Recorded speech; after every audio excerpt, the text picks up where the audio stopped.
Before we Mr. Metzler, where's Mr. Metzler? Oh yeah, you have prepared your paper, but we still need some more introductory remarks. A few points I mentioned last time, I state them in very general way again.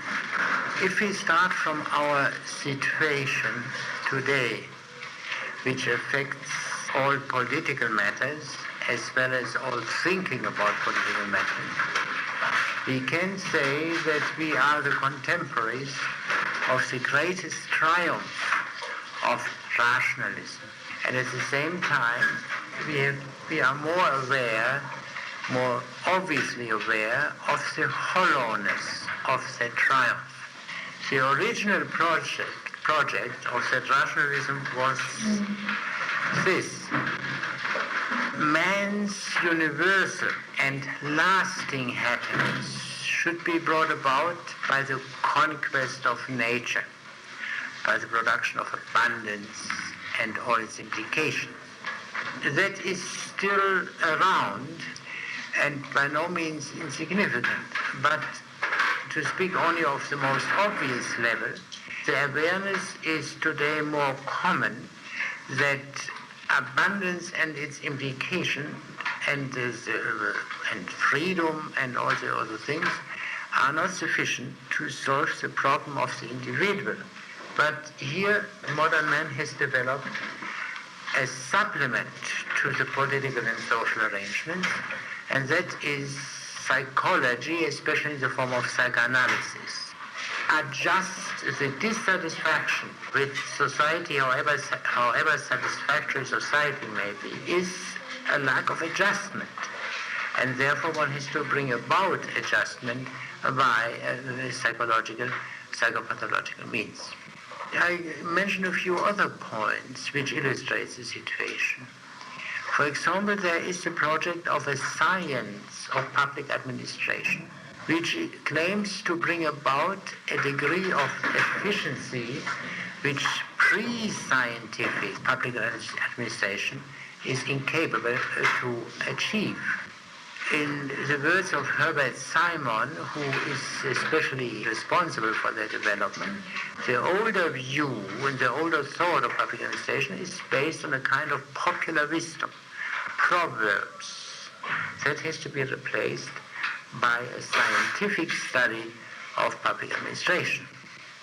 If we look a bit behind this formula, we see this: a human activity which was traditionally thought to be a sphere of common sense, belongs to the sphere of common sense, of practical wisdom, of prudence, is now to be taken over by science.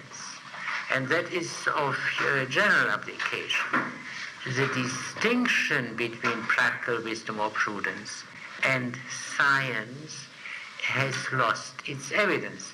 This has something to do with what I said last time about the abolition of the difference between theory and practice, between theoretical sciences and practical science. Practical sciences were meant to be forms of practical wisdom or prudence. This distinction has lost its significance. Another example is the substitution of prediction, scientific prediction, for guesses. Guesses, informed guesses of experienced men, are regarded as inferior to genuine predictions, and they would be inferior if prediction were possible.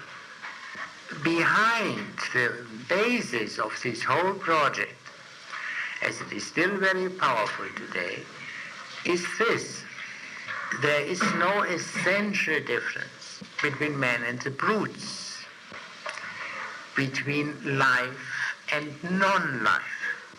This is, at first glance, there are very striking differences, we all know, but the more science progresses, the more these differences will prove to be purely provisional. And the project of which you might surely have heard, if only from the daily papers, of thinking machines which, quote, think, unquote, as well as man, or perhaps better than man, is a necessary consequence of it. If there is no essential difference between man and brutes, or between life and non-life, then there cannot be an essential difference between sufficiently clever machines and clever men.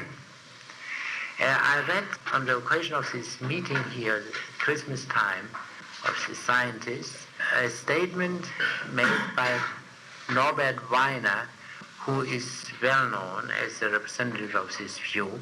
And I think this statement is very revealing, although I must say, make this remark with a qualification. I have not read the paper by Professor Weiner. I have read only the newspaper report, which may be wrong. But he seems to have said that one of the major dangers to which we are now exposed is that these clever thinking machines may take over. They may crush us. Now, if he really said that, one would say, why did he build them in the first place?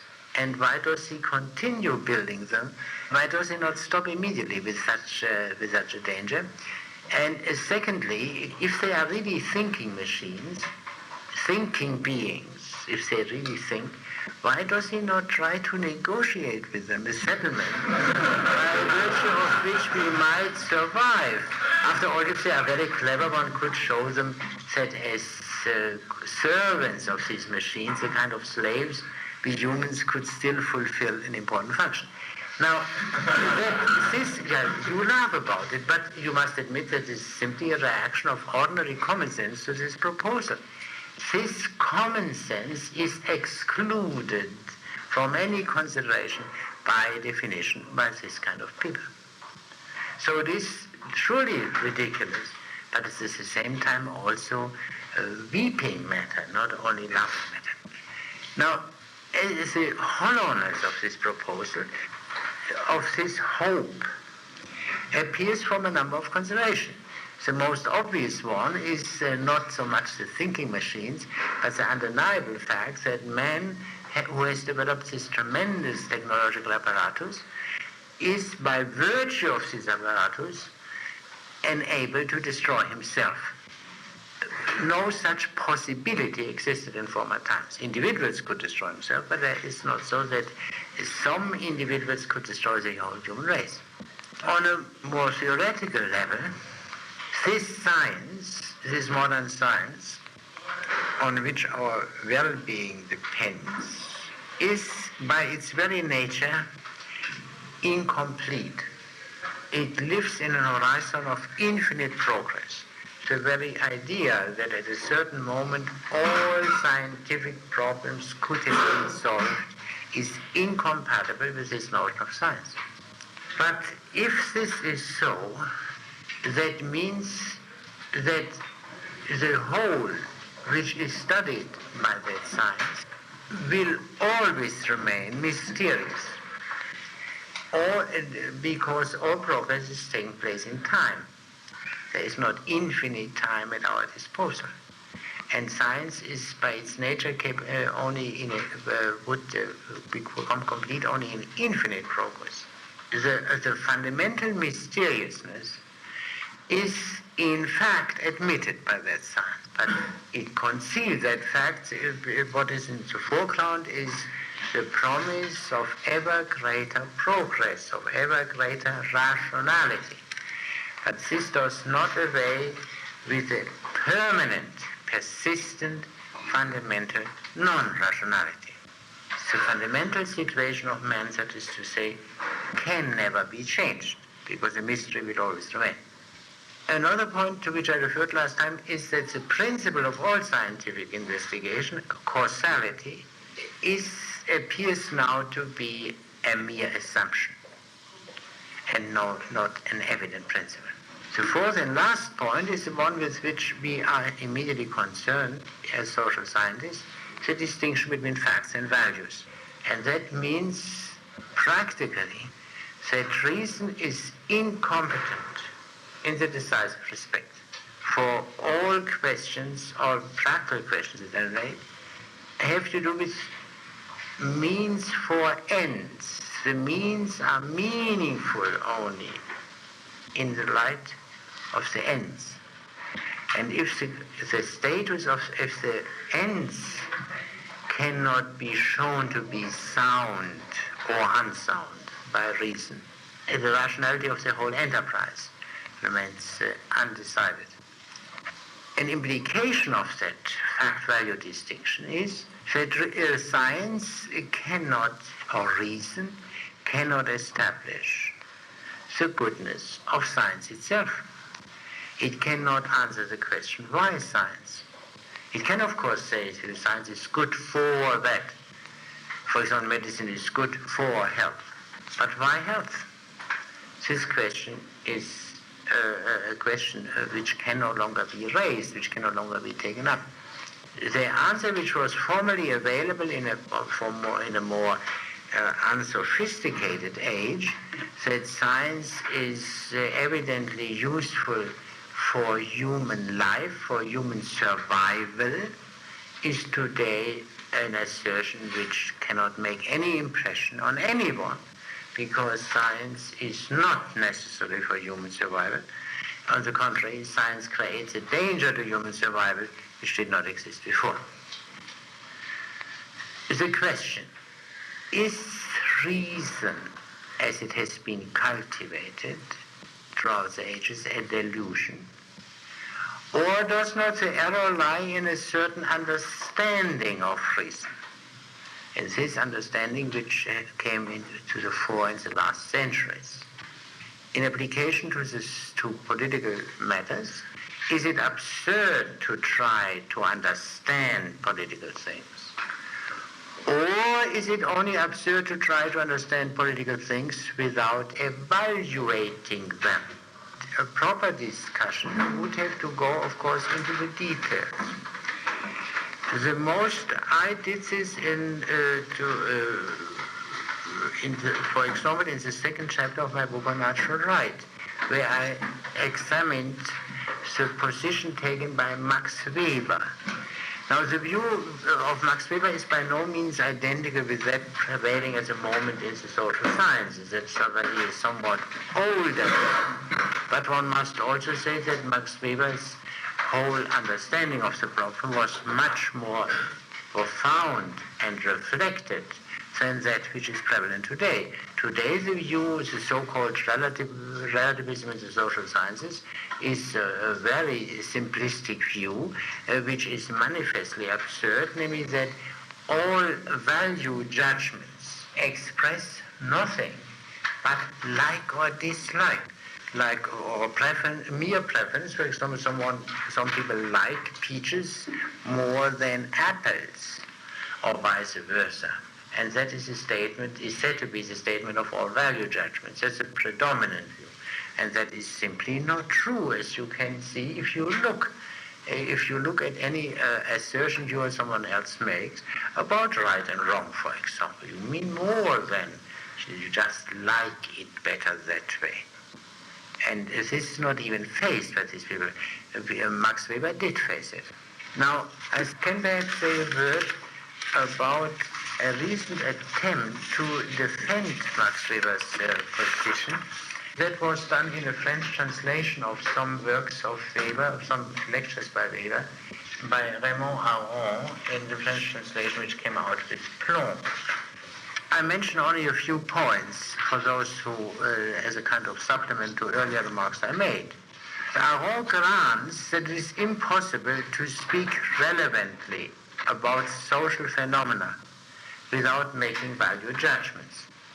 That's a very simple thing. You cannot speak about a given politician or statesman without forming an opinion as to the quality of that politician or statesman, whether he is public-spirited, whether he has breadth of a broad perspective or a narrow perspective, and all the other qualities which are relevant.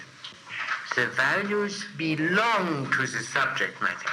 Once you abstract from the values, you are no longer speaking about the phenomenon which you claim to analyze.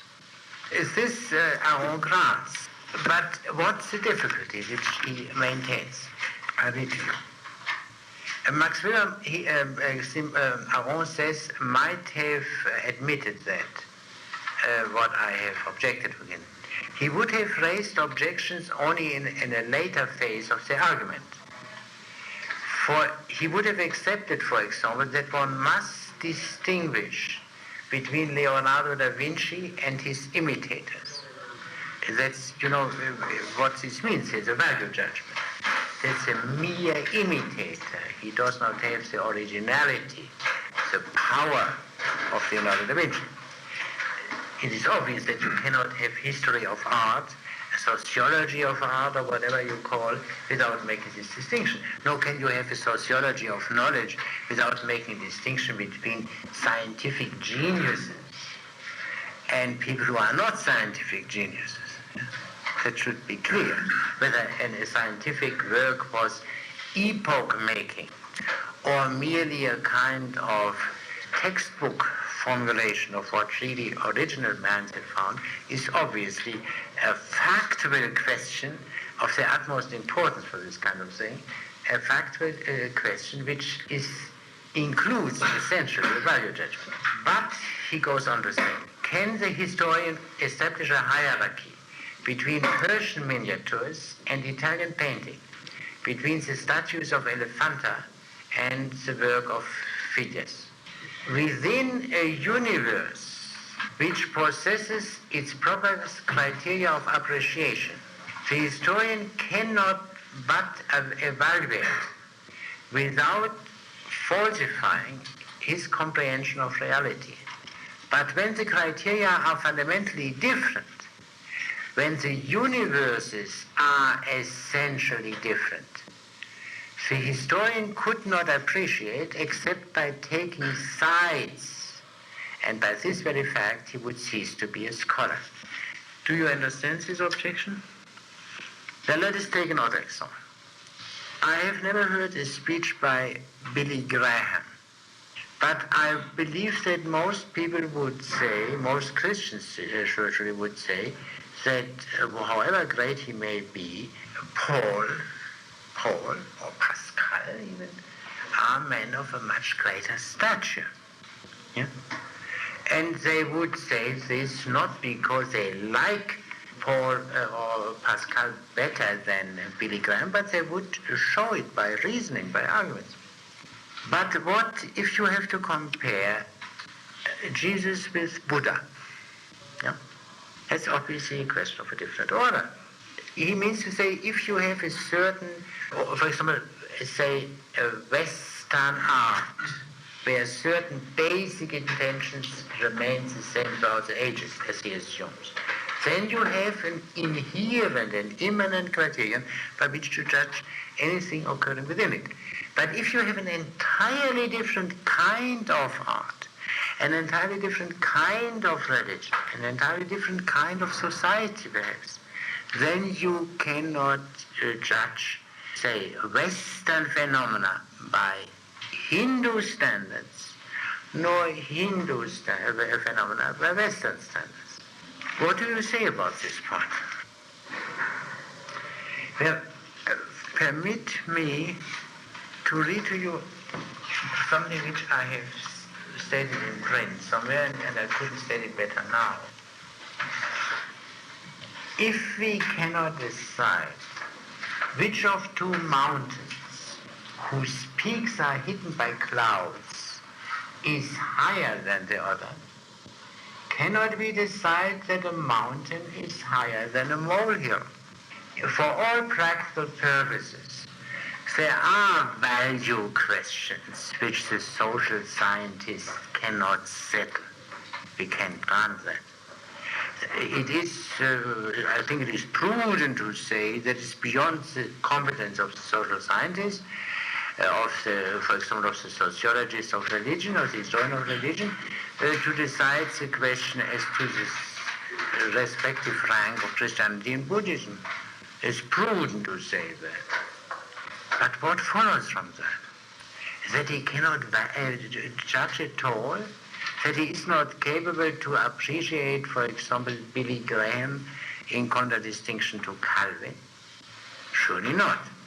What follows, there are questions, value questions, just as there are factual questions, which are extremely difficult to solve.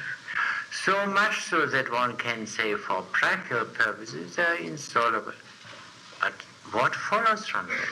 That the social sciences as such must abstain from evaluating? Not at all. And the reason is this: there is no clear, universally valid line which can be drawn between the sphere in which we can evaluate and in which we cannot evaluate. There are certain very simple things where every human being, if he is not insane or if he has a minimum of experience, is perfectly competent to judge. Others require a very special competence and a special training. And there may be finally a sphere where hardly any human being can judge. There is no hard and fast line. And to build the notion of the scope of social science would require either, in the ordinary way, it requires that value judgments are impossible on all levels, which is simply not only not true, but fatal to the idea of social science. There is no difficulty in admitting that there are quite a few value problems which are practically unsolvable, and insisting on the necessity of judging in terms of values wherever one is competent to judge. I remember when I began my teaching in Chicago, I had a long drawn-out fight with one student. He is now a member of the political science profession, who absolutely refused to admit that the distinction between art and trash can be used by a social scientist. Now, if that is so, I contend then such a notion as sociology of art or history of art doesn't make any sense. With what right, or for that matter, history of literature? If anyone writes a poem in the Sun Times of Chicago, then he's a poet. But I think quite a few among us are in a position to say, with all due respect to this gentleman, that this is perhaps rhyme, but not a poem, and that is not merely an impression, but that we could quote chapter and verse for proving that. So the second point which comes out in this connection is this. Weber's argument can be stated as follows. The objectivity of the social sciences requires the exclusion of value judgments. I contend that there is no objective science possible if there is no possibility of objective value judgments. Now, how did Weber try to solve the problem in particular? Weber admitted that any social science requires criteria of relevance. A social scientist doesn't study all facts, but relevant facts. What is relevant, what is not, is established only by reference to values. These values were, according to him, fundamentally subjective values. But he said this does not affect the objectivity of social science for the following reason. Science is a body of true propositions, of the answers to questions that can be established by ordinary rules. Whether that answer is true or not can be established by reference to the rules of evidence or of proof. Weber admitted that the questions which the social scientist addresses to the phenomena are not objective. They are due to his direction of interest, and therefore ultimately to the value system which he adopts. So you have then the enterprise as a whole consists of an inevitably subjective part, the questions, and an objective part, the answers. But there is this difficulty. The questions, and especially the broad questions, supply the theoretical framework, the fundamental concepts. The answers, however separable they may be from certain specific questions, they are not separable from the concepts, because the answers are necessarily couched in terms of the concepts. In other words, if Weber is right, that there are no objective values, then there cannot be an objective social science. The consequence is that, as I stated in my criticism, that social science, as Weber conceives of it, is necessarily a parochial affair. The values of a given social scientist, and that means in practice of his society or of his age, determines the conceptual framework of the science. And the universally valid social science is impossible from this point of view. I discussed one example, mentioned one example. Weber's social or political doctrine is concerned with what he calls the three forms of legitimacy, three principles of legitimacy: traditional, rational, and charismatic. Traditional, say, what would be the situation, say, in a medieval society or in a Central African tribe or what have you. Rational, that is what is characteristic of the modern constitutional liberal state. Charismatic would be something where, like Hitler, where the personal gifts of the ruler are the legitimation of the rule.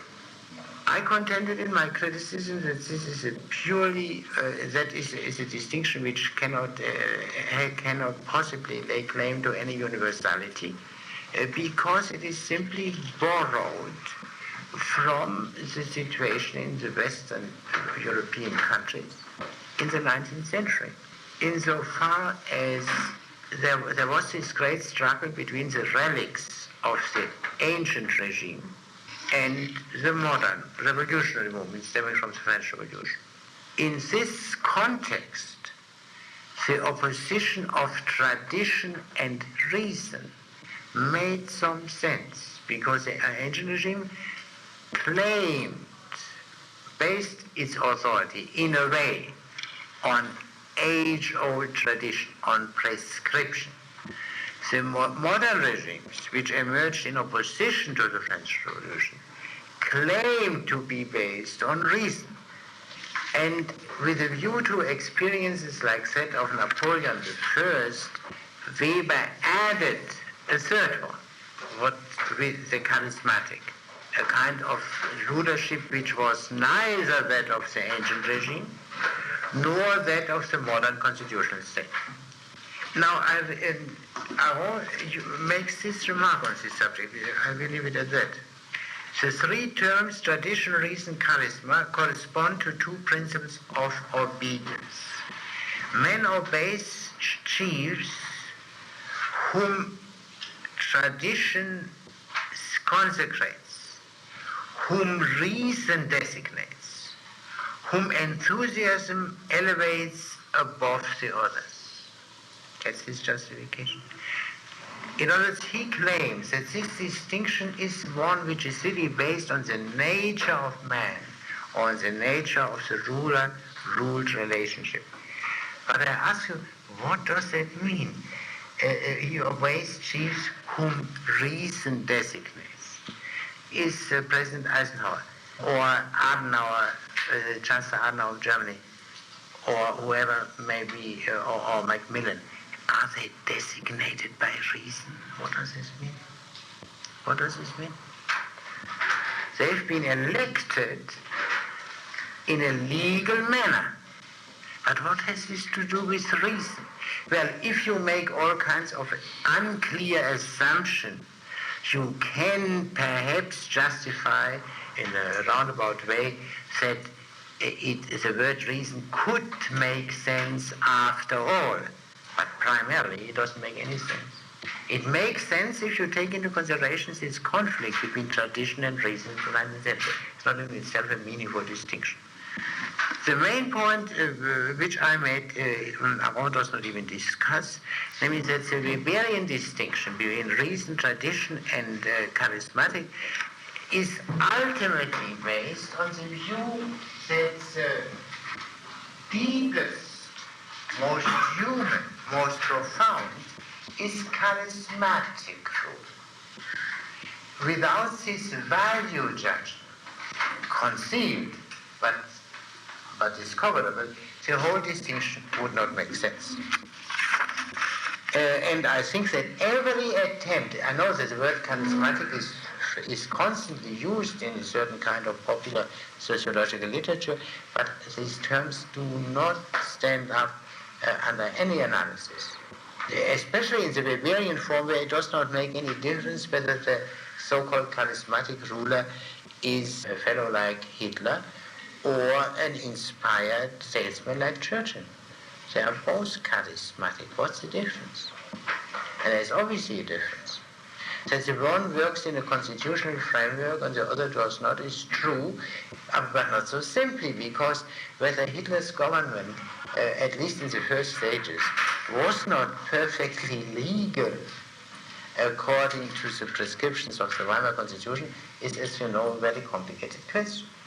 Or if you take the other case of Lincoln, who surely was an inspired ruler, but whose rule was not in every respect constitutional, according to the then understanding of the American Constitution, then you see the difficulty.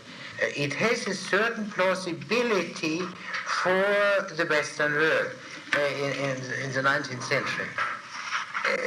Aron seems to admit everything I said by saying at the end, the Weberian scheme helps for seizing the core of the political problem of our civilization. But Weber wanted to use it for the understanding of all civilizations. Therefore, he in fact admits my suggestion that this is a merely parochial scheme. There is perhaps one more point which I could mention. That refers to the my main point which I made, that the Weberian position strictly leads to nihilism, which Aron, with some hemming and hawing, grants. It would take us too long to discuss that. I will come back to the point from which I started. Perhaps what is wrong is not the belief in reason, but a certain understanding of reason, the modern understanding. But even if this is not so, we must try at any rate to understand our dilemma. And our dilemma is surely due to the failure of modern rationalism. Modern rationalism is in itself a transformation of classical rationalism. Modern rationalism is necessarily a derivative phenomenon which we cannot understand except by going back to the original. I will illustrate this by one example. When Hobbes, who in a way is the originator of modern social science, of modern rationalism, began his argument, he says the following thing.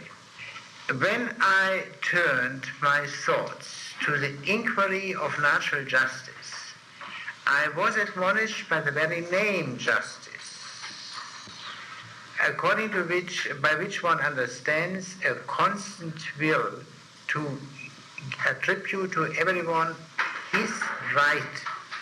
I was admonished by this very name that one must seek first how it comes that someone can call something his rather than another man's.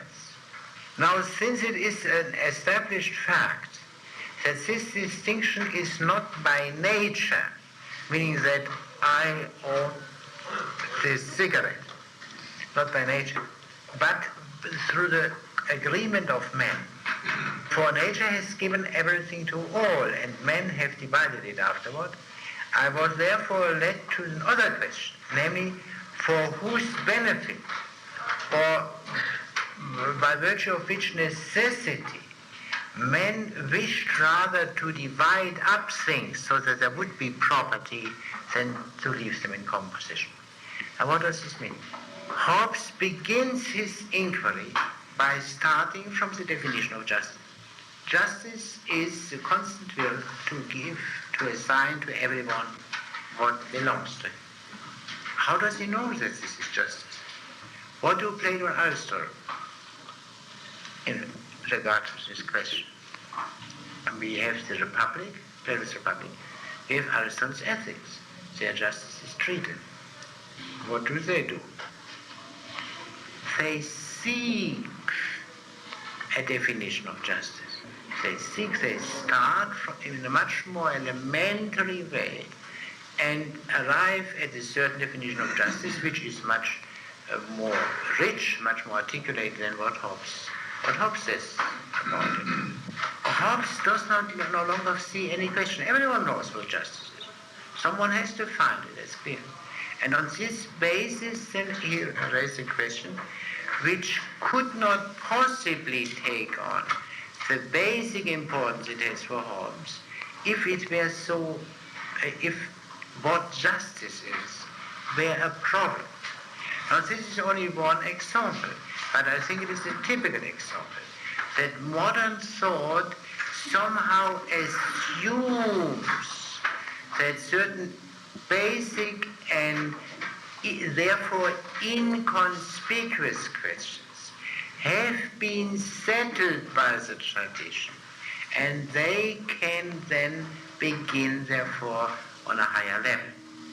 To take the most simple example and the most, but at the same time the most profound, these people who revolted against Aristotle and Plato and so on in the 17th century, 16th century, they said, Plato and Aristotle, that's all wrong, their results are wrong, they did not have the right method, and so on and so on. But one thing was no longer a question for them: the possibility and the necessity of a political science or social science. This was taken for granted. The question was only in what way it should proceed. But is there not a grave assumption implied in the very belief in the possibility and necessity of social science or of science in general? This truly fundamental question was a primary theme of the classical thinkers. In this respect, as well as in others, modern thought is derivative. It transforms the preceding science. It transforms it. But in the act of transformation, it presupposes it. Therefore, one cannot understand this modern stratum without having understood that through transformation of which it originally emerged. Therefore, it is necessary, if we want to understand the problem with which we are confronted, which is primarily created by modern science, both natural and social, we have to go back to the origins, and these origins are to be found in Greece. Especially as far as social problems are concerned, the problem is we have to go back to Socrates, and that we wish to do. Before we turn to the texts, I would like to make only one remark, with which I began last time, but I will limit myself to one aspect of it only. Quite externally, Socrates never wrote. What is Socratic political philosophy is we know only from pupils of Socrates, Plato and Xenophon.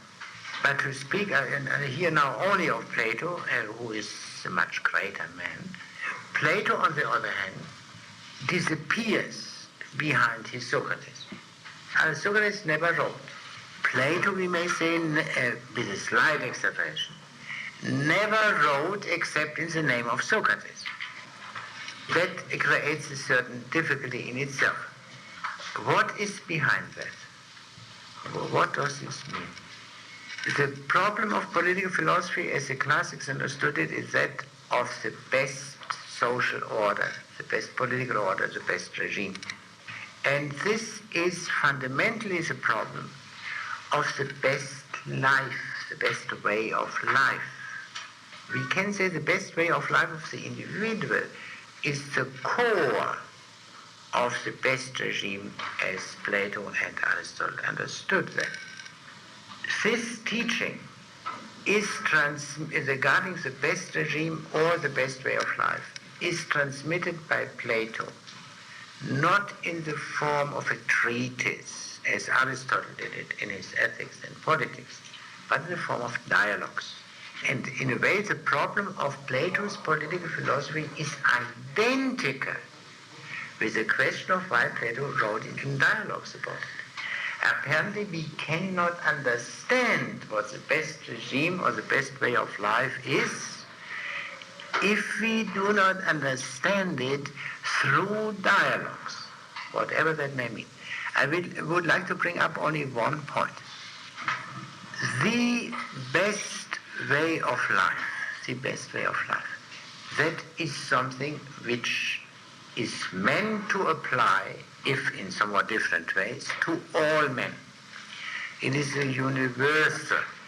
Any way of life, of good life, presented in a dialogue, as Socrates' life is presented in Plato's dialogues, is not the best way of life, but the best way of life as lived by an individual, Socrates, with these accidental qualities. The best way of life, as stated, say, by Aristotle, would be stated only with a view to what is essentially necessary. No accidents like born in Athens, snub-nose, and can drink more than anyone else, and the other things we learn about Socrates would enter here. Whenever an individual is represented as Socrates, as leading the perfect life, accident and chance necessarily enter. And that seems to be, in other words, an inferior form of presentation. But there is another way of looking at it. The best way of life, as described, say, in Aristotle's Ethics, presents an ought. This is the way in which men ought to live, in which men should live.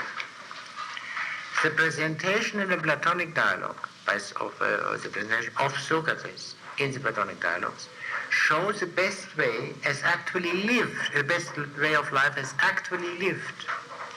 Not merely the ought, but the act, the deed, the compliance, not the mere prescription, but the execution.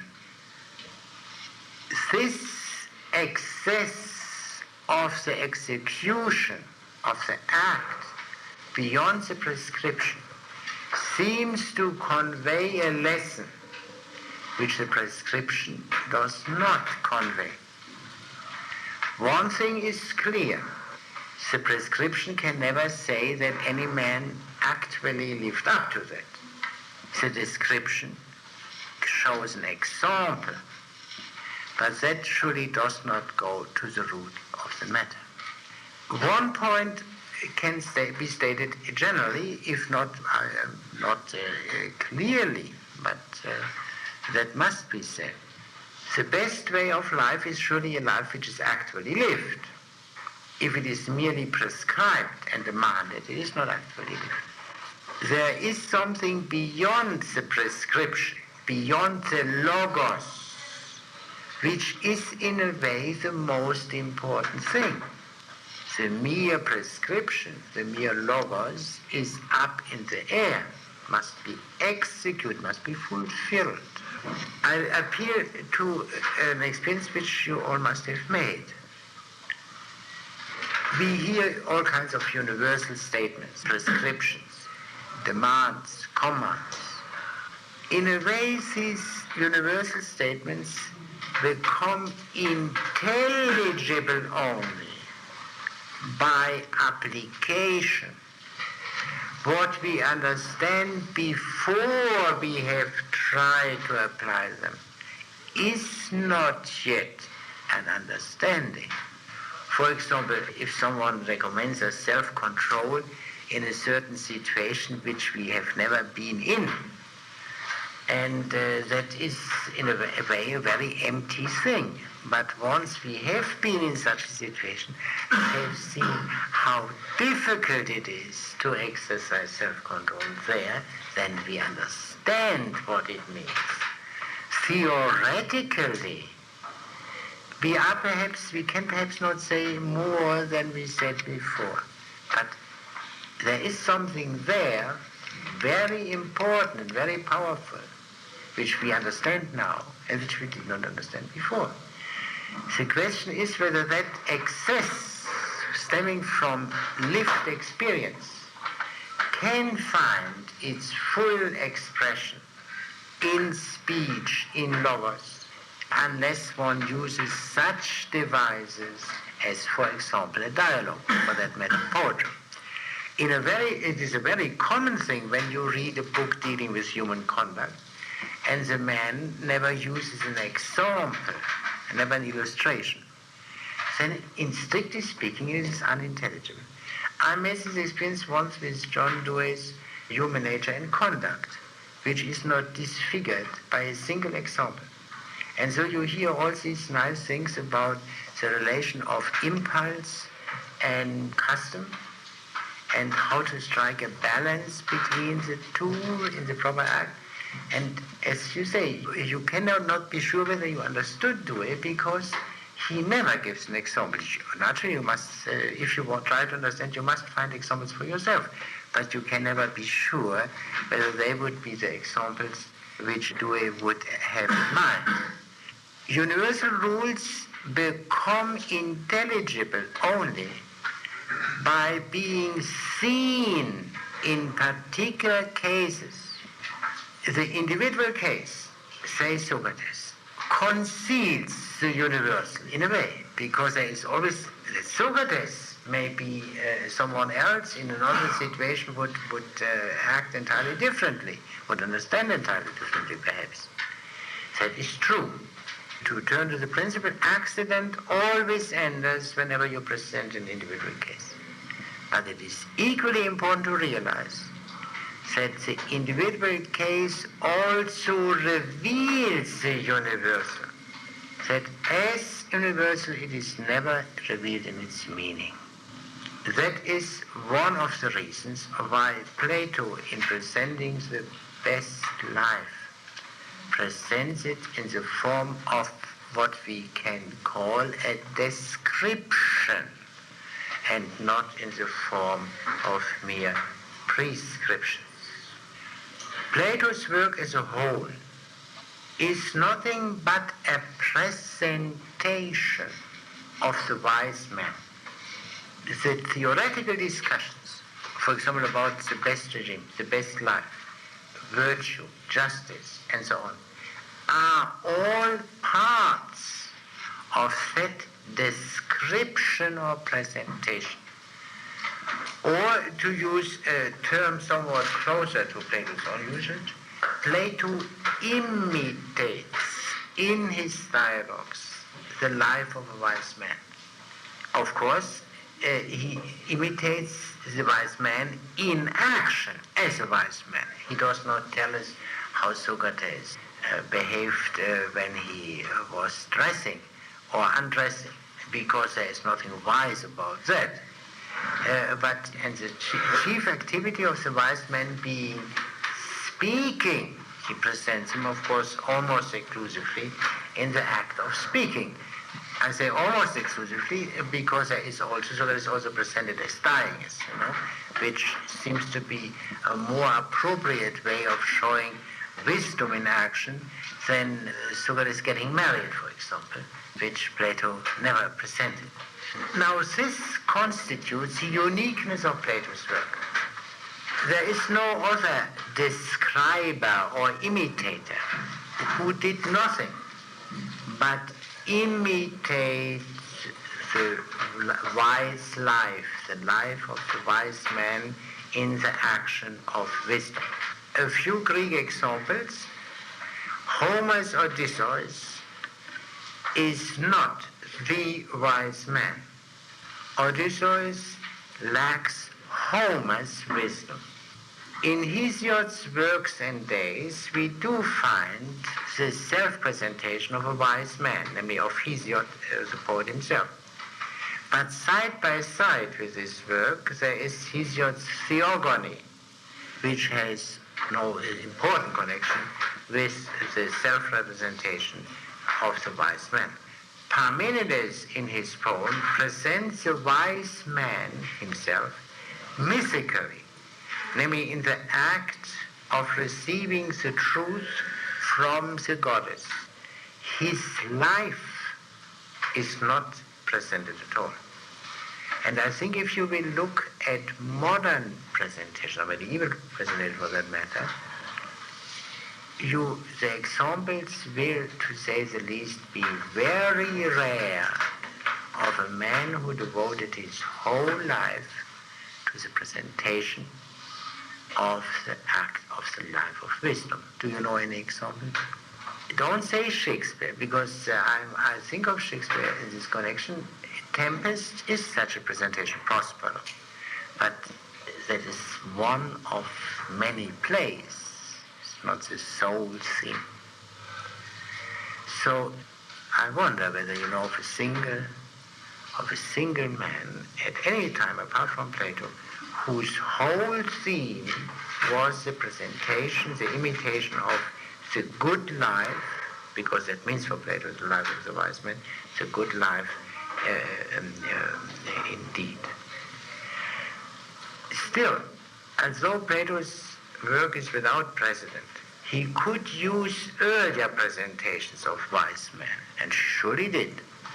He even had the good fortune of having a presentation of his wise man at his disposal. And what is that presentation of his wise man which Plato could use? Pardon? Socrates.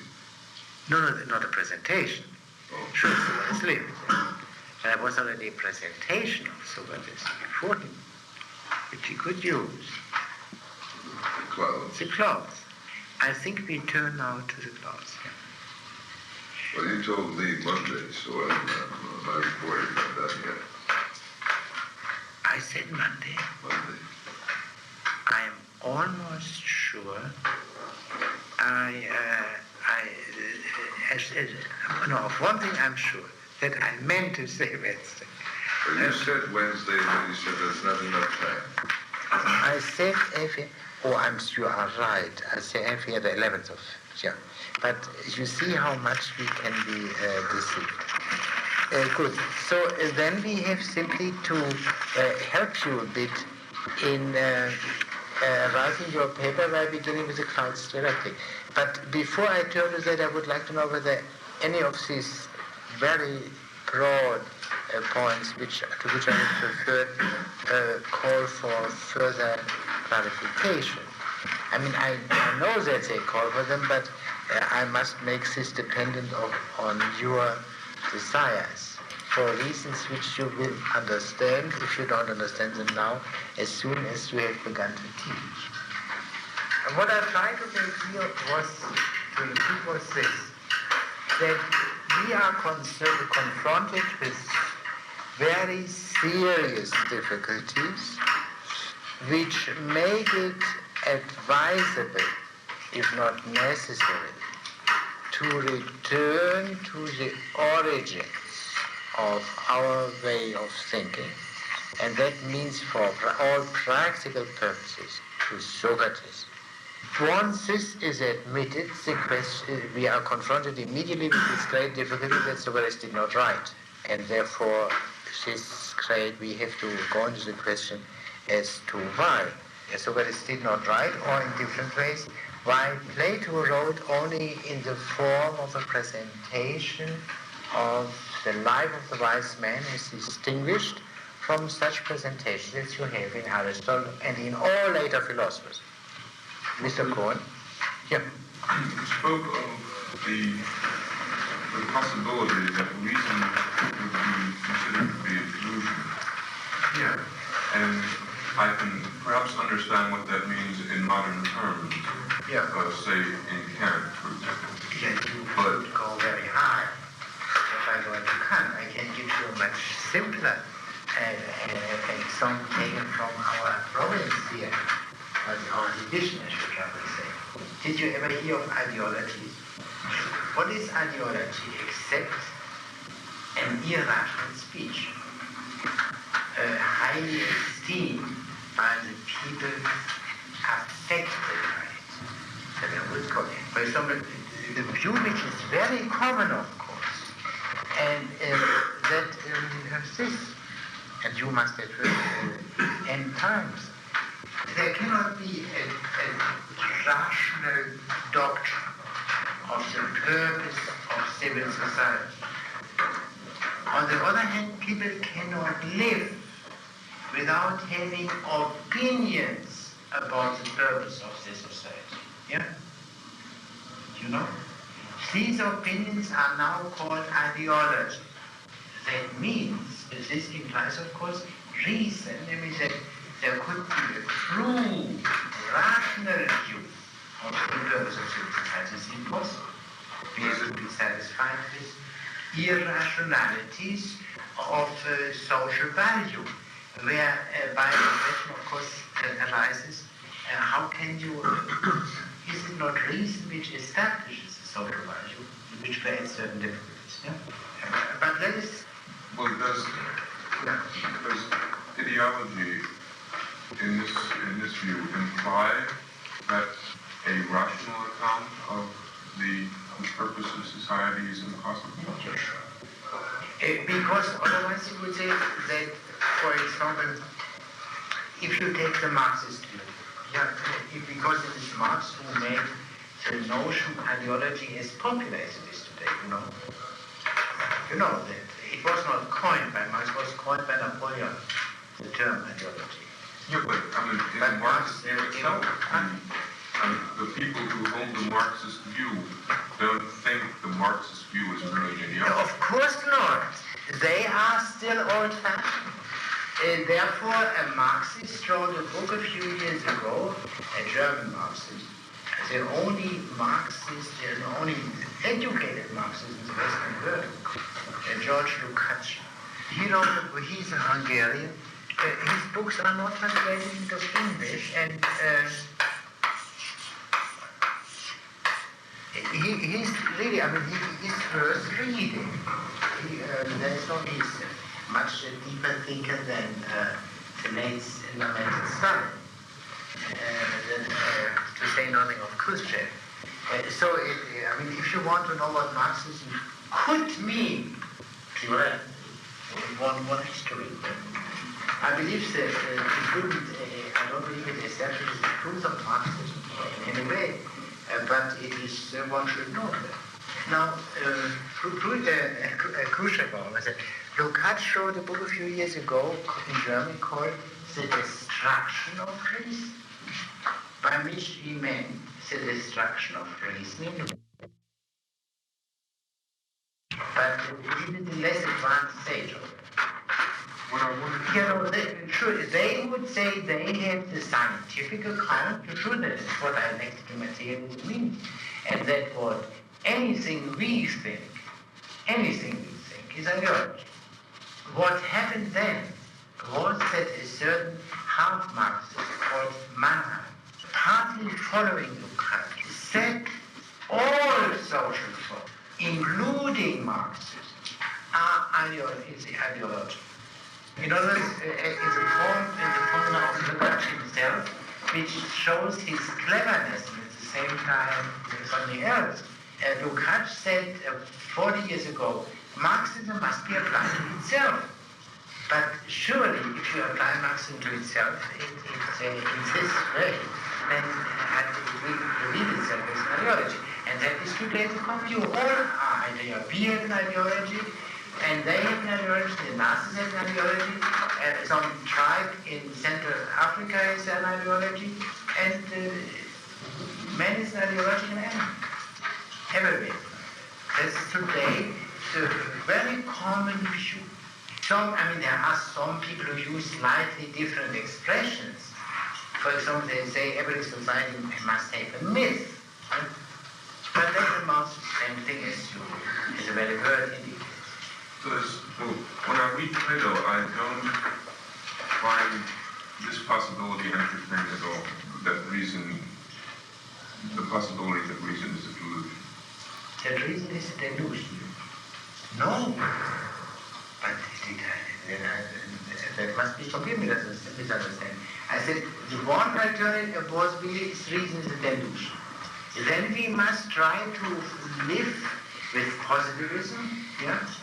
Or if this is really too impossible, we must find our way somehow with existentialism or sort of this kind.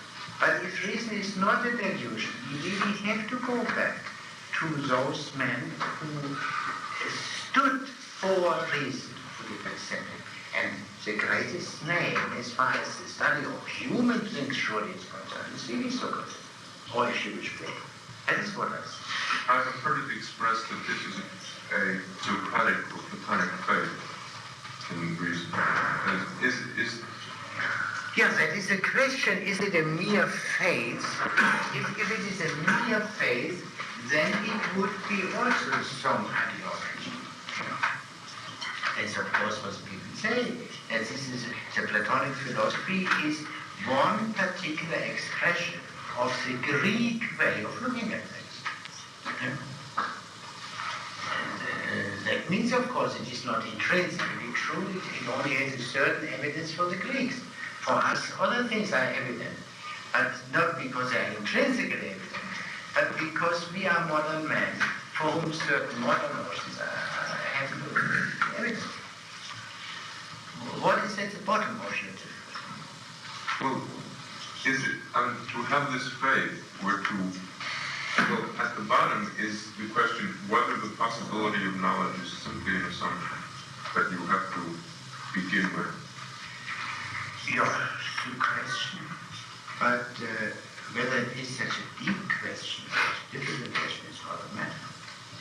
But it's only at a certain point, it seems, that people come to question, if not the possibility, certainly the evidence of knowledge. You see, the point is this, for raising, so that the question is serious, there must be grounds for the question. For example, if I question that this is a shawl or a scarf, that is a silly question, I believe. Yeah, unless, is a bad example bad? I really see this scarf. So it's a silly question. It's a silly question. But under certain conditions, it can very well be a legitimate question because, for example, we start and such something. So the question whether is knowledge possible, needs some grounds. After all, when I say, I know you, Mr. Kohlberg, which I do not mean that I understand a complete understanding of your, quote, personality, unquote, but simply I can distinguish you from any other student around here and would probably recognize you in a crowd of hundreds, thousands of men. And then if someone says I can't, I simply say, well, you apparently have never a very poor memory or so that you can't remember people after they've seen you or something. There must be grounds for that. As a matter of fact, that was the way in which it came about. For example, if you read Descartes' first meditation, one must doubt of everything. Descartes gives some reasons why one should doubt. Whether the reasons are good enough isn't a matter, but he at least fulfills the minimum requirement of trying to give some. But that, of course, the question whether knowledge in a very general way is possible is not sufficient because the question concerns knowledge of good and bad, which is a more specific question. And we have to face that by all means when we come to Socrates. There was another point in your remark which may give me an occasion to restate what I was trying to say. So there are only ideologies, today is a popular view. There is the social sciences. There are only ideologies. There is a democratic ideology, and there is a communist ideology, fascist, of the ancien regime, and of any tribe. what does social science do? Social science recognizes the need for such ideologies. Yeah? And that would probably be given in the form of a need for, quote, rationalization. People live in a certain for economic or whatever, or climatic or whatever reasons, but men are such strange creatures that they need to believe that there are reasons for that, good reasons. And that's the rationalization. We don't believe in any of these ideologies as social scientists. We describe them and we understand them in their relation to the active life of these people. Is this not what the social scientists as ordinarily understood does? The question is whether that is possible. That is my, whether that is possible. Whether this so-called impartial and objective study of ideologies in their relations to institutions is not ultimately based on some commitment, on some values, as people say. That is the problem. And whether, for example, can you study, even if you leave it at the word ideology, can you study ideologies without making distinction between crude and sophisticated ideologies? Narrow and broad, and so which are ideologies? In your discussion of Max Weber, I got the impression you were suggesting that even these values, which the social scientist must assume, are themselves, or can be shown to be only parochial under the same principle. These unreflected, it's obvious. If someone denies the possibility of value judgment cannot help letting them in by a back door, then he surely hasn't thought about it. And then they are almost certainly, there's almost certainly something wrong about it. Then let us take the most crude and simple example. Our social science has a kind of partly a basis and partly an appendix, which is psychopathology. The social scientist cannot help speaking of adjusted or maladjusted people or some such distinction. Yeah? And that whether he says these are not value judgments or not, that are merely descriptive things without any value judgment, that does not make any impression, because in fact they are value judgments.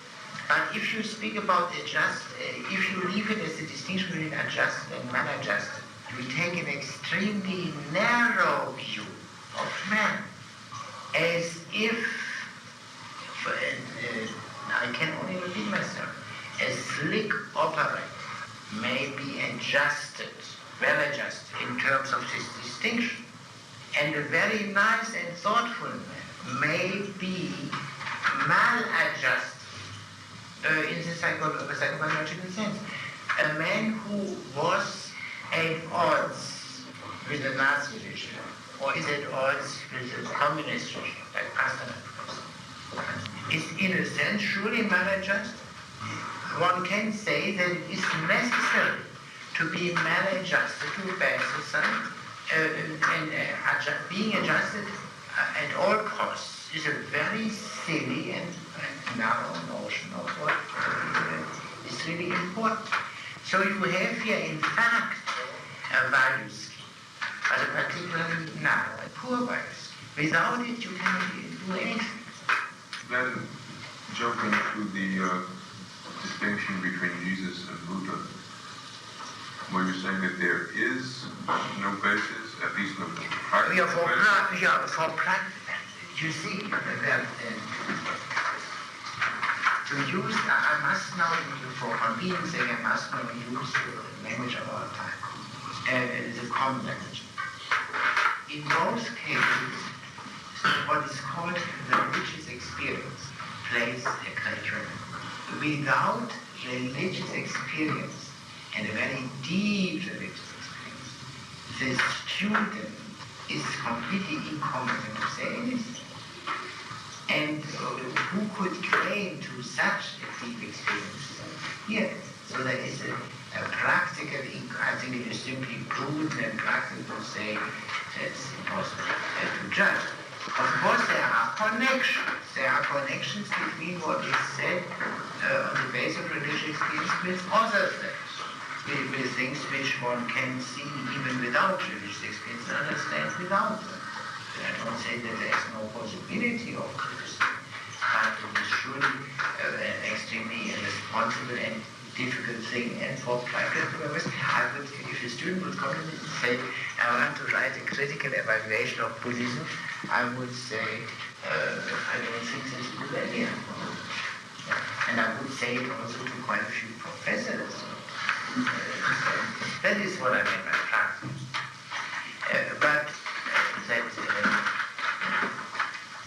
Now, is there any other point? You. Yes, I'd like to raise sort of a... You are Mr. Hecht, yeah? That's right. Yeah. I'd like to raise sort of a practical question about value judgments in the social sciences. Yeah. You said that while we can't say compare Jesus and Buddha, it is still possible to compare Calvin and Billy Graham, for example, and that this kind of value judgment we can certainly use. There's a problem, it seems to me, about the point at which you decide that you want to leave the comparison alone because you're not good enough to handle it. Because the more major the comparison you want to make is, the more important the things are that you're trying to compare, the more serious your mistake will be if you make a mistake. If you're writing a sociological history of religion and you make a mistake comparing Calvin and Billy Graham, well, this will confuse a relatively minor area of your book. But if you make a mistake comparing Jesus and Buddha, this will confuse a great deal, ruin your whole book probably. How do you decide at what point you better stop making value judgments? Well, I think, that's a hard question. Because it sins, the question sins, because of its generality. You know, a general question. Yeah, that is always in all interesting questions of this kind, that there must be brought down you must be said in concrete terms. You see.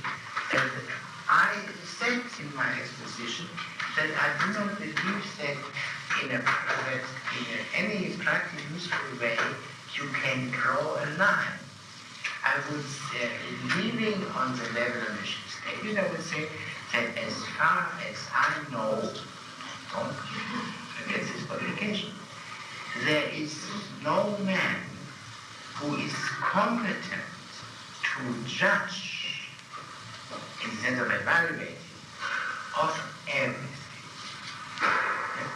There will always be, at least all human beings I have ever seen, however gifted and brought there, had definite limits.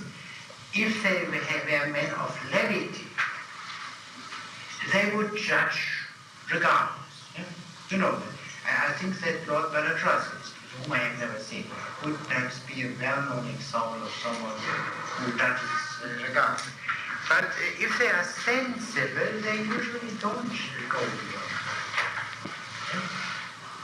They don't go beyond that. And they have lives, and conversationally and jocularly, one may say all kinds of things which one cannot support, surely. But when one speaks serious, and I believe to speak in print should really mean to speak seriously, one should not go beyond that what one knows, is what one could support. The easy relativism which prevails, and which, for example, says, since all new fashions in painting were greeted with derision, and 100 years later people paid $100,000 for a painting which was given 50 cents at the time, doesn't prove anything at all. It merely proves that it takes some time until a original source, an original conception, finds a hearing. Whether that doesn't mean, of course, there's all original thoughts You say, religion, which are much rarer than people think, are good. That is not the question. Perhaps not, one cannot decide. There is a very simple example, apart from this fact of so many historical change. There are quite a few things which we experience in our lives where a long familiarity was required before one could appreciate it. There are things which impress us immediately, but there are also things which may not impress us immediately, and only by some back doors we enter it by some accident, and then we gradually begin to appreciate the unpromising facade. That could be. It's very complicated. Very complicated. And frequently, one must be careful in judging, but the same applies, of course, regarding facts. For example, look at a sphere in which the distinction between fact and value judgment simply doesn't go on. When we read a passage in Plato, we are concerned with the fact, what did this speaker mean here? And we are not concerned with whether what he says is true or not, or beautifully expressed or not. But is it not as difficult to get the truth about the fact? What did he mean? I mean, certain factual statements are extremely simple to make. For example, how many people are in this room? Simple counting will do. But there are also value judgments which are extremely simple to make. For example, it would be thinkable that a human being, male or female, of quite outstanding beauty. Yeah. I mean, maybe there is one, I don't want to go into this, but there might. Where all would somehow say, of course, also very simple. Or that someone is particularly quick or clever or particularly nice, and, can be as simple as counting. But a mere counting is, of course, Sachun is a fairly simple mental operation, although not all human beings have this, possess this. Your question is an inevitable question, but it is unanswerable because of its generality, sufficiently well defined. It permits, therefore, only of a universal answer. Just if someone would say, how should one live? One can only say decently. It becomes meaningful only in application. In generality, you cannot say more, but you can perhaps spell it out a bit more than decently. You can perhaps say decency can show itself in relation to others, in the way in which he treats himself, and so on. It can be done. But still, it is not as illuminating as someone knowing this individual with his problems, or this individual perhaps himself tries to spell out for himself, what does it mean to live decently for me, circumstances I am in this way. It cannot be done. Yes? Two things. First, a short defense of my question, and it's a general question because it was directed to your statement, which was a general statement. And secondly, the example you gave, that you quoted from your book on distinguishing between a mountain and a molehill. Yeah. I think I understand this, but it's a little bit confusing. It's possible to make distinctions between a mountain and a molehill, or Jesus and Billy Graham, but does this mean that value judgments are possible so long as you're not dealing with extremely large or important subjects, or does it mean that you have to be careful to just make only gross distinctions? That is a possible inference from your example, I think, that it would be possible to distinguish between Billy Graham and Billy Sunday, or between two molehills. Did you mean that? I don't think you did. Yeah, you correct. I can't just really know much too little about this Sunday to say anything about this. But if we assume so forget about this example, or that I might seem to be unfair to anyone, to tell him my simile, whether two molehills, whether one is higher than the other, could of course be sometimes very difficult to say. Surely, if they are almost right, surely. But that is, as a practical point, is if you consider the meaning of the comparison, is whether that we are capable to distinguish between mountains and molehills, morally speaking, in terms of that's the thing which counts. And the relativism as practiced today induces one to forget this big wood for all the trees. That's the reason I say. No. Then I didn't want to say otherwise. Need you even go so far as to say anything about the comparative greatness of, say, Billy Graham and Jesus in order to achieve considerable understanding of them? Can't you compare them in certain respects and try to understand their particular approaches? I'm sure you can do that. That's the question is, what do you want to do with that? Do you simply keep back for yourself something which occurred to you while going over the evidence? That can be done for various reasons, for reasons of very gross prudence. You don't want to hurt a human being.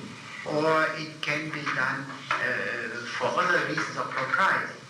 But that is another matter. Propriety may impose on us all kinds of resistance. But the main point is that I do not believe that you can go into such a subject matter and with understanding without forming a judgment which is necessarily a value judgment. Well, if you don't compare them, say, and just want to try to understand Jesus or whoever you wish to take, try to relive the experience or have whatever is involved, then need you make it, then can't you describe? You're sure you can, but then you simply, as I say, you for certain reasons, you keep back what you couldn't have observed. But it is there. After all, the value judgments are not identical with value written statements or publicly made statements. I think that's impossible to go into any such matter without forming it with some depth, without at least, you see, you must also not forget this. If you reach this, and which is frequently forgotten in the communist jurisdiction, you compare two human phenomena. The same is very important and important. As you come up with a view, both are very great. Say a tragedy by Socratic, a tragedy by Shakespeare. And if you are asked which do you prefer, I mean not really from the point of view of life, of your personal likeness of a future, and you can simply say you can't do that. Shakespeare's comedy has these and these high qualities. Socrates' tragedy has these and these high qualities. And there is no possibility of weighing the flank of qualities A, B, and the quality C, D. I don't see any difficulty in that. I mean, value judgment does not mean that we must always say A is superior to B. It can very well be that A is equal to B, but for different reasons. But the value judgment consists in the fact that you say they are both great works of art. That's a value judgment. Also in more narrowly moral matters of which concern human conduct, there may well be this, that two causes of action, which are mutually exclusive, can each be recommended as strongly as the other on serious grounds. And so that you can then ultimately do something which is equivalent to tossing a coin. That is also why should this be impossible? There's a beautiful statement of this problem by Hume, both in his History of England and his Treatise of Human Nature, about the War of the Roses, two parties, York and Lancaster.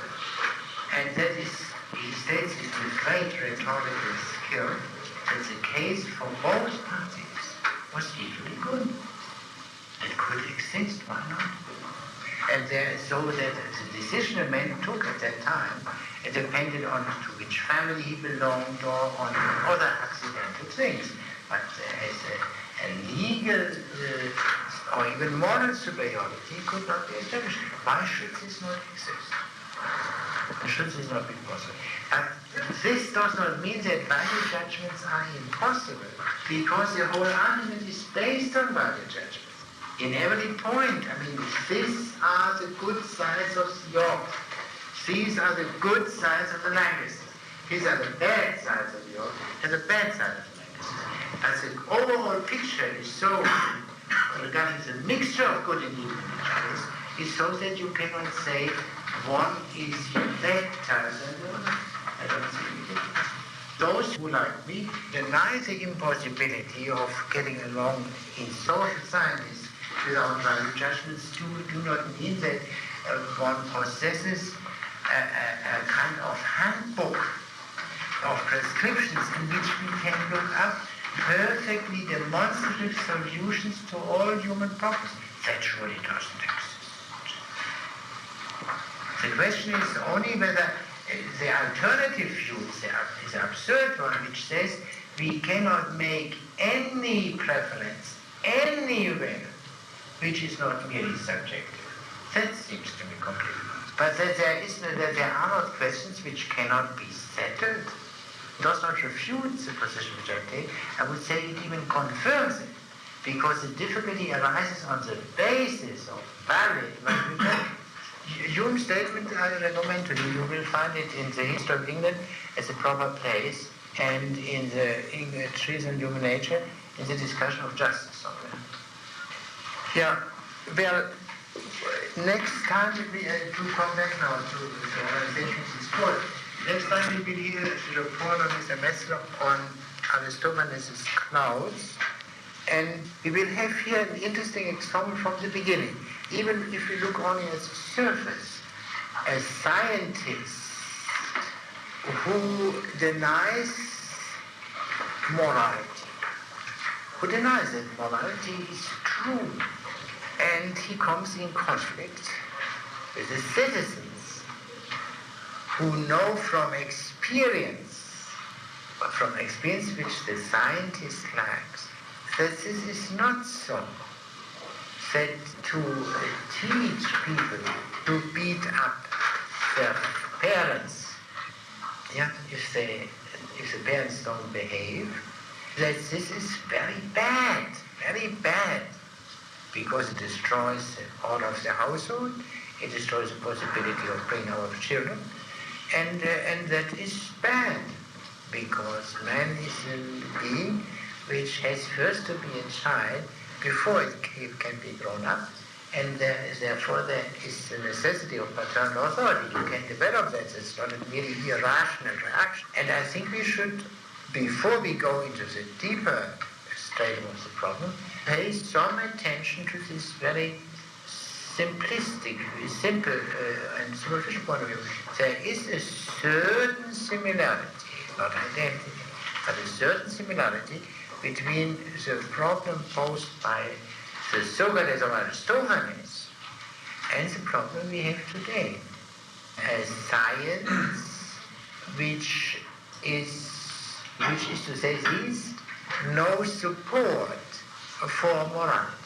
And I think some of our contemporaries will say Aristophanes presents a kind of McCarthy reaction to this extremely academic man. He goes even beyond anything Senator McCarthy ever proposed. He burns down the academy, not only books, but the academy itself. So that is not even on its surface, not subjects which has not a message in meaning for us today. And Mr. Messel, so next time that is understood. And to avoid any ambiguity for the future, Mr. Haidt, you are ready next Wednesday. And Miss Hill, you are ready a week from Monday next, on the 18th. And other papers we will see then next time. But if someone of you is interested in reading a paper, and this interest may very, very well have merely legal reasons, then it would be a good idea if you would contact me. So.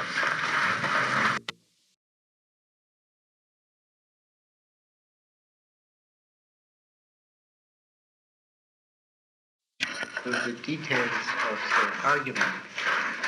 Apart from it, you have the great merit of having restated the accepted view. And I think that is very good at the beginning of our discussion to be presented to us. This is, well, with minor variations, the accepted view. That this is a slanderous attack on Socrates, without any foundation in fact, justified to some extent, as you put it, better than some other people do in this point, by Socrates' strangeness. So it is a justifiable error to that extent, but above all by the medium in which Aristophanes uses, namely comedy. No comic poet is supposed to be a reporter of nothing but demonstrated fact. And you emphasized very strongly the contrast between this avaricious, filthy, immoral fellow Socrates and the Socrates whom we revere. That is surely true. But can we leave it at that? If Aristophanes had been such an unqualified slanderer, which he would be in spite of all mitigating circumstances, how could Plato have presented him as being together with Socrates in a perfectly nice and gentlemanly way as he did in his banquet? The dramatic date of the banquet is about 7 years after the clouds. So that's all. That is a first indication. The second point, was Socrates always the revered Socrates? I mean, this wonderful character is presented, you referred especially to the Apology and Crito. It was, of course, Socrates who was an old man. But Socrates was born not as a revered Socrates, but just as any other human baby. And what did he do when he was young? Was he already at that time the revered Socrates? Now again we have simple Platonic evidence. In the Phaedo, Socrates himself, on the day of his death, says that he was not always the revered Socrates. That originally he was engaged in that kind of natural science, which he later on rejected as wrong, subversive, immoral, or what have you. So Socrates admits that he was originally led astray, as quite a few other people were. And perhaps Aristophanes, that is the minimum one would have to say, that Aristophanes froze that early Socrates, the young Socrates, and had not seen the complete change which Socrates had undergone in the meantime. But again, perhaps Aristophanes was not so familiar with Socrates that he knew that change which took place in Socrates himself, and was known only to the people most familiar with Socrates. And incidentally, it is not only Plato who says that, Xenophon too, although that is less well known. In the Xenophon's writing Economicus, which I would have loved to read with you, but which we can't read because of the idiocies of the printers or publishers. In this Economicus, that is also dated after the clouds by some references. Socrates is presented as a man who does not know what a perfect gentleman is. Just doesn't know it. He is presented there as a fellow who is interested in all kinds of high things, but he doesn't know what a gentleman is. And he has to go out of his way, literally, to find out what a gentleman is. And he does this in the most naive way. He has heard that a certain individual is known to everyone as a perfect gentleman, as a prototype. And he asks him point blank, what do you do so that everyone calls you a gentleman? And that is the source of Socrates' knowledge of gentlemanship. Again, it shows that there was a time when Socrates did not know, was not concerned, and was even in a way ignorant of the moral political things, and concerned with other things. Now, this applies also to one special point. Socrates had no school. How do you know that? From Plato and Xenophon. But Plato and Xenophon present to us the revered Socrates, not the young Socrates. I do not say that Socrates, the young Socrates, had a school. I don't know that. But nor can I say the contrary, because I don't know it. In other words, that Aristophanes should have made a caricature in which every element was a mere invention is an unsupportable assertion, and I believe even not a plausible assertion. Now there is another point which one must consider. If one speaks of this, the position or the enmity of Aristophanes to Socrates, because your interpretation really implies that there is an enmity there. Now enmities ordinarily arise among people who are not quite self-centered, on political grounds rather than on philosophical. Now you stated very clearly to us that Aristophanes was what is now called a conservative. You even referred to Burke, not entirely wrongly. And it is sure that the standard for Aristophanes at first glance is the good old times, old Athens, not these terrible New Dealish Athens of his time, because there are parallels to that. And please don't misconstrue what I say as revealing any political opinion of my own. I only try to use simple contemporary parallels to make it a bit clearer. Now, where did the revered Socrates stand politically, and the revered Plato, and the revered Xenophon? Well, he desires to get rid of most tradition. No, that is not what you... In that... I mean politically. So there was a very simple case. At a certain time in this country, perhaps even still today, you could identify politically an individual by raising the question, what do you think of Roosevelt? I mean, FD Roosevelt. Yeah?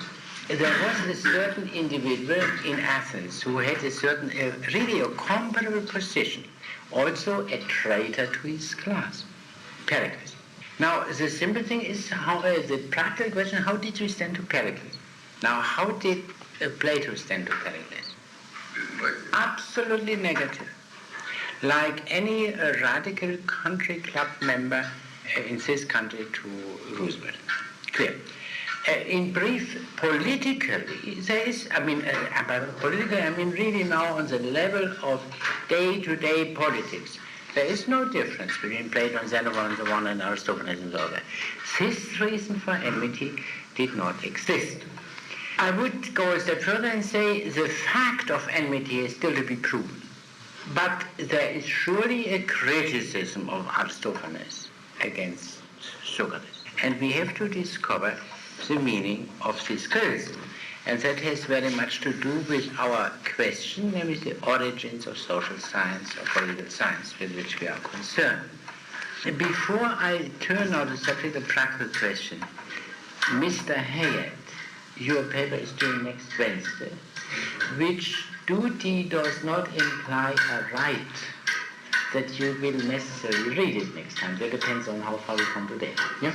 Yeah. I'm quite prepared to put it off until next week. No, but you cannot bank and that is right. Now, let us first begin with the first impressions. What have the clouds possibly, what can the clouds possibly have to do with our problem today? Well, very loosely expressed, to use a phrase which Mr. Metzler used, so as a sophist. And what does that mean? Again, very simply, a man who denies morality, that's to say traditional, ancestral morality. And this suggests to us immediately, on the basis of our knowledge of Plato and Xenophon, the true Socrates, in contradistinction to Aristophanes, was a man who discovered rational morality, in contradistinction to merely traditional morality. Now, what then is the relation between rational morality and traditional morality? Well, how would you say what it is? I mean, again, starting from the revered Socrates, as we must start because that is the first stratum of our knowledge in these matters. You see, traditional morality defended by Aristophanes, attacked by Aristophanes' Socrates, but the true Socrates, the Platonic Socrates, does not simply defend traditional morality as such. He is concerned with rational morality. Yeah? What is the relation of the true rational morality to traditional morality from this point of view? The traditional morality is based upon experience, kind of like, I'm still equating it here with Burkean. Yeah, that is dangerous, because Burke's reflections belong to a much later age, where so many things which are here still in the process of emerging, in the process of being established, had already become a tradition of many centuries. Yeah? And therefore, I mean, it is not bad in a very initial statement to refer to Burke, but it is also not very helpful if we try to understand better. What I have in mind is this. The rational morality is surely based on reason. The traditional morality is based on tradition. But nevertheless, they might have the same content. For example, traditional morality says you should not beat your father. An example which plays a major role in the comedy. And rational morality might say the same thing. But prior to investigation, we cannot know whether they fully agree, whether the new morality, the rational morality discovered by Socrates, will back up the traditional morality in every point. That is a great question. We owe it especially to Hegel, whose influence for the understanding of classical philosophy is overpowering up to the present time, that we are inclined to believe the content was not changed, but only the mode was changed. That is a very great question. And I will later on give some reasons, but I mention here only the fact. The second question which arises at this stage, and which is most important to us, is Socrates is the founder of rational morality. Socrates is the founder of the view that value judgments can be validated in a perfectly unobjectionable way. And we must see later on to what extent what this means in Socrates and what the base of that is. Now, of these two things, what the true revered Socrates did, we hear, of course, nothing in the clouds, because there the old Socrates, yeah? I mean the pre-Socratic Socrates, if I may say so, is the only one who occurs. Still, what we learn from the clouds is by no means negligible. In the clouds we are shown a Socrates who is very far from establishing a rational morality, who in fact attacks the traditional morality radically without suggesting any new morality we could respect. He suggests a new morality. That's exactly the point. But this morality seems to be altogether subversive. It includes, for example, the principle that a son may beat his father, yeah? To say nothing of other examples which occur. Now this position then, which Socrates appears to defend in the Clouds, has something in common with the view which is prevalent today in the social sciences, with what is loosely called relativism. And just as in the case of present-day social science relativism, the intellectual power behind that is, quote, science, unquote. Socrates is presented primarily as a natural scientist, and this natural science issues in a subversive moral teaching. Now, in the Clouds, Socrates is presented as a scientist, and that means, to mention only one point, which is in fact the most important point, there are no gods. Hence there are no sanctions for morality. You see, that is the crucial point in the Clouds. The traditional morality is a morality sanctioned by the gods. And therefore, if the belief in the gods fails, morality fails. But more specifically, and that you can say is a difficulty which cannot possibly happen in our world, in the biblical world, the difficulty here is that the gods, the guardians of traditional morality, behave themselves immorally.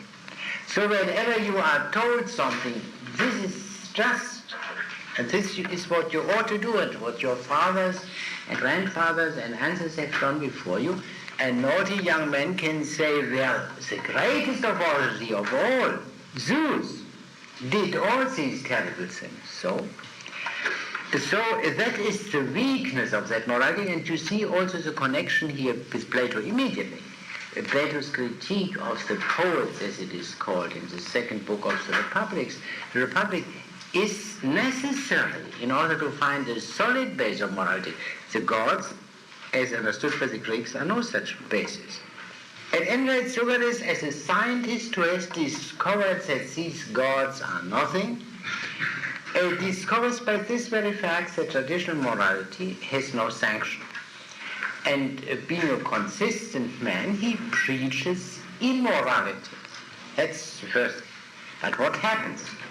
That is what's going on in the larger part of the comedy, but it doesn't end on that strain. What happens?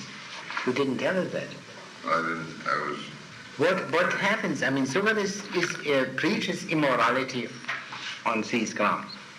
All right, and what happens after he has preached it? After he has taught it? After he has taught it, well, the child is not the tool of his father, as his father is old. I beg your pardon? The son is not the tool of his father, not the... No, but very simply, what happens? Does it end Socrates sitting on the throne as a tyrant? Socrates' school is burned. So, in other words, the citizen who has come under the influence of this immoral teaching revolts and takes revenge. The dialogue presents at first glance a revolt of the honest citizens who know the need for morality, who experience that need, against that academic abomination presented by Socrates. You can see it very simply. One part of the teaching, why that is necessary part we shall see later, is a son may beat his father. What the new teaching says, yeah? A son may beat his father with the same right with which the father beats the son. Now, what is the reaction of the father? Let us forget now about the dialogue. It's a preposterous teaching, because it destroys domestic discipline, and it leads to corruption of the young, naturally. Well, again, we don't have to go so far away to understand that. We have today a phenomenon which is of great concern to many citizens and social scientists called juvenile delinquency. Socrates brings about juvenile delinquency, and if that is not an evil, I don't know what an evil is. That's a simple reaction of the citizen. Our social science admits it as a matter of course, although it doesn't allow a value judgment. Now, incidentally, why does not our social scientist, who is confronted by the phenomenon of juvenile delinquency, go on, as Aristophanes did, say, if juvenile delinquency is a consequence of this kind of teaching, must this teaching not be wrong? Must it not be radically revised? Must we not restore the old moral teaching? What I have in mind is this. What is the difference, on the most superficial descriptive level, between the present-day social science student of juvenile delinquency and Aristophanes? Or his hero, Straussiades? Yeah? The present-day onlooker would perhaps say that the direction is correct, but the application is wrong, and this has to be modified and changed and perfected. Yeah, that is true, but very general. Where does the difference between the present-day, the typical present-day social scientist, and Aristophanes' Straussiades come in? The social scientist today is not primarily interested in changing it. Oh, no. There are innumerable studies and suggestions by social analysis of juvenile delinquency by social scientists. I'm sorry that I'm not in the Department of Sociology, but if you had known that, I would have called up one of my colleagues there and told me how many articles have appeared in the last year of the American Journal of Sociology. I don't know it from my own knowledge. Is presented, though, in his true role that he can justify his social science? Yeah, well, that is, let us not be too subtle in this very elementary stage. But what is the difference? To repeat, the comedy of Aristophanes suggests us a teaching which leads up to juvenile delinquency must be wrong.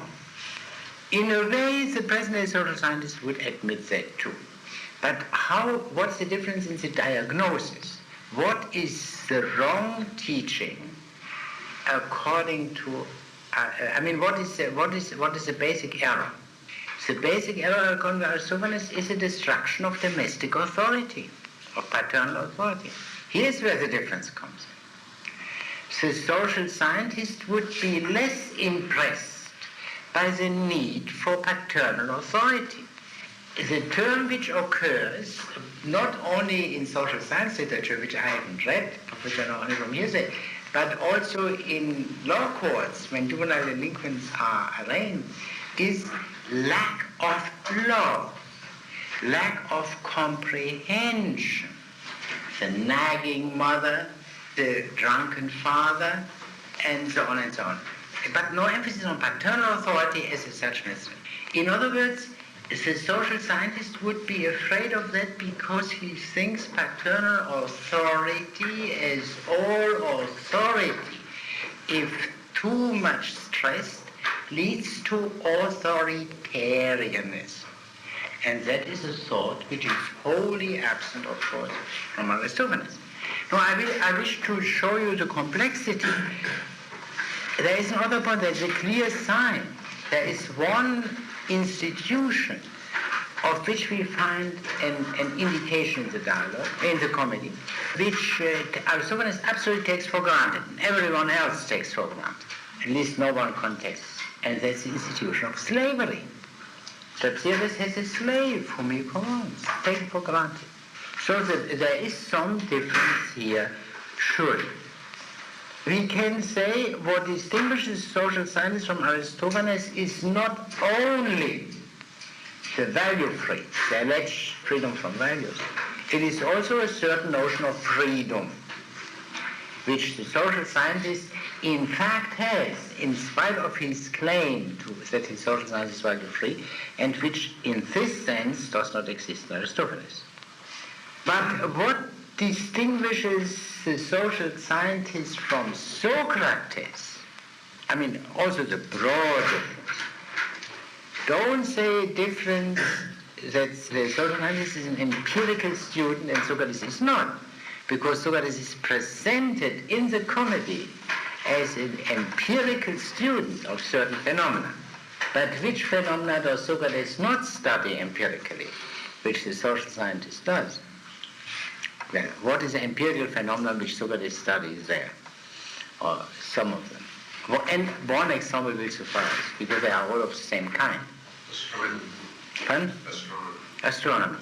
Or how far can a flea jump? Yeah? They're not humanly relevant. Yeah. In other words, he studies only natural phenomena. He does not engage in the empirical study of human phenomena, of social phenomena. Why does he not do that? Why does Socrates, this empirical student of nature, as he is presented here, not dream for one moment of the empirical study of human social phenomena, political phenomena?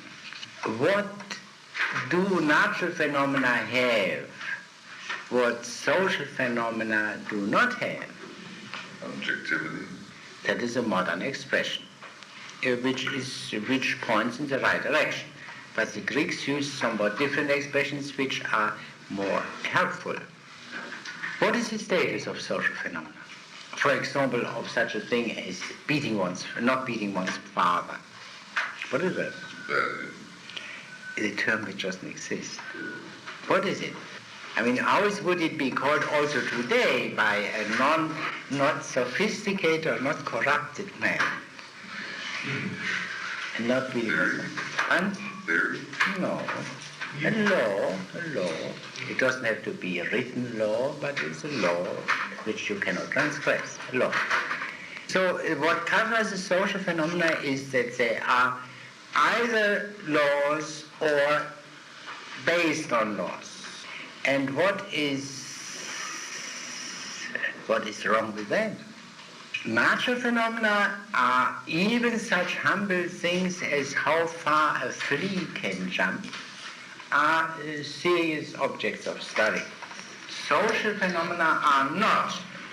And that is connected with the fact that the social phenomena are laws, have the status of laws, are dependent on laws.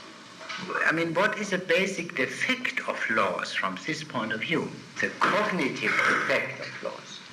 Man is governed by laws which he makes himself. Yes, that is true, but that is not in itself decisive.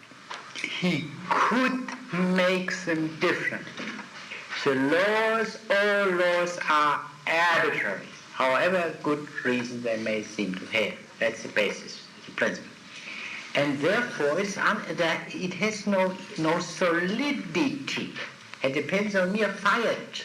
That a flea jumps this way, not that way, that is not arbitrary. That is so in the nature of things. In other words, laws and everything depending on laws has to exaggerate the status of stamp collecting. You see, we know there are many people who collect stamps, but the other people collect butterflies.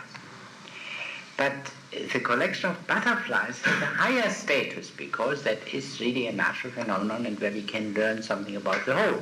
But stamps are arbitrarily made, and there are certain rules which you can perhaps observe, which are curious. I think one can say the variety and beauty of stamps is a sign of bankruptcy, at least in former times. And the solid countries had always the same dreary stamps. Think of Queen Victoria's England. Today things have changed because of the influence of stamp collecting on stamp production. But still, it is not a serious thing. That is the point. So, in other words, Socrates despises the social phenomena because they are based on law, on human arbitrariness. That is the obvious difference between Socrates and the present-day social scientist. What's behind the present-day social scientist that is no longer immediately visible is the notion that social phenomena are as natural phenomena in the narrow sense behind it. For example, when you speak of such a law, as it is called, of supply and demand, It is meant to be a law as independent of human arbitrariness as any Newtonian law. This notion is wholly absent from this state. Now, one must also mention, if only in passing, the following point, because that may come in later on. A certain parallelism between Aristophanes, Socrates, and social science exists. The true Socrates, the revered Socrates, the Platonic Socrates, opposes this Aristophanean Socrates, surely. And to that extent, the Platonic Socrates agrees with Aristophanes. What is the difference between Plato, let me say, and Aristophanes? Did Plato or Plato's Socrates express scientifically, rationally, what Aristophanes expressed poetically? I mean, Aristophanes in a comedy shows the preposterous character of this teaching. Plato shows the preposterous character of this teaching by argument, by an allegedly demonstrative argument. In other words, we must not forget this question, that Aristophanes' argument against his Socrates is a poetic argument. By telling a tale, he refutes that. Plato refutes that position, not by telling a tale, so it seems, but universally. Now, what does the difference between these two forms of expression mean, between the poetic expression and the scientific expression? The dramatic poet, of course, has one tremendous advantage, it would seem. He demonstrates ad oculos. We see with our own eyes where this leads to. No scientific argument can do that, because we would have to make the transformation from the universal statement into some visible fact by our own effort. The dramatic poet does this for us. But it is, of course, also true that there is also a weakness of the poetic argument. Here we have Socrates and Strauss, the two chief characters. These are two individuals. And what is true of these two individuals, with their individual characteristics, in an individual situation, may not be true of other two individuals. So that Socrates is the revolt of the citizen, which is here beautifully demonstrated, may not take place if the scientist were somewhat different from Socrates, and if the citizen were somewhat different from Strauss. That is a limitation of the poetic argument, whereas a scientific argument would be of universal validity. And there's another point I mentioned in this context. It's a comedy. Socrates is ridiculed. We laugh. Is this laughing not also a form of convincing? I mean, is making men laugh not a form of convincing them? You know, in a scientific argument, laughing or making people laugh is not permitted to be legitimate. But is it not, in a comedy that is surely done, what is it? What makes us laugh? What makes us laugh? And is that which makes us laugh not something connected with evidence? We laugh about all kinds of things, but we laugh also, and that seems to be the case here, about massive absurdities. Is not if we are suddenly confronted with a massive absurdity, are we not compelled to laugh? And is this laughing not an essential concomitant of the realization of the massive absurdity? That also is a point we must keep in mind. But let us now go into the details after these very general remarks, which are some of which are in need of revision. Strauss is the antagonist of Socrates. I have assumed up to now that he is the citizen who revolts against this immoral teaching. I have assumed, in other words, that Strauss is a normal citizen. Is he a normal citizen? Is his action against Socrates the action of a normal citizen? What do you say to that? No. He's not a normal citizen. If he is not a normal citizen, and his action is not that of the normal citizen, what does the comedy prove? What do we have to think of Socrates if he comes to grief only by virtue of the action of an abnormal citizen? Do you see? So we must open the question by going to the details. We are in need of patience. Not everything of importance reveals itself, it reveals its meaning immediately. So we are in need of patient observation, as we are also when we do other things. We must wait and not force any schema on the thing until a pattern emerges. Not everything is fit to be digested into a reader's digest. In other words, we have to read with some care. It goes without saying that we cannot read this work with the necessary care. There are limits. The absolute limit, to speak practically, is the end of the Wednesday meeting, because otherwise we will never read something else. And it is also important that we get a notion of some other Aristotelian comedies and of the revered Socrates from the mouth of Plato, if this course is to fulfill its function. Now let us then turn to the clouds and begin at the beginning. Strauss is in the night.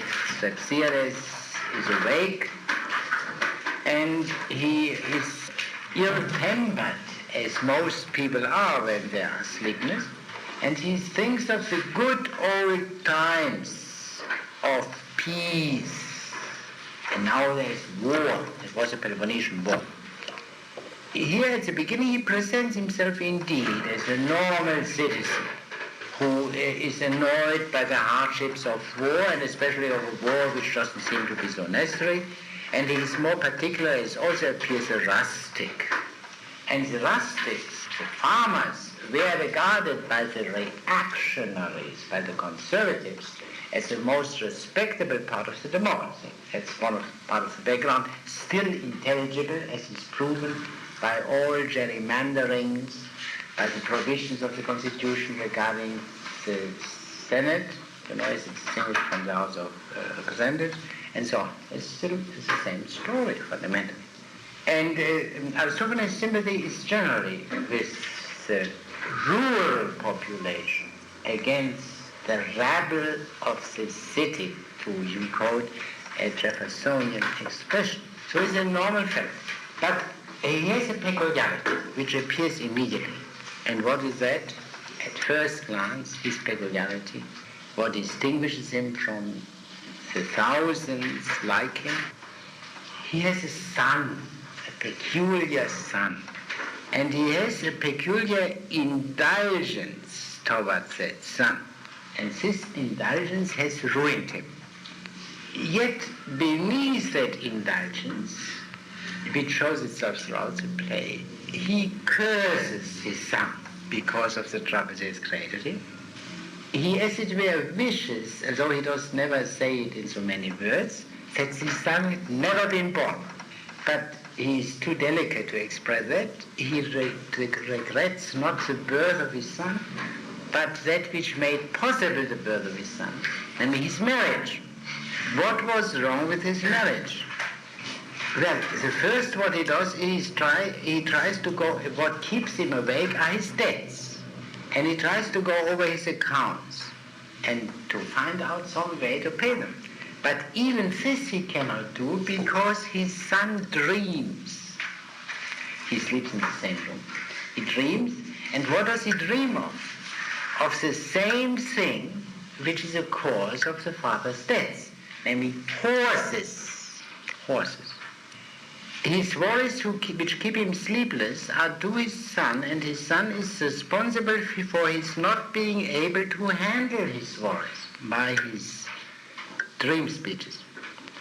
Now, what was wrong with the marriage to come to that which is the cause of causes? He was a fellow of rustic simplicity, a simple peasant, and then through a matchmaker he was induced to marry a fine lady from the Athenian upper crust. She was not exact. I suppose she must have had some blemish. Perhaps she belonged to a poorer branch. Perhaps she was not the most beautiful of these ladies. However this may be, he was persuaded by a matchmaker to marry her.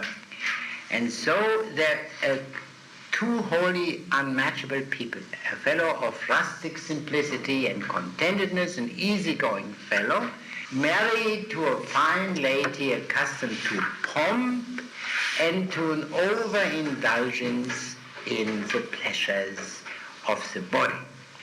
So, and this shows itself in the son and simply in the name of the son.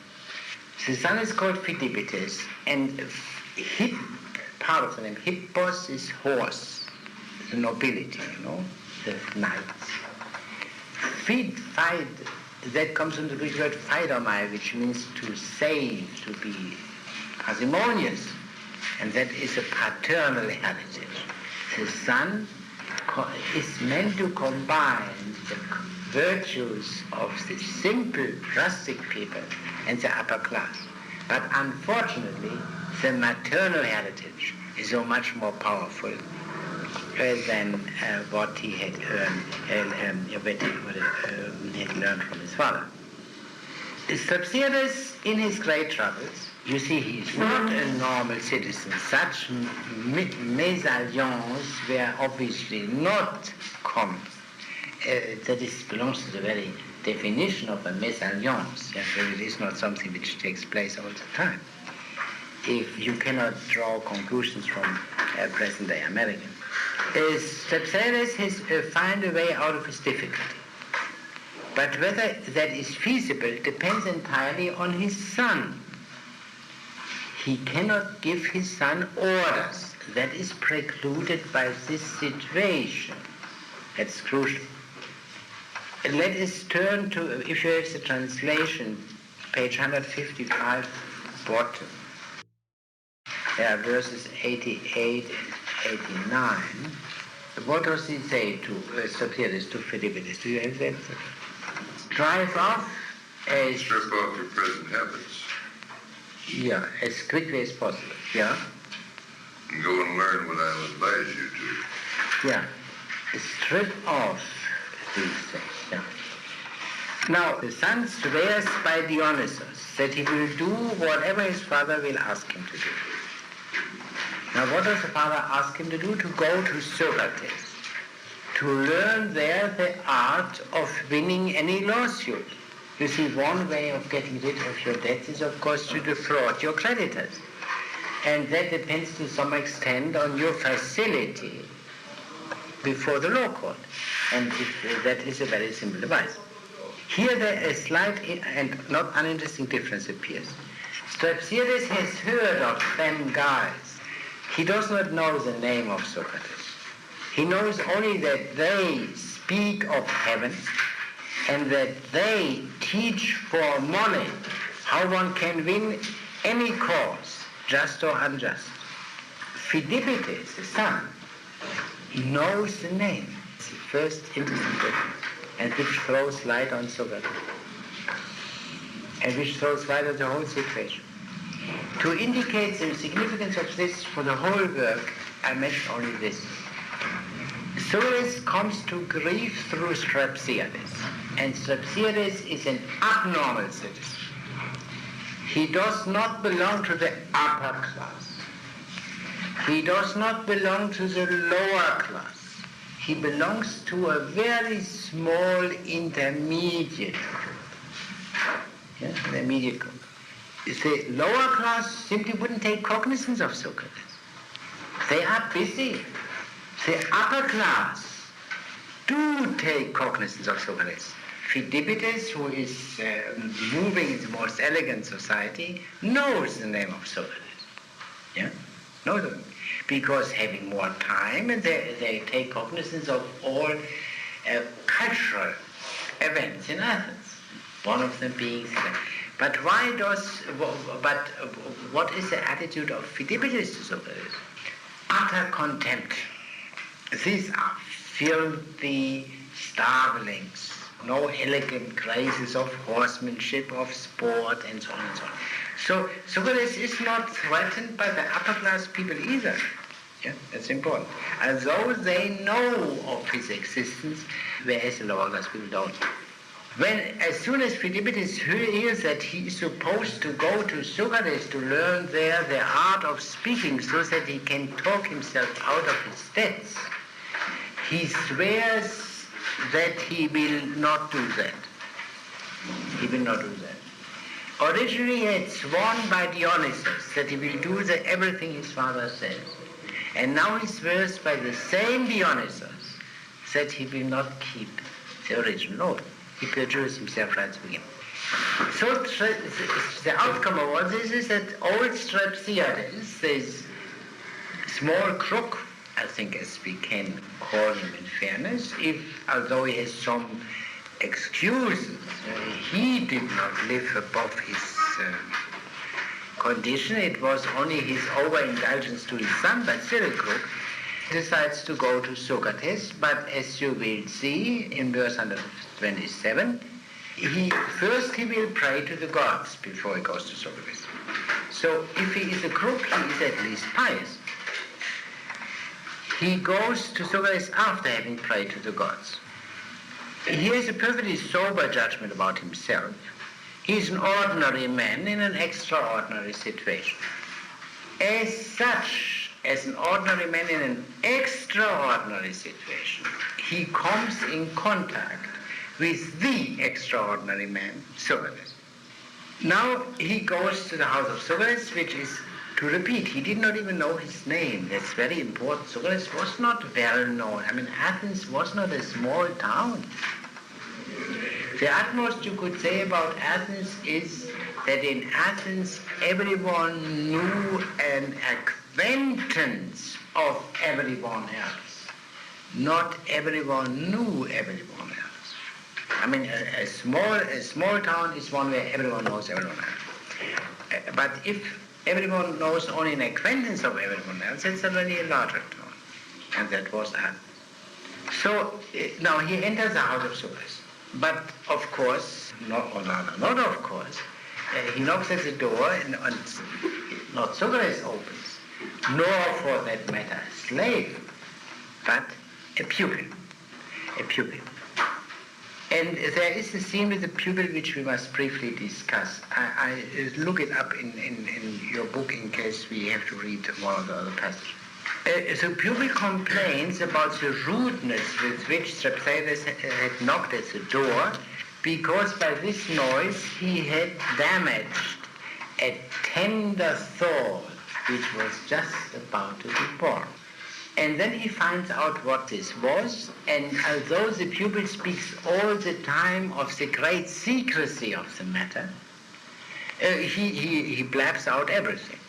So, in other words, if Socrates had made certain security arrangements, they were very poorly enforced and poorly contrived. Socrates is not a very practical man, as appears from the beginning. Now, the pupil tells Strauss of Socrates' concerns. What did he do? For example, he measured the jump of fleas. How far can a flea jump? Yeah? The comic, in itself, of course, for a sensible man, a perfectly reasonable biology is a perfectly reasonable question. No? But from the point of view of someone who is suddenly confronted with adult people doing such things, an absurd activity. To be exact regarding contemptibly unimportant things. Does he not have anything better to do than measure the jump of fleas? Strauss is impressed by the cleverness with which Socrates did that. We don't have to go on there. The second question is, with which Socrates is concerned, do gnats hum through the mouth or through the behind? Strauss is again impressed by the cleverness, but this time with a view to the consequence. Namely, that men who are so clever that they can find out that can win every lawsuit. And the third point is that Socrates or his pupils observe the ways and revolutions of the moon. In this case, Strauss is only amused by the ridiculous incident which prevented the observation. Namely, some lizard did something, dropped a dropping on one, so he couldn't continue observing. That doesn't interest him, as you will see. These are the three theoretical objects of Socrates which are mentioned, and then we come to a practical, namely what we can call Socrates' if I understand the passage correctly, and I understood it in the way in which the commentators understand it, which does not necessarily mean that's a correct understanding, that Socrates stole, they didn't have anything to eat, he stole something, which a coat which he then stole, but he stole it by means of geometry. Let us call it Socrates' geometric theft. So, Socrates is not absolutely decent. He did steal, it seems. But of course, it's also clear that there is a strange disproportion between this cleverness and the result. Yeah? They are starving fellows. And after all, a really clever, unjust man doesn't have to steal a coat from a gymnasium and sell it so that they have a dinner. Now, at this moment, the door is opened, and he sees, as Strauss, he first the students, the pupils of Socrates. And they do 5 different things. Some seek what is beneath the earth, say the rudiments of geology, but Strauss, as a farmer, thinks that they are looking for onions, which is of course not true. And then others go to a much deeper depth, so that they have to dig very deep, and so that their mind looks at the stars. The third is astronomy, the fourth is geometry, and the fifth is geography. The only subject in which Strauss is not interested at all is astronomy. Who cares for the heavenly bodies, you don't live on earth. He is also not impressed by the search beneath the earth nor by geography. He is impressed to some extent by geometry, because geometry means measuring the earth, literally translated, measuring land, and the prospect of distributing land, of the rich, is of some attraction to a practical rustic.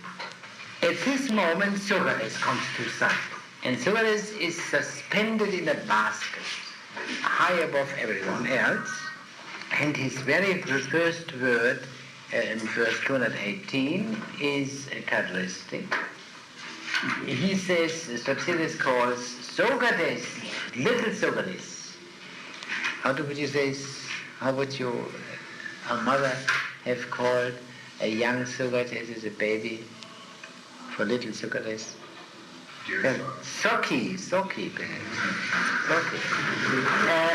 And then Socrates says, what do you call me, you ephemeral being, you creature who lives only a day? His contempt for man is the first sign of Socrates. He lives on high, not on the earth which Strauss cultivates. And the thought behind it is that subtle thoughts can thrive only in the subtle air. Thin thoughts require thin air. The quote materialism implied in this doctrine yeah, is a very important position. And we know from Plato's Phaedo that the view from which Socrates started was a materialistic philosophy of nature. Socrates comes down and Socrates tells Socrates why he has come in order to learn from him. And he offers payment. And now we get a very great surprise. And this is one point which I must hold against Mr. Metzler as well as against the common interpretation. Socrates is absolutely uninterested in the money. He doesn't even listen to them. Absolutely uninterested. And there are some later references to money or rather to gifts, but they are never at a request of Socrates. Socrates out of gratitude brings him some flower, whatever it may be. Socrates isn't interested in money, not at all. But Socrates is interested in something else, which is much more important to him, and which is much more grave, and which is much more strange. To use a very harsh word to convey the shock. Socrates is not interested at all in his money, but in his atheism, in his denial of the gods whom everyone worships. And apparently Socrates is, you can say, a kind of fanatic. That would be the first impression, who wants to sell these new gods. He initiates Socrates for, and that is very important, this Socrates, who rejects the gods whom everyone knows and worships, has gods of his own. And he has a cult of his own. He has new gods, strange gods. And who are the strange gods? In the first place, the clouds. The clouds. The play is called the clouds. And in a way, the clouds, rather than Socrates, are the heroes of the play. Of the clouds, it is said that they inspire the sophists and poets. Now, sophists doesn't necessarily have here the pejorative meaning. Sophists means simply the wise men who speak or write prose. The poets are the wise men who speak in meter. Why do the clouds have... The clouds are the thing which appears first. What is the relation between sophistry and poetry on the one, between wisdom on the one hand and the clouds on the other? Clouds are transitory in shape and appearance. They come and go. There's no kind of absolute basis or concrete foundation to lay anything on with the clouds. Yeah, but something more specific is They said. appear this to one man, to another, something else. Yeah, yes, but one must say this more precisely as it is said. They imitate everything. A cloud looks like a horse, like an old man with a beard. You know all kinds of figures which you see. The clouds imitate everything. And therefore they are the origin of all imitative art. That's the assertion. They make visible, then by imitating, they make visible the nature of things. That is the meaning of clouds. Anticipating some later point, I would say this. Socrates is engaged in two activities. The first is what we can call natural science. In the widest sense of the word, what was called physiology, the speaking about nature, not merely what we now understand by physiology. Socrates says they're only gods. Zeus doesn't exist. And on the other hand, the clouds help or serve only Socrates. That is an alliance which is underlying the whole play. And therefore it is crucial for the understanding of the play, do the clouds also suffer from Socrates' misfortune, as Socrates obviously suffers from, He says these clouds are much cleverer than Socrates. They don't suffer. So the clouds are the only gods. Zeus does not even exist, let alone that he has any power to harm or hurt. That is presented to Strauss. That's the first theme between Socrates and Strauss. Everyone thought Zeus was responsible for reigning. Yeah? Zeus is reigning, the Greek said. Zeus hyai. So it's no nonsense. The clouds rain, make rain. And he gives proofs it. He says, did you ever see rain without clouds? You must not underestimate in this very funny presentation the arguments used there. The clouds therefore take the place of Zeus, because they are responsible for rain. But then Socrates still is not quite satisfied. It's not so simple. Granting that Zeus doesn't rain, but the clouds are responsible for rain, is not Zeus still higher than the clouds? Is there not some compelling force, some necessity, which makes the clouds do what they do behind them? 379 folly. Socrates, no. He admits there is something which a cause of what the clouds do. But that's not Zeus. That is world. Is this intelligible in my pronunciation? W-H-I-R-L. Yeah? World. Good. World. Now let us read on page 167 in this translation. You're saying about the middle of the page where Socrates begins to speak. Yeah? Mr. Metzler, will you read? For when to the brim, filled with water, they swim, by necessity carried along. They are hung up on high in the vault of the sky, and so by necessity strong. In the midst of their course, they clash with great force, and thunder away without end. But is it not he who compels this to be? Does not Zeus' necessity send? Yeah, well, you see, there's a question. That's the point.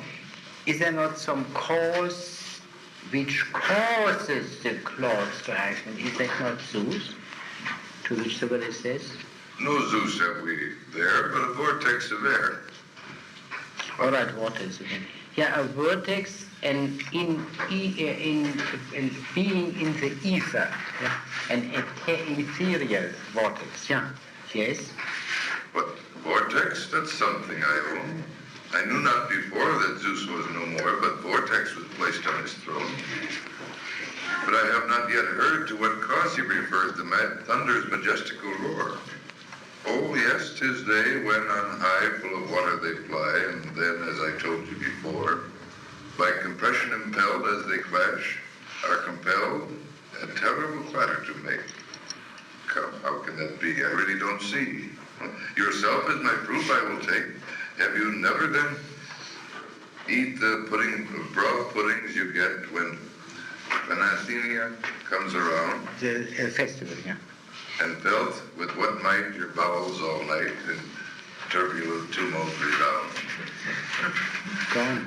My fellow, 'tis true, there's a mighty to-do, and my belly keeps rumbling about, and the puddings begin to clatter within and kick up a wonderful rout. Quite gently at first, pepper-packs, but soon pepper-packs away. Till at last I'll be bound I can thunder as loud pepper-packs as they. Go on. Two more lines. Shall thou then, of a sound so loud and profound from thy belly diminutive said, and shall not the high and the infinite sky go thundering on without end? Yeah, but literally it's not the air. Yeah. In other words, he brings a very homely experience and says, look, that happens on a cosmic scale in the case of thunder, and here we discover air as that which is above the clouds. I mean, not only locally, but as causing what the clouds do. Still, Straussian is not completely convinced because there is one fact which the air doesn't do and the clouds don't do. Namely, the Zeus is a guardian of justice. And he uses his lightnings for striking the perjurers. Yeah? That is a fact. And how does Socrates reply to that? That's the last straw for Straussiades. Zeus as avenger of perjury. And he says, well, are not these guys notorious perjurers and never struck by lightning? And on the other hand, is not Zeus' own temple struck by his lightning? So what you regard as a fact that Zeus uses the lightnings for striking perjurers is not a fact. Straussiades is completely convinced of the truth of Socrates' teaching. And that is enormous. Imagine a simple rustic, completely corrupted in less than an hour. Don't underestimate that. So we have now we know now the truth about the universe. There is the highest principle, you can call it vortex, as it is sometimes, you can also call it air, you can also call it ether. That is not so very clearly distinguished, it's not so important. And then we have a subordinate principle called the clouds. And the highest principle corresponds to physics or physiology, yeah, which seeks the nature of things and the highest principle. And then the other is rhetoric, represented by the clouds, as we shall see later. Now, at this point, the clouds encourage Straussiades to become clever. That's to say, to become victorious in action, in deliberation, and in speech. The clouds help Socrates in getting a pupil. They are his publicity agents at this point. Socrates, however, demands that Straussiades must not respect or recognize any other gods except chaos, clouds, and the tongue. That is only another formulation of the same thing, because his highest principle, being completely, call it ether, being completely senseless, mindless, can very well be called chaos. Chaos is the absolute absence of order. There is no meaningful order, and why not call it chaos? And the clouds, of course, that which inspires the tongue, and then the tongue is the greatest human instrument. Straussiades promises to do that. The clouds listen to this, but they are silent about it. Just as they were silent when Socrates was setting forth his rejection of the old gods. They don't say anything.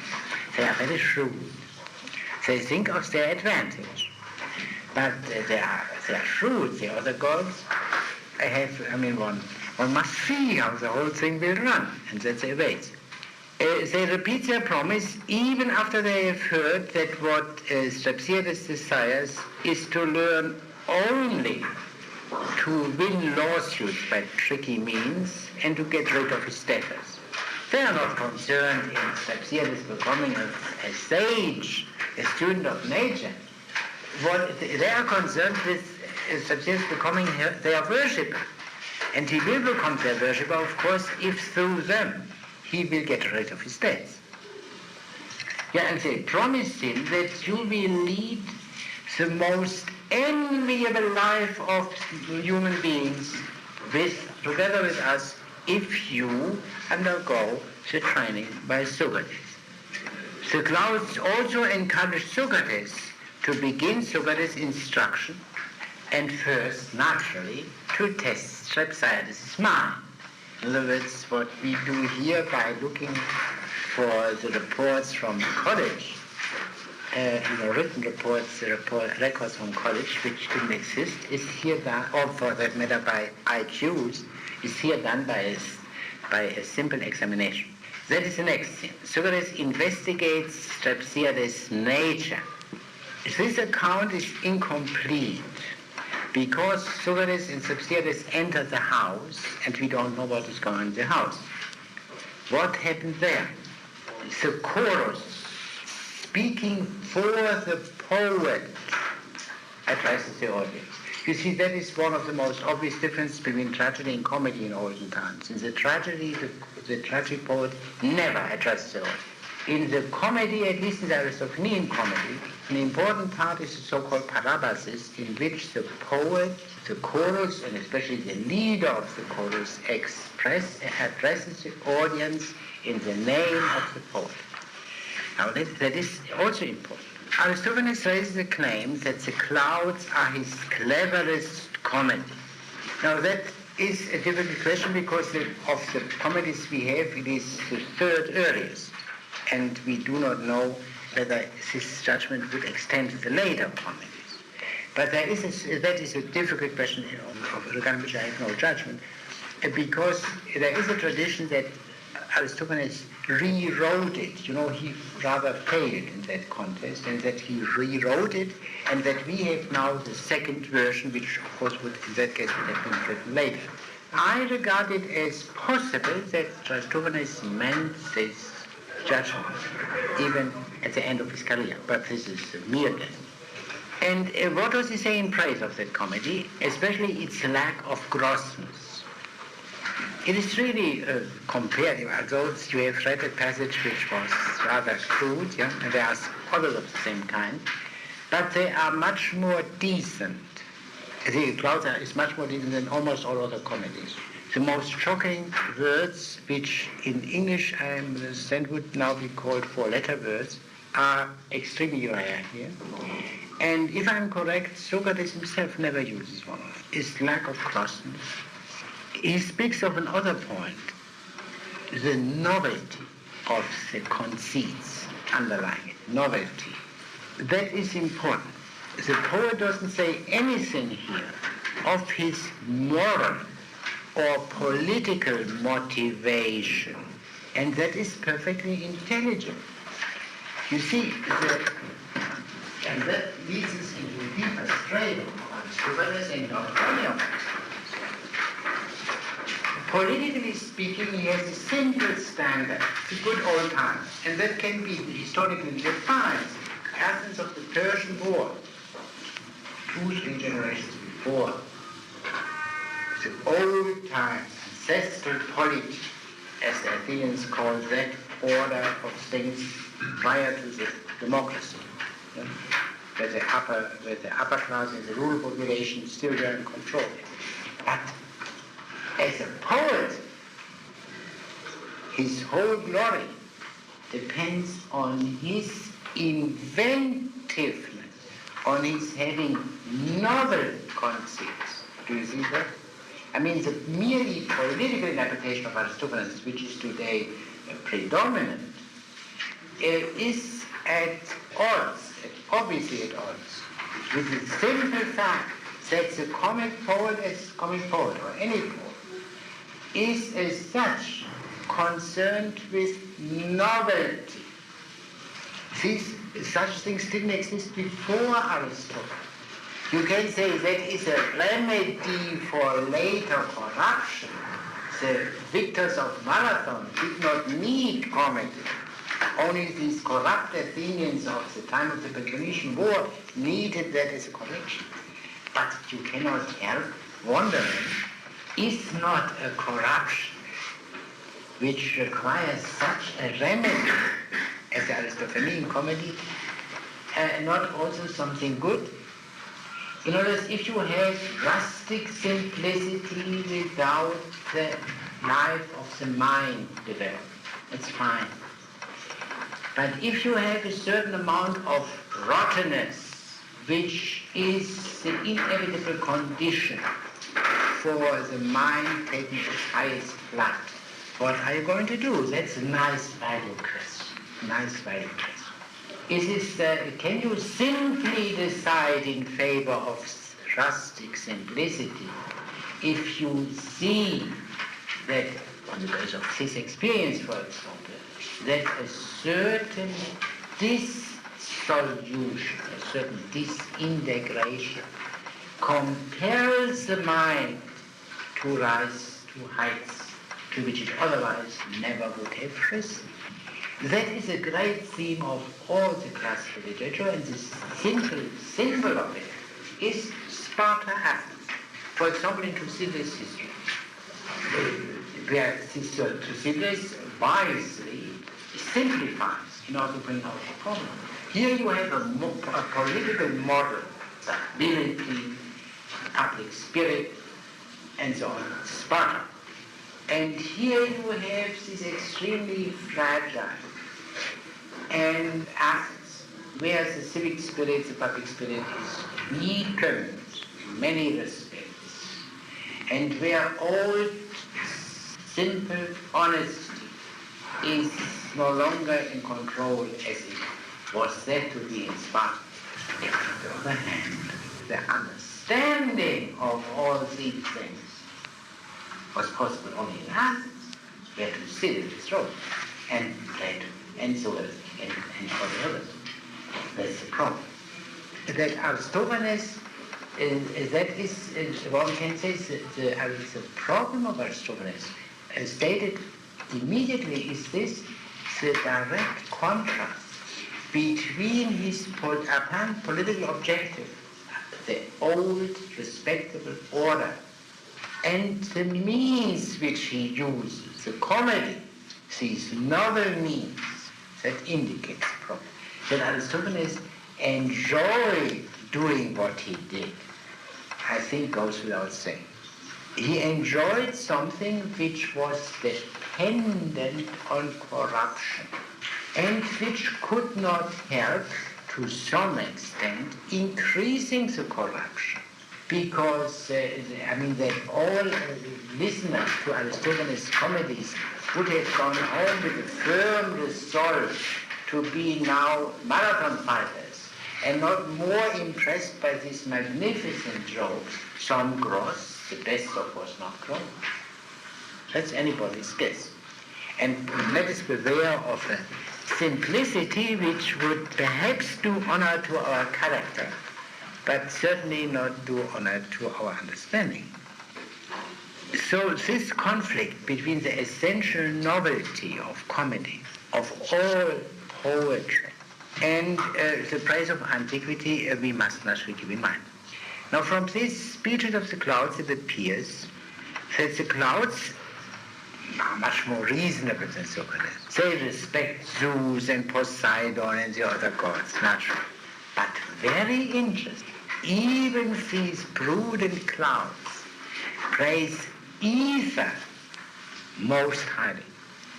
They complain that while they help the city more than any other gods, they are not worshipped at all. In other words, the clouds themselves pursue a policy in that play. Yeah? They are involved. Also the moon, capitalized, complains about the insufficient worship which it receives on the part of the Athenians and the allies of the Athenians. I cannot develop this as it should be developed. In other words, the ether and the moon, in contradistinction to the other gods. Now, we need a formula for that distinction. Some of you will have it ready, I'm sure. Yes? Cosmic God. Very good. And the And Olympian gods. No. So, you know that in the banquet, in Plato's banquet, sure, even in the speech of the clouds, which was much more prudent than Socrates, this antagonism between the cosmic gods, the gods knowable to man as man, and therefore recognized everywhere, and the Olympian gods, either specifically Greek gods, also appears. Yes.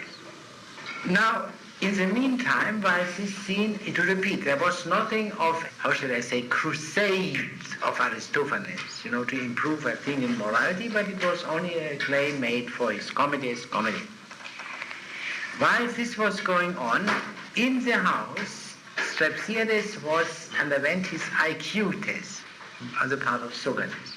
What was the result? Oh, he was not allowed to continue any further. No, I mean, first of all, the factual statement about the intelligence of Strauss. Never by chaos, air, and respiration, never, no, never have I seen a clown so helpless and forgetful and absurd, why he forgets a quirk or two, he clean forgets them areas when, why, if he learns a quirk or two, he clean forgets them areas he learned them. All the same, I'll call him out of doors here to the light, take up your meds, Straussides, and cut. So, what is the factual judgment about Straussides' capacity? He's extremely stupid. Yeah. By the way, you see how nice this is with factual statements. You could, of course, say his IQ is, what would it be, 50? I don't know. 50. It's a purely factual statement. But if you know what you are talking about, you say, in effect, he is extremely stupid. Yeah? If 50 is extremely stupid, which I never know. Or do they begin at 1? At 0? I mean, or do the IQs begin with are people with an IQ of 0? 50 is extremely stupid. It's extremely stupid. I mean, I heard of people who had 130 and 40, so I thought 50 was pretty low. So, but you see the beauty about factual judgments. An IQ of 50, numerical statement, nothing can be more objective. But every man who knows, as apparently you all do, knows that he is extremely stupid, which is a value judgment. Yeah. So Strauss therefore does, since Strauss is so stupid, Strauss does not even begin to teach him the higher part of his wisdom. That is important for the whole course of the argument later. Why? So Strauss' teaching consists of 2 parts: natural science and rhetoric. If I may use a modern analogy, which is of course very bad, but just for some help, say humanities. He is too dumb for the natural sciences, but he is good enough for the humanities. That is, I believe, the judgment of men. I mean, I try to reproduce an opinion now widespread, which I'm very far from sharing. So, what does it mean for the meaning of the whole play? The antagonist of Socrates is someone who has acquired only the external, superficial part of Socrates' teaching, not the center and core of it. Would someone capable to understand that center and core ever have revolted against Socrates? Would Socrates ever have come into trouble through one of the true students? As a matter of fact, we find a proof later. Even Strauss' son, Legitimacy, acquires only the external kind of knowledge, rhetorical knowledge. And he refuses to participate in the burning down of the think tank at the end.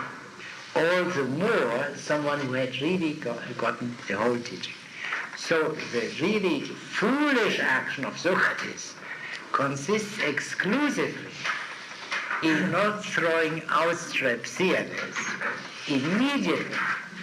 You know, that had also consequences. But let us go. Socrates begins with elements, with meter, rhythm, and so on. But Strauss is not interested in that. After all, if you want to deny your debts, you don't have to use meter for that. On the contrary, it might do you harm.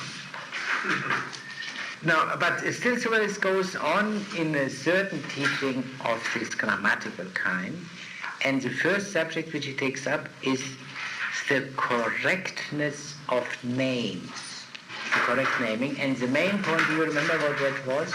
It is perhaps not so clear from the translation, although he should have succeeded in making it clear. What is the point which he makes clear? The gender. Yeah. In other words, it is... Gender. No.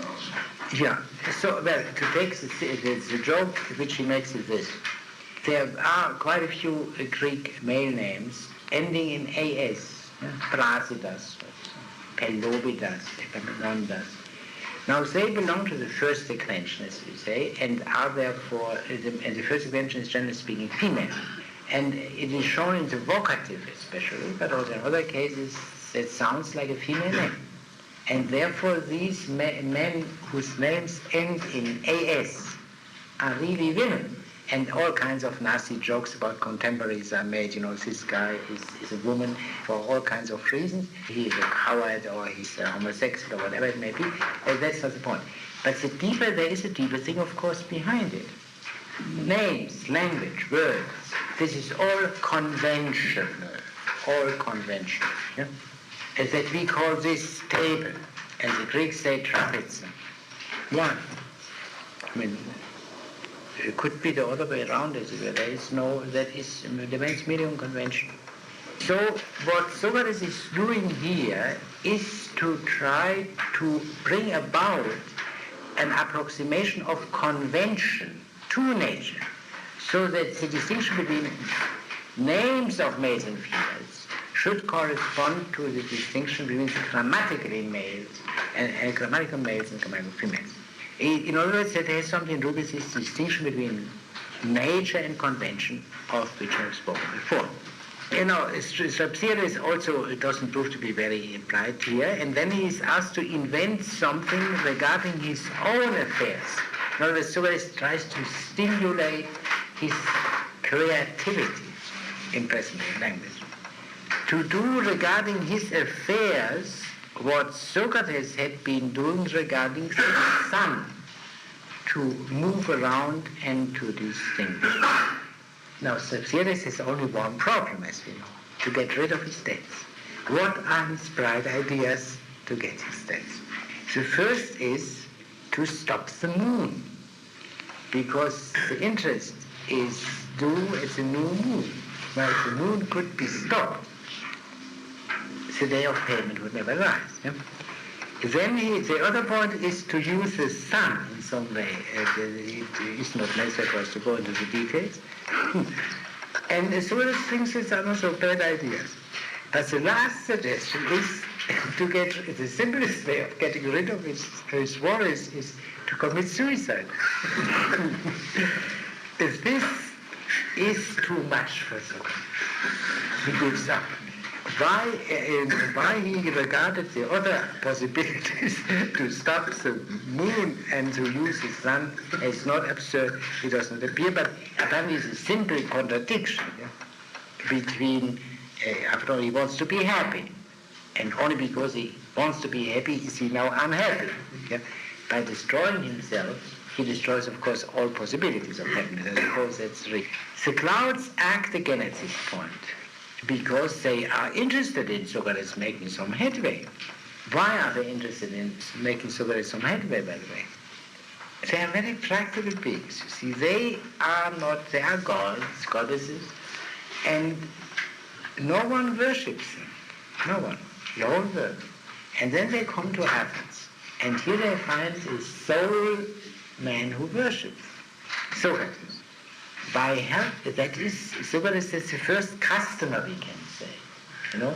If Socrates' business becomes flourishing, they have an interest.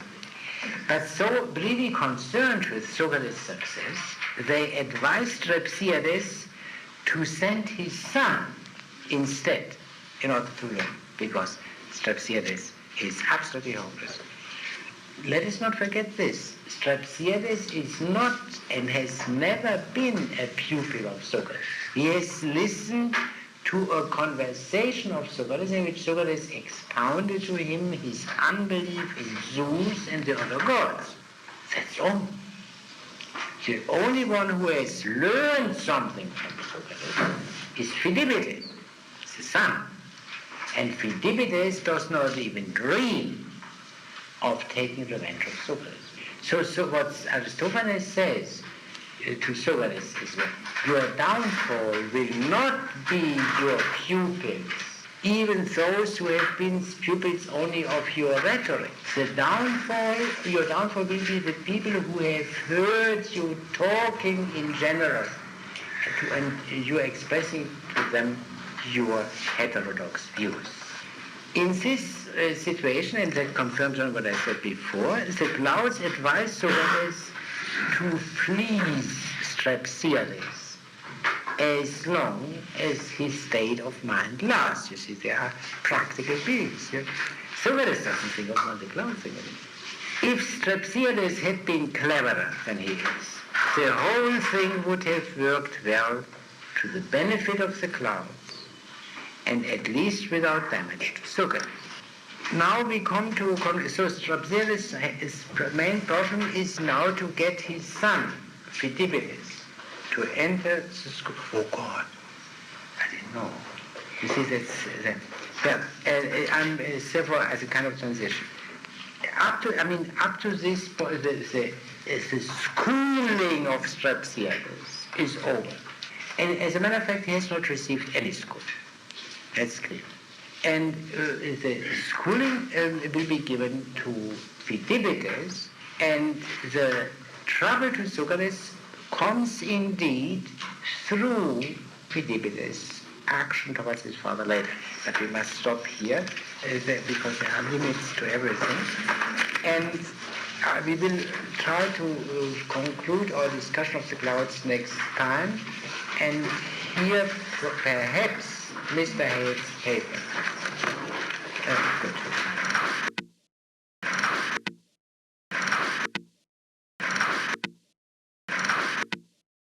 Papers.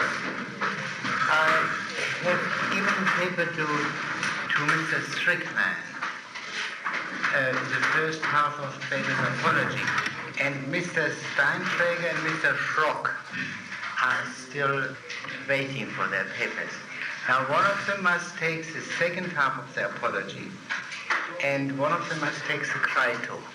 First come, first served. And you are Mr. Steintrager, I see. You act hard. That is Mr. Steintrager Apology. Now let us turn to Aristophanes and the clouds. I remind you of a few points we discussed last time. At first glance, the clouds present the conflict between what we would call science and the polis. And this is identical in the context. It's a conflict between immorality and morality. That science of Socrates is not political or does not include political or social science, because the theme of science is nature, and all political and social arrangements are conventional and therefore not the subject of science. But the Socratic science is connected with rhetoric, and why that is so we will see later. And the Socratic position is presented symbolically by the two gods whom Socrates worships: ether, also called vortex with a due to its function, and the clouds. The ether or vortex stands for natural science, especially astronomy, and the clouds stand for rhetoric, for the reasons indicated last time. The highest part of Socrates' science is astronomy, and it is characteristic of Strepsiades that he is absolutely uninterested in astronomy, whereas for the other fields he has some slight understanding. For geometry he is in a considerable interest because it is so important for dividing up the land. Now this much about the overall position of Socrates. The occasion of the conflict is the predicament of Strepsiades. He is not a normal Athenian citizen. He is an in-between being, between the upper and the lower class, by virtue of he comes, as you remember, from the lower class. He's a rustic, but he married foolishly into the upper class, and therefore he is caught between the devil and the deep sea. But there is a more specific reason apart from his marriage, and that is his indulgence toward his son. Because if he had been a tough father, he could have prevented it. His love for his son brings him into debts and tempts him, therefore, to become unjust, namely to try to deny his debts. and this can only be done by becoming a completely unjust man via Socrates. Now, Strauss, we have seen, is too dumb, not only for natural science, but for rhetoric as well. The clouds advised Strauss to send his son Phidippidis to Socrates' school. The clouds, the new gods, encourage an enterprise which is somehow directed against the old gods. You know, because Zeus doesn't exist, says Socrates. Let us turn to verses 833 following in the translation on page 184 middle, where Phidippidis speaks to Socrates, to his father. Yeah? Do you have that? You want me to read? Yeah. And now you've come to such a pitch of madness as to put faith in brain-struck men. Oh, hush, and don't blaspheme such very dexterous men, and sapient too. Men of such frugal habits, they never shave, nor use your precious ointment, nor go to baths to clean themselves. But you have taken me for a corpse and cleaned me out. Come, make haste. Do go and learn for me. You know, stop here for a moment. You see, there is a link between Strauss and Socrates, and that consists in the fact that both are thrifty, parsimonious. This parsimony is, of course, of very different origin. Why is Strauss parsimonious and why is Socrates parsimonious? That we must see. You see, this parsimony is the only thing which Socrates and Strauss have in common. Yeah? But also more important, also more revealing of the basic difference. Now, what is the cause of Strauss' parsimony, and what is the cause of Socrates' parsimony? It's not a difficult question, but we must answer it. Socrates doesn't care for such things. They have no worth to him. Yes. And they have too much worth for Strauss. Yeah. Now, there's one case indifference, in the other case greed. So really opposite motivations. And that is, of course, connected with the fact that Socrates is absolutely disinterested in the payment for his teaching. This we must always keep in mind, and therefore the vulgar notion of the clouds that Socrates is here presented as a sophist in the vulgar sense of the word is simply not true, because the sophists were famous for greed for money and also for reputation and prestige. Socrates is completely indifferent to this matter. Yeah. So Strauss then, as is indicated by the passage we have begun to read, is trying to persuade his son Phidippidis to become the pupil of Socrates, because he, Strauss himself, is not intelligent enough for the purpose. In the conversation between Strauss and his son, Strauss teaches his son, without any preparation, that Zeus is not. Immediately, like that. And Phidippidis is a sensible young man, regards this as madness. He does go, he's willing to go to Socrates' school, but only in order to obey his father. The first time in his life that Strauss has put his foot down, and he got obeyed, which shows how terribly indulgent he has been hitherto. Yeah. Brings that out still more. And the action is already indicated in this very fact. Strauss has been up to now a little crook. He only had the intention of defrauding his debtors. Then he goes to Socrates, and there the net result is that he becomes completely corrupted. He wants to become completely corrupted, but he does not imagine what he is letting himself in for. He had already accepted the abolition of Zeus as a minor thing. Yeah. But he has no inkling what is going to happen if his son is exposed to this influence.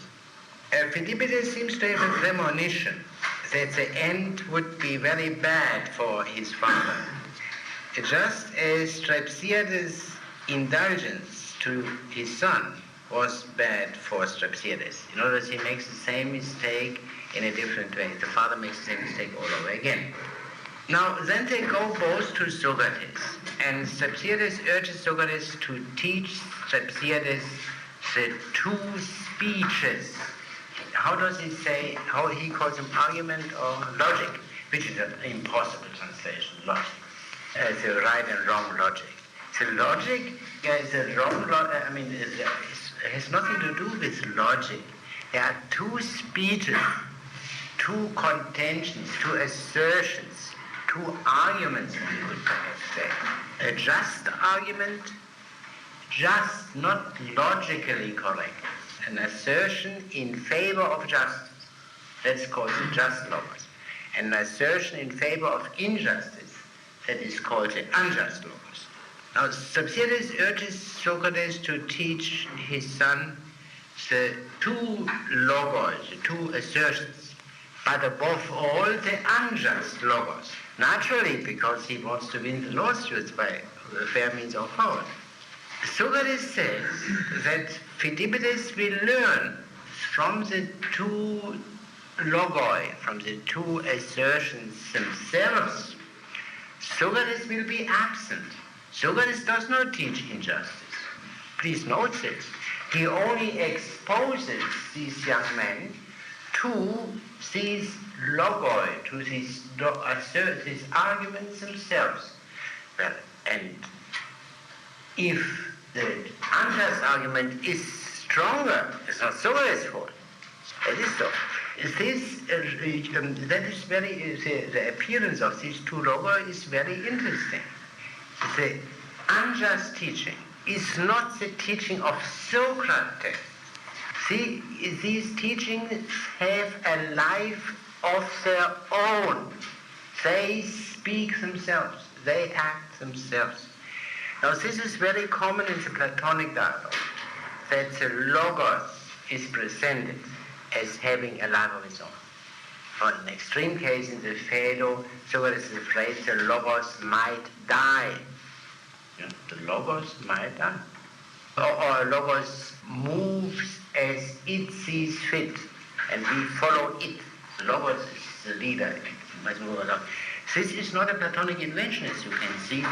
If it has been invented by anyone, one could say it has been invented by Aristophanes, who presents these movements of the two logos.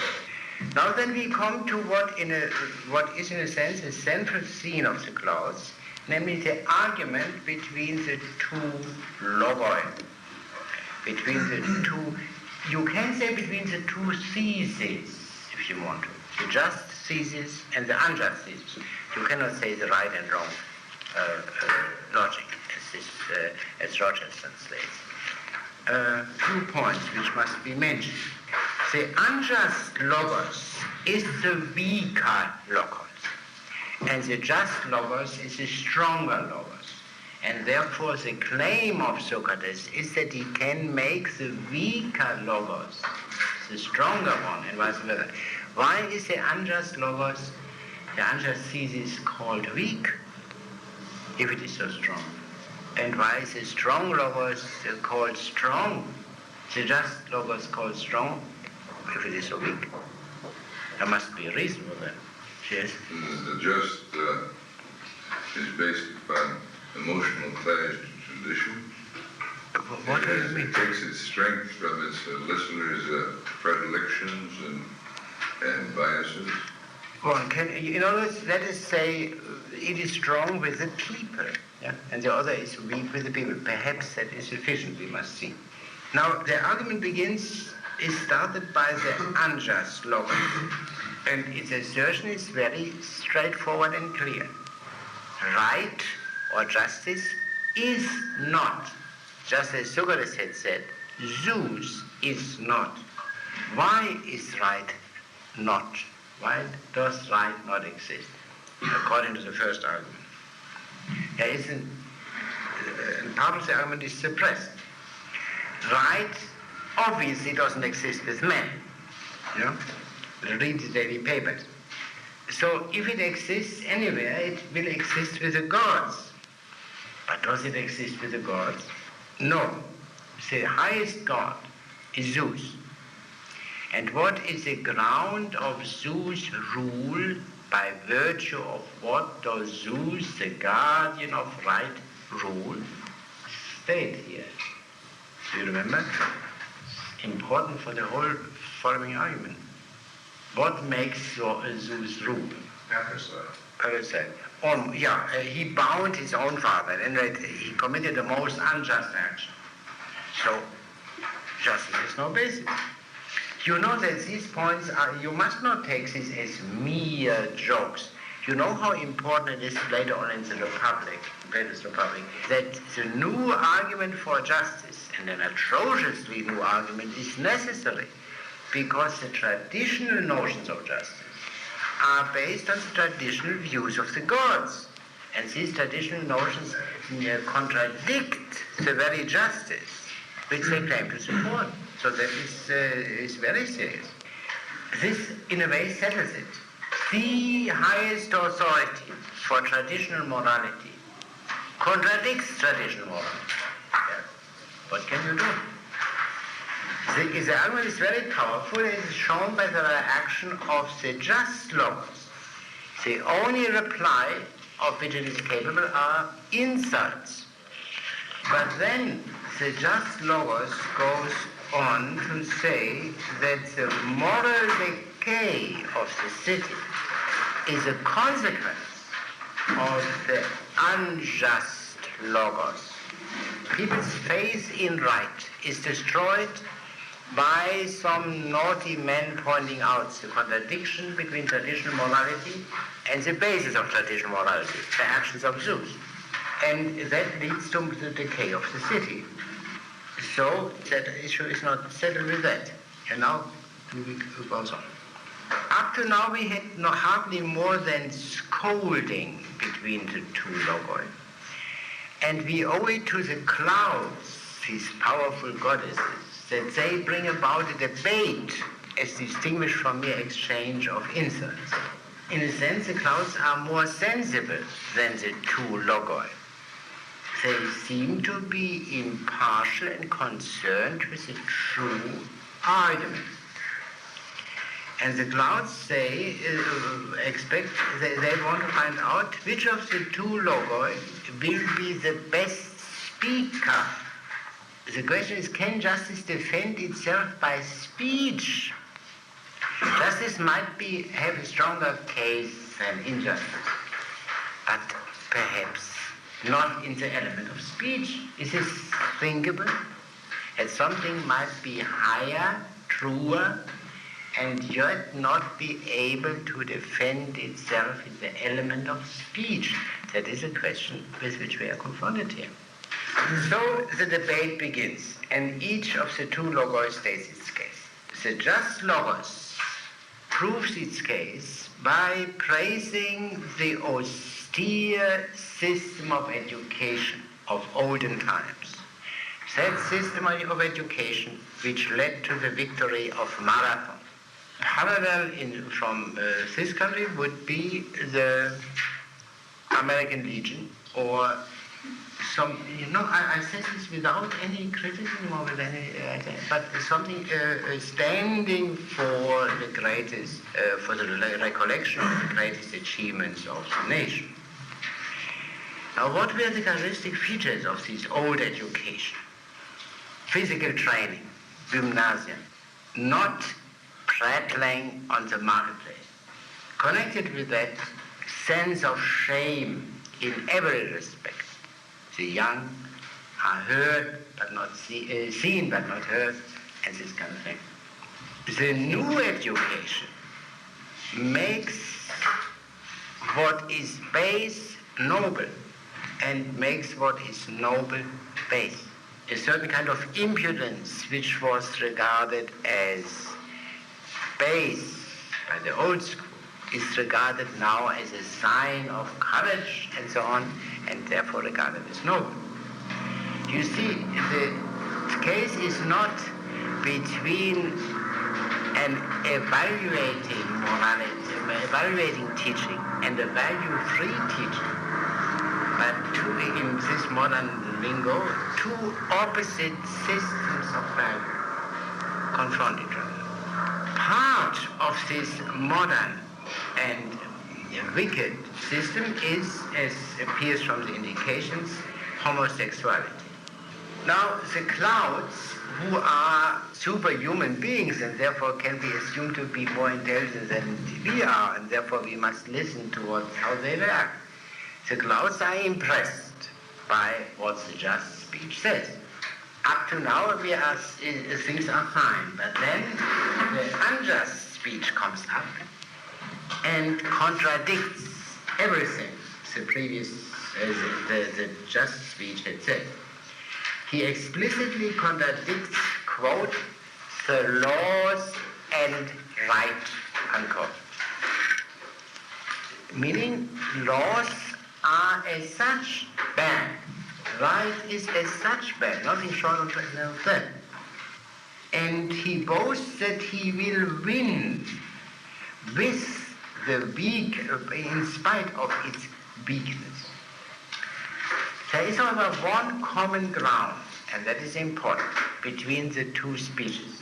There is one thing which they praise equally, as though the meaning is somewhat different, and that is manliness, Andrea. And that is a part of the argument in 1045 following, where the unjust logos shows that manliness is achieved precisely by the means condemned by the just speech. This means is not very important for our purpose. The means happen to be warm baths. They were despised by the old-fashioned people and used by these newfangled people.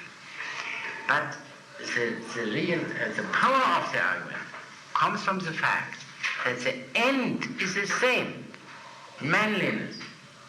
And the argument is given by a Heracles who used warm bath, and no one was as manly as Heracles.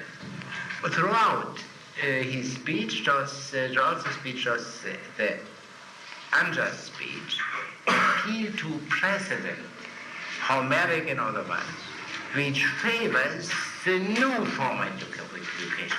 And this is, of course, of a certain general interest because, and that is one of the weaknesses of what is called conservatism.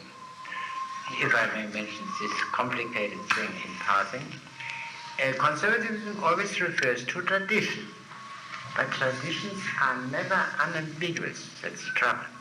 They are complicated. And you can find in every tradition some arguments against the overwhelming sense of the tradition. That's the difficulty. But that is where the just logos is caught. The unjust logos can find precedents in the traditions which favor the newfangled proposals. But to come now to the main point, and where the opposition becomes very clear, the unjust logos rejects moderation or temperance. That's the key point. They agree as to the fact that manliness or courage is a virtue, but they disagree as to the status of moderation or temperance. Moderation is akin to sense of shame. Moderation, temperance, sense of shame. This is regarded as the most important virtue by the old education, and is regarded as a vice by the new education. Here you are. Contemporary parallels abound. In the same breath in which he rejects moderation, he praises rhetoric that goes together. This goes together, this cleverness in speech, the smartness, the flexibility, over against the dignified inflexibility, adherence to principle, and so on in the old education. We can perhaps state it as follows also, and that those of you who have studied Plato will know Platonic parallels to that. The virtues which are admired by the new time, by the unjust lovers, are manliness and cleverness. Now the common Greek word for cleverness is the same as that for wisdom, Sophia, because that is then a more subtle distinction, the distinction between wisdom in a stricter sense and cleverness. So let us say manliness and wisdom. For example, in Callicles, in Phaedrus Gorgias, what are the virtues which he recognizes? Or Thrasymachus in the first book of the Republic. Manliness and wisdom combined. Justice and moderation are no virtues. The just logos puts a much greater store by moderation plus justice than on manliness and wisdom. But what is the basis of the we must go gradually to the deeper presuppositions. What is at the bottom of the rejection of moderation? Turn to page 193 of the translation. And then she cut and ran away, for nothing so engages a woman's heart as forward warmth. Old shred of those dark ages, or take this chastity, young man, sift it inside and out. Count all the pleasures, all the joys it bids you live without. No kind of dames, no kind of games, no laughing, feasting, drinking. Why, life itself is little worth without these joys, I'm thinking. Well, you see, in other words, the old morality is austere, is ascetic, yeah? Well, I must notice now the wants by nature self-implanted. The necessities of nature, literally translated. You love, seduce, you can't help that. You're caught, convicted, granted. You're done for. You can't say one word. While if you follow me, indulge your genius. Yeah, that is not. If conversing or being together with me, you use or employ nature, where it says indulge in your genius. Yeah? Yes? Laugh and quaff. Hold nothing base to be. Why, if you're in adultery caught, your pleas will still be ample.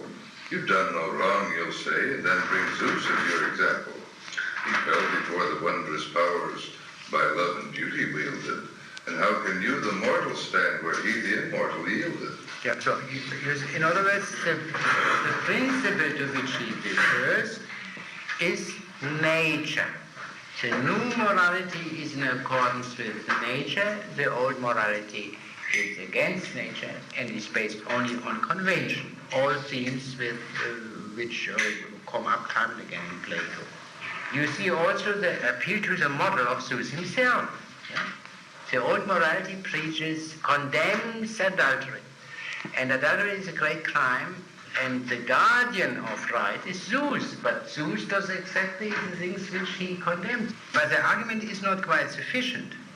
So granted then that one should follow nature without any regard to law or convention. Still, the law exists. And as appears from the sequel, there is human punishment for adultery, in spite of the very strong case for adultery implied in Zeus's behavior. What about that?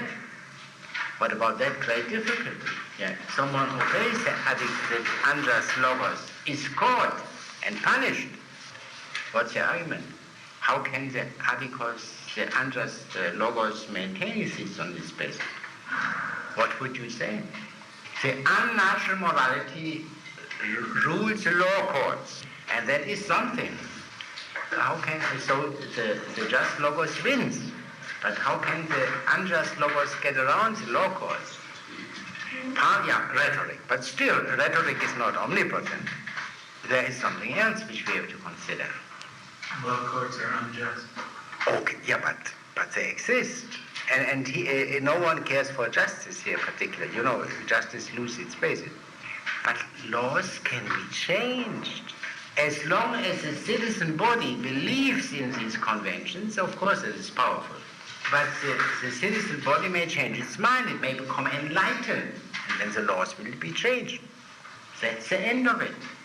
Since these practices are based only on convention, i.e. only on opinion, a change of opinion destroys it.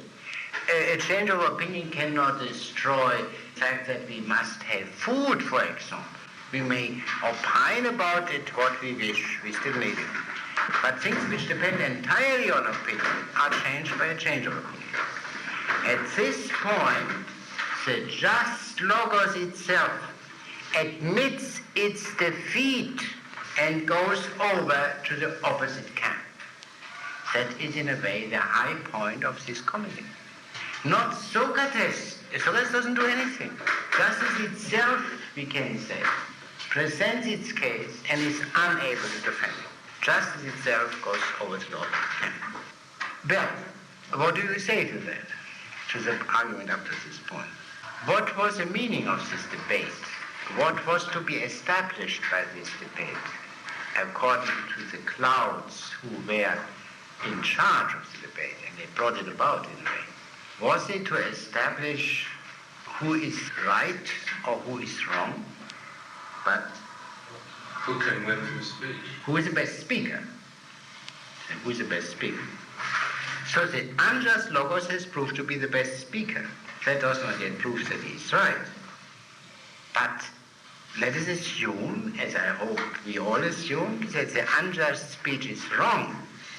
Is it then not possible to state its case in speech?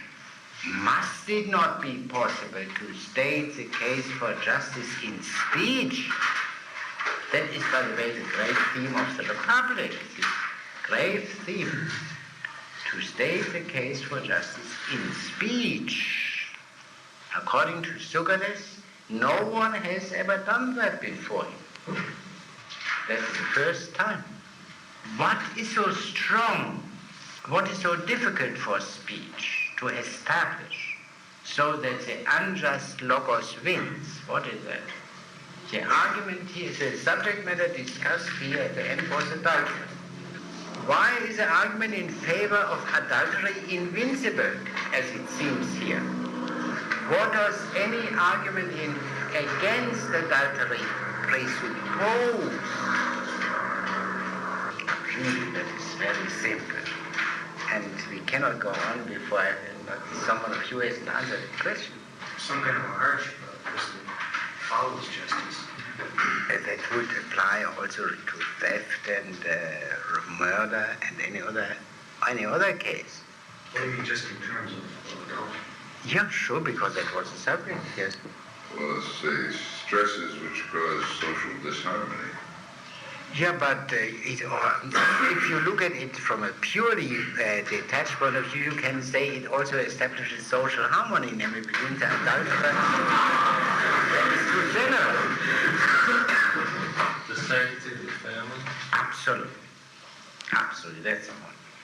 The sacredness of the marriage bond. But that is the question, is this not the difficulty for the Logos to establish that marriage is sacred? Or to use the term which is here more urgent, because the basis of the argument is not sacredness, but nature. Is marriage a natural institution? Is marriage by nature? That is the question.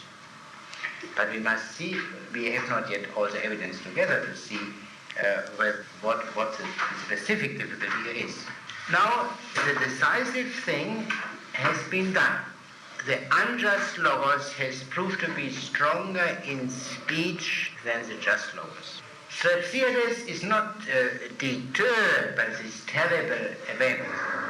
He is as enthusiastic as he was before about his plan of having his son educated by the unjust Logos. Imagine such a father. His son, on the other hand, still does not like to stay in school. You see, this foolish playboy is more sensible than his father, his common father. How strange. Mr. Gilden? I don't understand. Why does the final overthrow of the just Logos take the form of showing that everybody's an adulterer? Or is the translation misleading? You mean the verse which we just read? At the very end, yeah. Where are they? Who are they? They're adulterers. Who are they? They're I see. Yeah, well, no, that, I mean, surely that is a comic exaggeration, playing to the audience, yeah? What kind of closets, skeletons do you have in your closet? Yeah?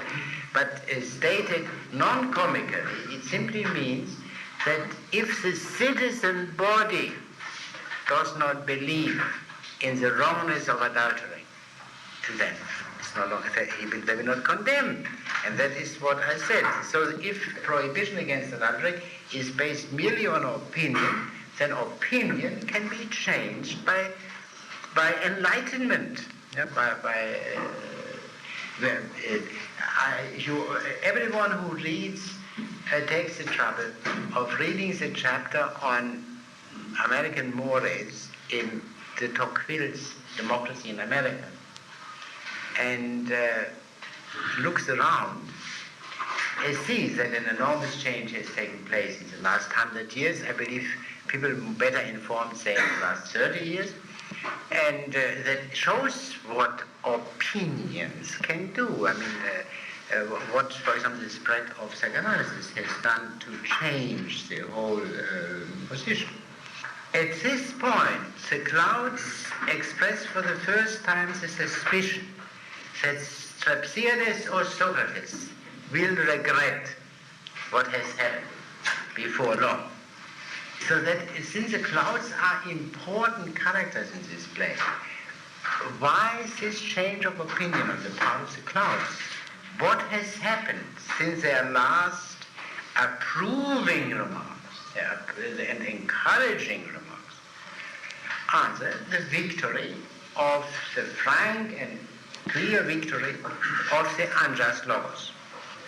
The clouds divine that the victory of the unjust logos is bound to have bad effects on everyone. If you turn to the translation, page 195, the speech of the cloud of the chorus there. Read that, please. Go. But in us the thought is strong, you will repent of this ere long. Now we wish to tell the judges all the blessings they shall gain, if, as justice plainly warrants, we the worthy prize obtain.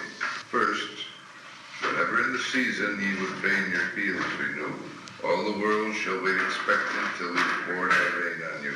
Then in all, of all your crops and vineyards, we will take the utmost care, so that neither drought oppress them, nor the heavy rain impair. But if anyone amongst you dare to treat our claims with scorn, mortal he, the clouds immortal, better had he ne'er been born. He from his estate shall gather neither corn, nor oil, nor wine, or whenever blossoms sparkle on the olive or the vine, they shall all at once be blighted. We will ply our slings so true that, and if ever we behold him building up his mansions new, with our tight and nipping hailstones we will all his tiles destroy.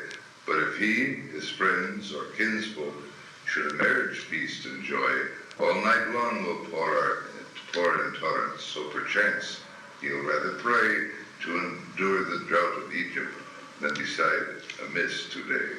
The reference to Egypt is not uninteresting, because the clouds are, of course, powerless in Egypt.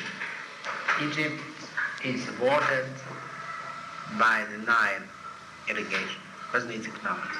The clouds are powerless in Egypt, and which means, turned around, the opposite of the clouds is most powerful in Egypt. What is that opposite to the clouds? In the simplest formula. Yeah, but that does not correspond on the moral practical level. The old, the ancient. And that is, of course, a theme which goes through Herodotus and Plato. Yeah. The most ancient thing and the greatest admiration for antiquity as antiquity is at home in Egypt. So you see, that I mentioned only in passing. But to come back to our point, the clouds divine that the victory of injustice is bound to have bad effects on everyone. The clouds desire to win. Now that is on two levels.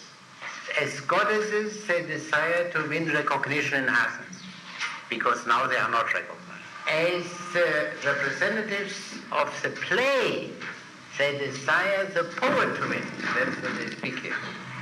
But they can win only if the judges are just, as they say at the beginning. But the judges will not be just if they do not derive profit from being just, if the clouds cannot really give all these benefits which they present here. And if they don't derive profit from being just through honoring the clouds, and if they do not derive harm from being unjust, i.e.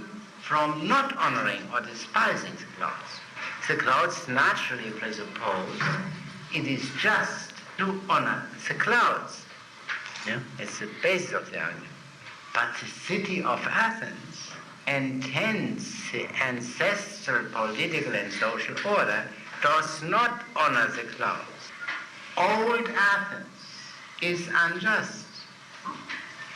Therefore, the clouds must sympathize with the adikos thesis, with the unjust logos. Yeah? Because the just logos doesn't recognize the clouds as God is. That shows the difficulty in which the clouds are. The clouds cannot wish a simple victory of the old school, because that doesn't recognize them. On the other hand, a simple victory of the new school would also not be good for them, and therefore their ambiguous position, which throws also some light on the problem of justice. One thing appears only to which I would emphasize, the need the clouds see that it is necessary for anyone, sooner or later, to appeal to justice. Perhaps God knows why, but that is a fact. And therefore, don't believe so easily in those who say justice is a mere word. So the issue is decided in favor of injustice, apparently. The consequence is that in the sequel, Strauss treats his creditors with incredible impudence, because he is so absolutely sure that he can talk himself out of any debts. Phidippides, his son, does nothing of the kind. That's quite interesting. And the argument against the creditors is not uninteresting. Let us turn to in the translation, page 200 bottom, in that's verse 1278. Well then, tell me, which theory do you side with? That the rain falls fresh each time, or that the sun draws back the same old rain and sends it down again? Yeah. Well, I'm very sure I neither... That's the creditor, yeah? The creditor, the conversation with the creditor. Now what does the creditor say? I'm very sure I neither know nor care. Yeah. Not care. Good heavens, and do you claim your money so unenlightened in the laws of nature? Yeah, but that is not right. How then are you right? Do you have the right to claim money if you know nothing of the heavenly things? Yes. If you're hard up, then pay me back the interest at least. Interest? What kind of a beast is that? Yes, the Greek word for interest, tokos, means progeny, and has therefore a certain ambiguity which it doesn't have in English. Yeah. What else then, day by day and month by month, larger and larger, till still the silver grows as time sweeps by? Finally and nobly said, what then? Think you the sea is larger now than 'twas last year? No, surely 'tis no larger. It is not right that it should be. You see, yeah. Go on. And do you then, insatiable grasper, when the sea receiving all these rivers grows no larger, do you desire your silver to grow larger? Come now, you prosecute your journey off. Here, fetch the whip. And so on. In other words, you see, he is not quite stupid. He uses the rudiments of natural science which he has gained in order to prove the injustice of interest taking. And something should get bigger and bigger and bigger, that there is no natural limit to that, whereas every natural being has a limit. That is correct. In this discussion with the creditors, as I say, Socrates is incredibly impudent, but it remains unclear, because other things happen now, whether Strauss would have gotten away with his impudence to the creditors. In other words, whether he would have won for the civil court. At this stage, after this incredible conduct of Strauss, the clouds are now absolutely opposed to Strauss. They know he can't bring them or anyone else any good, being such a fool. Now, what is then the scene in which the whole thing culminates? To our great regret, we cannot know what would have happened to the debts.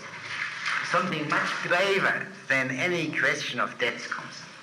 Philippides beats his own father. Philippides, who hadn't taken any interest in winning lawsuits, in defrauding creditors, beats his own father, which according to all natural notions is a graver crime than some minor cheating. Strauss is shocked by this fact. He tells the story how it came to the beating. That you find on the top of page 204, in the middle of the speech of Strauss. They have a controversy about which poems are good or bad. And Strauss is in favor of the old classics, being an old-fashioned man. And his son, his sophisticated son, is in favor of the modern Euripides. That's the context. Now, what does he say? When he said this, my heart began to beat extremely fast, yet still I kept my passion down and said, then prithee you sing one of those newfangled songs which modern striplings do.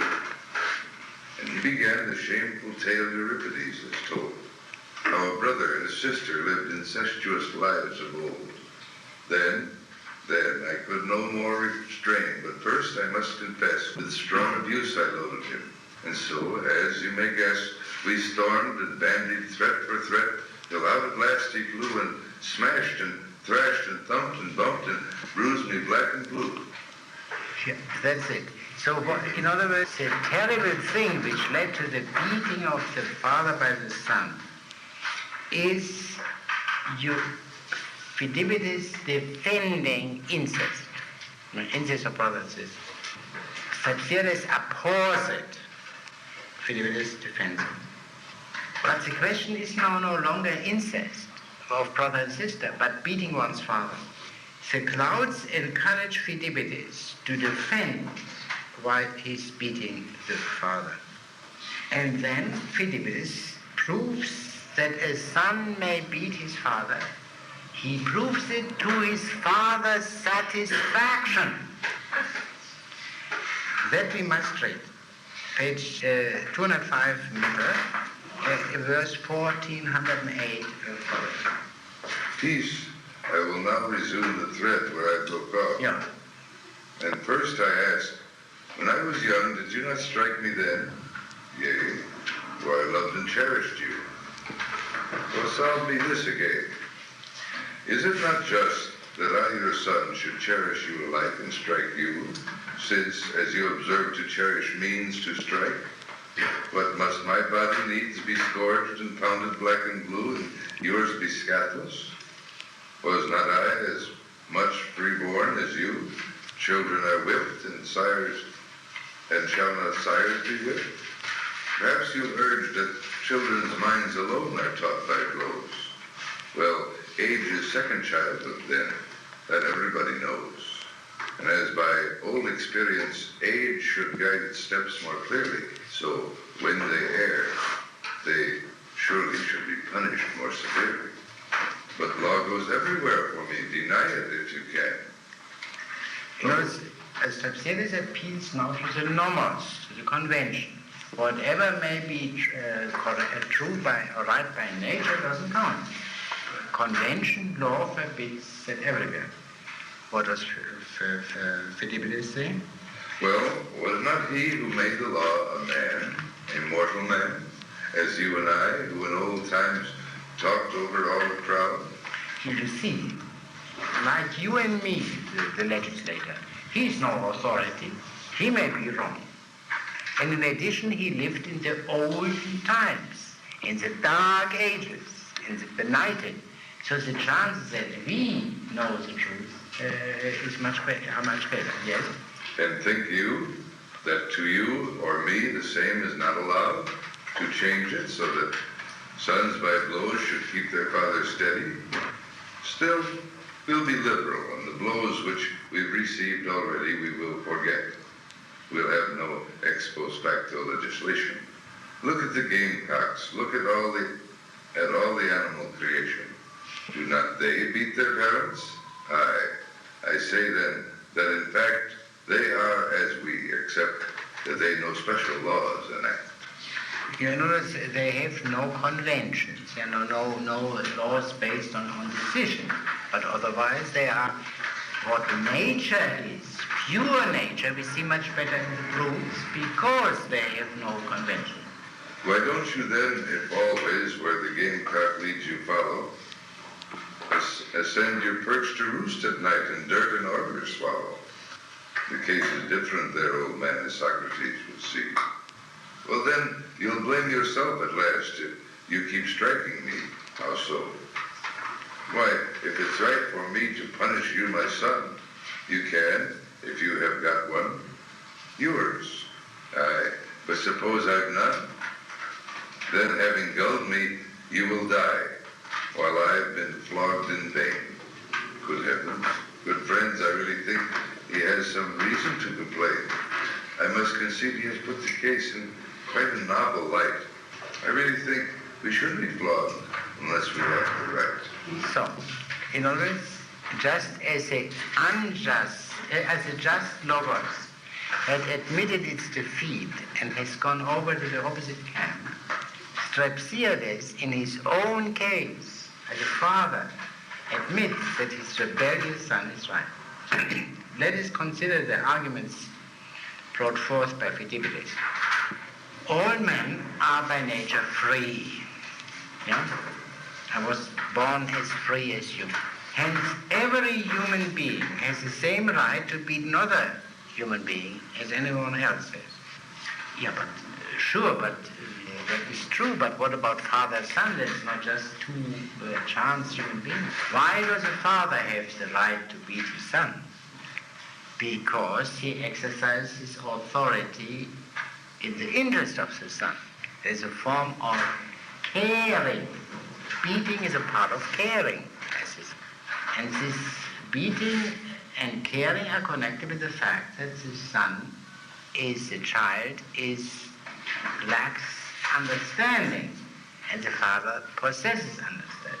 Yeah, but if that is the reason, if the son is of age, has reached the age of discretion, and the father is stupid, perhaps even senile, then the son may beat his father for the same reason. If lack of understanding is the reason for subjection, old men are frequently less wise than their children, and the children should beat them. Yeah? If the only title to authority is intelligence, then the intelligent man must rule the unintelligent. Yeah? And ruling is sometimes not separable from compelling, physically compelling, and that is beating. Yeah. That's it.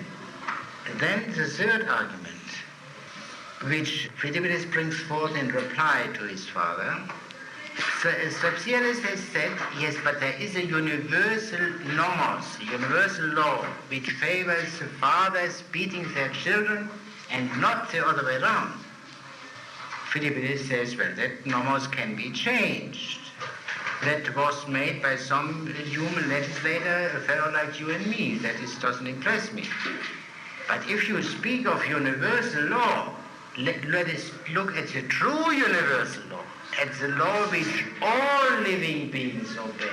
Let us look at the cocks and at the dogs and what have you.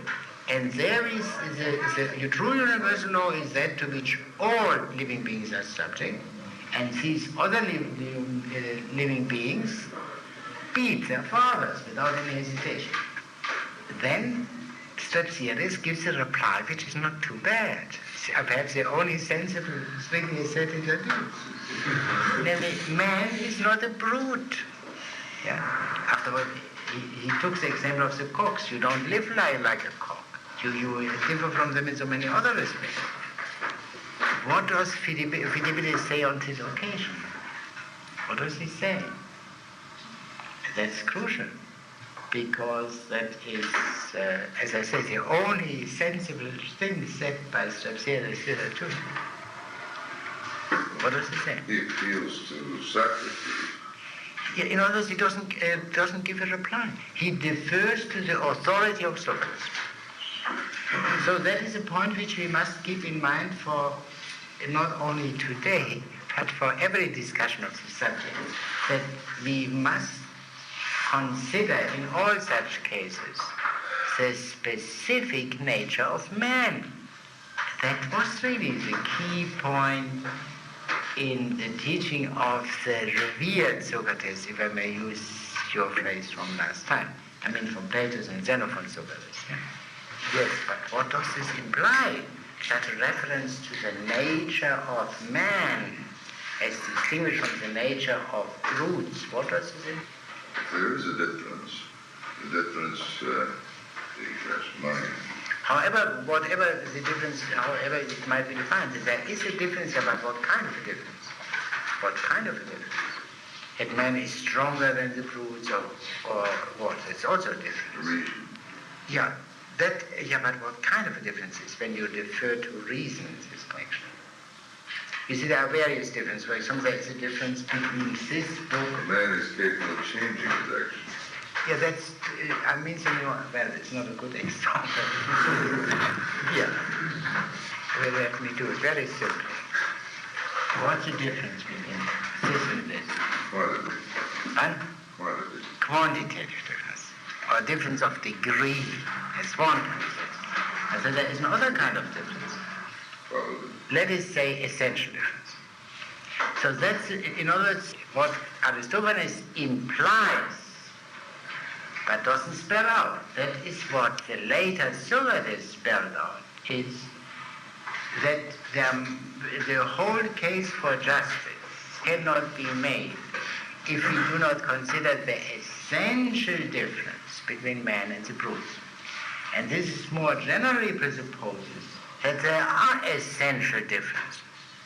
That there are essential differences. This is a decisive step taken. The simple thing is a decisive step taken by Socrates. No one prior to Socrates spoke of essential difference. People implied them. But the very term essential difference, which everyone uses today, even our positivistic friends all the time, doesn't exist before Socrates. The discovery of the fact that there are essential differences presupposes that there are essences, whatever that may mean. And that is what Socrates meant. And that is a problem to which Aristophanes, not understanding that properly, leads us. Except in the case where he judges societies, where is Socrates shown as interested in man's nature in this? Not at all. No, you are perfectly correct. Socrates is don't see the truth. They cannot see the truth. The truth is seen by the poets, to which Socrates or Plato replies, if the philosophers go about it in the right way, they and they alone see the truth, and they see it better and more clearly than the poets. That is a later story. Yeah. Here we are still far removed from this kind of philosophy. And then the last argument, fifth argument, is this. Strauss says, if you accept beatings from your father, you acquire the right to beat your own son. There's a kind of chain going on. But to which Phidippidis replies, if I do not have a son, I have accepted the beatings from you, and I never have an object which I can beat. That's unfair. I shall never have the opportunity to pay back. This is good as far as it goes, but the really crucial argument is the fourth, which I mentioned before, to which Philippus doesn't have to reply. Beating is just a form of caring. I mean, otherwise it's just brutality. Hence, sons must be their fathers. Beating is an enjoyment of the beater at the expense of someone else. That's the implication of the last argument. Hence, the beaten must have the right to beat his son. But if he has no son, then he must pay it back. He can't go on in the chain. He must pay back. And so that is, of course, Mirfa. Now, what happens immediately thereafter? Let us read what happens immediately after we left off. But keep this in mind. Socrates admits that his son was right in beating him. And so the Socratic teaching, this immoral teaching, has won not only in the fight of the two logoi, the two theses, but he has won again here. And now we come to the last step, the last straw, as you would say. Look to a fresh attitude, and he'll be my debt, I vow. Yet then perhaps you will not grudge even what you suffer now. How? Will you make me like the blows which I've received today? Yes, for I'll beat my mother too. What? What is that you say? Why, this is worse than all. Yeah, no, let's stop it. Here, that's all. Beating the father is all right. Beating the mother is impossible. Now, what is that? This is worse than everything else. And this is the last straw. And at this moment, that alone brings about the revolt of Straussianus. Nothing else before. The denial of the gods, even beating the father, okay. But beating the mother, that's unbearable. How come? I read in one commentary a suggestion which flabbergasted me. Namely, that this is connected with the fact that the mother is, in this particular case, such a fine lady from the upper crust.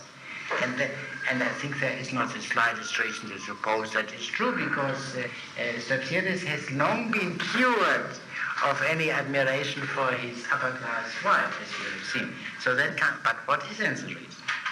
But what, if as I proved the other, by the same logic I can prove 'tis right to beat my mother? Aye, what indeed, if this you plead, if this you think to win, why then, for all I care, you may to the accursed pit convey yourself with all your new learning new, your master and your logic too. You know, let us stop here. Yeah.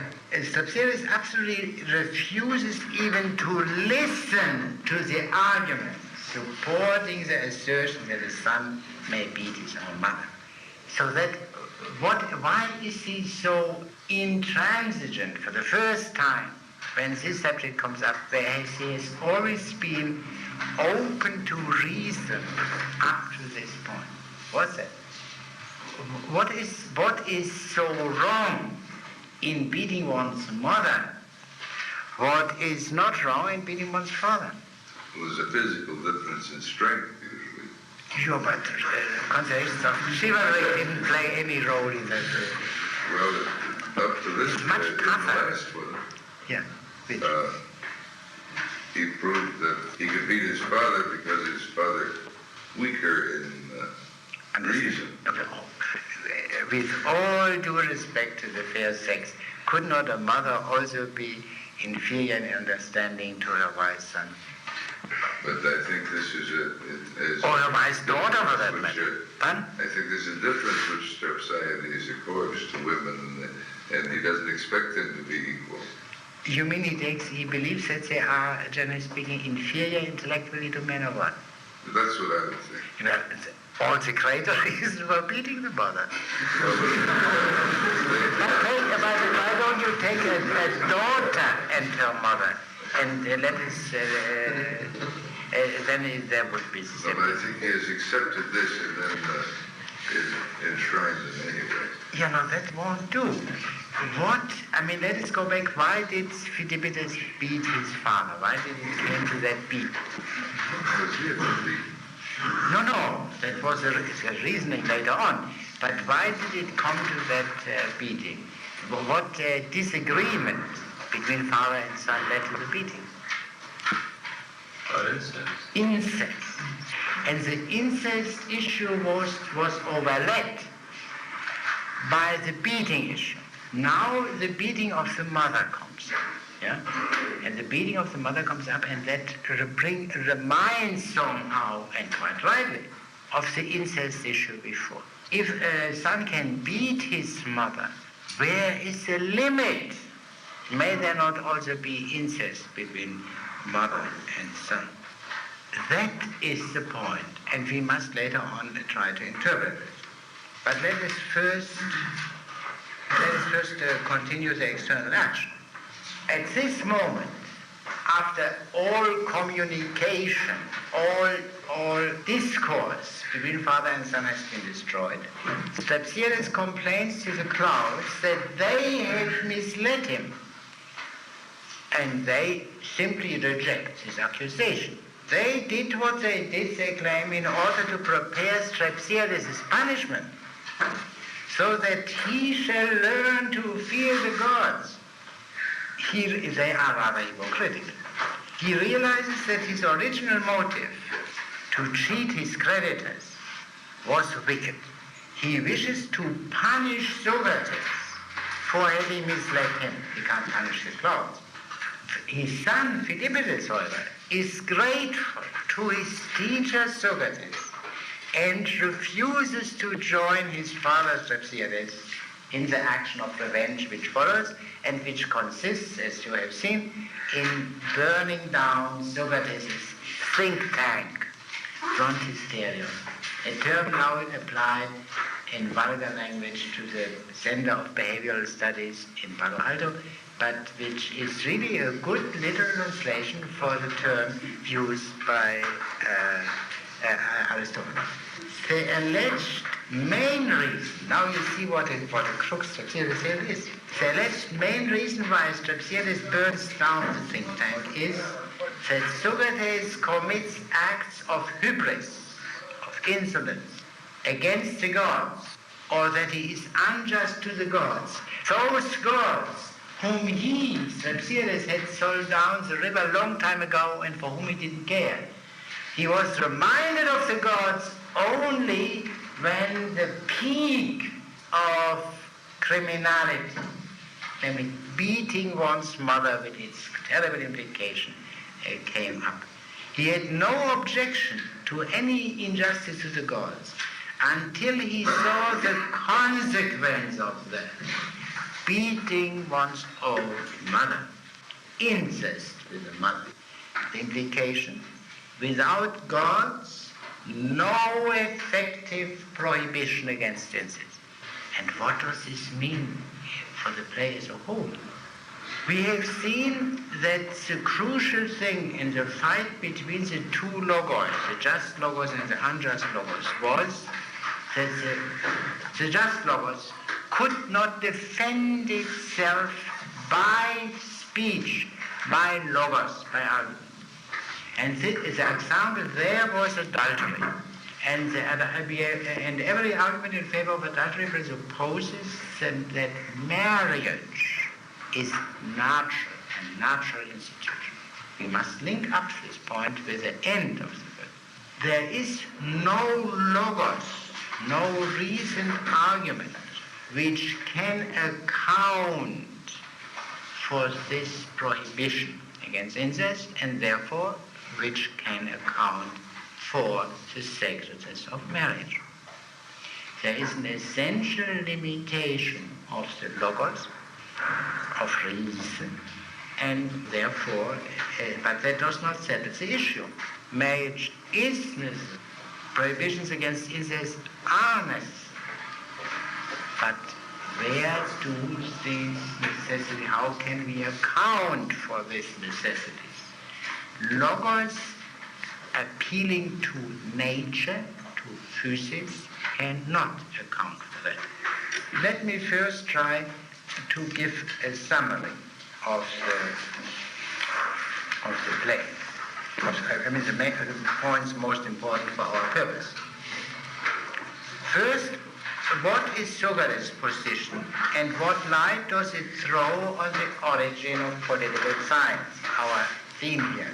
Socrates is not the Socrates we know from Plato and Xenophon. He is a pre-Socratic, a student of nature, And this implies that he is guided by the distinction between nature and the merely conventional, the merely arbitrarily established by men, nomos. And from this it follows that he has no interest in political things as such, because political things are all based on nomos, on human arrangements which could also be different. The only interest which this Socrates can have in political things is to use the political things, such as law courts, for the purpose of what is by nature. The individual human being is a natural being. The use he can make of the political things is rhetoric. Therefore, rhetoric is identical with political science. That's the phrase which Aristotle uses toward the end of his Nicomachean Ethics, that the sophists had practically identified political science with rhetoric. That is the deepest reason for it. If all political things are conventional, if they have the cognitive status of stamps, no serious adult would devote his life to the study of political things. You can do it as a hobby, as you can collect stamps, but not more. But still, you can make some use of them for your benefit as a natural being. That's right. Now, this Socratic position is opposed to the old opinion, which is characterized by piety, moderation or sense of shame, and silent deed. The new education, akin to Socrates' teaching, is characterized by hubris, no fear of the gods, obeying nature, which in itself means dissolutely follow one's inclination, and cleverness in talk. Nothing is sacred, since nothing sacred can withstand logos, examination in the light of nature. The polis, city, has its base in the family, in the oikos. And what is the basis of the family? That's the theme here. And a taboo, to use modern term, a taboo which cannot be justified, which is just there. But could one not say that man needs the polis, even if he does not need the family? Is not man so constituted that he cannot live except in society? Even if it were true that he does not need the family, there is one great work which all of you have read, I am sure, which proposes this thesis. Man needs the polis, but not the family. Do you know what it is? The Republic. That's a simple, obvious theme of the Republic. Man by his nature is so constituted that he needs a polis, but not the family. Family is abolished. You see how close the themes of Plato are to those of Aristotle. And needless to say that this is not Plato's last word on the family, because when Plato spoke practically on the subject, namely his laws, but Plato in the Republic, Plato discusses theoretically the problem of human society, and there he busts the case wide open. and is not afraid of very shocking things he will to say. But still, but what about the polis then? Men must cooperate with one another if they are to live well. They are in need of exchange of goods and services, as no one can deny. But once you have admit such an exchange, the need of such exchange, you must insist on that exchange being fair. People would stop exchanging goods and services if they knew all the time that they would always be cheated. Part of that is the law punishing men for defrauding their creditors. That's part of that simple fairness. So that would seem to be a good basis for justice. But what is the difficulty here? You see, they were very tough and did not leave one stone unturned. So why is not Aristotle and Socrates compelled to admit the necessity of justice, since he cannot possibly deny the need for human living together, for human exchange, and therewith for justice? What's the difficulty here? It is a very terrible thing, but it must be said. And it is also necessary to say, to show the essential deficiencies of all utilitarianism, because that is a simple utilitarianism. The fact that men must live in society and exchange goods and services, and therefore have a certain form of justice, does not imply that everyone be just. Do we not have wonderful exchange of goods and services, and though there is a lot of crime going on, we take that in our strides, can afford it. Even a smaller and poorer society can afford some of this kind. A certain amount of clever injustice, which is invisible to the law courts and even to everyone else, is not destructive of the polis. Therefore, the practical question is, for the individual, will you be one of those privileged guys who can exploit the polis for his own selfish purposes, or will you be one of those average fellows who simply have to be just? The problem discussed, as you know, in the public at the beginning, especially when Glaucon describes this possibility of a man who is invisible. I can do what he wants, and that's the problem. You see how the problems of Plato and the problems of Aristotle are the same. So the Socratic position is presented by Aristophanes, which is not the position of Socrates we know from Plato, truly implies a denial of the essential necessity of justice. Now let us see what Aristophanes' critique means. There is a message of the play as a whole, a very simple one, which everyone looking at it or reading it will see immediately. Well, what is it? Socrates has a teaching which is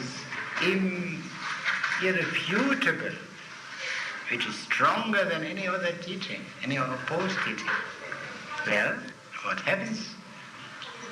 What happens? His teaching is strong, stronger than any other. And? It was not strong. Yes. The result of this teaching is to destroy the polis, that it destroys the regulations of that goes community, too far. Yeah, but that which would forbid Strauss from burning down the think tank. Yeah. Let us stick only to a part of what you said. The doxa, the opinion of Strauss in this case, is stronger than Socrates' logos. That is so.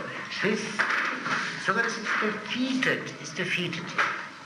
But this brings up another question, and I hope I will take care of what the other part of your statement. If not, you remind me of it then. Does this mean that Socrates is a wicked man? And that is, after all, the first impression one gets from reading the play. Does Aristophanes attack Socrates as an enemy of the polis, and hence as an enemy of the human race? Socrates is defeated not by the polis, but by Strauss. not a legal action. Strepsiades does it. The character of Strepsiades shows the limits both of Socrates' effectiveness and of Socrates being a danger and being himself in danger. Socrates has no effect on anyone except the starvelings who look at the stars together with him. The only non-cognitive man, non-philosopher, non-science, whatever you call it, whom he affects is Strepsiades, no one else. Strepsiades is a fairly innocuous crook. And it is an accident that he comes into connection with Socrates, and the accident is due to his in-between position between the upper and lower class, which may partly explain his unusual indulgence to his son. Only people like Strepsiades, this rather abnormal type of citizen, can possibly be corrupted by Socrates. One little implication in passing, not types like Alcibiades. Not types like Alcibiades. It's very interesting that he's such a simpleton. Not, later in the accusations against Socrates, much was made of what Socrates did to Alcibiades. Of course, Alcibiades was still very young at that time, that's true. Socrates' doctrine destroys not the polis.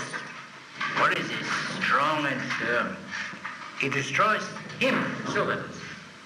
Socrates' vice is not injustice, which has to do with greed, but lack of understanding that Socrates is in a way a fool in spite of his very great cleverness in measuring the jumping of fleas and in observing the motions of the stars. That, sometimes even today you see famous natural scientists who are amazingly clever in their scientific work, and then they sometimes step out and make pronouncements on political matters and there they are not so impressive, to put it mildly. This is an old story, by no means limited to modern times. Socrates lacks prudence in the full sense of the word, practical wisdom. He lacks self-knowledge. He does not know, he's unaware of the context in which he operates his think tank. He's extremely short-sighted. He's a plaything of forces which he does not comprehend and not control. Presented here by the clouds. The clouds are not defeated. The clouds are very clever. They want to enter Athens and to be worshipped by Athens. There is only one little entering range, and that is Socrates, the fellow who dares, the innovator, who is willing to worship new gods. So they bet on Socrates, but they are prudent. In the moment they see that Socrates' lack of understanding, in cooperation with Strepsiades' lack of understanding, is going to compromise the case of the clouds, they switch sides. They come up as defenders of the polis. They are sitting pretty. Socrates is not. We must also mention the following point. Socrates does not distinguish between the accidental and local laws, which are really rather arbitrary, and a law obeyed by all men, a universal. A law which all human beings, or at least all civilized human beings, comply with, is somehow natural, somehow based on man's nature. Man's nature, the essential difference between men and brutes, is not considered by Socrates. I mentioned one point in conclusion of this statement.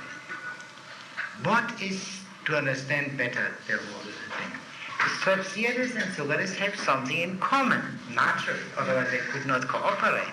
And this was identified at one point of the play as parsimony, but an ambiguous parsimony because it means indifference in the case of Socrates and greed in the case of Strauss. Now let us look a bit more let us look somewhat more closely at Strauss. What is his motive? What is his Strauss' ultimate motive? What sets the whole thing? What causes the whole movement? What is his ultimate motive? Yeah. Preservation of his own. That is very good. It is too good for my present purpose. Now, I mean, first, obviously, he's in debt. But what is behind the debts?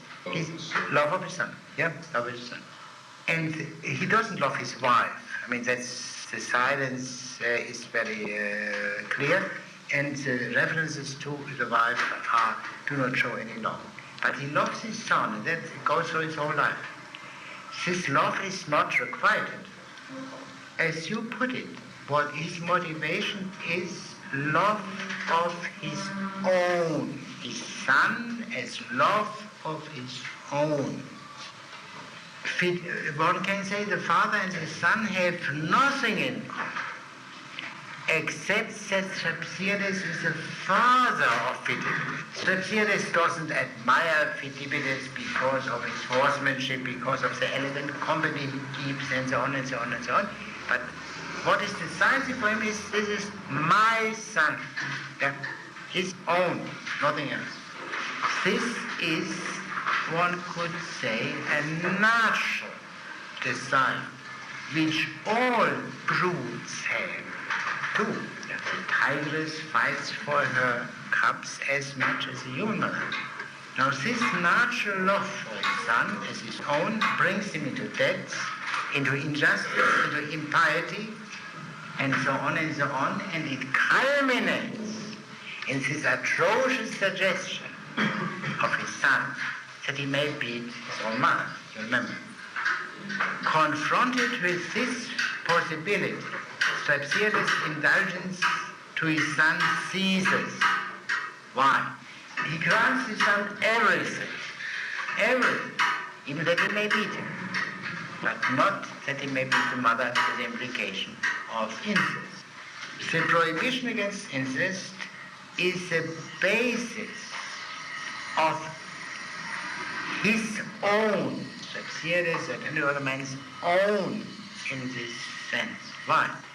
The sacredness of the family is indispensable in principle for Strauss' knowing that Phidippus is his son. Strauss' natural love for his son as his own presupposes ultimately nomos, the law, and therefore his whole life is based on a self-contradiction.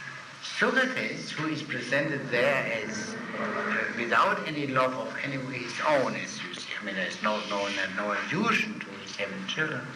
That's different. I think that is ultimate, the base of the difficulty of Strauss.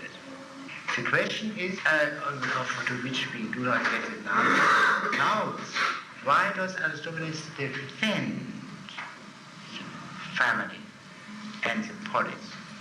He shows only that the defense by means of logos is not possible. Must be some other form of defense. That is the reason why we will turn, not now, unfortunately, but next time, to the birds. Because the birds deal with the same problem as you have seen that. Yeah? The birds deal with the same problem. Have you seen it? There is a great variety of opinion as to what the birds deal with. That's one. Yeah, that is also. I don't believe there is a great variety of opinion. I think, as far as I know the literature, there is one absolutely preponderant opinion which tries to say that it is linked up with a certain political situation in Athens. Yeah? Well, there are at least two variations in that. What would you say? Pardon? Perhaps you present us, we go to, but I can only say what my impression is for some time, that the birds deal with the interesting proposition to have a polis erected on the basis of Socrates. Of Socrates' teaching. Let us see. We discuss that, and don't give in to me in any way. Of course, follow your own understanding. But the theme of incest, beating the father, is written very large. That you must have seen. Yes, but the connection between the incest theme in the birds and in the clouds is a little bit obscure. Yeah, we must try to make it clear. Now, is there any point you would like to bring up now? A few minutes today. Mr. Gill? Are you suggesting that the reason the clouds don't put out the fire is because they change size? Yeah, sure, they have changed that before. They have changed, the first sign of the change of size occurs after the victory of the unjust laws. And that is connected to, is they are practical beings. They know that if justice is simply rejected, that's bad for everyone. That they know. Yeah. Mr. Johnson? Just a question about the use of Aristotle, if the given dates of this book are correct about is the youth of Aristotle when the play was written. If the days that is given approximately for the birth of Aristotle is correct, because it would seem that he would be only about 22 years old. Who? Aristophanes. No, when was he born? He's younger than Socrates, but... They said 445. I don't think, no, he must be older than Socrates. The birds were 421 or 22 or something. The clouds. The birds were much later, 413. No, he must be being older than that. Because if this was the case, it would seem like it's kind of a strange criticism from a man so young, or someone, Socrates, who was... No, Socrates was not. I don't know now what is supposed to be the date of birth of Aristophanes, but I would assume offensively there was no greater difference than about 10 years in the age. And some people are, how should I say, very mature at a very early age. We have some examples in modern times. They happen. There's no difficulty in that. Yeah, that I think we must try to, but of course we cannot become entangled in the question of Aristophanes' own position, because then we would have to read all the 11 plays, and that is absolutely impossible. We read it only with a view to the understanding of what Socrates said, revered Socrates, stands for, and here the statements of Aristophanes are particularly valuable. One could as well read Thucydidus' history, for example. Yeah? Thucydidus' history, for understanding the pre-Socratic thinking about society. But Aristophanes has a great advantage that he speaks of Socrates himself, and so we get an earlier version of Socrates' teaching itself. And in addition, I think that there is no writer of this epoch, of the classic Athenian epoch, who was used so much by Plato as Aristophanes. One cannot understand the subtleties, and the most important subtleties of Plato's Republic without having studied Aristophanes. There is one play which we cannot read for the simple reason that it's not available in the selection, and that's the Assembly of Women, which is quite clearly the model for Plato's Republic. It's the same theme, communism, and equality of the sexes. As a matter of fact, the preponderance of the female sex. But abolition of the family, that is all there, and there are literal agreements between Plato's Republic and the Assembly of Women and so on. We can't do that because we must get some notion of what Socrates or Plato stand for. Now, is there any other point you would like to, Mr. Kendrick? Well, why in the beginning of college mention Protestants is also one of whom they That seems to be so, that of all these famous sophists, I mean the most famous of them were Prodicus, Protagoras, and Hippias. You see, one must make a distinction between the teachers of rhetoric and the sophists. That is not the same. For example, Thrasymachus is a rhetorician. Gorgias, and the Gorgias is a rhetorician. That's not quite the same as sophists. But the three most famous sophists in Socrates' time were Protagoras, Prodicus, and Hippias. And Hippias was the most stupid of the three. And Prodicus apparently was the one whom Socrates respected most highly. That we know also from other sources. There was some connection. Socrates, well, he is frequently ridiculed, but he is surely in Plato, but he is much less ridiculed than the others. So there must have been some connection between Socrates and Prodicus, and there is also some reference to that in one of the dialogues, I forgot in which, that there was some connection between the two. But Prodicus was apparently sensible. Prodicus' special preoccupation was correctness of words, you see, and that's also alluded to here, yeah, in the clouds, you know.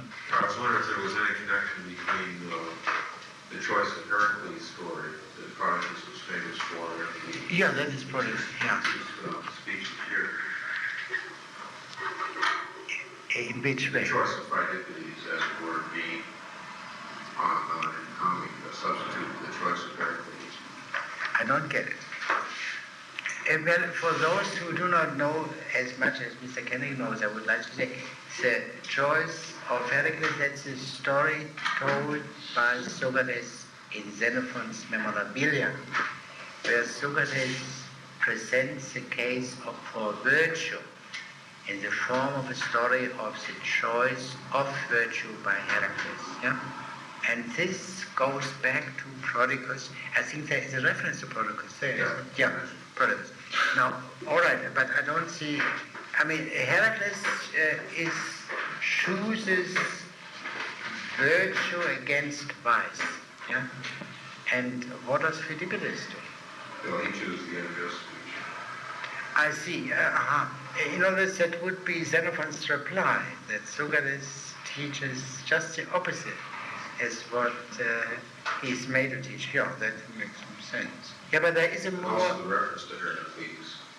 The use of Heracles in the unjust speech seems to point out that connection. That's possible, yeah. But there is a more obvious connection, and that is that in Xenophon's Economicus, the hero, the perfect gentleman incarnate, Ischomachus, uses literally a verse from the clouds, something which Philippides says in the clouds, you know, roll the horse and bring it home, yeah, literally. Sure, there are some connections. There's no Plato are surely very generally speaking, and that is very general and very simple, is this, that Plato and Xenophon turn it around. Socrates, so far from being a defender of the unjust speech, was the first to set forth the virtues of just speech. Yeah? That's generally.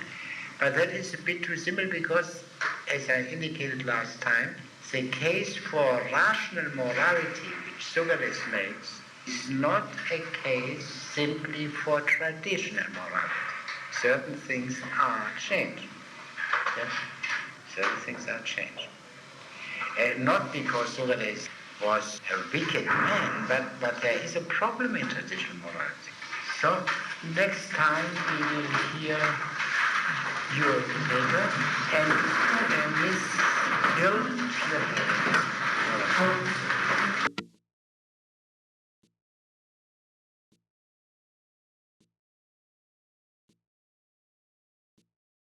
remarks, beginning with your reference to Gom, you retracted what you had said in the first part. But that is perfectly intelligible. You simply are doubtful. You are attracted by the political interpretation, but you are also doubtful whether it works.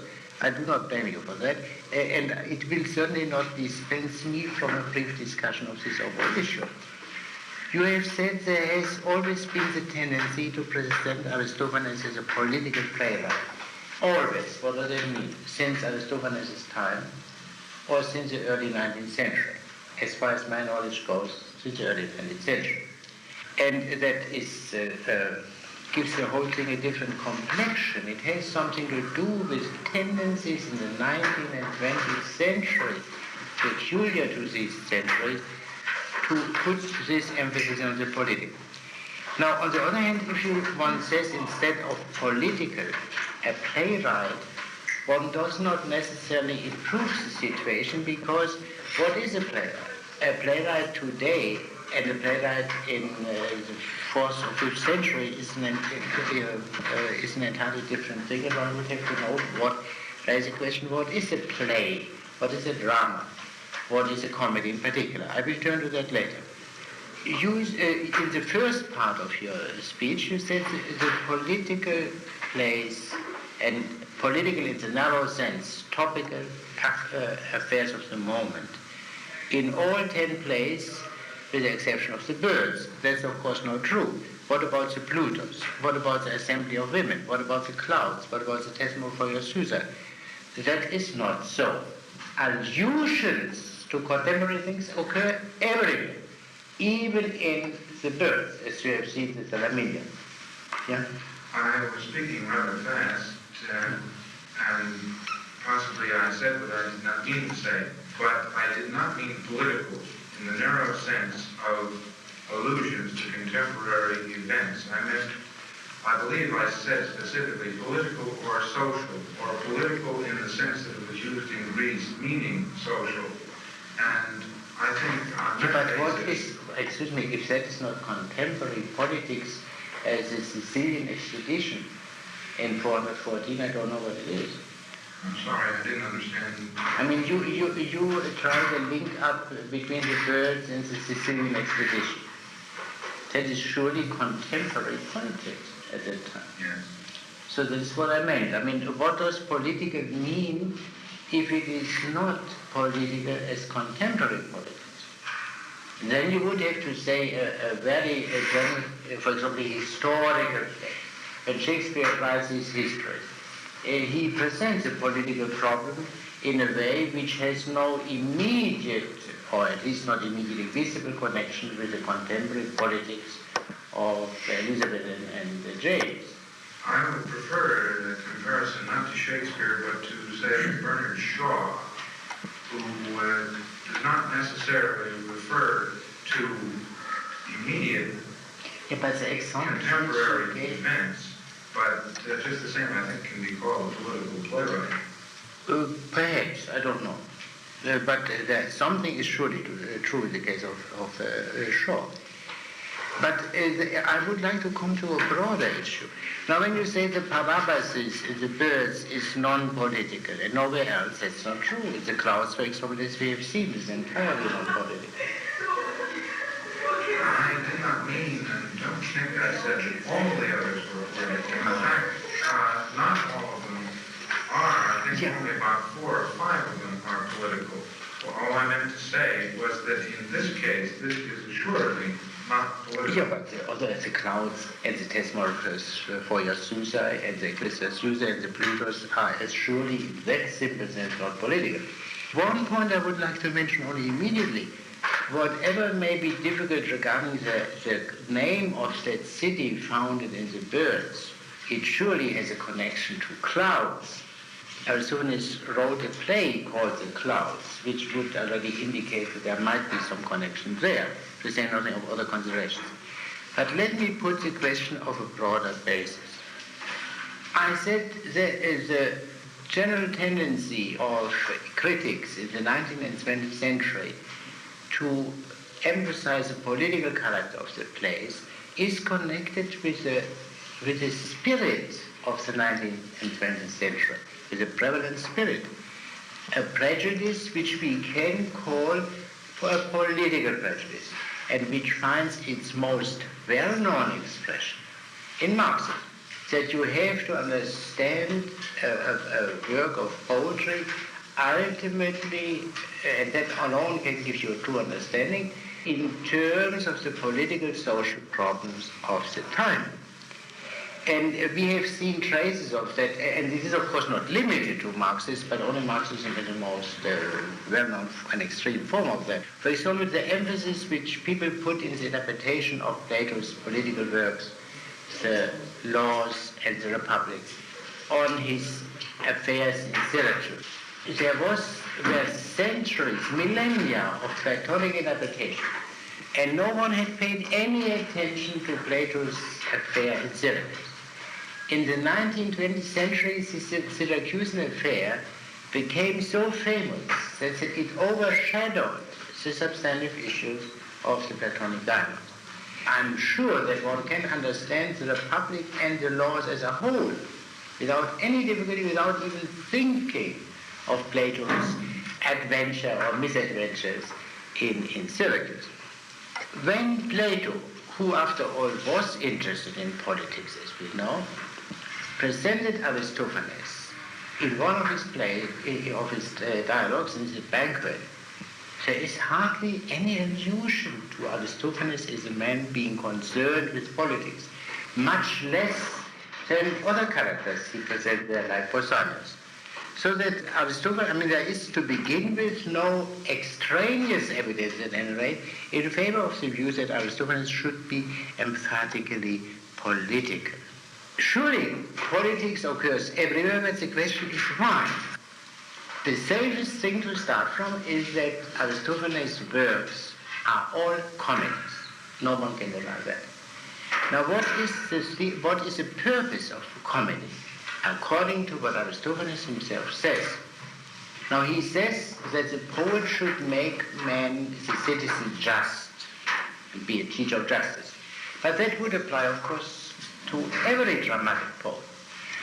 That's not characteristic of the comic poet. What is a comic poet to do in addition to be a teacher of justice? I think everyone knows that, but I want someone of you to say it. What is a comic poet supposed to do today and at all times? And we have Aristophanean evidence to this effect, that he wants to bring about this well-known effect of comedy. Make people laugh. Sure. The ridiculous is the theme of comedy. Now then, of course, the long question arises, what is the ridiculous? Now let me take a slight roundabout way. Ridiculous means very different things for different people. You know that very crude and vulgar people find laughable things which more refined people do not find laughable at all, and vice versa. Now what, if we take now the two extremes, the grossly ridiculous and the subtly ridiculous, what is the primary theme of the comedy as Aristophanes meant it? The grossly ridiculous or the subtly ridiculous? The primary theme, the most obvious. Grossly ridiculous. Sure. Because it's after all a popular presentation where all males at least could be present. Sure. So the grossly comic, the indecently comic. Now, indecency, as in Greece as well as in our time, at all times, shows itself has to do with sex, but not only with sex strictly understood, but also with other affairs of the body, which are not mentioned in decent society, which have to do with the digestive process, to which many references are made in the Aristophanean comedies. But then there is something else which, again, I appeal to a common experience. I made this experience first in another country, but I believe you could make this experience also in this country. And the ladies must forgive me for the slight indelicacy of this story, but it is really not unimportant. There is a very vulgar place where people of the male sex express indecencies. And these are public toilets. Now in public toilets you find two forms of indecency most common, at least in another country, but I believe in given conditions it could also be in this country. First, of course, cross-sexual indecency. But the second, that's much more interesting, political obscenity. Political obscenity. In Germany, where I had the occasion to observe this, where you saw all the inscriptions you found in such places were either Nazis or communists, never of the respectable class. And the reason had to do, and you know, in our present language, you speak also of political obscenity. That is not a bad usage, it indicates something. What Aristophanes stands for politically was, of course, the view, politically, was, of course, the view of the nice people, of the gentlemen. There's no question about that. This, the squires. But this was an unorthodox politics in Athens at that time. This was not, all the leading men, the famous men, Pericles, Cleon, and Lamachos, whoever they may be, even Nicias, so that the respected men in the foreground, they were all ridiculed and in a way in which they could not well be attacked outside of this privileged sphere of the comic stage. But that is still much too now. Bodily obscenity, so to extend it beyond sex, that's one kind. But the bodily ridiculous, that's one. The politically ridiculous is another. But there are at least two other great themes which characterized all Aristophanean comedies, apart from politics and sex. There are two other themes which are treated in an indecent, in a ridiculous manner. Yes? Religion. The gods. The gods. Blasphemy goes through the whole place.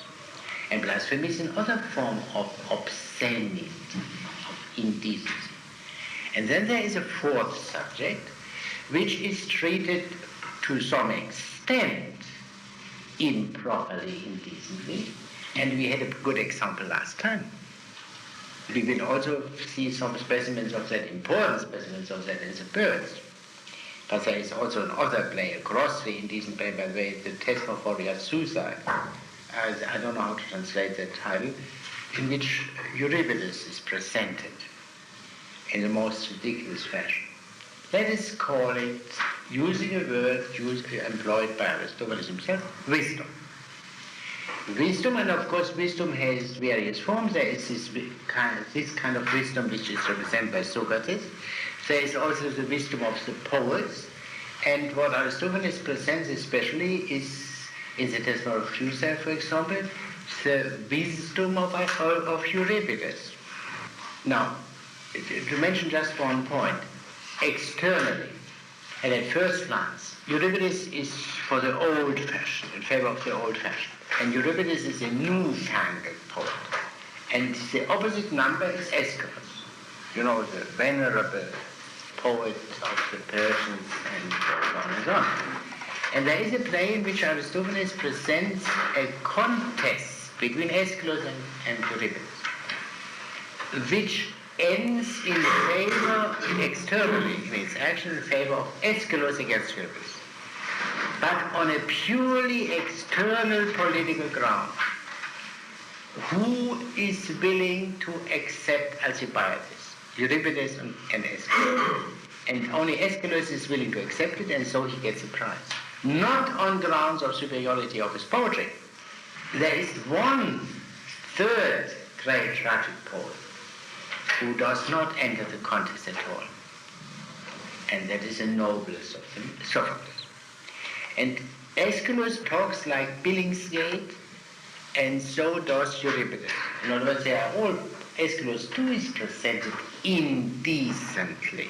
The only one who could not be presented indecently was Sophocles. That's a compliment to Sophocles. So the general formula is, the word indecent is a bit harsh, and I shall retract it. But I have to use the theme of Aristophanes is the ridiculous. And the ridiculous in the most important and most powerful forms, and these are the 3-4 things which I've mentioned. One could go into that and should go into that more deeply and see how these 4 themes which I mentioned, politics, sex, gods, and wisdom, are connected one another. That would be a true understanding of Aristophanes, but if one would succeed in understanding their intrinsic relations, then one would have understood the Aristophanean comedy. You see, the problem of the Aristophanean comedy is quite different from that of the Shakespearean comedy, or that of Molière or Plautus, however you might think of. But this is surely the problem. The political plays a part, and a very important part, because it is as massive and as massively obvious to everyone as sex. But to say it is more important to the Aristophanean comedy than, quote, sex, unquote, would be wrong. One would have to understand this relation, and what we have been discussing last time in this question of beating the father, which is a very relatively decent way of putting the question of the foundation of the family, of the foundation of the household, the question of incest, which is the point where obviously the polis and its laws meet with that institution which has a primary purpose of procreation. Now, this much in order to indicate the general approach, which I believe is absolutely necessary. Surely one must beware of any generalization. One cannot possibly start from a general notion of comedy, of which one does not know whether it is applicable to Aristophanes. One has to listen to Aristophanes himself. And Aristophanes, in contradistinction to the tragic poets, speaks in the Parabasis in his own name. And so we have it really straight from the horse's mouth. What does he want to do? And there are 2 claims or 3 claims which come up all the time. One is the teacher of justice. B, to make people laugh. And 3, that he has novelties, what now would be called creative, that he has a new conceit, conjecture, which nobody had before. And that is the basis at the beginning of any possible understanding. Before we turn to the birds, I would like to say a few more words about the clouds, which I believe will help a bit for the understanding of the birds. I remind you of the main point. A man is made aware of the badness of injustice or impiety in the clouds. We have to raise 2 questions. First, what kind of a man? Or what is the motive of his injustice? And B, how is he made aware of the badness of it? Now, this man is Strauss, and his chief concern is love of his son as his own. And this love of his son is stronger than his love of right or justice, or his love of the polis, because right and justice and polis are in a way equivalents. There is a difficulty, because the polis demands subordination of one's own, of love of one's own, to the love of the common, of the koinon, the common. Even the sacrifice of one's own to the common. The clearest case, of course, is war. This very difficult story in Genesis about Abraham and Isaac, where a man is commanded to sacrifice his only son whom he loves. And that's a very difficult and profound story. But purely humanly speaking, part of the story is the problem of the community and the individual, which demands that of every father or son in the war. And only the Bible brings this problem back to the more radical formulation, but good. Now, this love of one's own by itself, taken merely by itself, would lead to unconcern with right or justice. And it leads, therefore, to a questioning of justice, and this is brought out by the discussion between the just and unjust speech, in which the weakness of the just speech is revealed. The ultimate consequence of this tendency is the acceptance of the son beating his father and his mother, and more radically stated, of incest. But this would render impossible that a man could say of a younger man, he is my son. So Strauss' own and love of his own is itself somehow based on the polis, on the nomos, on the law which he contradicts. Strauss would not contradict himself if he did not respect the prohibition against incest. He would not have got into trouble if he had acted like his own son Phidippides, who did not have a son, you remember that, and did not passionately love his son. Phidippides remains consistent after his conversion. Strauss cannot remain. The crucial question then is what precisely constitutes the weakness of the case for justice. Answer, in the first place, the contradiction between the rules of justice and the conduct of the guardian of justice, Zeus. You remember? Zeus binds his father. Zeus commits adultery, things which he forbids to men. Yeah. What do you say to this argument? One could say, well, some people would perhaps say, oh, well, this were Greek myth, and therefore Greek morality had the great misfortune of being built on myth, which contradicted Greek morality. But what is the root of, what is the reason in the myths? Were these myths mere brutal facts of Greek lives? Was there not some human thought invested in these myths? Now, if we assume that, we see immediately what the reason is. The guardian of right, the founder of the order of right, is not subject to the right which he founds. The problem with which you are all familiar in a much more restricted form from the modern doctrine of sovereignty. The ultimate maker of the law can also unmake the laws. The founder cannot be subject to his nomos, to his law. And therefore, those subject to the law can only obey the legislator. They must not think of imitating the legislator. If we return to the language of myth, man must obey the gods, but must not imitate the gods. That is one point which we see. But the whole argument up to this point is based on one presupposition. The rules in question, let us simply say it's a prohibition against incest and all its implications, that they are merely by virtue of law, by virtue of establishment, by virtue of say-so. But is the family, the oikos, which stands and falls by the prohibition against incest, not manifestly natural or rational?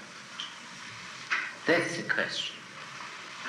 Now, what is implied in the argument of Socrates or his unjust logos regarding the natural character of the family? What's implied? Or if you want to take a simpler example of beating one's father, it would appear there. Is it not so that a society stands and falls by paternal or at least parental authority, bringing up the children who are completely unable to take care of themselves, who do not know right and wrong, black and white, left and right. Well, let us again look at the Bible, because the fundamental problems are, of course, always the same there. And let us look at incest in the Bible. Do you remember some stories of incest there? How is the procreation of the human race possible in the early age, assuming that all men descend from one and the same couple, except by incest at least between brothers and sisters?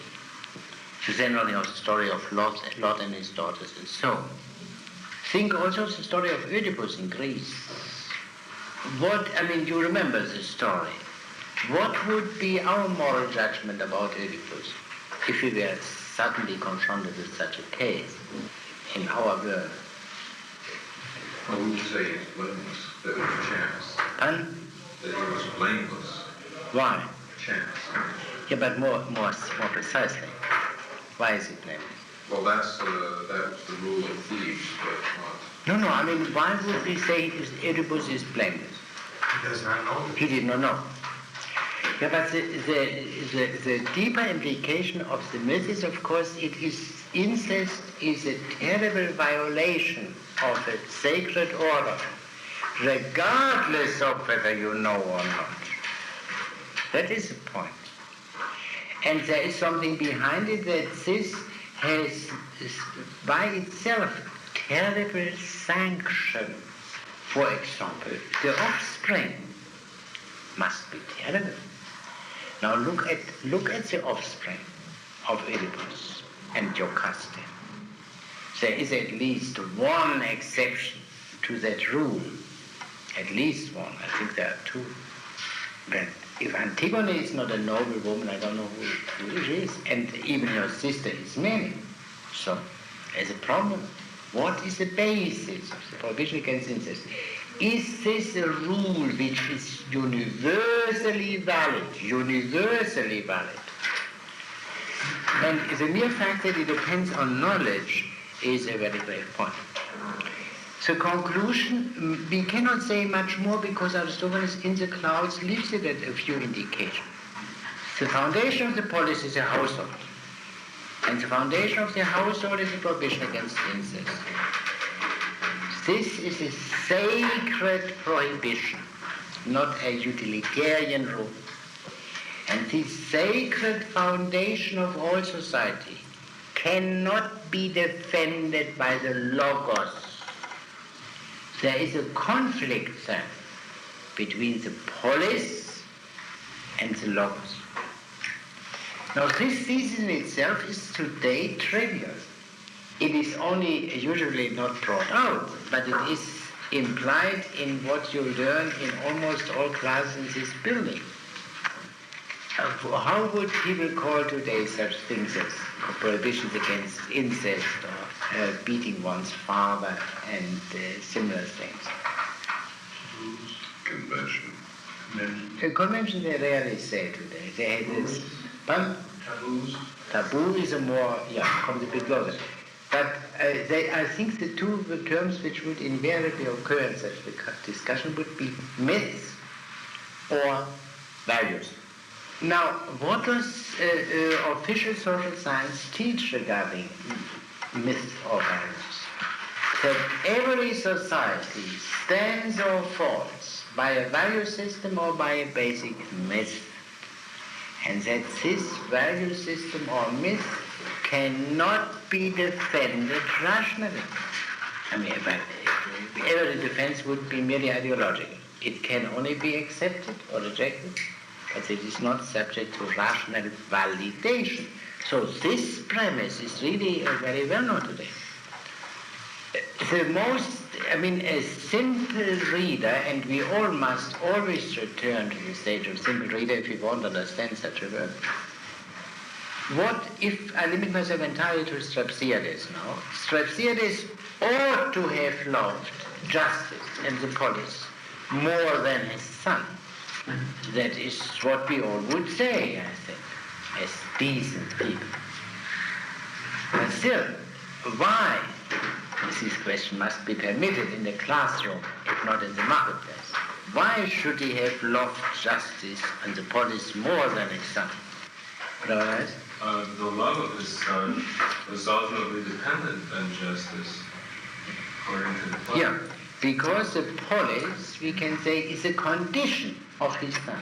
He could not have a son as his son without the polis. Yeah, but that is, of course, not precise enough, because the heir also is a condition of his son. And one can't say a man should love the heir more than his son. So we must be more precise. The polis is a condition and a much more importance. It is much more than a mere condition. Yes? The polis is a condition which would not be present if men didn't somehow or other work to preserve it, which is not true of the heir as a condition. Yeah. Therefore, it's more important that men love the polis, because if they didn't, it would be destroyed, whereas this isn't true of the other condition. That is good. But I think but it is a tiny little bit too analytical for me now, so keep it in mind. What comes first to sight prior to an analysis is the connection between the polis and right or justice. Strauss ought to have loved the polis more than his son, because the polis is the embodiment of right or justice. That is a higher claim of the polis. All human dignity depends on political society. That is, one can say, that is elementary. The whole argument of Plato presupposes every point. Here a question arises, which we as theoretical men are compelled to raise. Is this true? Is the polis the embodiment of right? In the moment we raise this question, we understand the beginning of the birds. Because at the beginning of the birds, we see two Athenians leaving Athens, because Athens is not the embodiment of justice. Provisionally, before going into any details, we can say two Athenians leave Athens in quest for a just city, for a city which is truly an embodiment. That is the same problem as in the Republic, as you know. They seek justice, and they know that justice has its home in a polis, can be seen more clearly in the polis than in the individual. All right, they are in a polis. Look at Athens. No. Athens has many flaws. Sparta, even Sparta has many flaws. And any city of which they know has many flaws. So they have to found a just city to see how a just city looks like. Something of this kind is implied in the birds. But now let us turn to the birds themselves. Two Athenians. One is called Euelpides and the other is called Pisteteros.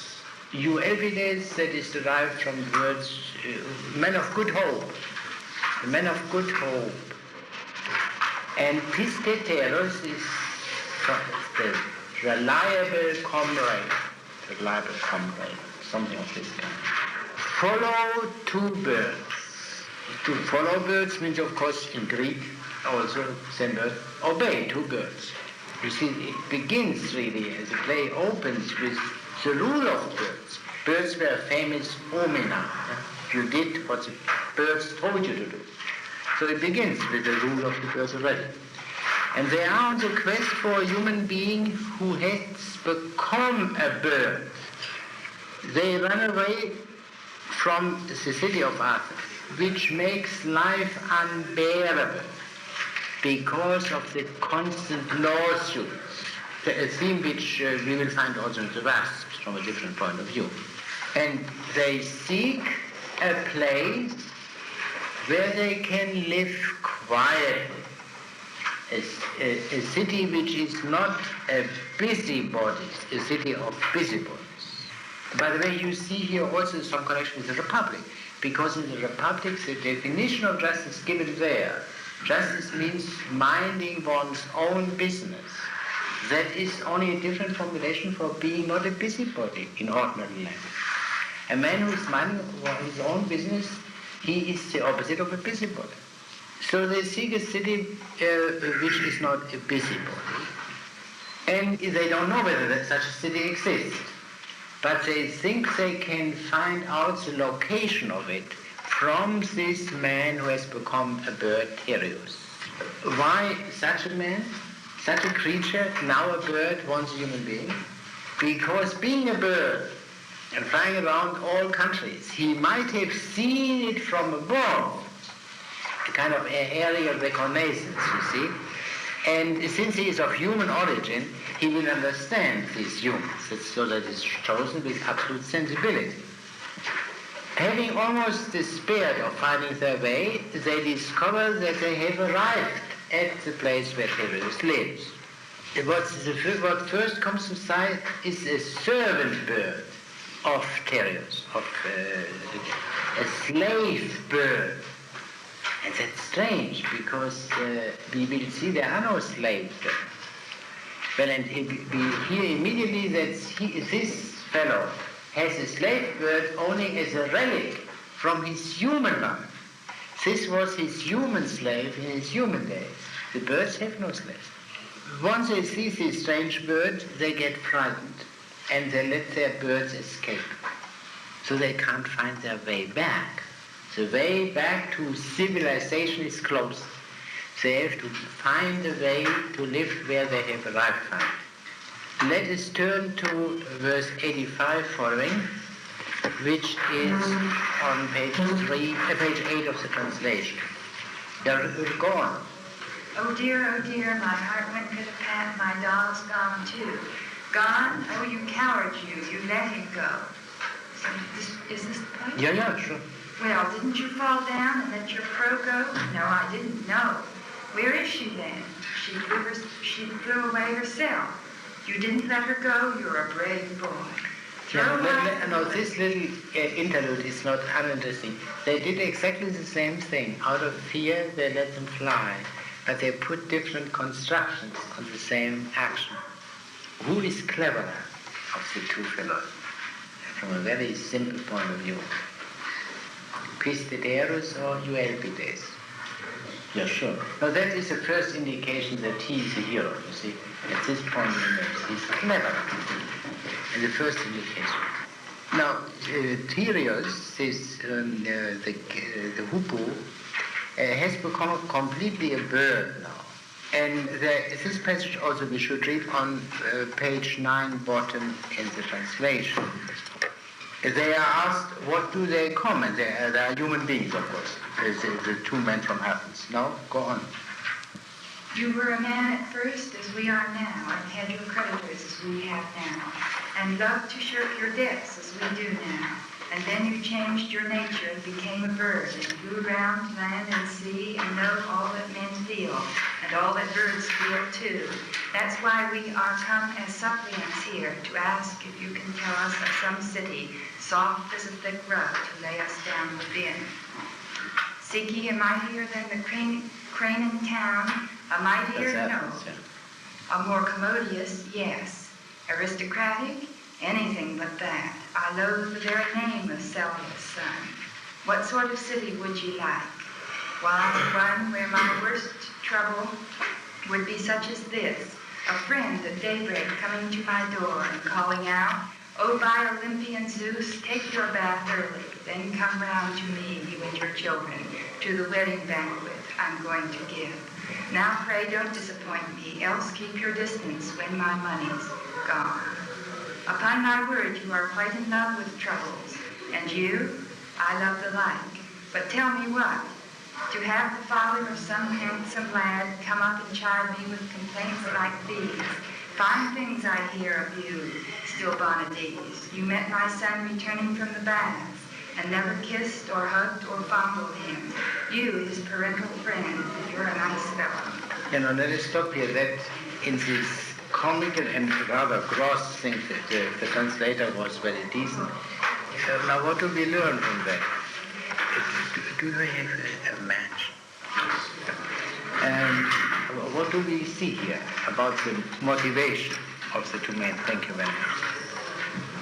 What do we learn? I mean, common as well as the differences. What do they seek? I mean, not an aristocratic city. It's very important, and that is one part of the proof that is a democracy which they seek, but not such a troublesome democracy as Athens, a pleasant democracy. That's clear, a pleasant democracy. But there is a slight difference between the tastes of the two fellows. Yes. First, wants an easy material life. Yeah. Yeah. He wants to get the necessities of physical existence through no effort of his own. Yeah, he wants to get things from others, yeah, and doesn't want to do anything for them. Say that is what some people say the welfare state is, yeah. But that is, of course, he doesn't think of the welfare state, but just a very, that is presented more clearly in the assembly of women, and in other way in the Plutos, you see, a city where men have every living abundance. That is what convenient life. But what is Pistolero interested in? Well, he doesn't want bread and circuses. He wants an existence free from the moral strictures of others. It's very delicate what you say, but we cannot afford an extreme delicacy in a matter of such importance. Well, what is his taste? He's a pederast, according to him. Sure. That is not... so that's important. This is a clever pederast. That is not unimportant, because if the question of the household comes up, and the family, that includes a prohibition against pederasty itself, according to the Greek view too. It's an irregularity. But here we see a problem. And when Plato presents Aristophanes in the banquet, there is Aristophanes presented as giving an edge to the pederast. Yeah. To say nothing of other people. Now, then Tereus proposes a maritime city, and at the request of Eualpides, Greek cities. The proposals are all turned down. No human city will do, of which they know. And then Eualpides asked, what about the life with the birds? We don't have to live with humans after all. And then Tereus praises the amenities of birds' life. They need no money, and so on. At this point, Pistolero comes to the fore, and then he will be at the center for the rest of the play. He comes to the fore with a big scheme. The birds should found a city. They do not go on in a non-political life as hitherto. That is, Eualpides didn't go higher than that. Pistolero says he must have a polis. And he adds one more thing which is absolutely crucial. They should form a single city. The democracy sketched here is a universal democracy of birth, universal. So no one should say that the notion of a universal state was wholly unknown prior to the time of the Stoics or anyone else. Yet what sort of a polis? Now let us read on page 12 of the translation, verses 180 to 193, to which Mr. Head had referred because they are really crucial. And that is Pistolero speaking, the long speech of his, the relatively long speech of his, yeah? What do you see? I saw the clouds in the sky. Can you see the clouds, yeah, which we know already? Yes? And is not that the station of the birds? Station. As one would say, their habitation. Here, while the heavens revolve and yon great dome is moving round, you keep your station still. Make this your city. Fence it round with walls, and from your stations evolve your state. So you be lords of men, as now of locusts, and Melian famine shall destroy the laws. How? The air is betwixt the earth and the sky, and just as we, if we would go to Plato, must bravely grant a passage from Bhutia, even so... Bosch. Pardon? Boeotia. Yeah. All right, that's my yeah. Even so, when men slay victims to the gods, unless the gods pay tribute, he in turn will grant no passage for the savory steam to rise through chaos in a realm not theirs. Yeah, let us stop here. That's a good point. Now, what kind of a polis? And surely a pun is made, but any pun worth being written down must be more than a pun. It is an etymological pun in the first place. Polis, it will be a kind polis comes from, that's of course wholly unfounded as a Strauss assertion, polos. And polos means an axis. An axis, primarily. Pole, the two poles is derived from the primary meaning axis. The pivot on which anything turns. And therefore, derivatively, the axis of the celestial sphere, and then finally the celestial sphere itself. What does this mean, this joke? The polis of the birds is the key polis. It's not a chance location which has these or that advantages and hence also disadvantages. It's a key polis. Its site is the bond between heaven and earth, between gods and men. It is the place, the locus, fit for universal rule. For the rule not only over men, that's not universal, but of God and over gods as well. The best polis cannot be on earth. Does this ring a bell? Forgive me for bringing up these anticipatory questions, but that saves us time later on. The best polis cannot be on earth. Did you ever hear that? The end of the Republic. End of the 9th book. Somewhere in the model is laid out in heaven. Now here it is not exactly in heaven, it is between heaven and earth, but still, it's a reminder. Now, this is, in other words, it is anticipating a later expression, but lest we miss the point. When we speak today of ideal, of an ideal city, we don't speak in the language of the Greeks. There is no Greek word for ideal. The Greek word is the city according to nature. Now, that means also its place must be by nature most fit for a perfect city. And that place is in the air. The bond between heaven and earth. Eros is enthusiastic about the clever conceit, and he is willing to found the polis together with Pisteteros, provided the other birds agree naturally. I mean, he is only a constitutional king, you could say. And he demands, therefore, that Pisteteros explains to the birds the new scheme. Now, it is clear, Pisteteros is the man, he is the hero. We learn in passing also that he is an old man.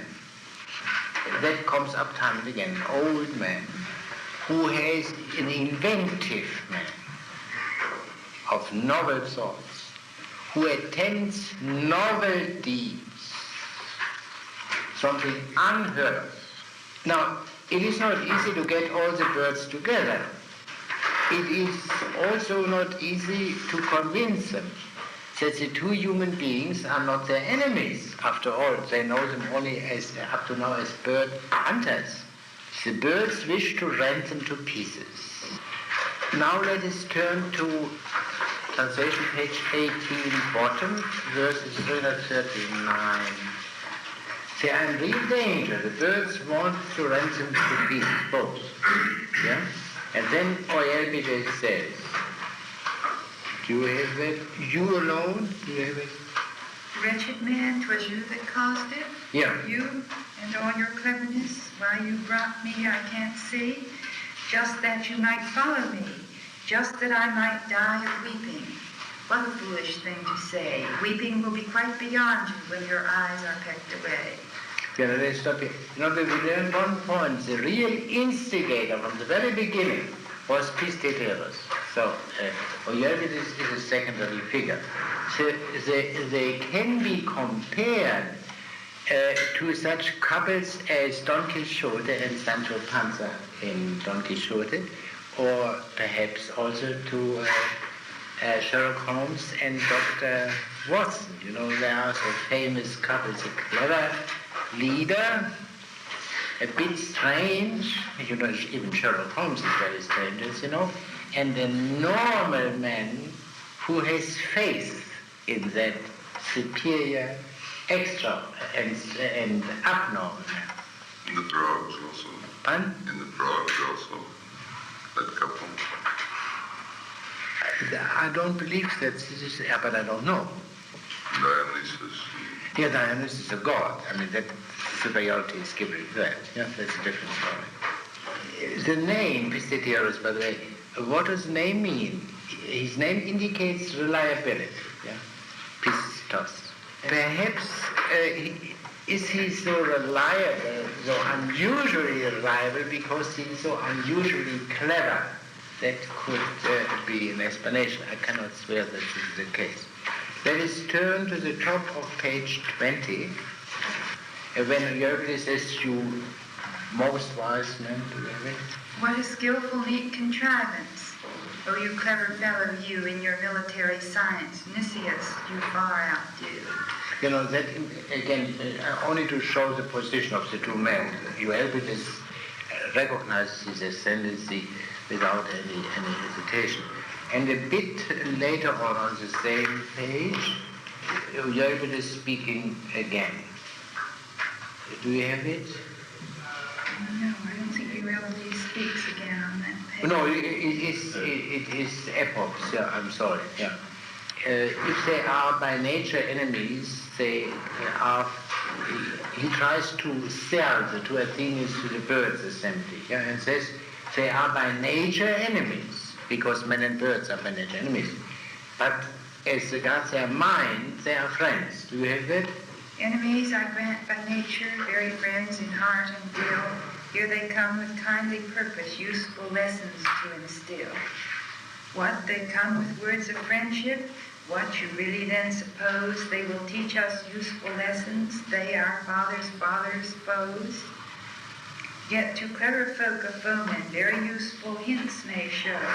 Thus that foresight brings us safely from a friend we ne'er should know. But the truth is forced upon us very quickly by a foe. Hence it is that all the cities taught by foe and not by friend learn to build them ships of battle and their lofty walls extend. So by this of foemen's teaching children home and wealth defend. Yeah. So in other words, that's a very good political point. Yeah? You see that is perfectly imitated a deliberative debate. Yeah? How can you? That's appeasement, birthday. And then is giving a very good political argument. You can and must learn from that. Now we learn in the secret, the birds were barbarians until some time ago, Theros had said. They still believe in the ancestral and in ancestral enmity to their natural enemies. And the birds have to be enlightened.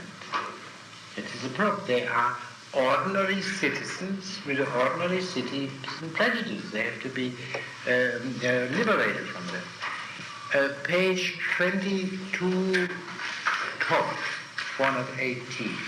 But wherefore is he come? Yeah. What is it he seeks to compass by his visit? Think you he's got some cunning plan whereby, allied with us, he can assist a friend or harm a foe? What brings him here, I'd like to know. You see, again, very natural distrust. He's a foreigner, an enemy foreigner. He must have some selfish advantage. and therefore his selfish advantage cannot be ours. They behave absolutely like this. Now, after more preparations into which we cannot go, Pisistratus makes his speech in verses 465 following, which is in the translation, page 223, bottom. And let us read a few of these verses at the beginning of Pisistratus. I have heard it before. Because you've a blind and inquisitive mind, and unaccustomed on Aesop to pour. The lark had her birth, so he says, before earth. Then her father fell sick and he died. She laid out his body with dutiful care, but a grave she could nowhere provide. For the earth was not yet in existence. At last, by urgent necessity dead, when the 5th day arrived, the poor creature contrived to bury her sire in her head. So the sire of the lark gave me leave to remark, on the crest of headland lies dead. If therefore by birth ye are older than earth, if before all gods ye existed, by the right of the firstborn the scepter is yours, your claim cannot well be resisted. I advise you to nourish and strengthen your beak, and to keep it in trim for a stroke. Zeus won't in a hurry the scepter restore to the woodpecker tapping the oak. In times prehistoric 'tis easily proved, by evidence weighty and ample, that birds and not gods were the rulers of men, and the lords of the world. For example, time was when the Persians were ruled by And so the on. cock. That is, we don't have to read that. The main point is this: how does he convince the birds? By asserting, and in his way proving, that in the oldest times the rule of the universe belonged to the birds and not to the gods. You see, that's again very political. He has a novel scheme, something which never existed before, but politically that can be accepted only if it is proven to be in harmony with tradition, as we would say. But here in old times, if it is really the oldest, the most revolutionary must be a restoration of the oldest. That it is not a restoration of the oldest, perfectly clear, because the birds never ruled, and even in this case we see the birds can't rule, and need a human to rule them. But as a political argument, the birds, having the ordinary citizen spirit, can only be convinced of their right by being proven that their rule was the oldest. Originally, birds ruled everything, and especially all men. Different birds ruled the Persians, the Greeks, and the Egyptians, Phoenicians. They have taken a division of mankind which you may know from Herodotus. It is, however, not quite clear whether each bird ruled one province or whether they ruled all men jointly. That is not quite clear. The birds are persuaded that they ought to recover their kingship. One universal polis is established. That's a universal democracy. But, and of course, it has a ruler. That's the difficulty. It has from a different species, and it puts it there. But otherwise, it's a democracy. But how will men be induced to recognize the birds as gods? And how will the birds be able to supply men with riches? And that, of course, must be cleared, and that is being done to the satisfaction of everyone. Worship of the birds will be much less expensive than worship of the gods. You don't have to bring these expensive sacrifices and other arguments of this nature. Pisistratus becomes the ruler of the birds. Let us look at page 31, line 3 to 6 on bottom. What one must do with strength, yeah? So all that by muscle and strength can be done, we birds will assuredly do. But whatever by prudence and skill must be won, we leave altogether to you. That I think is clear. Pisistratus is a ruler. There are certain intermezzi which are not by no means uninteresting, but we cannot go into everything. Now, then, if we come to the parabasis, but I see the time is not sufficient to make this, so therefore I would like to mention only one point. Then there is a parabasis in which the birds are presented as having accepted the story of the original rule and presented in a very poetic way. But then the formal founding of the city takes place, and on this occasion 5 different individuals appear and want to be present. The first is, of course, a priest who is to do the sacrificing. Then there is a poet. Then there is an oracle fellow. And 4th, Metton. 5, an inspector, and 6th, a seller of decrees. The only one who has a proper name is Metton. The others are all not identified. Metton was an astronomer. This scene regarding the astronomer is of the utmost importance, as we shall see later. I will mention only one point. The city is founded and its fame spreads throughout the world. All human beings wish to become members of this wonderful city. 3 come and are shown to us. A man who wants to strike his father because he has heard there in the city of birds you can strike your father. Then Kinesias, a poet, and finally a sycophant, a crook.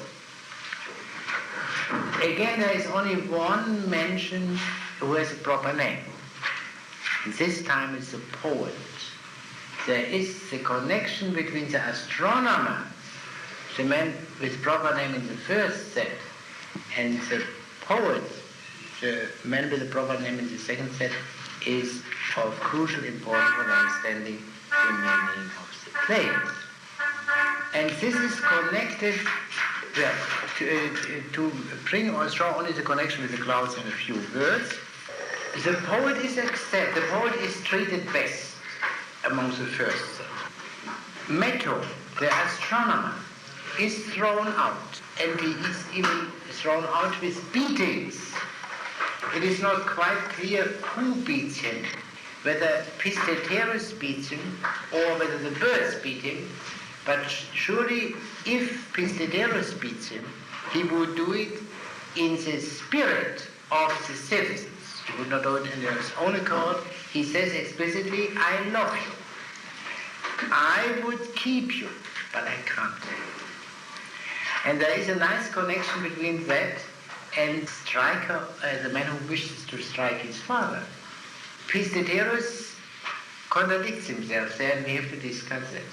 In the first place, he says, yes, we birds are permitted to strike our father. And then he speaks of another law, also stemming from birds, according to which one may not strike one's father. The play ends with a complete victory of Pisteterus. The gods are starved, and they have to give up their rule to this clever Athenian, because since he is the ruler of the birds, not the birds rule, but Pisteterus rules. So Pisteterus takes the place of Zeus, and he marries kingship with a capital K, the daughter of Zeus. He means completely. So the gods can be disposed of. They are expendable. But certain things are not expendable. Also the polis in the ordinary sense. We have now a universal polis, no longer a polis limited to a special locality. The polis as a closed society is expendable. 2 things are inexpendable. A, the prohibition against beating one's father. And B, the prohibition against the admission of astronomy. These are the absolute limits. You can have a wonderful polis a most convenient and satisfactory polis for everyone, and most pleasant and enjoyable, and no gods and wonderful. But two things cannot be tolerated: beating one's father and astronomy. That's the link with the clouds. Because in the clouds, among the many things which are ascribed to Socrates, the most peculiar and most strongly emphasized is astronomy, the science of heaven, the heavenly bodies and their motion. And the heaven is a vault comprising the whole, therefore it is the whole. This science of the whole is somehow connected with rebellion against the most fundamental authority, the paternal authority. These are the two things which are incompatible with human society. Pisteterus loves the astronomer, method, but as a founder of a city, he has to throw him out. And therefore there is an important substitution. The only, in the first set, the only mentioned by personal name, proper name, is the astronomer. In the second set, the only individual mentioned by proper name is the poet. The poet can be tolerated by the city. It can. If the city needs it, but not the philosopher. You see, just the opposite. In Plato, you remember, the philosophers are the rulers, ought to be the rulers. And the poets are sent away, just as here, the astronomer who stands for the philosopher is sent away. That is a fundamental problem, is the same, and therefore the name of that city, the cloud cuckoo city, or you might translate that, never a cuckoo, shows very clearly the connection with the problem of Socrates. So there is a fundamental disproportion between science, philosophy, whatever you call it, or the logos and the polis. The logos would render questionable the foundation of society, and therefore it cannot be tolerated. The poets know what the philosophers know, that's the implication, but they don't say it in a way which destroys the city, and therefore they can be tolerated. Now we have to go into some details, into the details of that next time, but still, you will have prepared your paper next time. Okay? Good.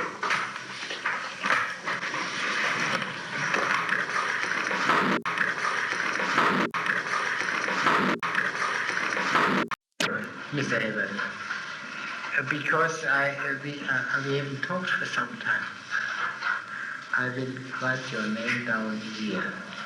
And now let us come to the next. Here we have only 3 people among the immigrants.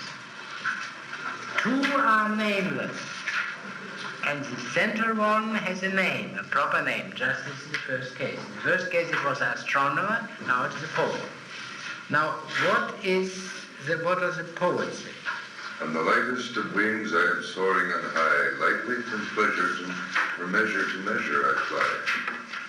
Bless me, this creature wants a pack of wings, and ever the new I am flitting to find, with timorless body and timorless mind, with clasps Synesius, man of linden wit. Why in the world have you whirled your splay foot hither? To be a bird I long, a nightingale of thrilling song. Well, stop that singing. Prithee, speak in prose. And more literally, stop singing, but tell me what you mean. In other words, that is, singing is not telling what one means. Yeah. Well, give me wings that I may soar on high and pluck poetic fancies from the clouds, wild as the whirling winds and driving snows. What? Do you pluck your fancies from the clouds? Why, our whole noble trade depends upon the clouds. What are our noblest dithyrambs but things of air and mist and purple gleaming depths and feathery whirling wings? You shall hear and judge. No, I won't. By Heracles you shall. I'll go through all the air, dear friend, for you. Shadowy visions of wing-spreading, air-treading, taper-necked birds, steady there, bounding along on the path of the seas. Fain I would float on the stream of the breeze. Oh, by the powers, I'll stop your streams and breezes. First do I stray in southerly way. Then to the northward my body I bear, cutting a harborless furrow there. Nice trick that, a pleasant trick, old man. Oh, you don't like being a feathery whirlwind, do you? That's how you treat the Cyclian chorus trainer, for whose possession all the tribes compete? Well, will you stop and train a chorus here for Leothrophes, all flying birds, straight Ophidians? You're jeering me, that's plain, but I won't stop, be sure of that, until I get me wings and penetrate the air. Let us stop here. The last phrase is not realistic. Penetrate the air. An earlier it used a similar expression. What does it? Does it remind you of something? He runs through the air. He walks. In a way he walks on the air. Well, Socrates. There is a kinship between Kinesias, the poet, and Socrates. The poet takes the place of the astronomer, as is also indicated by the fact of the proper names. He wants to take new songs from the clouds, also Socrates. For the poet's art depends on the clouds. Socrates. Pisteterus invites him to stay. He is acceptable. Meton was not acceptable, the astronomer. But the poet doesn't wish to. He only came to get wings. He didn't wish to live there. He wants to live in a simple polis. And as I say, his last words remind of Socrates walking on the air, aerobate. The polis cannot tolerate astronomy, just as it cannot tolerate beating the father and or incest. It's connected. The city of birds is a universal democracy. It is a city of birds. A human society could not be universal. Hence, a human society would need local gods, not these universal gods, the birds. And the Olympian gods are, of course, the simplest Greek example for local gods. But even if a human society could be universal, and hence get rid of the local gods, it could not get rid of the prohibition against incest plus beating the parents, and hence it could not get rid of the prohibition against astronomy. They are to go together. Why? Why do the doubt of the prohibition against incest and astronomy go together? The gods, with all their grandeur and power and importance, are not the most fundamental phenomenon. This father beating or incest is much more fundamental. That is from where we must start if we want to understand the gods. Now, what is the connection between the prohibition against astronomy and the prohibition against father beating? That I think is we must answer that question before we can go on. But it was implied in almost everything I said. I wish someone of you would help me. But what does the astronomer do? Well, neither of them help the polis. That's too general. But what does he positively do? The astronomer is interested in things which transcend the polis, which are beyond the polis, outside of the sphere of the polis. You're all right, but you have also people who do all kinds of things which are not terribly necessary for the polis, and you tolerate them nevertheless. I mean, there are, in every society, I imagine people who do rather useless work. Yeah. One could find them in all walks of life, I imagine, and they are not regarded as a danger to the city. Wouldn't the astronomy attempting to correct the polis on some sort of natural principle? That's it. The astronomers pray into the secrets of heaven, the seeds of the gods. Yeah, that is one formula which one can say. But more fundamentally, they deal with the highest, most comprehensive natural things.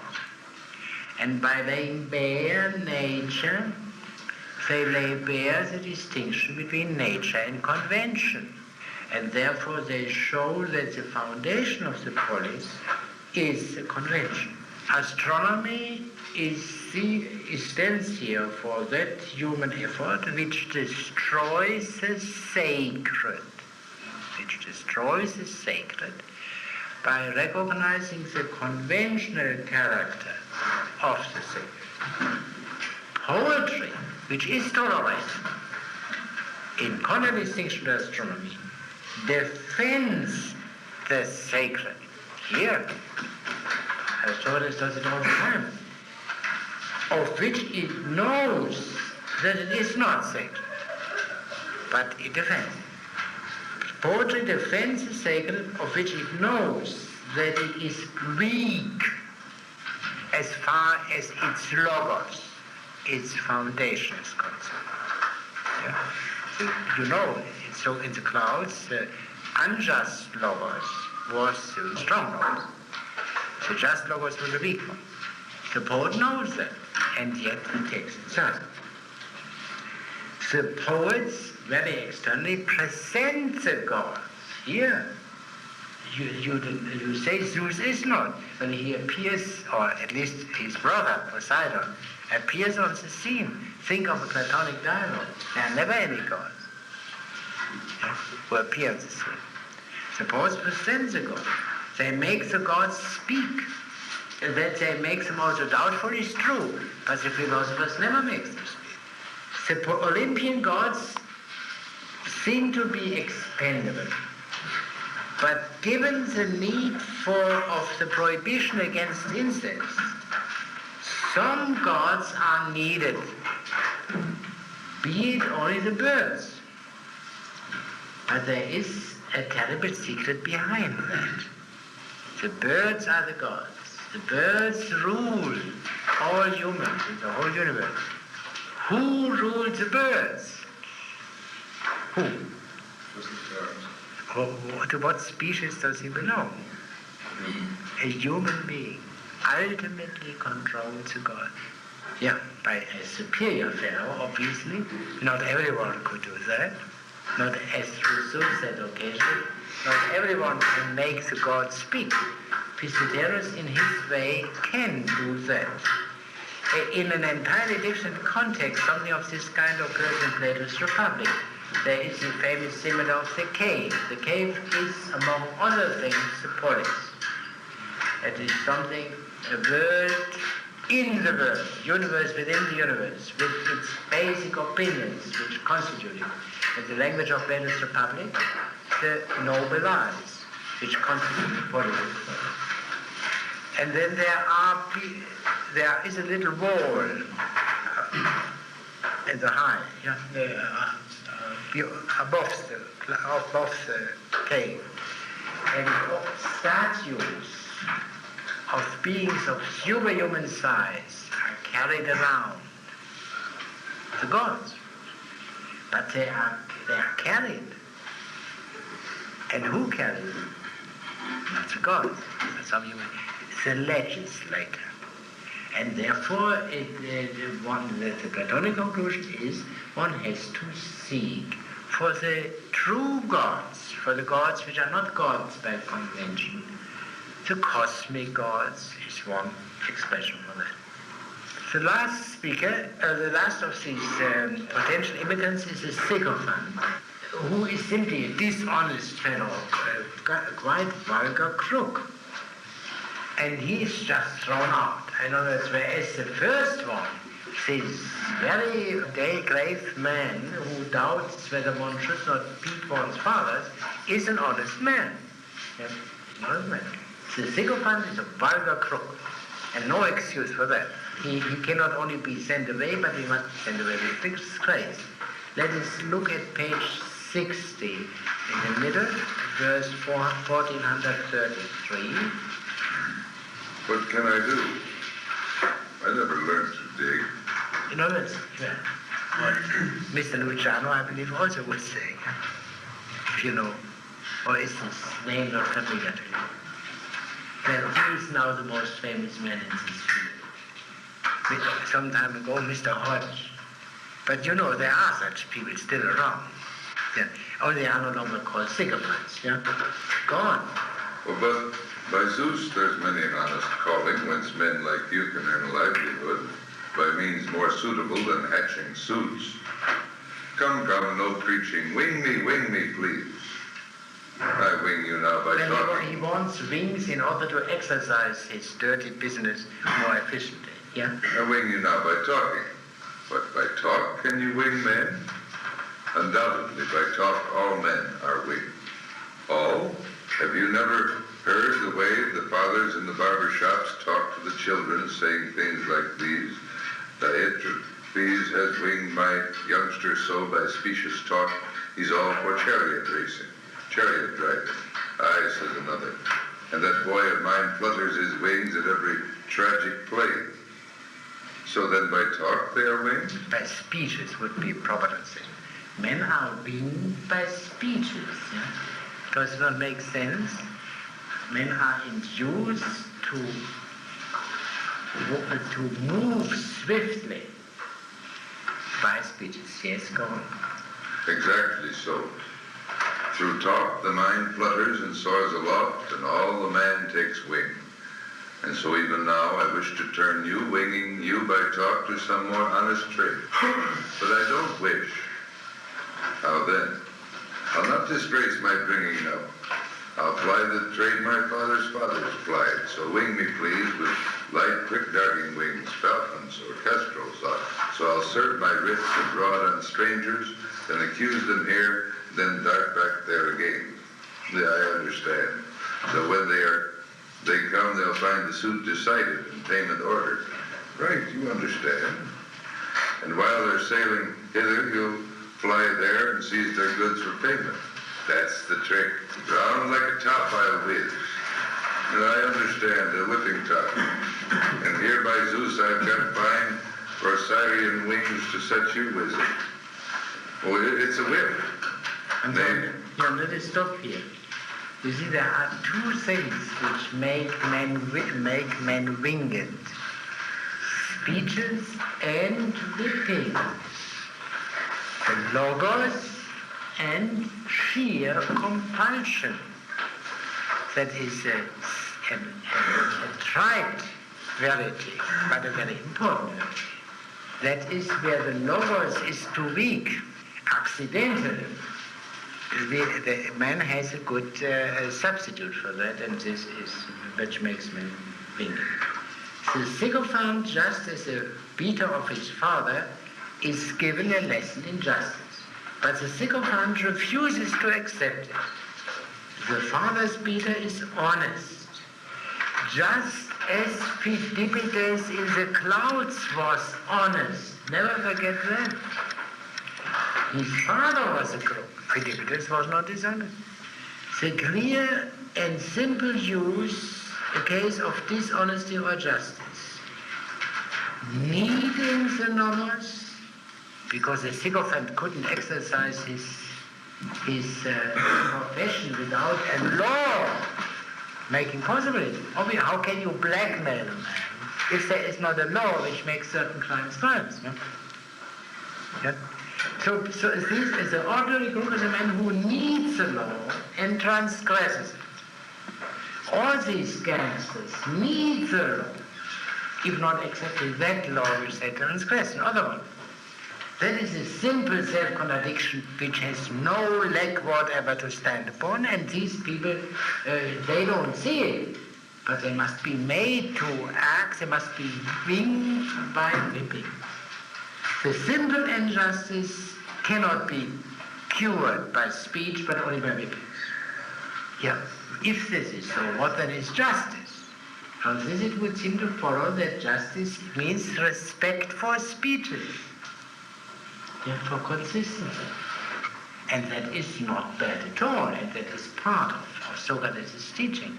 The man who respects the logos is a respectable man.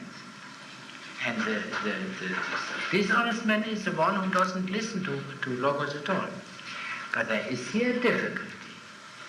If the logos itself happens to be weak, as was suggested in the clouds, a difficulty arises. Is there then not a need for some ultimate whipping behind the empirical whipping going on all the time by law courts? Some ultimate force, some ultimate violence, simply laying down the law, although no proper logos for it can be given. That's the question. And that is the meaning. If they are ultimate, if the basis of society are conventional, then only then the ultimate base of society is some force. Now a few more points. The scene goes a bit later, but perhaps we can read this point briefly, immediately afterwards, the chorus where we left off. No, after the sycophant was driven out, yeah? Here comes the chorus. We've been flying over sea and land, espying many wonders strange and new. First, a tree of monstrous girth, tall and stout, yet nothing worth, for 'tis rotten through and through. It has got no heart, and we heard it called the Leonidas tree. In the spring it blooms gigantic, fig-traducing, sycophantic, yet in falling leaf time yields nothing but a fall of shields. Next, a spot by darkness skirted, spot by every light deserted, lone and gloomy we describe, there the human and divine. Men with heroes mix and dine, freely save at eventide. 'Tis not safe for mortal men to encounter heroes there, when the great Orestes looming, vast and awful through the gloaming, with their right a stroke delivered, leaves them palsied, stripped and shivered. But his Orestes was a robber. He was a robber, and who appeared like a hero, like a revenant, in some out-of-the-way places, also something of which you may know something from the daily papers here in Chicago. And the other one mentioned first was a sycophant, you see. The birds describe what they see flying around the earth as they see injustice of various kinds. And that seems to be very trivial. But we have to think for one moment to see why it is not trivial. The simple thing is they see it. They do not do anything about it. Just like the Olympian gods. Now here the final scene where the embassy from the gods appears. No, first Prometheus comes, afraid of Zeus. And he's greeted by Pisteteros as a friend. Pisteteros takes up the cause of Prometheus against the Olympian gods. There is also a reference to that, by the way, in Plato's banquet in Aristophanes' speeches there. The new and successful Prometheus is Pisteteros.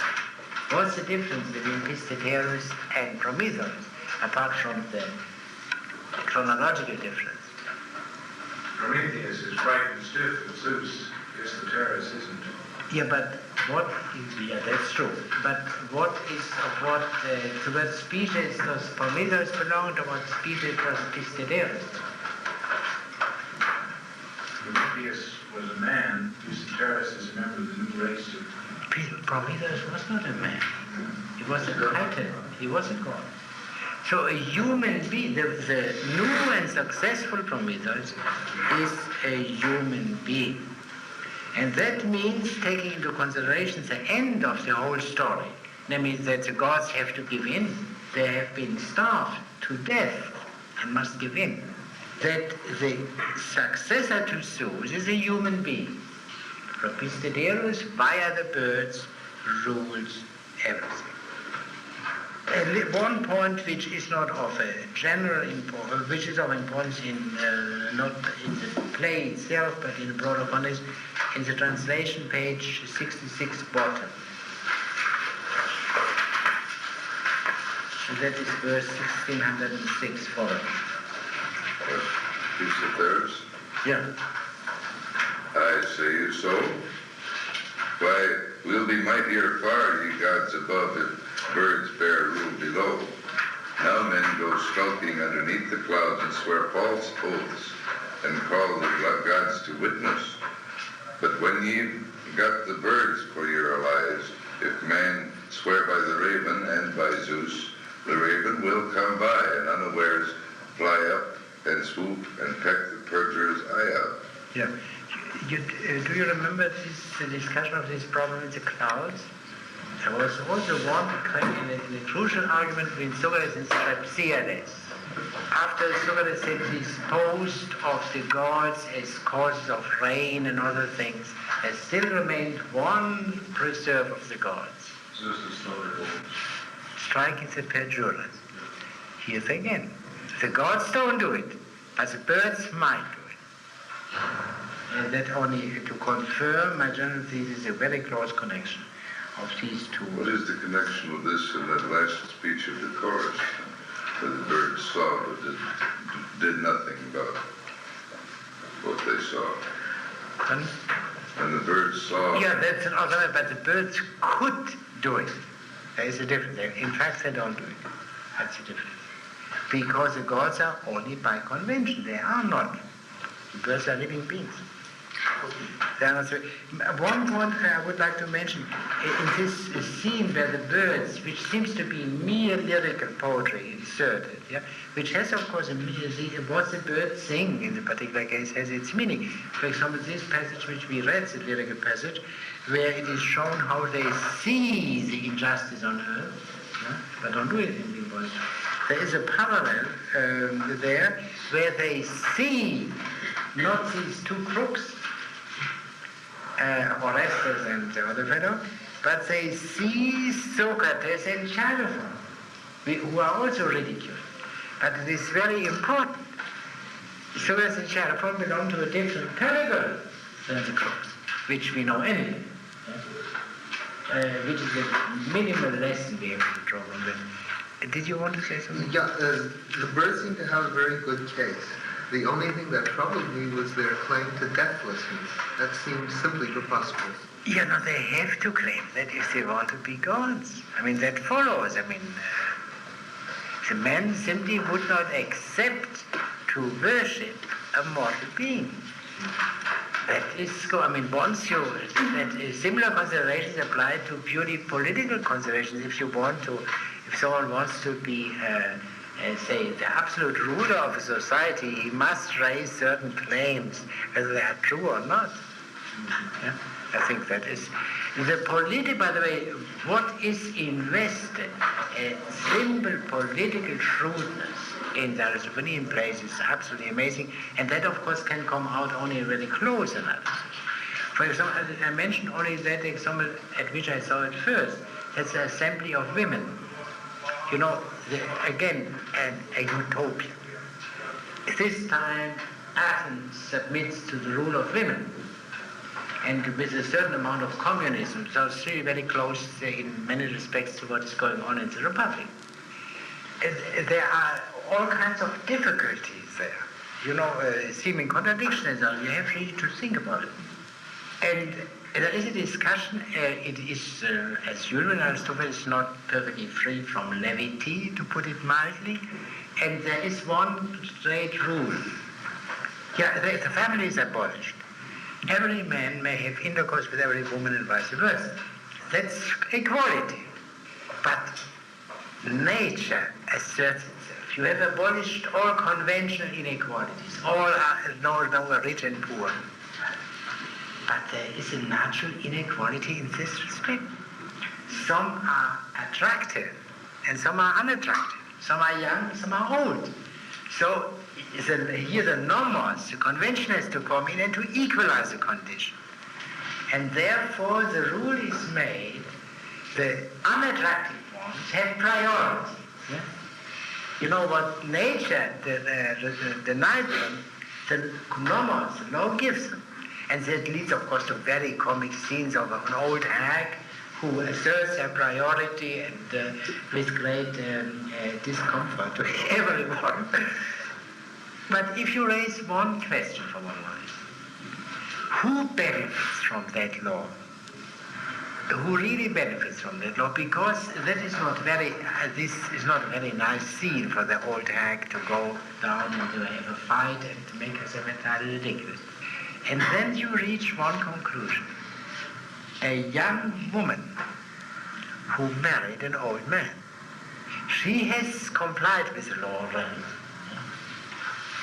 It has given priority to the underdog, to the by nature underprivileged. And then she doesn't commit adultery by having relations with a man of her age. Such a woman is a heroine.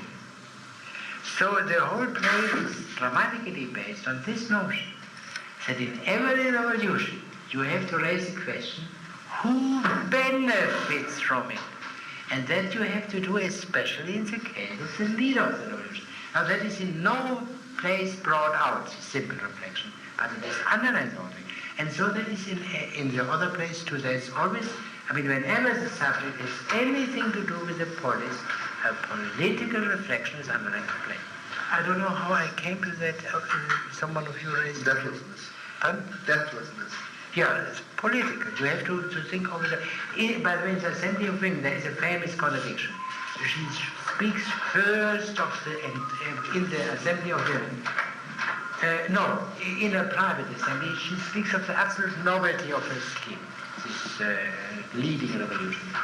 And then in the Assembly of Women, where they take the vote, she appeals to antiquity, that always the women were really the rule.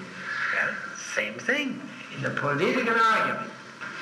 The appeal to precedent, antiquity is essential. It goes through. And one must take this into consideration, not take this as that is, in this sense, the plays are political, all of them, including the play. So, whom will that ever convince? That they can do all kinds of wonderful things for crops and so on. That's fairly plausible. But whom will they ever convince that they never die? Am I being too literal? No, there is a famous American saying from Abraham Lincoln, which all of you have heard more than once. You know what I mean? Yeah. Now say it. You can fool some of the people all of the time and all of the people some of the time. Yeah, all right. Let us forget about the conclusion, which Aristotles would admit. But all kinds of food. What is the meaning of propaganda, as the word is used today? Except, I'm sure that if it were not massively incompatible with any form of Marxism in the most extreme interpretation, I have no doubt that you could, what they did with the brain of Lenin in Moscow, yeah?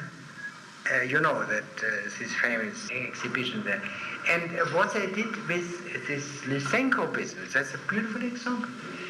It is sure that the Soviet government can sell the idea that Lysenko's biology is right in the course of years. As Plato in his wisdom says in the Republic, in a discussion with Glaucon, when the noble lie is under discussion, Glaucon says, yeah, but people won't believe it, won't believe the noble lie. And then he goes on to says, but later generations might. And Socrates very delicately says, I understand more or less what you mean.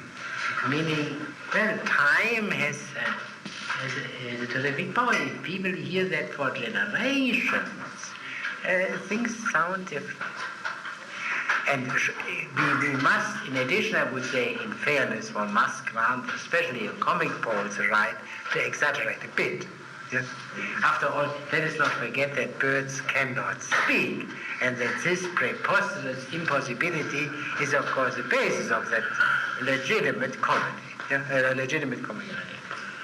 Now, do we have a few minutes to state at least your problem, and I'll see whether we can discuss it further. State your objection. Well, first I have to be sure I understand exactly what you've been doing.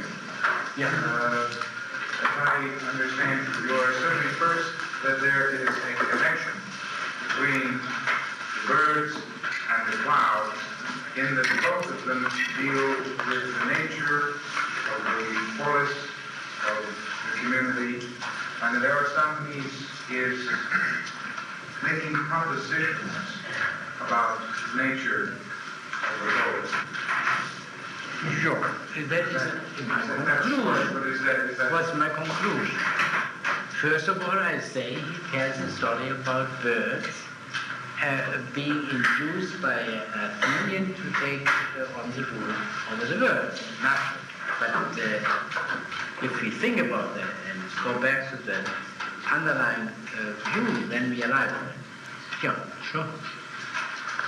Well, first, I object to the connection between the clouds and the birds. Well, I'll start at the very bottom. I object to the whole idea that Aristophanes is saying something in either of these plays beyond what can be read on the surface. Sure, absolutely correct. But the question is only, one must take the whole surface. I mean, you cannot say this. You have to take every point, sure. If you take the whole surface, meaning every speech, and then you must account for every speech and for conceit, which makes every speech meaningful without having recourse to fantastic assumptions. Well, let me get at that word meaningful thing. For a while, the first few days here, I couldn't make up my mind whether you were using plays of Aristophanes as illustrations for your own opinions on the subject, or whether you meant to say that Aristophanes meant the conclusions that you drew from his plays. Right? Yeah. I can set your mind at rest on this one very easily. It would be criminal of me if I were to impute my opinions to Aristophanes and say they were Socratic. Sure, I believe in her. And then I would say that this train of thought, which is not my opinion, but this train of thought I learned from Aristophanes as one part of the great argument going on in classical times, to which Socrates, based on Aristophanes, is a reply. Well, as I started to say, this was just the first few days. I want to go inside how you put it. But I don't believe this. I find it very difficult to believe that Aristophanes deliberately set out to illustrate or to compress a position in a given way. I think that illustrations of various positions or ideas or philosophies may appear in his plays, but they're there almost by accident. I think as a playwright, Aristophanes' first consideration was to present a picture of contemporary Athens, a mocking, ridiculous picture, but that his first consideration was, is this true of Athens. That is, of course, an assertion which is, I believe, not provable. But if you say his first consideration was to make people laugh, I grant you that. I believe I said this last time. That is surely true. But the question is simply, there are, playwright or dramatist or comic poet, these are general concepts which cover a very great variety of phenomena. There may be a man who only likes to use a kind of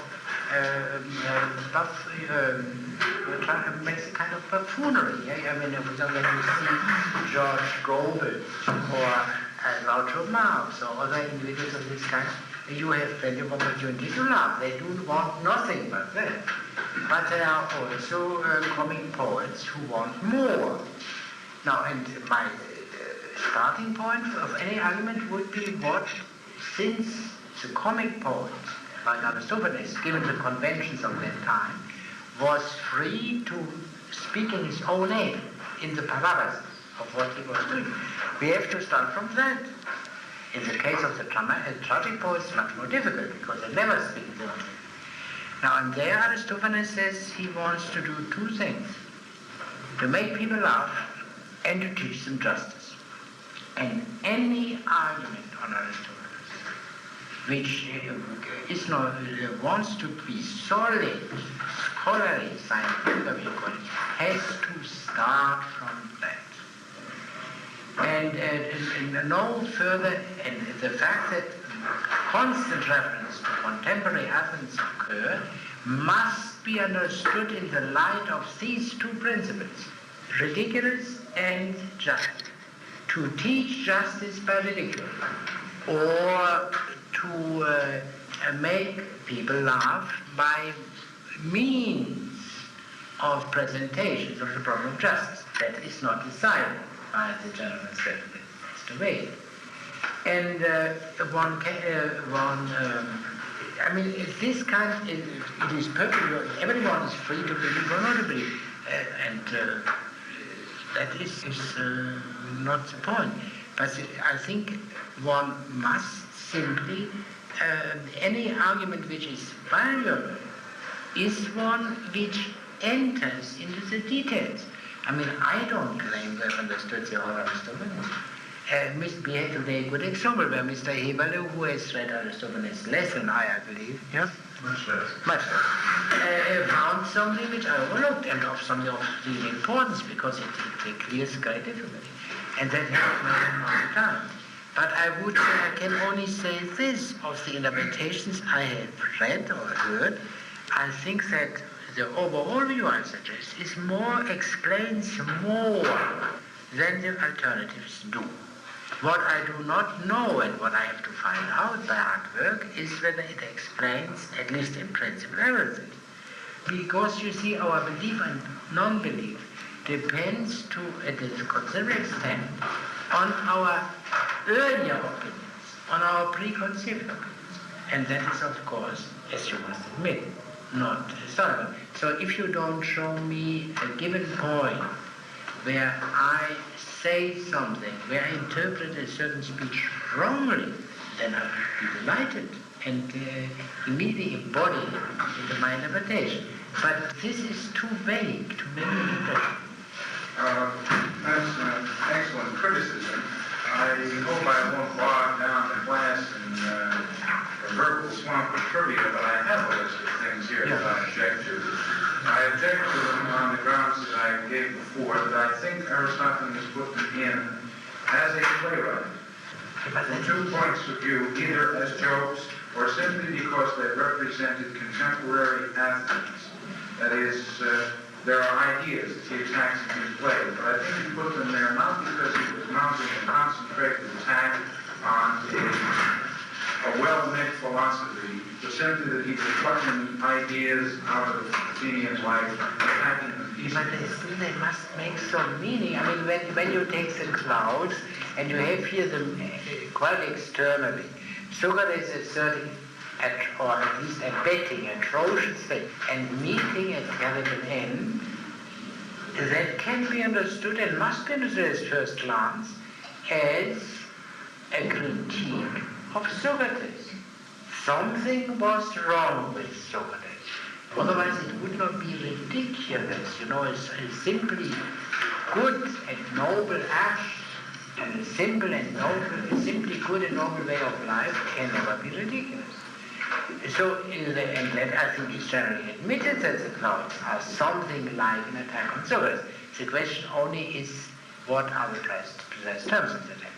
Here, in this play, you have an Athenian who has only one quality which would, according to very severe notions of that time even, be regarded as a blemish, namely his pederasty.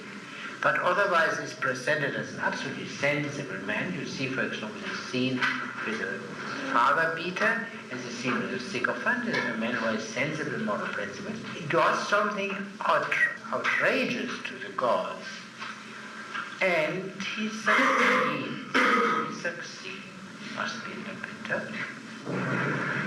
I mean, Pisideros is not held up as a wicked destroyer of the paternal order, of the ancestral order. On the contrary. And similar conceptions apply to the peace, where you also have a kind of rebellion against the gods. A man, an Athenian, ascends to heaven and brings peace to Hellas, whereas if Zeus had been right, the war had gone on and on and on. I mean, to say merely that Aristophanes was in favor of peace and against the continuation of this fratricidal war is true, but he is linked up here with the assertion that Zeus is very inactive and the human being has to do it. The human being, that one can show by the name of it, is really the comic poet himself. And so the comic poet will do what Zeus himself cannot do. You have to take these things into consideration. In addition, I mean, all the words which you use are really in need of reflection. For example, ideas. When you take a man like Bernard Shaw, and there were writings around, say, Bergson, and he was influenced by them, then we understand more or less what that means. A playwright or a novelist, for that matter, happens to be influenced by the theoretical man of his time, and he partly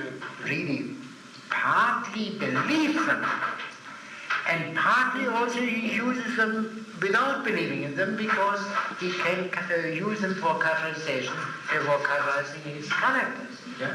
That is one way of doing it. Whether and to what extent Aristophanes merely used these opinions in the air for characterizing individuals, and to what extent he himself accepted these views, is a question. You cannot leave this question open, because the alternatives are limited. I mean, if he believed in the Olympian gods, yeah, which means if he rejected these new kind of things altogether, that would show these presentations do not make much sense as the work of someone who believed in the Olympian gods. I disregard here completely another consideration, which I do not regard as trivial, but one could object to them on certain sensible grounds.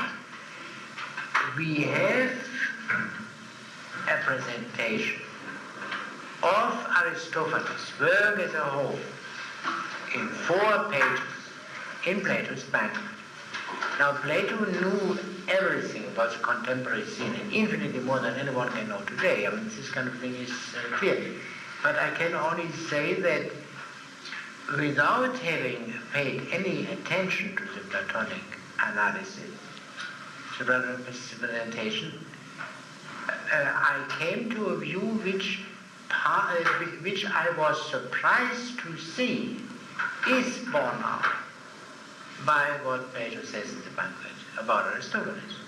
But the only concrete way is concrete argument. This is the particular point, and you have to consider both the individual speeches and naturally also the chorus, as well as the action and the meaning of the play as a whole, the plot as a whole.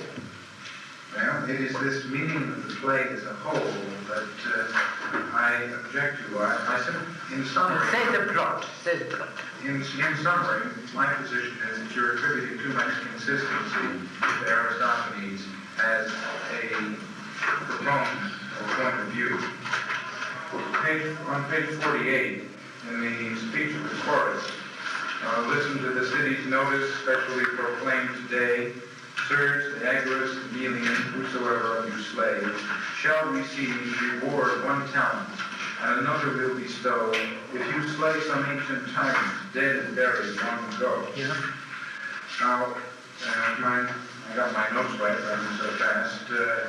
You said that this contained the proposition that heresy and tyranny are not allowable in the ideal city. Yeah.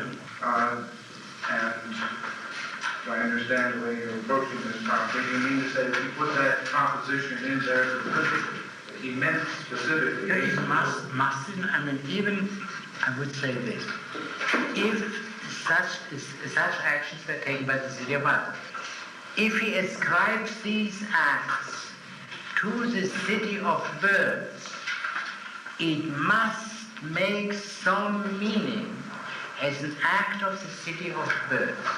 Of course, he could be a silly buffoon who just makes jokes, whether they have meaning in context or not. But as far to the extent to which I know Aristophanes, I think he was a very thoughtful man. So he did not make, it was not so that he merely could not repress a joke, but it must have some meaning in the context. It makes a perfect sense in the whole of the play that however different this new city of the birth may be, it still has certain features in common with all cities of which we know, and the prohibition against tyranny as well as the prohibition against atheism applies equally there. Well, I mean that it seems to be confirmed by the whole. They are after all new gods, so there is no atheism.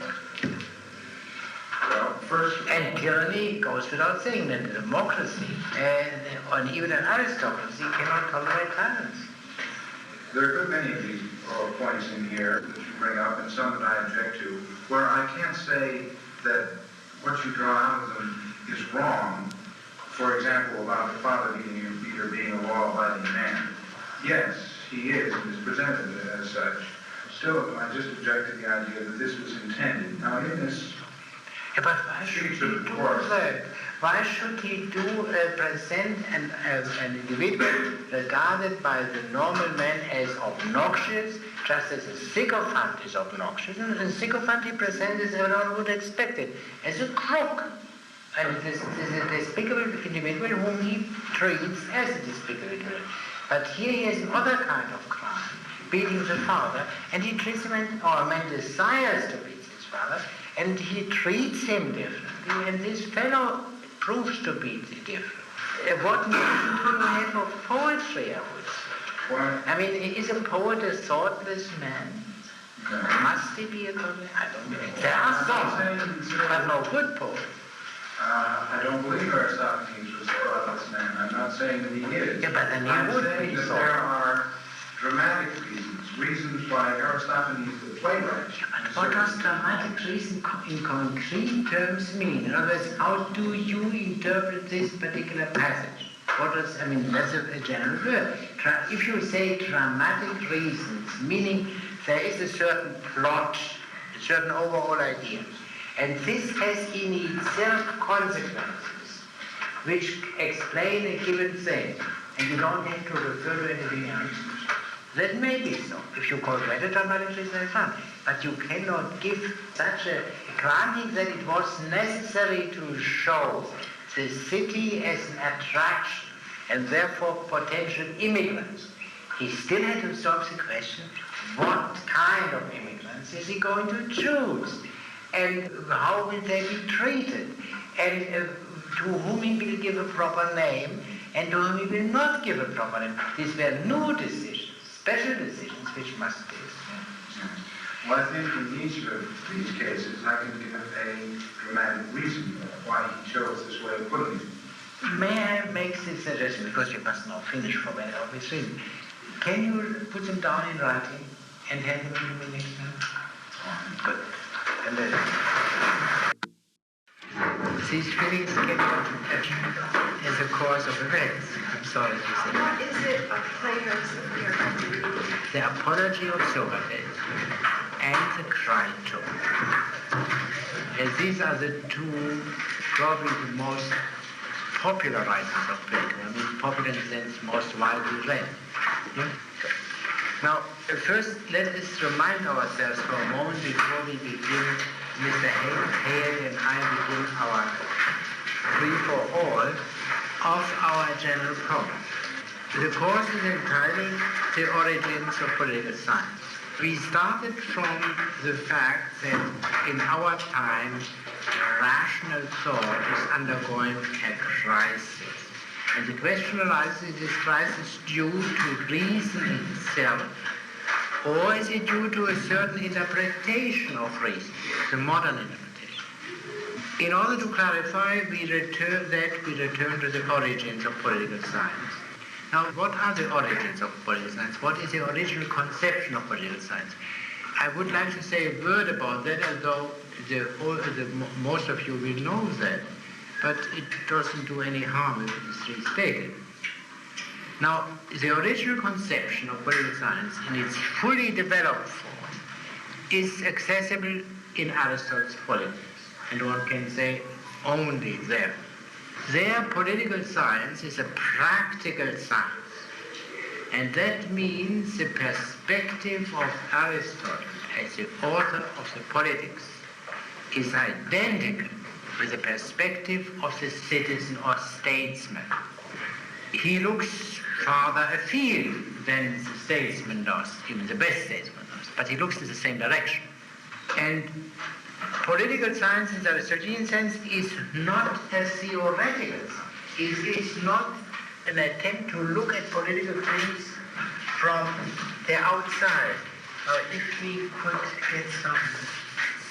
If this is political life, and which has a certain direction, there are two ways of looking at it. One is from here, namely in following the direction of politicians themselves, as a citizen does, a statesman does, and as Aristotle as a political philosopher. But there is also a way here to look at it from the outside, just as we look at the movements of fishes or of leopards from the outside. We do not participate in the environment. That would be a theoretical attitude toward political life, and that is characteristic of present-day social science, of course. Though they use the participant observer in a certain role, that is subordinate to a fundamentally theoretical approach. And if it is practical in the sense of an applied science. If you remember the distinction between applied science and practical science, of which I spoke on a former occasion. There are certain political science, and by the way, that is true not only of Aristotle, it's also true of others, but Aristotle only develops this in a classic manner as a model of everyone else who follows his approach. Now, by virtue of this practical character, the guiding theme of Aristotle's Politics is the question of what is the best order of society, the best regime. It also deals with the imperfect regimes and with the question of how this or that kind of imperfect regime can be managed or improved.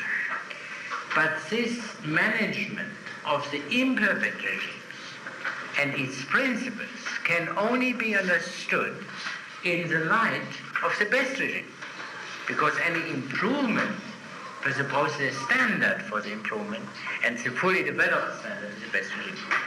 One can also put it this way: the doctrine of the best regime is the physiology of politics, whereas the doctrine of the various imperfect regimes is a pathology and therapeutics. It is a permissible comparison. Now, the premises of this whole political doctrine as developed into politics is the answer to the question of what is good, what is the human good. And the human good, the core of the human good, is human excellence, virtue. And this is developed in Aristotle's ethics, which is inseparable from the politics and the other, and vice versa. Now, Aristotle's political work, which is the politics and together with the ethics, gives us the fullest development of the Socratic study of political things as political things, which means that what Aristotle does is not identical with what Socrates did or with what Plato did.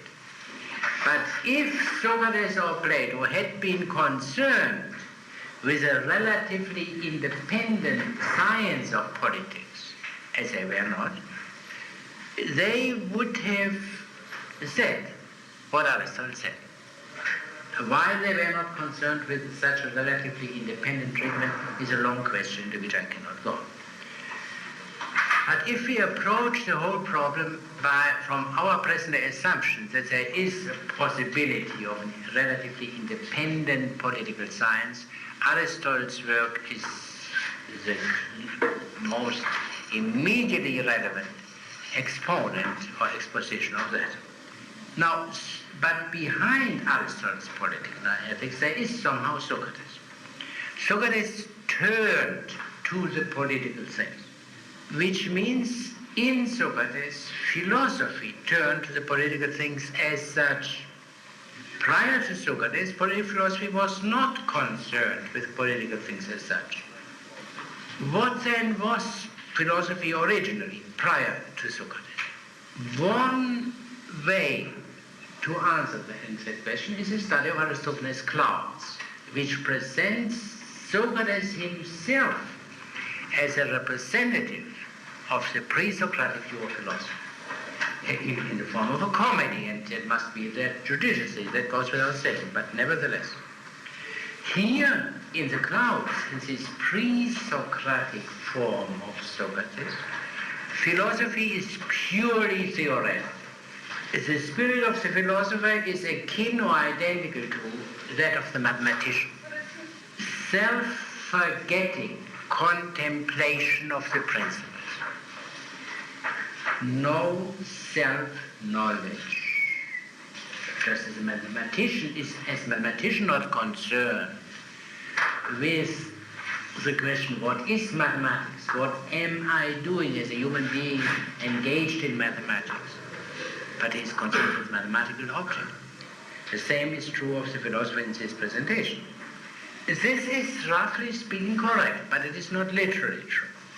Because the disregard of the political things by this philosopher in the Clouds has a reason. The reason being that the political things are essentially conventional, and therefore you cannot learn anything from them about the nature of things. You understand from here why the beginning of Aristotle's politics is so eminently apt. The beginning being the assertion the polis is by nature. Man is by nature a political animal.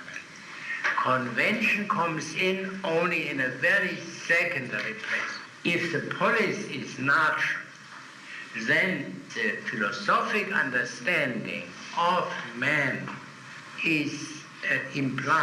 includes understanding of political things. I said there is a deep harmony between Aristotle's politics and Socrates, but there is no identity. And that is indicated by this little point, that Socrates never said the polis is natural. He took it very seriously, but he never said it's natural.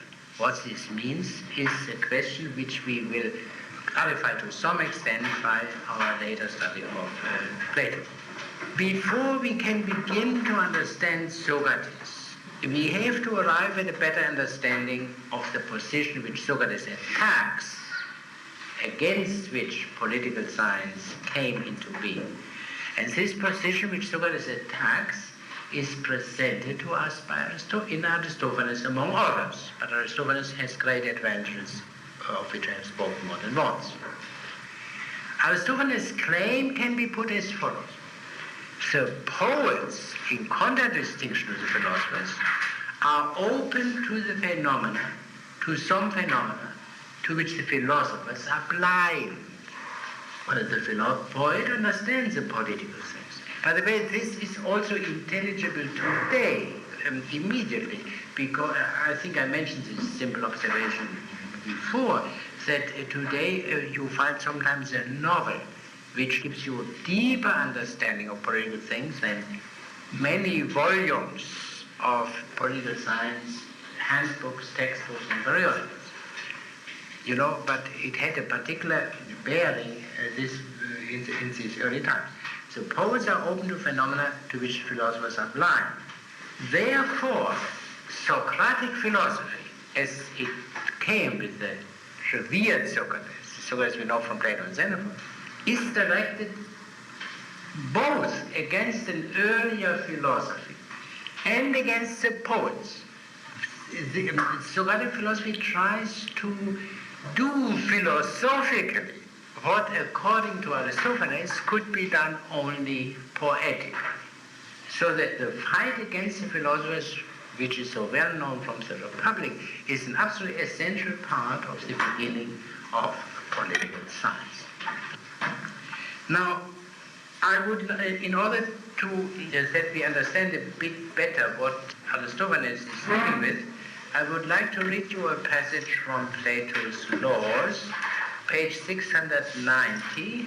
That's in the third book somewhere, 690. I read it to you from the simple translation.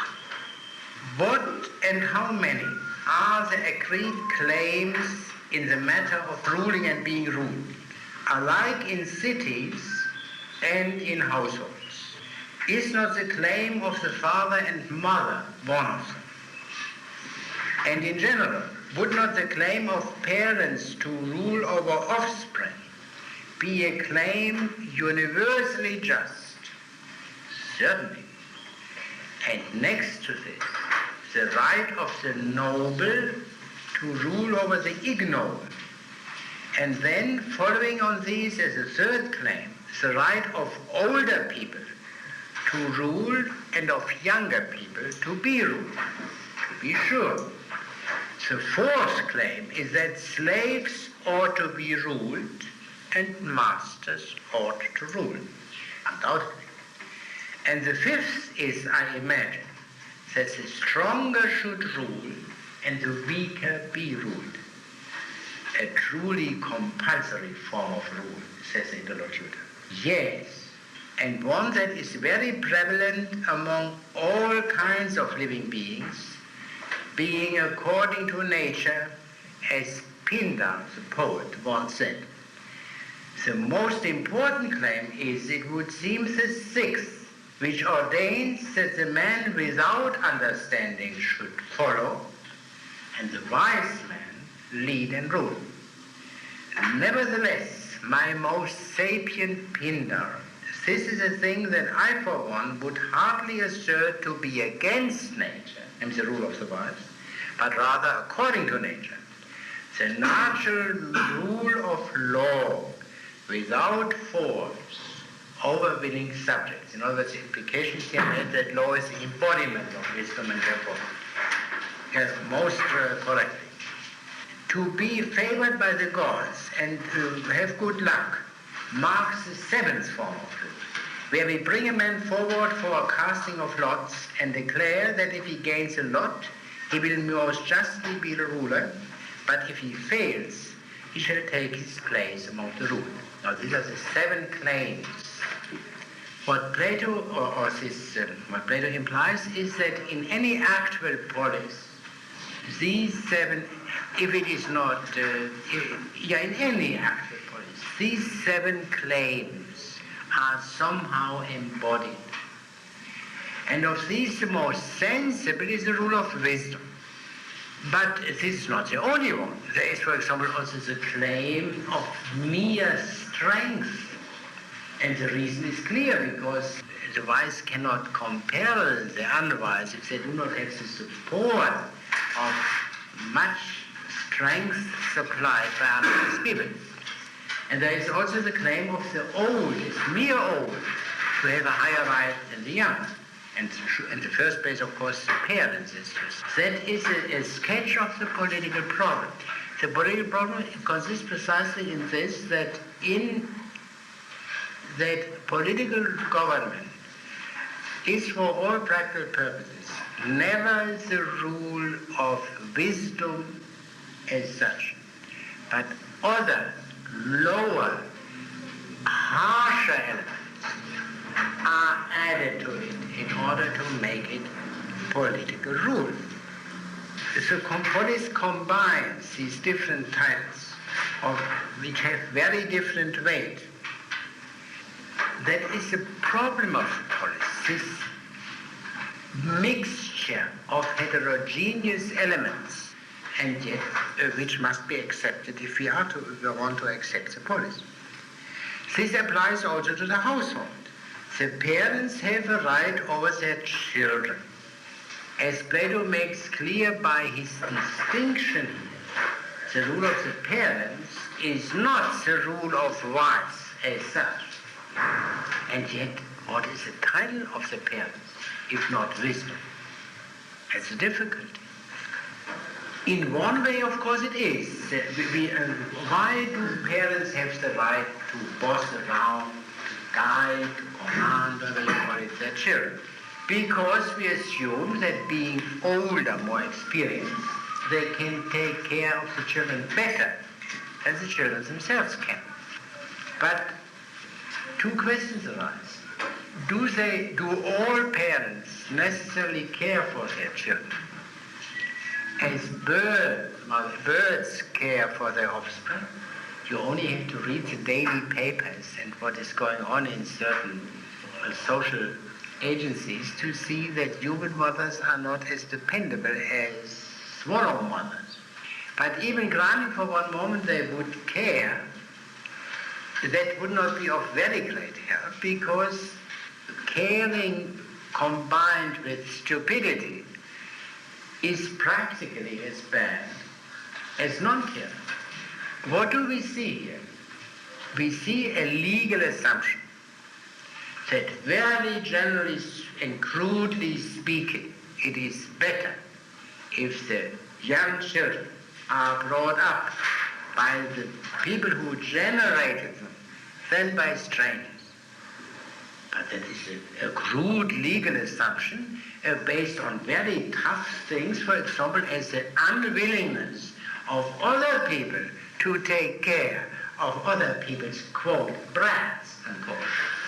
And so the law simply says, no, you have to take care. Whether you are fit or not, that's your business. And if you prove to be grossly unfit, you will be sent to jail in addition to all other considerations.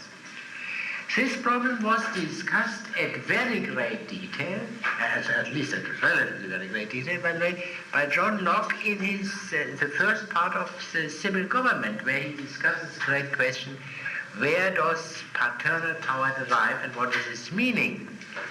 And where he, for example, makes a subtle distinction because his opponent, a fellow called Filmer, had said the mere act of begetting gives a man the right to respect and being obeyed throughout his life by the individual he has begotten.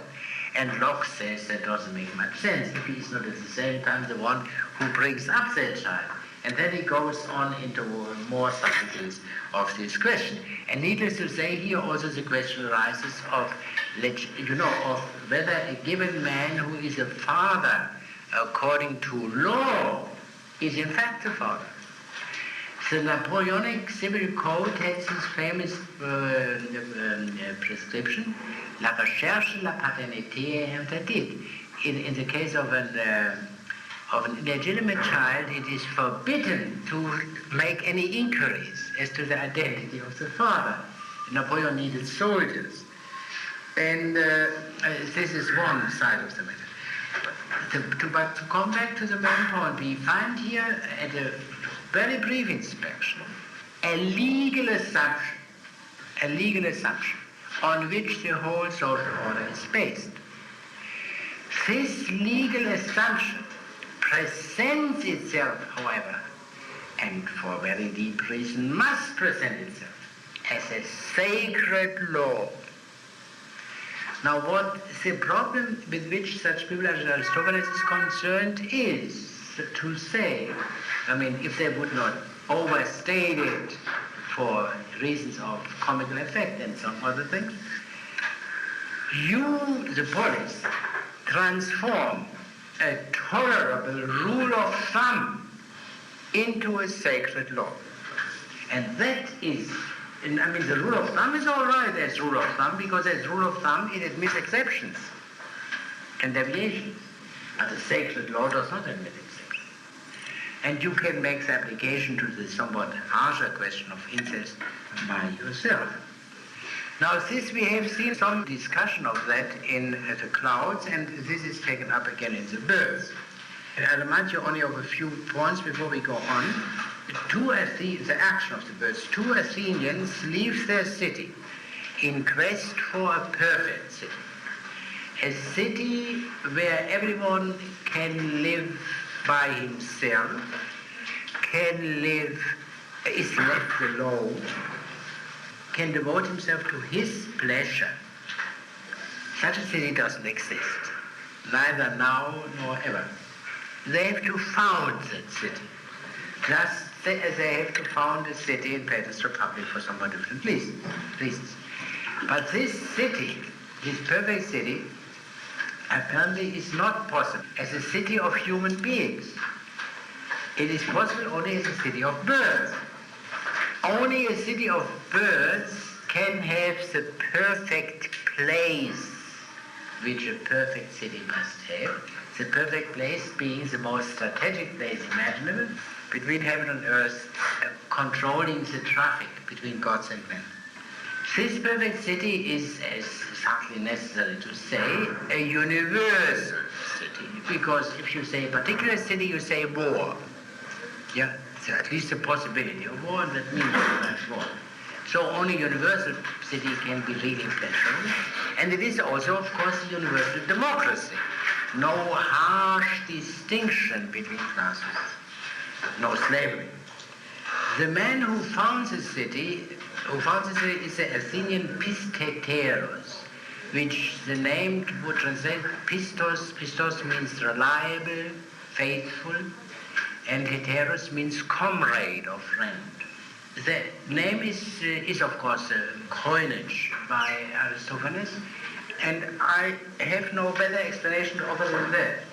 In the earliest comedy, which has been preserved to us, the Arcadians, the hero is called Dikaiopoulos, which is also a very Spanish name for a man. That means just, and that means city. A man called just city, the hero. I believe that Pisteteros is somehow modeled on that name. The first part, peace, means faithful, reliable, but as one could prove, peace, this word, faithful, reliable, has in a way even a broader meaning than the word just. The thoroughly dependable man, and polis is replaced by heteros, by comrade, by friend. It is not quite a polis which he founds, as we see from the fact that the only humans who are clearly members of it are these 2 Athenians, all others are birds. But this is a mere guess, and I mentioned it only in passing. Now let us turn to the point where we left off. Did your objections to my interpretation reach a point already where you could say clearly, or should we not rather finish? I would prefer that you finish. Yeah, I think that's sensible. All right. Now let us turn where we left off. And let us turn to the bottom of page 33 in the translation, which is verse 676. Will you read that? O darling, O tawny throat, love whom I love the best, dearer than all the rest, playmate and partner in all my soft legs. Thou art come, thou hast dawned on my gaze. I have heard thy sweet note, nightingale, nightingale. Thou from thy flute softly sounding canst bring music to suit with our songs of the spring. Begin then, I pray, our own anapaestic address to essay. Yeah, let us stop here for a moment. You see, the of the chorus are here birds, but the birds speak verses. The poet refers to the kinship of birds to the poet, and that is one reason why the birds have been selected. Sweet song is what they share. What is an exception in the case of men, sweet song, is a rule in the case of the bird, at least of certain birds, especially the nightingale.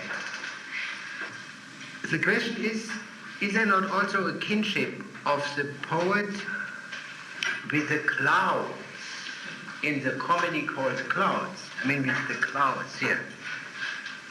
Surely the imitative character of the clouds, you remember, which connects the clouds with the poets. Now, then let us read the immediate sequel.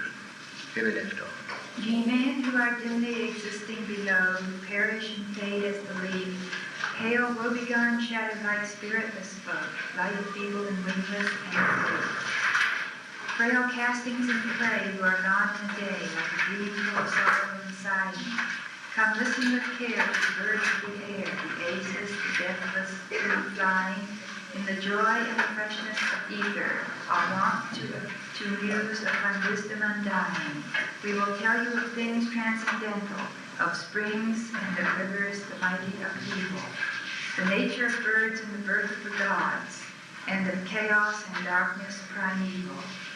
When this ye shall know, let old Prodicus go, and be hanged without hope of retrieval. You know, Prodicus is this famous man mentioned in the Clouds, who with whom young Socrates was connected. The birds are here presented as immortals, as beings that are always, as ethereal beings, which teach ephemeral men the truth about the heavenly things. The nature, the coming into being of birds, gods, and rivers. Now, this, of course, they have already undergone. They were simple fellows, the birds, before, but our clever Athenian had taught them that they were the gods and the origin of everything, and they act on that. You see, they are quick learners in a way. Yeah? Go on. There was chaos at first, and darkness and night, and Tartarus vastly invisible. But the earth was not there, nor the sky, nor the air, till at length in the bosom abysmal of darkness an egg from the whirlwind conceived was laid by the sable-plumed night. And out of that egg, as the seasons revolved, sprang love, the entrancing, the bright. Love brilliant and bold with his pinions of gold, like a whirlwind, refulgent and sparkling. Love hatched us, commingling in Tartarus wide, with chaos, the murky, the darkling, and brought us above as the firstlings of love, and first to the light we ascended.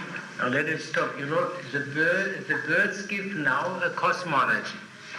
They are the gods. They must be the first beings. Literally, this cannot be true, because in all theogonies there was something before, maybe heaven and earth or whatever it was. We see here they are preceded by Eros. Those who will remember Plato's banquet will not be surprised by that. Eros is, in a way, Eros, love, desire, is the first of all beings. At least he is the first of all bright or shining beings. The first who brings things to light.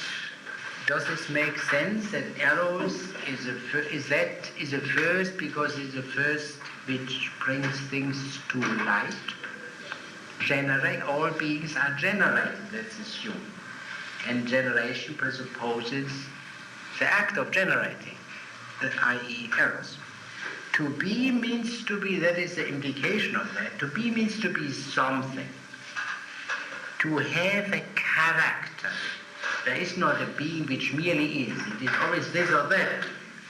To have a character, a limit, setting off this from that, and nature. And that to be means to be limited.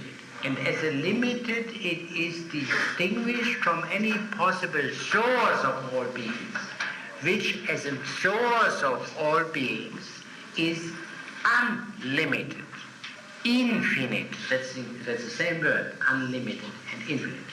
An infinite where you cannot make any distinction. Poetically expressed, night or something like night is the origin, chaos.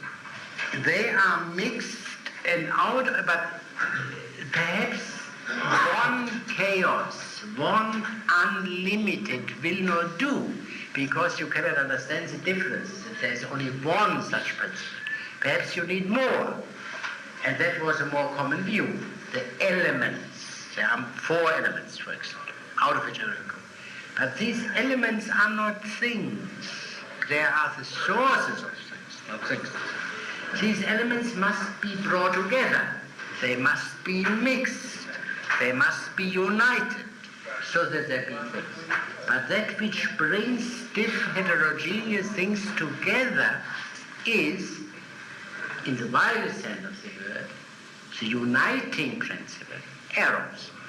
That is the doctrine behind this bird's cosmology. Now let us read the next 2 verses where we left off. There was never a race of immortals at all till love had the universe blended. Then all things commingling together in love, there arose the fair earth and the sky, and the limitless sea, and the race of the gods, and the blessed who never shall die. Yeah, let us stop here. Now that is, you see the mixture. There is a mixture of heterogeneous elements, and that presupposes a mixing principle, and that is called eros. And out of that the gods came, and of course here according to this thesis the birds. The birds are the firstlings of eros, and therefore the givers of the greatest things to the mortals. The birds appeal to men for recognition as gods, just as the clouds did in the clouds, you remember? But there is a difference. The birds try to take the place of the Olympian gods, whereas the clouds only demanded to be recognized in addition to the Olympian gods. The clouds were much more modest than the birds are. Hence, the action of this play is much more daring than the action of the clouds. Hence, it takes place not in Athens, but in a faraway place. So that makes sense. Now let us see what we learn about this life of the birds in the sequel. We turn to verse 753 following, which is the 3rd paragraph on page 36 of the translation. Let someone else read. Do you have it? You are our page 36, because you are a notarized reader. Yeah. Is there anyone amongst you, O spectators, who would lead with the birds a life of pleasure? Let him come to us with speed. All that here is reckoned shameful, all that here the laws condemn, with the birds is right and proper.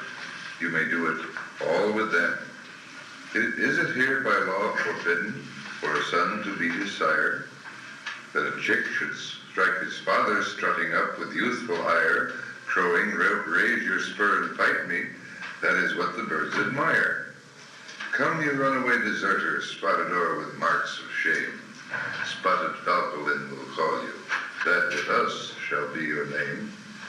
You who style yourself a tribesman, Phrygian pure as Spintheros, come and be a Phrygian linen, with Philemon's breed with us. Come along, you slave and carrion, Exercites, to wit.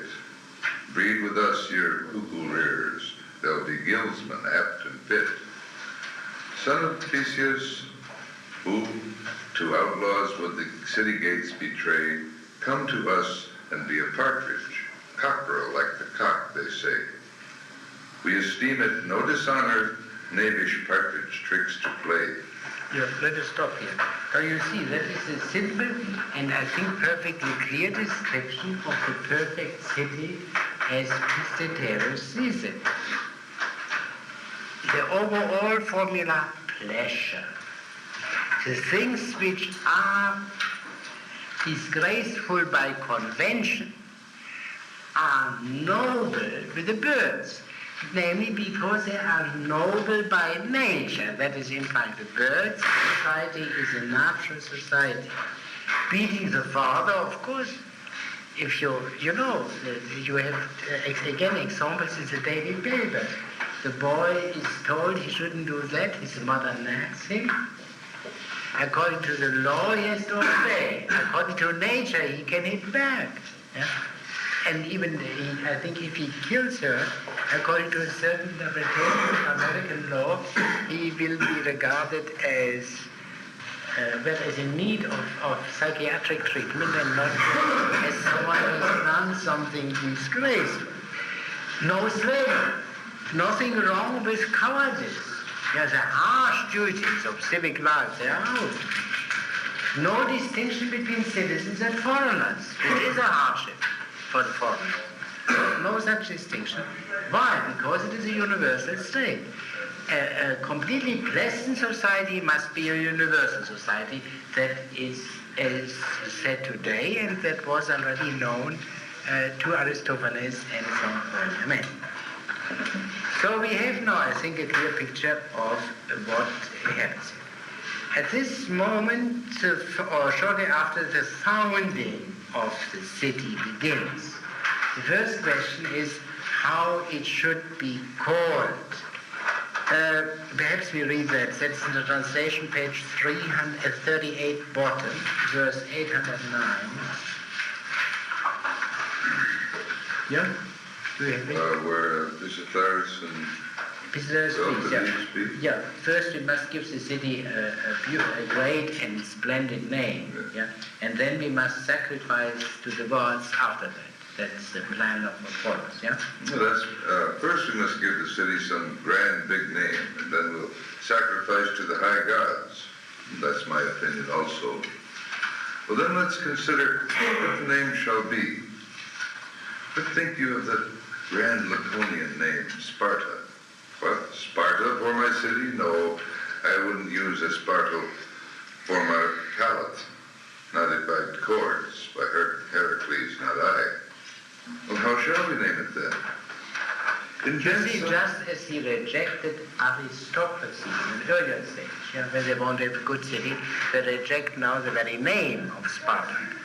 That's out, yeah? How shall we name it then? Well, invent some fine, magniloquent name drawn from these upper spaces and clouds. What think you of Cloud Cuckooberry? Oh, good. You have found a good big name and no mistake. Is this the great Cloud Cuckooberry town, where all the wealth of Ascanius lies hid, and all of Theagenes? Best of all, this is the plain of Phledra, where the gods outshot the giants at the game of brag. And so on. Now, and then there has to be found a protecting god in particular, and that's of course a bird, and in this case a cock. And then, after these most urgent questions have been settled, one must sacrifice, because that is a sacred action, the founding of the polis, to the gods, but naturally to the new gods, to the birds, of which Pistotherus is now the ruler. That is a beautiful inversion. The ruler of the birds sacrifices to his subject. And a priest has to be called in to sacrifice to the new gods. This pious man has no trepidation to sacrifice to the heirs to the Olympian gods. But he is sent away, not because of any orthodoxy of his, but because he invites too many birds, i.e. gods, and so not sufficient remains for these new gods to feed on. And Pistiderus himself will bring the sacrifice, but is interrupted by another individual, namely by a poet. The poet takes the place of the priest. The poet lies, as would appear if you would read it, and as would not surprise you, because that was a common Greek saying, the poets lie much. They tell many stories which are not true. In high Pindaric lyric poetry, he asks for presents, which he receives. They are garments taken away from the priest's assistant. You see, the poet is in every respect the successor to the priest. He receives these presents because he may bring evil on the polis if he is not satisfied. How could a poor poet bring evil on the polis? I mean, he ain't got no machine guns as a poet. No, to say not of atomic bombs. But what does he have?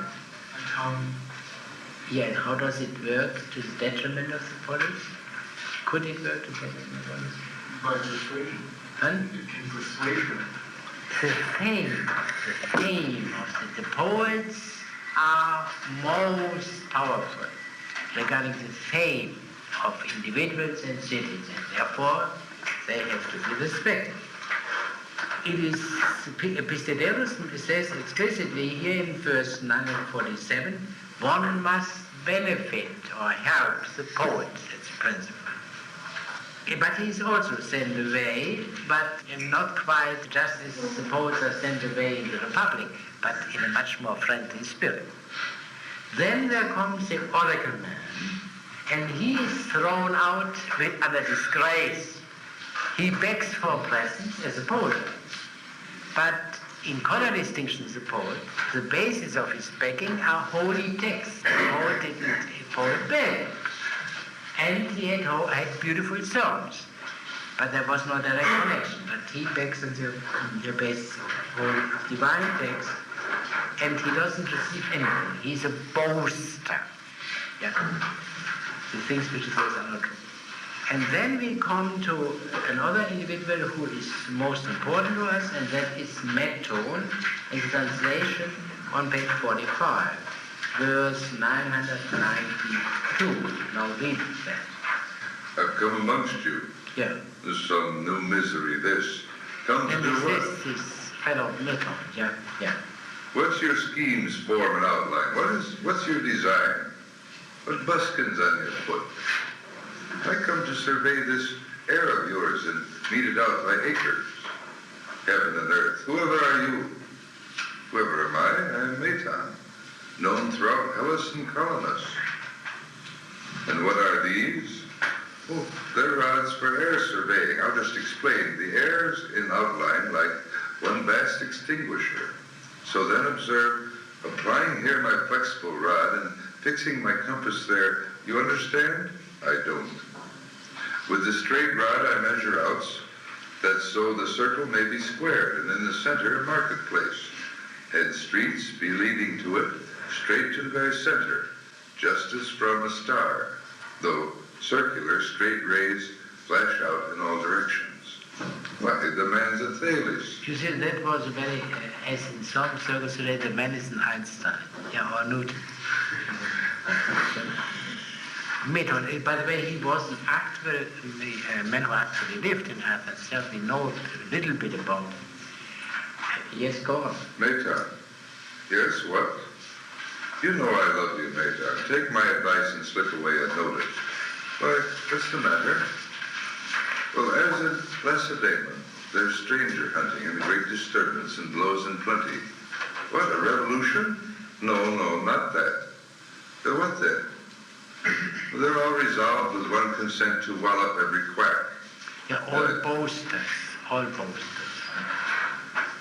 best be going. Hey, I'm not quite certain if you're in time. See the blows are coming. Oh, murder, help. I told you how it would be. Come, measure up your steps some other way. You see, it is by no means certain, as the commentators apparently assume, that Pisteteros is speeding him. It could very well be from the citizens. But even if the question is undecidable on the basis of the text, if Pisteteros beats him, he would not do it on his own accord. He says, I'll not speak. But the polis doesn't stand for that kind of thing, what you do. Meton is the only one with the proper name of these 5 people, because of the other people, some other people. Meton, and that is something else which reminds us of, we had already met one astronomer in the clouds, Socratic. Meton does not ask for anything. He just wants to do something there. You see, a combination of astronomy with town planning. But the polis does not tolerate any of them, and he speeds. And it is important. You see, the city is in a way meant to be followed, geometric. These regular cities, in this country, the best example is, of course, Washington itself. In the 18th century, this kind of cities were rather common. Also in Europe, in the age of reason, people built rational cities, and the most rational forms seem to be one center. In Paris, you have also an example in the A12. Those of you who were there, and there are some cities of Germany from the same age and the same kind. And the source of that, if you can say that, is a remark in Descartes' discourse on method, where he opposes the old cities, where people just build houses as they saw fit. And later on it's a complete mess, the medieval city, and the upper stories obstructing light and all kinds of activities. And on the other hand, the planned city with perfect order. That's shit. That is not, and that is an interesting example. That's the 17th age of rationalism. But the same thing existed in Greece. And we know this from a passage in Aristotle's Politics about such a town planner called Hippodamus. And Meton is the same kind of fellow. Yeah? An astronomic founder of a city who tries to establish the heavenly order on earth. Yeah? Also Platonic theology. In Plato's Critias, there is a city of this kind described, which is of perfect order in Atlantis, which has something to do with Syracuse, I believe. However, the main point is the only individual coming to that sacrifice who has a proper name is an astronomer. And he plays a very special role because he is loved by the founder. But the founder cannot tolerate him for the sake of the polis. The other fellows who come afterward are not very interesting. There is one inspector who is also beaten by Pisteteros, but there is no reference made that this has anything to do with the sentiment of the citizens. And the same applies to the 6th individual, the seller of decrees, who is also beaten and sent away by Pisteteros. And at the 7th and last place, the inspector and the seller of decrees together. So if we count in the way which I suggested, Meton would be in the middle, which is, I believe, what the poet means, the central figure. The polis cannot tolerate astronomy.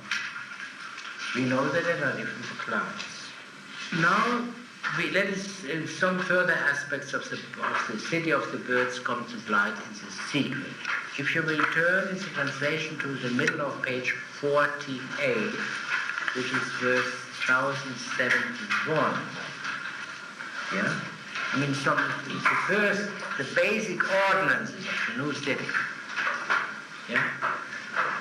listen to the city's notice, specially proclaimed today. Sirs, Diagoras, the Melian, whosoever of you slay shall receive reward 1 talent, and another will bestow if you slay some ancient tyrant, dead and buried long ago. You see, now Diagoras of Milos was a fellow accused of atheism in Athens. Yeah? And he's, of course, also intolerable for the perfect city. Yeah? Atheism and tyranny are the 2 things which are incompatible with a good city. Tyranny, obviously, oppression, and atheism for other reasons. The next 3 words, yeah? We, the birds, will give a notice. We proclaim with right goodwill, sirs, Philocrates, Sparovian, whosoever of you kill, shall receive reward 1 talent. If alive, you bring him 4. Him who strings and sells the finches. And so on, that's not important. What does this show? This ordinance. The difference made between alive and dead. Bring in alive and dead. What conclusion? I mean, when you see these in Western movies, there's no difference, alive or dead. But they make an enormous difference here. What does it show? You pay much more, he's brought in alive. More difficult. Oh, you think that's a sufficient reason? Yeah, but why are they so eager to have him alive? And vindictiveness. Yeah, the vindictiveness. That is not unimportant, the theme of the vindictiveness of the polis. I mean, the individual must not be vindictive. That is clear for every decent man, and was clear to every decent man at all times.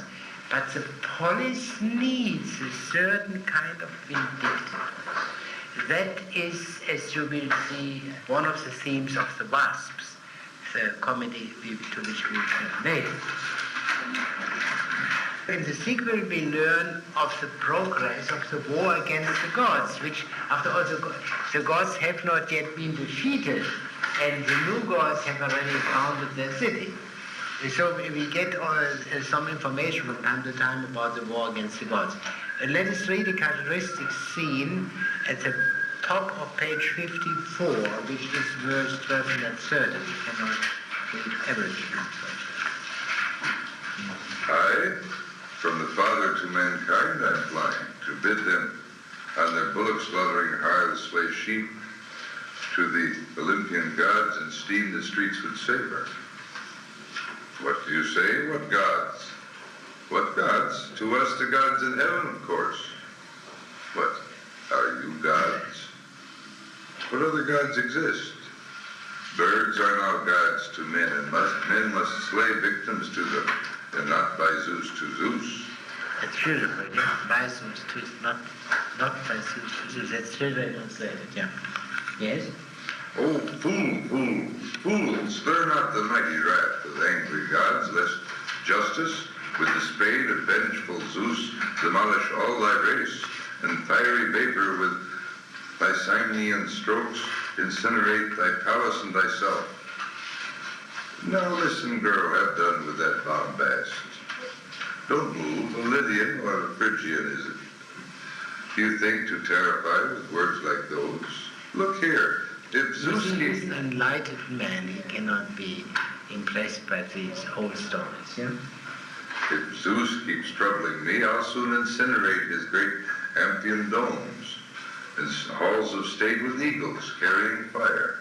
And up against him to high heaven, I'll send more than 600 stout Porphyrian rails, all clad in leopard skins. Yet I remember when one Porphyrian gave him toil enough. And as for you, his waiting maid, if you keep troubling me with your outrageous ways, I'll outrage you, and you'll be quite surprised to find the strength of an old man like me. Oh, shame upon you, wretch, your words and you. Now then, be gone, shoot, your axe patax. My father won't stand this, I vow he won't. Now, Zeus of mercy, maiden, fly you off, incinerate some younger man than I. So, in other words, the gods are absolutely can't follow them. Yeah? In the sequel, then, the fame of this new perfectly happy city spreads to all men, and all men are filled with arrows, with longing for the city of birds, and they wish to immigrate to that happy state. Again, this all precedes the victory over the gods. I mean, the risks which these poor fellows take.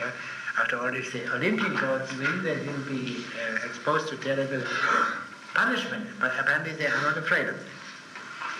And now we get a scene in which we see the first immigrants to the new city, the people who take that risk.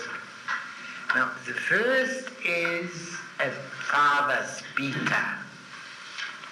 A man, the father's beater. This scene we must read because of its great importance. And you will find it, I don't have the reference here, but you will easily find it. For that I might an eagle be, flying, flying, flying, flying over the surge of the untilled sea. Not false, methinks, the tale our envoy told us, for here comes one whose song is full of eagles. Fly on it. There's nothing in this world so sweet as flying. I've quite a passion for these same bird laws. In fact, I'm gone bird mad and fly and long to dwell with you and hunger for your laws. Which of our laws? For birds have many laws. You see, that's not uninteresting. It is not quite as simple, this new happy life as it seems. There are many laws, Oh. But most of all, that jolly law which lets a youngster throttle and beat his father. If the cockerel beats his father, here we do account him quite a man. That's why I moved up hither and would fain throttle my father and get all he has. But there's an ancient law among the birds. You'll find it in the tablets of the storks. When the old stork has brought his storklings up, and all are fully fledged for flight, then they must in their turn maintain the stork their father. A jolly lot of good I've gained by coming, if now I've got to feed my father too. Nay, my poor boy, you came here well disposed, and so I'll read you like an orphan bird.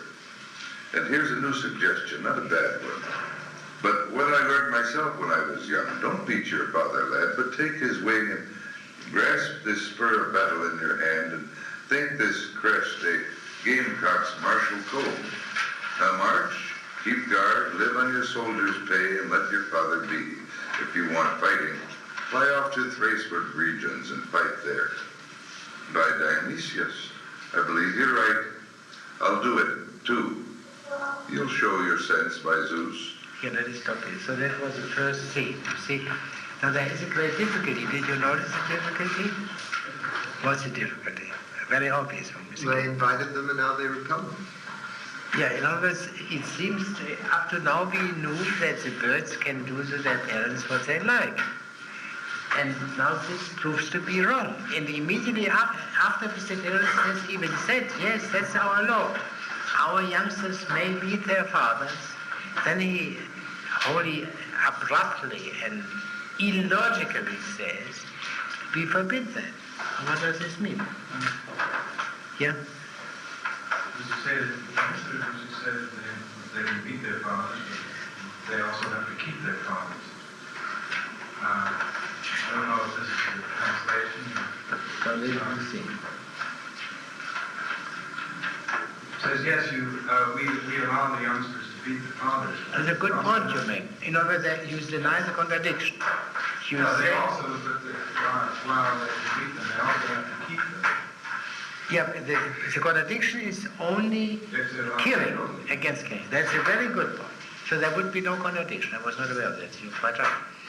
So he says you may beat your father, but you cannot do what you want to throttle him and get his property. You can only beat him, but you have to feed him. Yeah? That is true. Well, let me first try to set forth my interpretation and be corrected then on the basis of your suggestion, Mr. He says there are many laws of birds. One could understand this also as follows. Some for the birds and some for the men ruled by the birds. Here the suggestion is made, some for birds in general, and others of storks, as he says here. Now, then one would have to go to the question, what is the special position of the storks, which would lead to a very complicated argument. The storks are there presented as the special guardians, the guardian birds. And so they are under special laws. And anyway, it's not the same law for every citizen in every respect. The birds may beat their fathers, even kill them. Yeah, he says so. Let me see. No, they may not kill them. That was my error. Yeah, they may not kill them. But the Taurus assumes that they Yeah, he assumes that they may kill them. And that's the error. Yeah. So in other words, you are quite right. There is no contradiction. There is only a qualification. That at least, but still a contradiction is in this way. Not all birds are obliged to feed their old fathers. Only some birds. And that applies. And yeah. Now, Pistaderus refers him to that law, which commands the children to feed their parents. And the interesting point is this very corrupt fellow obeys him immediately. Yeah? Obeys him immediately without any contradiction. How come? He is an honest man. He does not break the law. He did not break the law in Athens where it was forbidden, and he only wants to go to a place where he could lawfully do it. When he finds out that he cannot lawfully do it there, he obeys, and he does not complain. That is very important, because later on we will see there is another fellow, as a sycophant, who is really a dishonest fellow, and who does not obey. So the man who, following a principle, even if a wrong principle, yeah, but is at the same time believes in a wrong principle, but is law-abiding, that's an honest.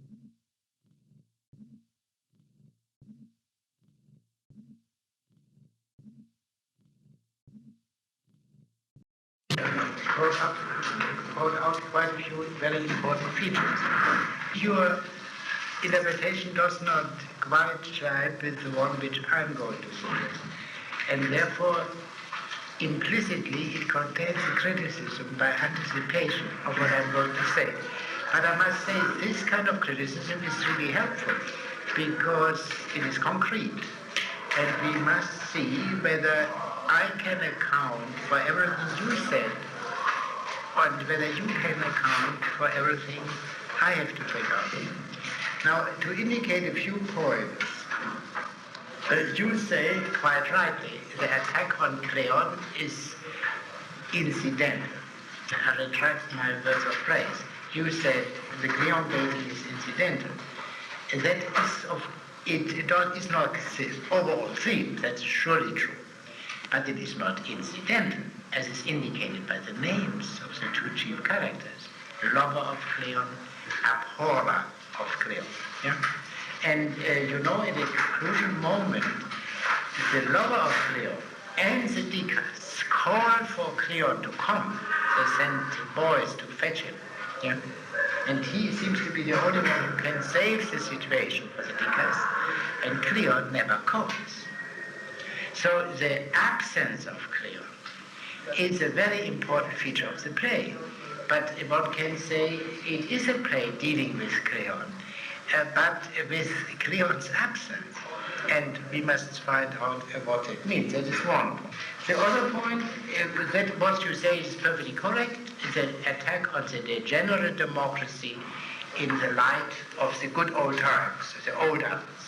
And the Dicas as fighters for Athens, defenders of Athens, that is unblameable, surely. But the question is whether that is the whole story. The praise of and what you said about the last scenes indicates there is something else. This business there, which is introduced as a cure, are all novel things. So in other words, the cure for the present decay is not simply a return to the old things, but new remedies are needed. And we have to identify these new remedies. Yeah, that would be our problem. To mention a few other points. You made very clear, and that is crucial for the understanding, that Philocleon, the hero Dicast, radically differs from his fellow Dicasts. I mean, if the word Dicast is unfamiliar to you, mean, let's say juryman. The hero juryman is radically different from the other juryman. You say he is mad. Very good. But the poet is more specific. He identifies that madness. What kind of madness is it from which he suffers? And the last point, which I would like to make now only, is this. At the beginning, in the first 400 or 500 verses or so, you said Pleiadion is restraining his father. I believe that was a word. But can you spell this out, this restraining, a little bit? You laugh, what? You seem to have the answer. Don't hold back. What does he do? Well, this sounds a good deal like laws of the stork at this point. Laws? The stork's laws in the birds. You mean, in what way? Well, he's restraining by all kinds of devices, but it includes beating his father. It includes? Includes beating his father. I think so. At least he uses Well, force. he does beat him. He beats Yeah, I him know. down the chimney at one point. Even though he's taking care of him like the stork. Yeah, and even if he asks the slaves to beat the father, it's better not. So that was the point which you omitted, but that doesn't detract from the quality of your papers. In other words, we have here another case of this problem of beating the father, or may I suggest a simpler formula, he keeps his father a prisoner. He keeps him bound or fettered. He binds his father. He does to his father what Zeus did to his father Kronos. So the great problem of beating the father, which we have seen in 2 Aristotelian plays before, plays a role here too. And as far as my present recollection goes, these are the 3 only plays of Aristophanes which deal with this subject. And we have to take account of it. But so my criticism of you, of your paper is this. It was a very good and clear paper, and you have seen quite a few important points, but there are other important points for which you did not account. And we must integrate what you have found into a larger framework, which also will account for the things you omitted. Does this make sense as a rule of reading such books? But how much can you say in 70 pages? Here, I repeat, your paper was very satisfactory, and especially if I consider that you did it at very short notice. Yeah? And in addition, it's probably the first time you read a play of Aristophanes, or this play. Is this fair? Yes. Yeah. So there is no, you will get a very good grade. You don't have to worry about that. But I'm not now concerned with this kind of administrative matters, but only because I'm now planning to turn to our general free for all. Well, I would just like to make one comment in the light of the particular way to do it. You said I plead guilty. I picked out what I thought was most important. And you did very well. But there are other. It was impossible to include. Absolutely. You are perfectly innocent. I'm now concerned not with guilt. I'm concerned with an invisible adversary, because Mr. Haight isn't here. But also with other invisible adversaries, other people whom I don't know and who don't know me, and who study such works differently. And therefore I use this opportunity, which you so graciously gave me, for stating one general rule of truth, that if you are confronted with a variety of interpretations, that is preferable, which accounts for most, for more than another interpretation, that's all. And you don't have to worry at all. Now let me come back and begin initiate this discussion. Now, the first condition for understanding anything, whether it is the American as a preparation for the coming presidential elections, or Plato, or Hobbes, or whatever have you, is open-mindedness. The facts, the data in their purity must be seen and admitted and not denied and manipulated. Surely there are different kinds of data. There is, for example, the observation of how Mr. Miller voted in 56 and 52 and 48 when he voted for the first time, perhaps, and how he's going to vote in 1960. But there are also broader things, how a whole area of the country votes, or a whole professional group votes in this country. Now, in order to apply to our case, the individual speech of a character, here's this one line, or the plot of the drama. These are both facts, but facts of a different caliber, different quality. So that is clear, the facts. But then we come to the famous fact that everyone approaches a fact with some previous opinion. He doesn't have to have an opinion about Aristophanes, for example. He may not have any opinion, may never have heard the name. But he has some opinions which bear on Aristophanes before he even opens a book. Let us take such an opinion, a very simple example. Poetry. Everyone who opens such a book has heard the word poetry and subsumes this under poetry. And that is a very grave act. An inevitable act, but a grave act. Now, what is poetry? There are certain innocent things which are safe to say. For example, meter and or rhyme. In other words, poetry is non-colloquial speech, not prosaic speech. That is clear. And it is also clear that given the origin of the word poetry, poiesis, making, something made, something invented, something fictitious.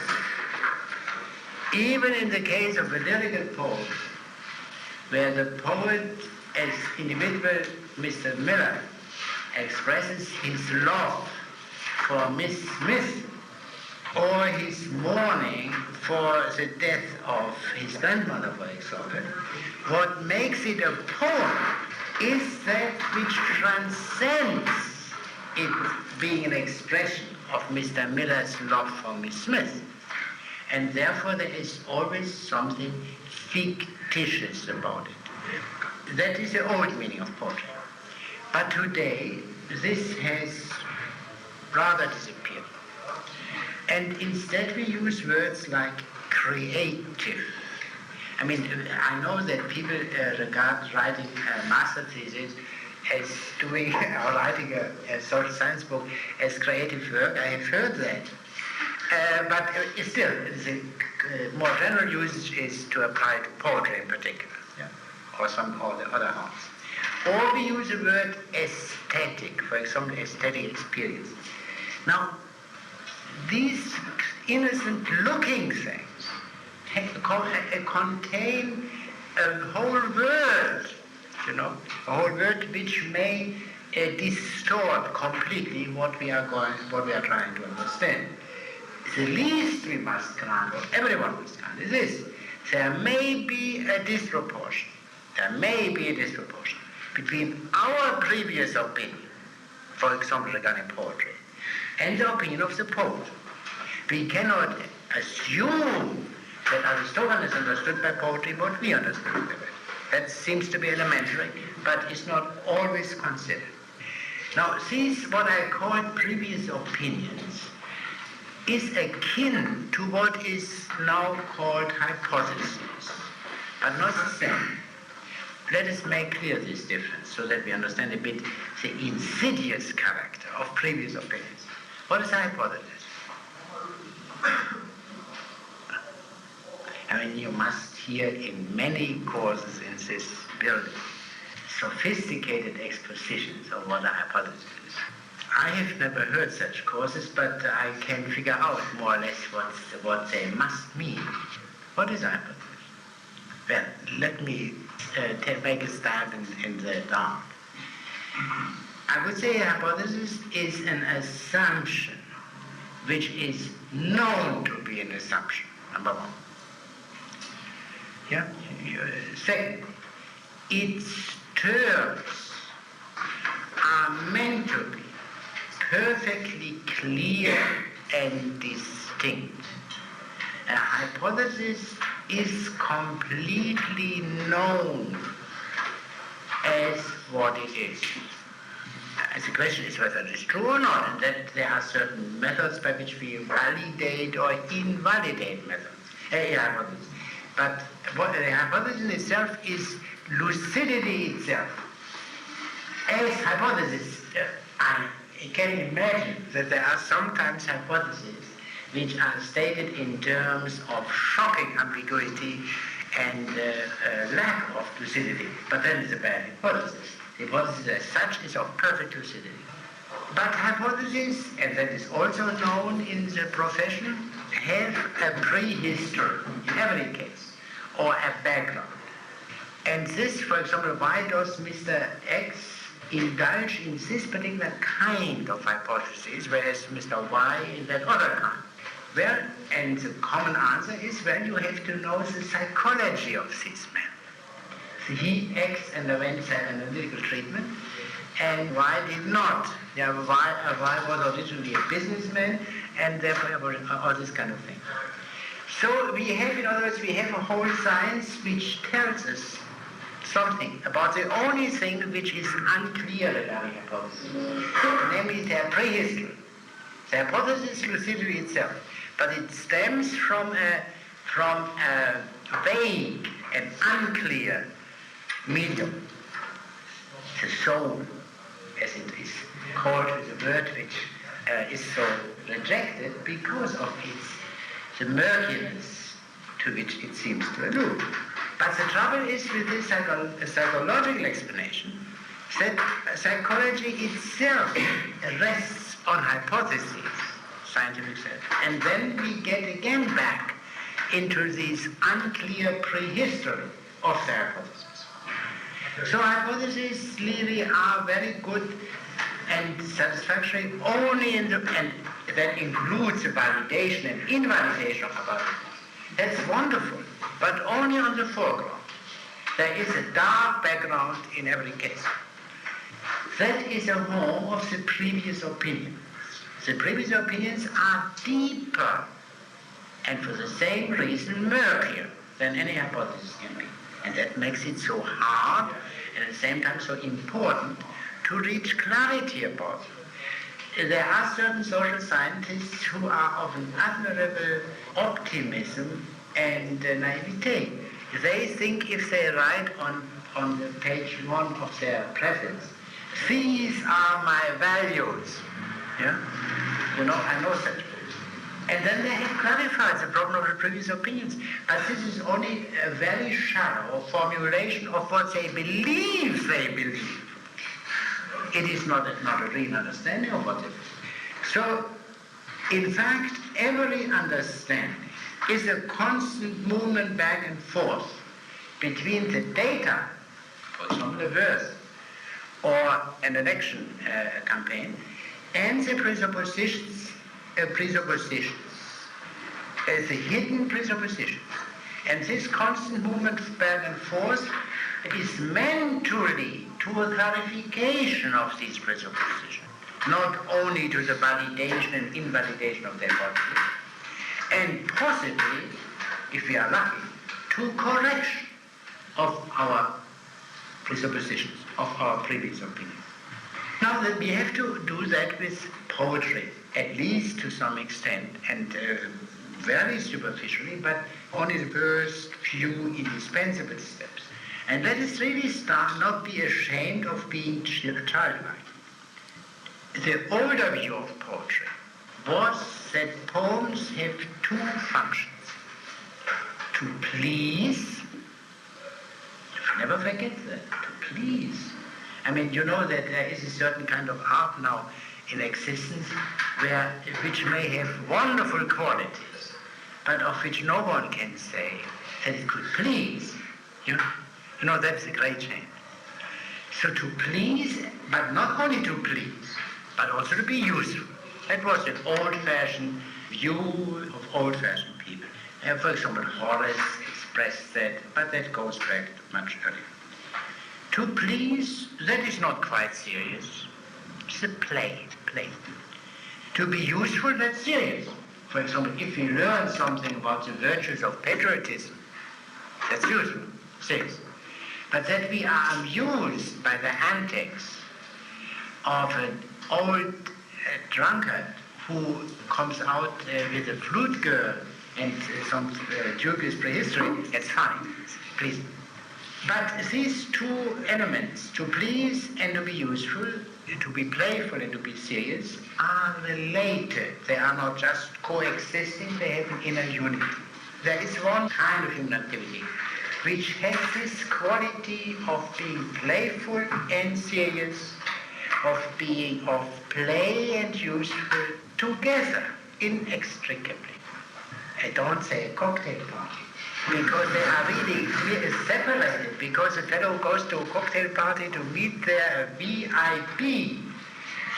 It does two entirely different things which happen to coincide, that the VIP happens to drink there and he can meet him, and that's good. But there is one in which they are united. How does one call these things which are both useful and playful, enjoyable, boon for the senses? Now this was formerly, is I think still intelligible when we say something festive. When you look, for example, at the commencement, where you see the combination of is useful, the conclusion of the academic year, the graduation, you know, that must be formally recognized, and at the same time, that is, you don't go there trembling, are you well prepared, and this kind of thing, this festive. Festive. Let us say the festive is the natural union of the pleasing and useful. Festive, that reminds us of festivals, holidays.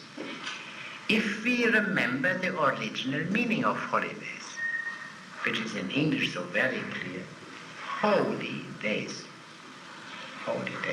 Days dedicated to the worship of the gods.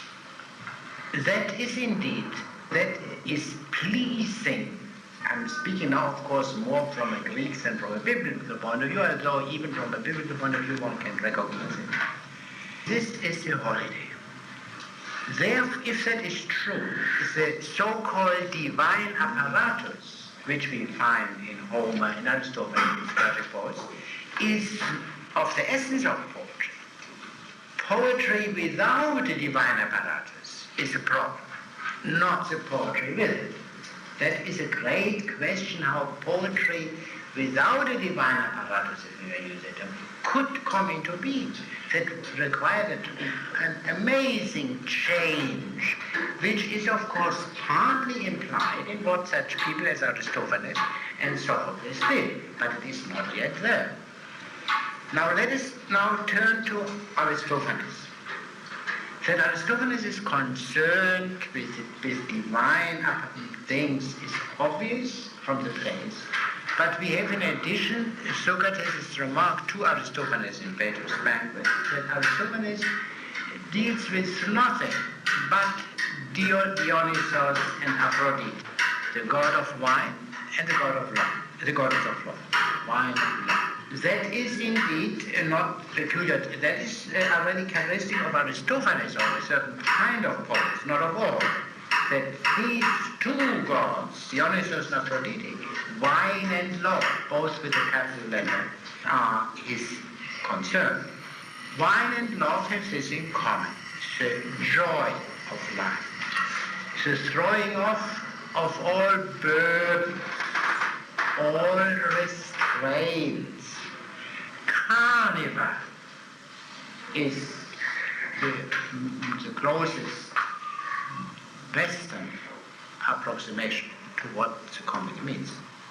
Carnival. Throwing off the burdens, not only of work, but even of decency.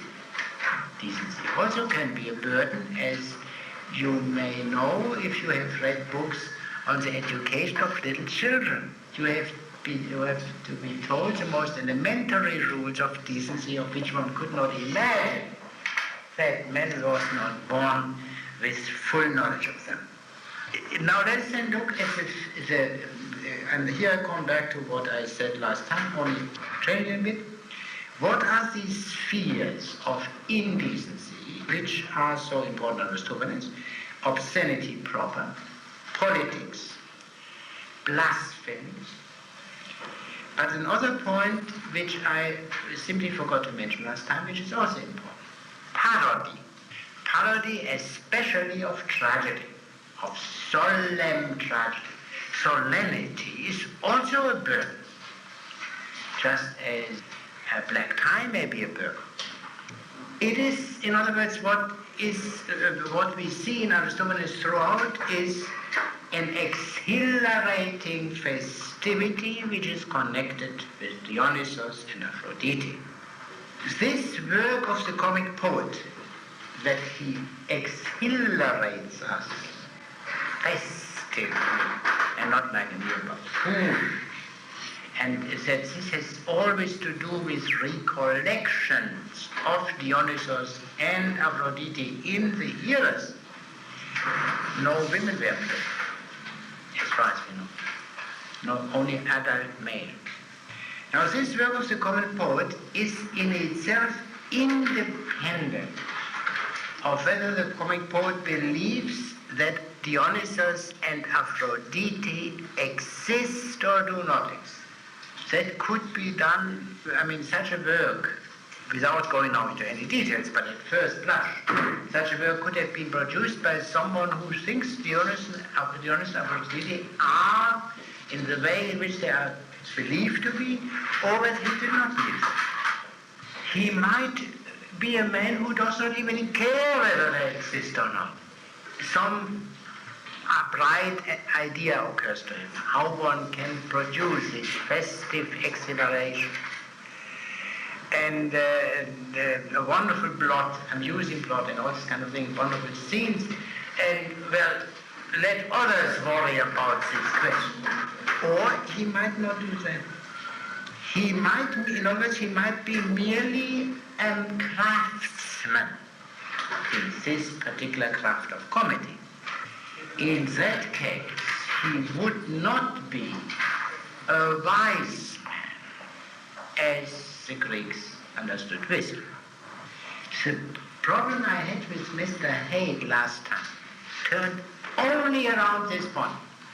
If it were properly understood, properly phrased, only around that. Namely, I seem to assume that Aristophanes had worried whether Dionysus and Aphrodite, and of course Zeus and Hera too, are or not, whereas he regarded this as a wholly unfounded assumption. I do not know whether he would agree with my diagnosis of his scenes, but that is my impression. That is, however, this question cannot be decided by any fiat or preference. We have to investigate. What we can say on the basis of what we have seen is this. Are two questions.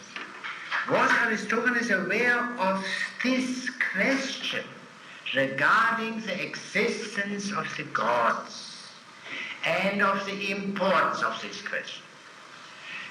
Are we here in a position to answer this question on the basis of what we have read?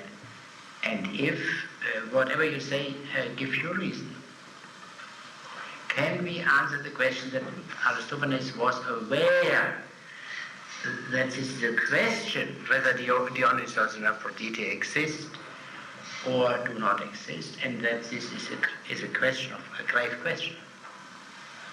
What would you seem to say? What? Well, I think he was aware of it in that he is constantly talking about people's criticism of God, of desire, for instance, as in the birds, to establish new gods or to be in a society where the gods are not observed in this manner or do not exist in the same way.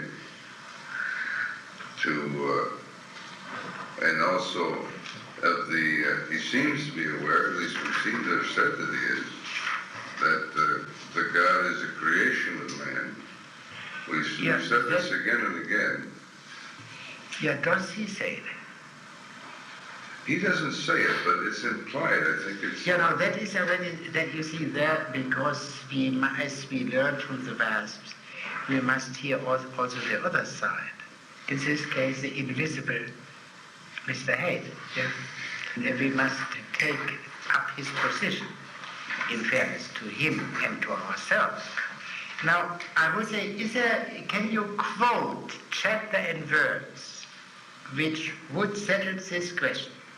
And to repeat, was Aristophanes aware of the question regarding the existence or non-existence of the gods and of the importance of this question? Do you have an answer, Mr. Kennedy? You smile? Well, the clouds. Yep. Quote. Zeus is not. Sure. That verse alone would settle it. He presents Socrates as saying, "Uk esti Zeus." Zeus does not even exist, would be the correct translation in the context. Yeah? In other words, this Zeus of whom you say all these, to praise so highly, he does not have this minimum of virtue, which consists in mere existence. Surely.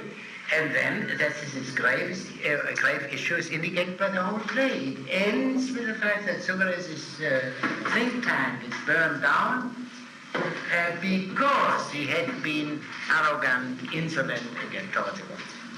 So that is clear. This question was in the air. And his own work showed it. But now we come to the real question. Did Aristophanes himself answer this question regarding the existence of the gods one way or another? That is a much more difficult question. After all, the poet never speaks in his own name except in the paralysis, where the chorus speaks at least partly in the poet's name, and there these statements never occur. There are some slight exceptions to what I said, but that's what I mean. So therefore, that is really a question of where opinions may very well differ, and where the solution can only be found by these broad considerations. In other words, which interpretation can account for everything occurring in the place, and which can account only for part. Now, this is my statement of the problem. I would call now on Mr. Schrock to state his objection, difficulty, whatever he might call it. I think that I gave the impression that I had more substantial position than I really did. I talked to Mr. Gilden afterwards, and my question was merely that of the novice. It has nothing to do with any specific portion of the play, and therefore suffers from the same generality. Yeah, but stated nevertheless, because what you said to Mr. Gilden in private is not knowable to us here. Well, it is merely, I think, a restatement of the obvious. That is, that you can't know whether a poet or philosopher was aware of problems or raised questions until you examine the writing. When we started with the banquet, you gave us a rule of thumb that there's very little of superfluity in Plato. Very little of... Very little superfluous in Plato. Everything has a purpose. Yeah, I would even, as a rule of thumb, I would even say nothing superfluous. Well, the assumption seems to be about the same with Aristophanes. Yeah, But you must have seen also from my present exposition that I did not make this up. In other words, I came very well. Now you bring up the crucial point. The real difference, which also I believe must have been underlined Mr. Hayes' objection. We have a certain notion of what poetry is, what writing is, what books are, quite natural. Through a number of observations, I have been led to believe that up to a certain time in the past, say hardly beyond 18, there were a number of great writers, not all writers, but a number of great writers, who wrote not only with great care, I believe there are today even people who write with great care, but with what from today's point of view could only be called excessive care. Yeah? There is really not. This possibility has to be considered. Yeah? There might be. Whether a given author, say Aristophanes, has to be subsumed under the group writers with excessive care or only writers with ordinary care is an empirical question for which absolutely. Now, if you thought that I approached him with a prejudice that he is one of these writers with excessive care, you were right, as a matter of fact. Yeah? But that is not rational. But it was not, how should I say, a thoughtless prejudice. I mean, something in which, as some people who have a notion apply it universally. Yeah? Like a hair, for growing hair, and apply it to bald people as well as those who have plenty of hair and don't need it. And I can tell you the reason. The reason was the way in which what I learned from Aristophanes from Plato. That was one major point. But surely, to begin with, everyone is entitled to say that means nothing. The Paul simply follows it. But then you get into certain difficulties. Like we mentioned only one which occurs to me at the moment. We have these two scenes at the end of the birds. First when they come to the sacrifice, to the founding scene, and then the images. And in each case, there is only one with a proper name. In the first case, an astronomer, in the second case, a poet. And I raise the question, should this be entirely an accident? Does he not indicate something regarding the special importance of astronomers on the one and poets on the other? And then I remember the following fact, that Aristophanes wrote 2 plays dealing with the persecution of astronomers on the one hand and poets on the other. The persecution of the astronomers are, of course, clouds. Yeah? Socrates is presented there, so philosophy and astronomy is the same thing. There is another play called the Thesmophorious Suicide, where a poet is persecuted, or Euripides. In the one case, the persecution ends with the destruction, at least of the dwelling of the astronomer. Whereas the Thesmophorious Suicide ends with the liberation of the poet. The poet can defeat his adversaries, in this case the women of Athens. The astronomer cannot. And there are other things, and then one thing given the other builds up a certain laws of belief which cannot be more than a clause of belief until one has interpreted every line. Yes.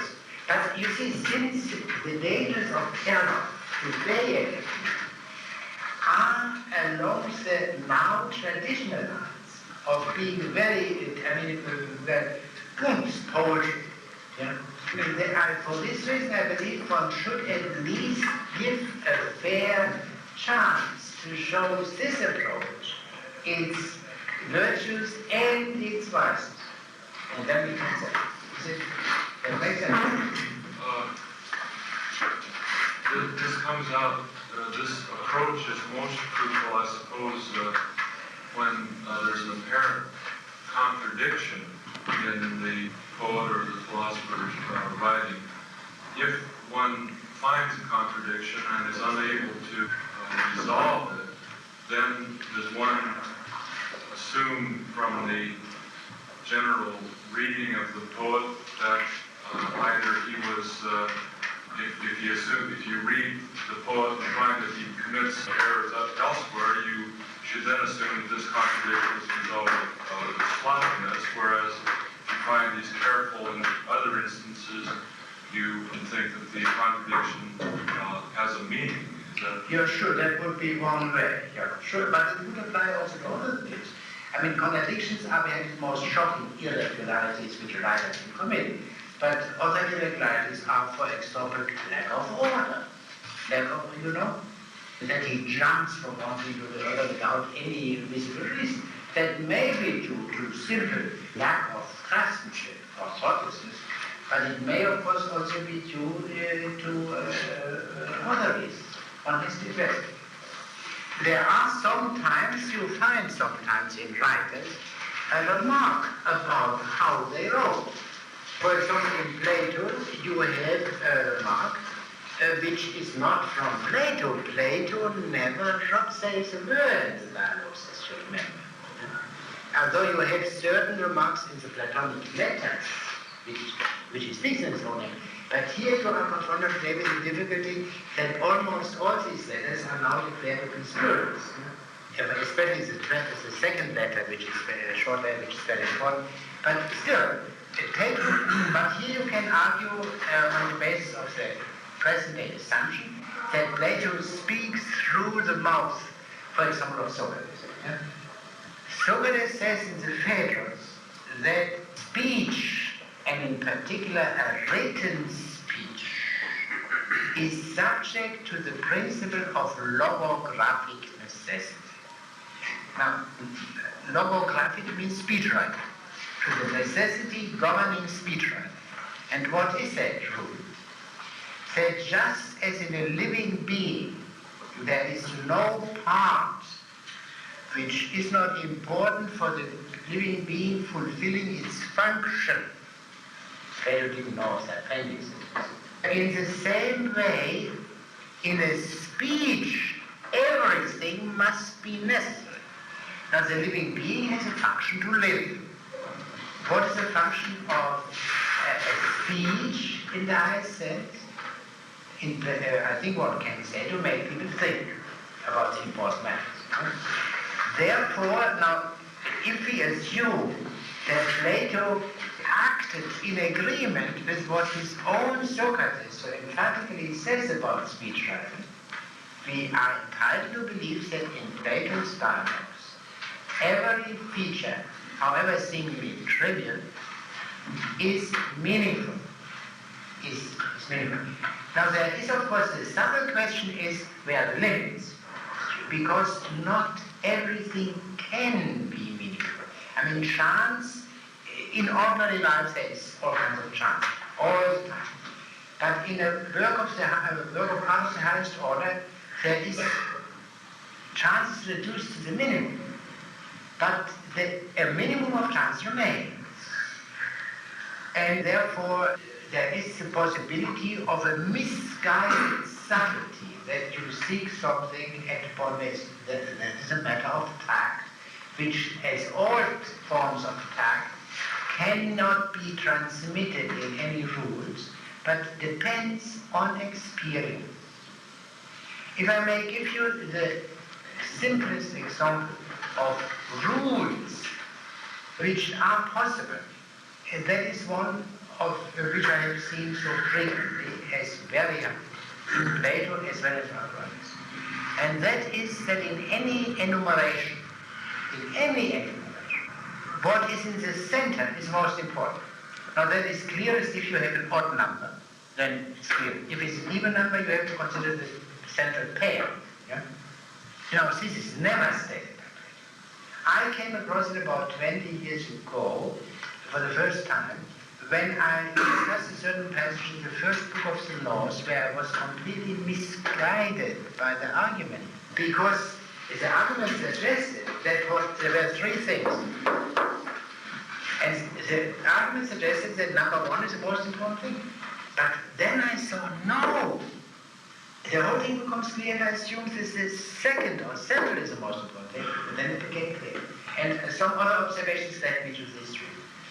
Then I found, absolutely independent, in writings on common rhetoric, forensic rhetoric, that it was the rule of the rhetoricians, for attorneys and public prosecutors, attorneys of defense, to say that you bring into the middle of your defense speech the senior side of the man you defend. It's a reason, very simple. At the beginning, the audience listens. And there, of course, you speak of all these virtues. You know, that he has been studying at the University of Chicago and got a PhD and was Rockefeller Fund and so on and so on. And also famous and was running for Congress and whatever you said. And then the little thing with the embezzlement. As you mentioned in the middle, while the audience is also the attention is flagging, and then when you say, as everyone who has ever made a public speech knows, now I come to my conclusion, which of course means there will still be 20 or 25 minutes. But then they begin to listen again. Yeah? And so you will also bring them in these 25 concluding minutes, you will again bring the central truth. Now, that is one of the rule of forensic rhetoric, which I'm sure is obeyed instinctively by the good defense lawyers, but which was elaborated as a rule, for example, in Cicero and other writers. And there was also a rule of tactics, of military tactics. In the front, the brave guys. In the rear, also brave guys. The cowards in the middle. So they got, and you see, the weak, cowardly, indefensible things, the dangerous things, the indefensible things, in the middle. And it may happen that the most important things, theoretically, are the least defensible things, i.e. the things least open to vulgar understanding. That's it. But the statements about this kind of writing with exceeding care, I have a collection of them, which is not too small, it's somewhere in the file. It's not too small, but it's of course out of no proportion to the extent to which it was practiced. And it disappeared practically with the emergence, with society becoming ever more liberal in proportion to the extent to which a society does not exercise any restraint on opinion, on the expression of opinion. To the extent to which a society permits, without any harm, whatever, legal or non-legal, to the speaker, to say anything he believes, the necessity for such a writing disappears. You know? I mean, that is a bit, this is not quite as simple as I stated it, because there are still, there are very rarely do you find 100% liberal. But still, the Western societies are 90% liberal, there's no question, and in former times societies were 10% liberal, and therefore there is enormous difference linked up with that. But I say, there are two things. There is first this possibility, which is a mere possibility, as a mere hypothesis, must be understood. And then there is a second thing, which is absolutely empirical. Has this possibility of such a kind of writing ever existed in actual fact? And more particularly, has Aristophanes for himself? Now, Mr. Cole, go ahead and talk. Do you distinguish between interpretation and hypothesis? Well, if I use this somewhat simplistic distinction, I would say that interpretation belongs to the process of validating or invalidating. The hypothesis would, in this particular case, be this: there are such writers. Therefore, whenever you study, and the chances of that a writer of the 19th, 20th century would be of this kind are practically zero. I mean, I would not consider it a sin, unless it is forced upon me, but I would not.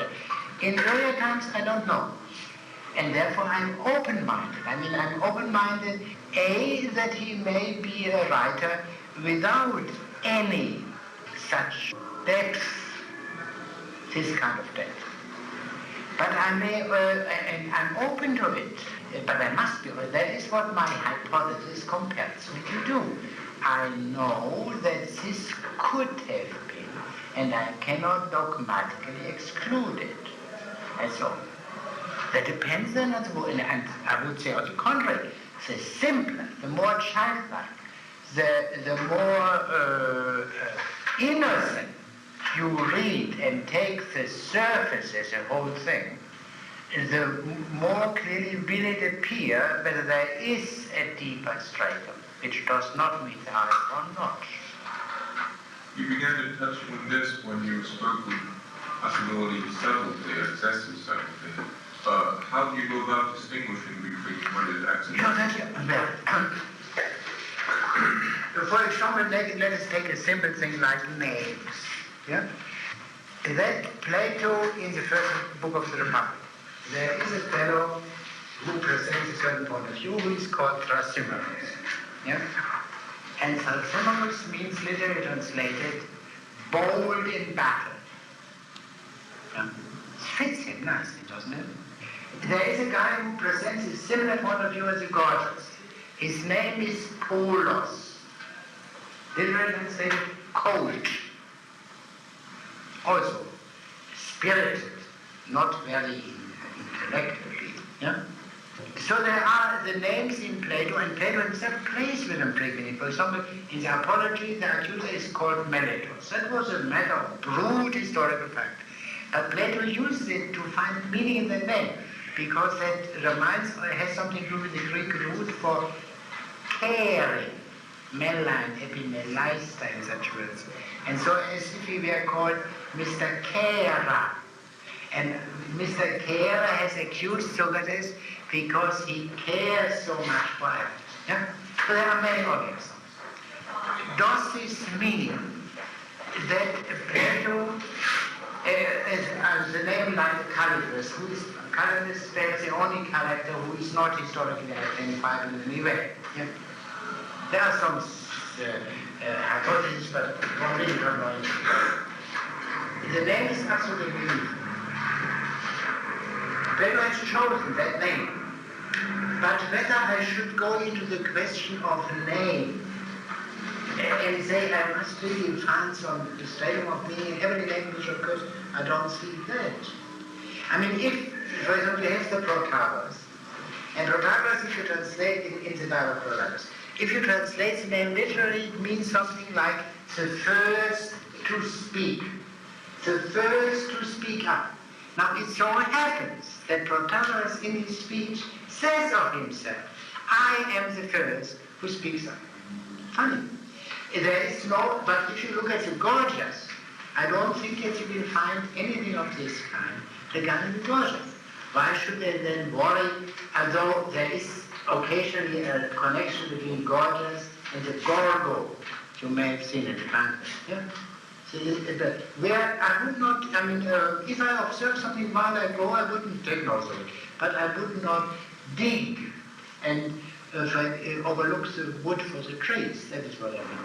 These things in all matters, of this nature, there is something like tact, the sense of the reasonable and plausible, which comes from experience and which cannot be transmitted by rules. There are certain rules of treating, I believe, which one can formulate, which are helpful, but they are never sufficient. Where one could, for example, what else is example? There are Platonic dialogues where the first word of course not of the translation, but of the Greek original, is manifestly meaningful. The first word of the Republic, literally translated, would be down a went. Down a went. Now later on, going down, in contrast, opposition to going up, plays a key role in describing the relation of the philosopher and the city. Yeah? Going up or out of the cave and going down to it. Meaningful. The first word of the Gorgias is the first word of battle and fight, or of war and battle. War and battle. Now, it gives you already something of the spirit of this dialogue. There are other dialogues in which nothing of this kind is visible. Why should I stop at the first word and say, oh no, that Plato did it where it was convenient and he should not do it, this was not. That was the way in which I started to read the Frankfurt first, which begins with very, how shall I say, pale words. What is it exactly? I forgot it some moment. The code. Yeah, I see. But then later on, exactly by not worrying about it, I came across something which makes this beginning intelligible. There is one speech. Is it not? The speech of Zeus. The speech of Zeus, yeah. Which also begins that way. No other speech of Zeus in Plato anywhere begins that way. That is something, that is what I mean. I mean, it's really a rule of thumb and of morals. And the main point is, as I always say, be good.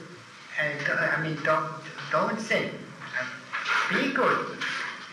Read carefully and think carefully. That is all.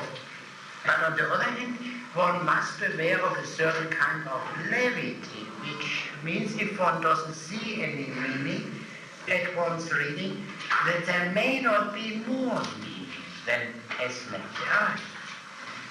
There are, and I have not spoken of an entirely different kind of complication. I mean, that there are writers of extreme case who have something entirely different in mind than these old writers, and where it is, I believe, impossible to discover this kind of meaning except if they have accidentally spoken about it. Now, I will mention it lest I whet an appetite and do not satisfy it. For example, I have only one example ready at hand. In Goethe's Faust, there is a famous scene, the witches' Sabbath. Yeah, witches' Sabbath. It plays a certain role there in the context of the plot and so on, but that was about all what I understood. And then I read in a letter which Goethe wrote, and which I found by sheer accident, that he says that is a description of a decaying society shortly before revolution. I do not quote literally. I must confess this idea would never have occurred to me. And why? Now, what Goethe did was this. Goethe tried to convey the sensible expression, the expression on the impression on the senses of two such entirely different things as a witches' Sabbath on the one hand, and a very sophisticated, decaying society like the French nobility prior to the Revolution. In other words, what you see, the common thing was an aesthetic impression, strictly speaking, meaning for the senses. Whereas in this kind of literature, I have in mind, it is never merely the sensible expression, but there are some clear indications in speech. So one would have to call the one logical, derived from speech, and the other aesthetic, that exists. And I believe that what the better critics today consider exclusively is this kind of sensual, aesthetic element, which indeed does not convey a clear meaning. But to mention only one example among causes which could occur. When you take an author like Thucydides, well, everyone who has read Thucydides, even in a translation, knows that this is a deep thinker, very dense and thought out. Yet what people overlook, and which I think obstructs the deeper understanding of Thucydides, is a certain kind of playfulness, which Thucydides has. One example, the first two speeches which occur in the first book. The first begins with the word just, dika. The second begins with the word necessary. Well, of course, one must think a bit, and then on the basis of Thucydides, and then one will know that these are two very different, possibly conflicting considerations, justice and necessity. Now, the beauty, as far as I understand it, is this, that the appeal to justice, by beginning with the word just, is made by the less just people. And the appeal to necessity, or if you call it, if you please, expediency, is made by the people who were less unjust.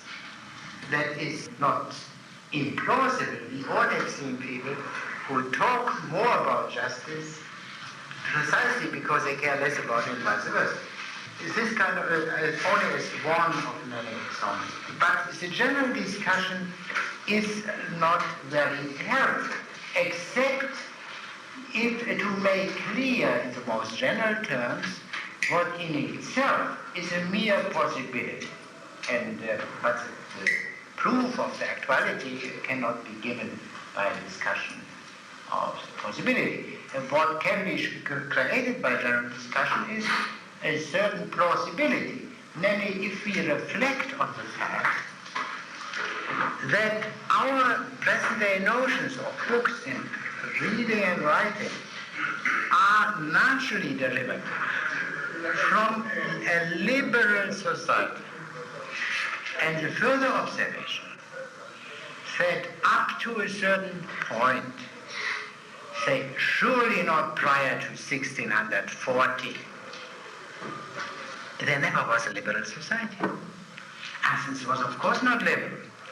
There was no freedom of opinion as a trial of Socrates shows. I mean, regardless of whether Socrates was condemned justly or unjustly, he was condemned on the basis of opinion. The law was clear. If Socrates had held certain opinions, this alone made him guilty of capital punishment.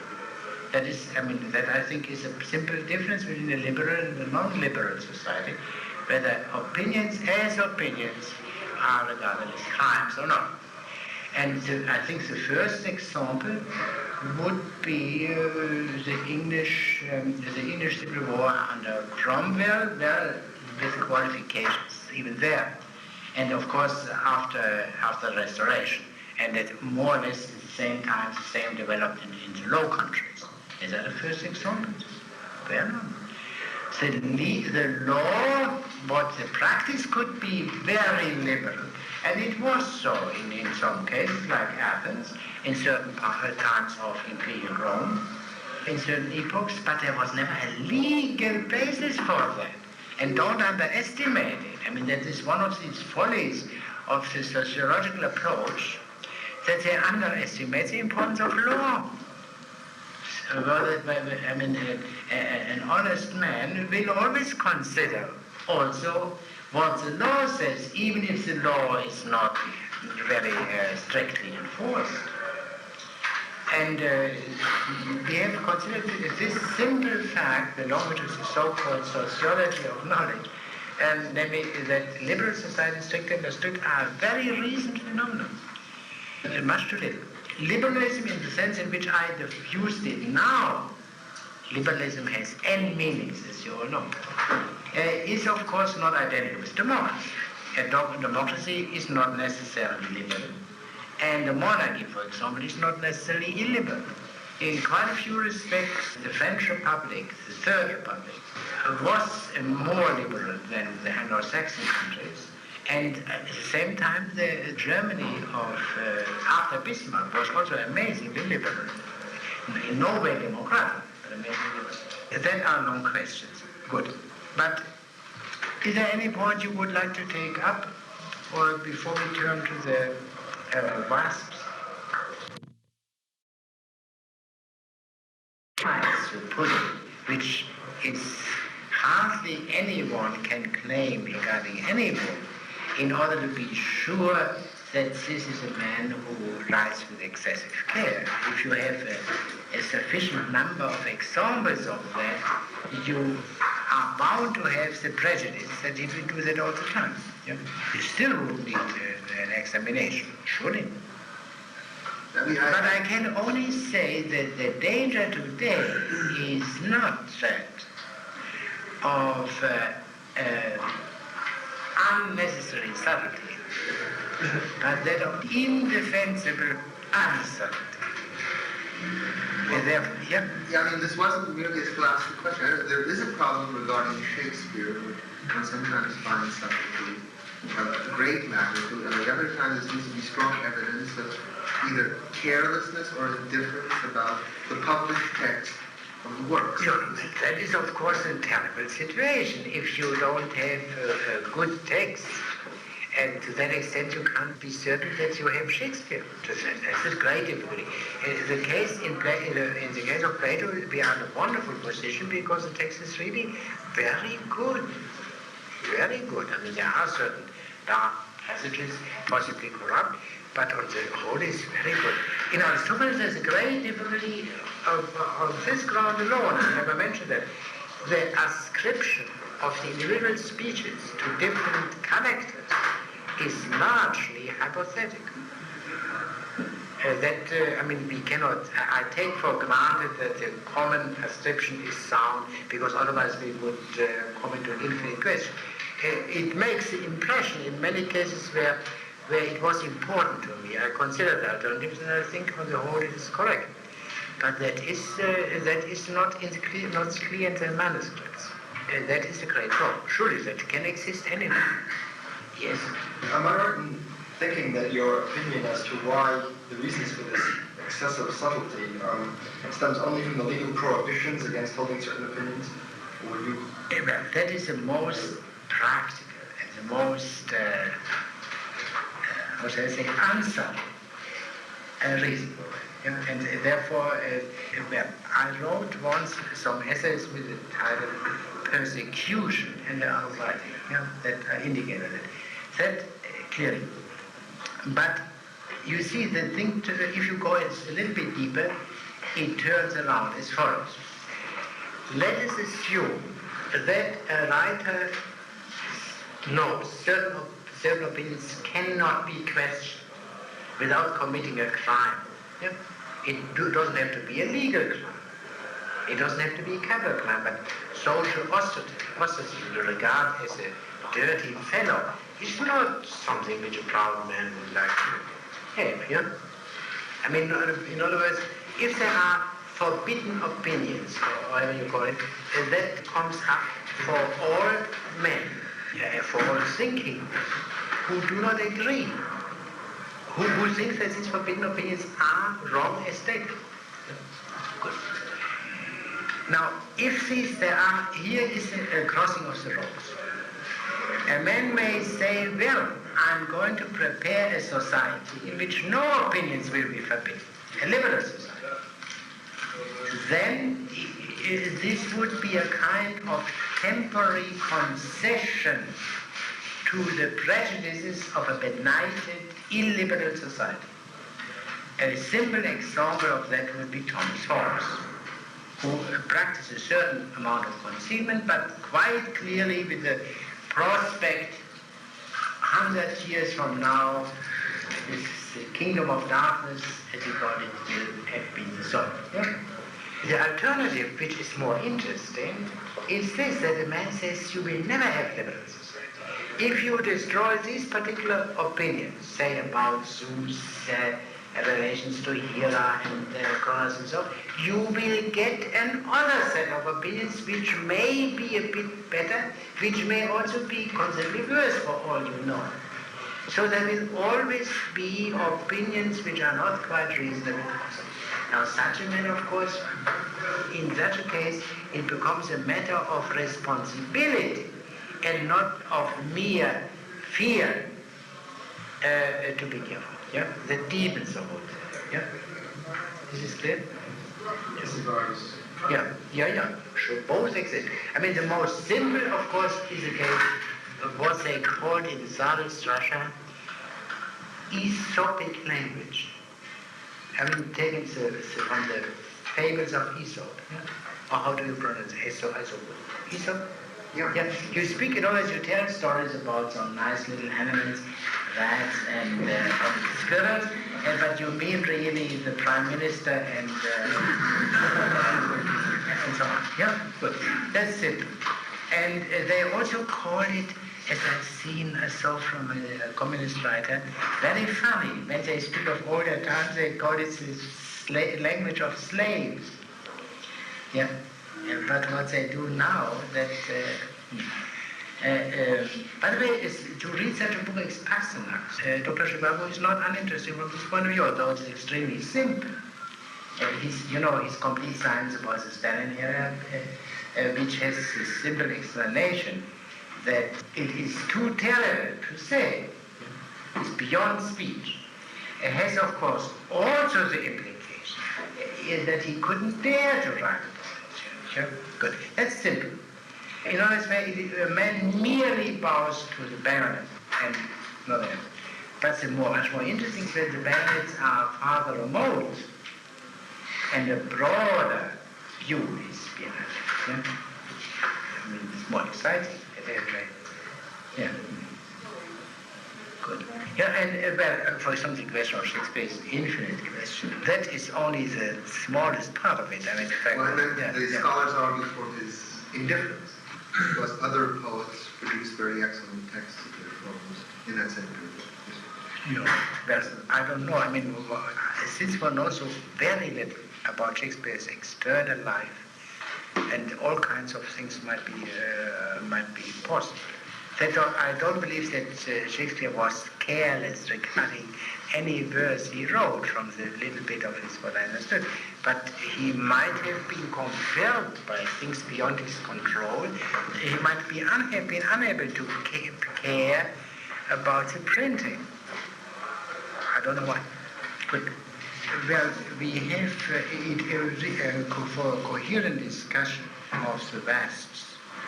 We do not have the time, and I will perhaps I should make a few general remarks, and which we will take up next time in some length.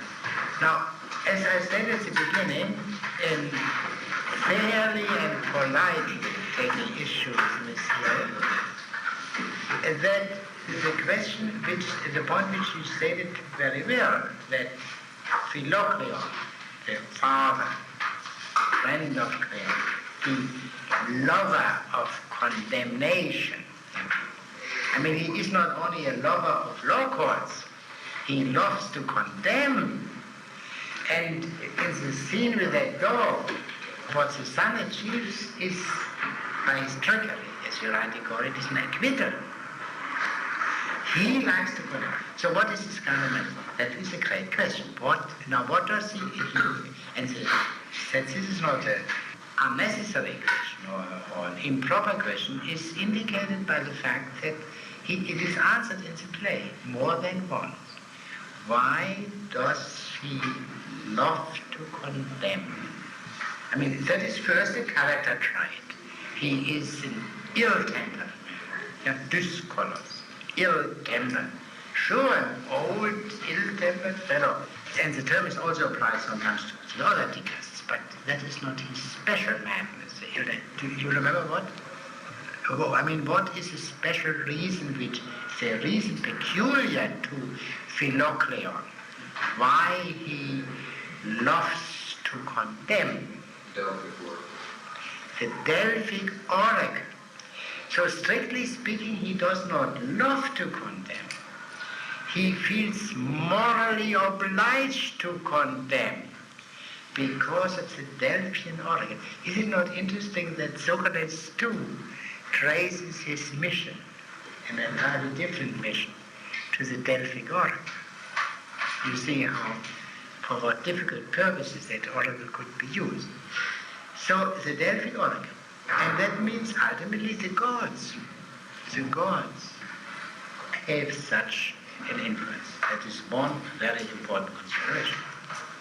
Now the other point is this, which is connected. We have in a way answered the question, what is the difference between the other jurymen and the hero jurymen?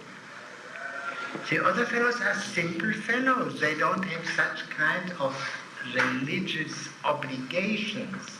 They don't feel that obligation to condemn.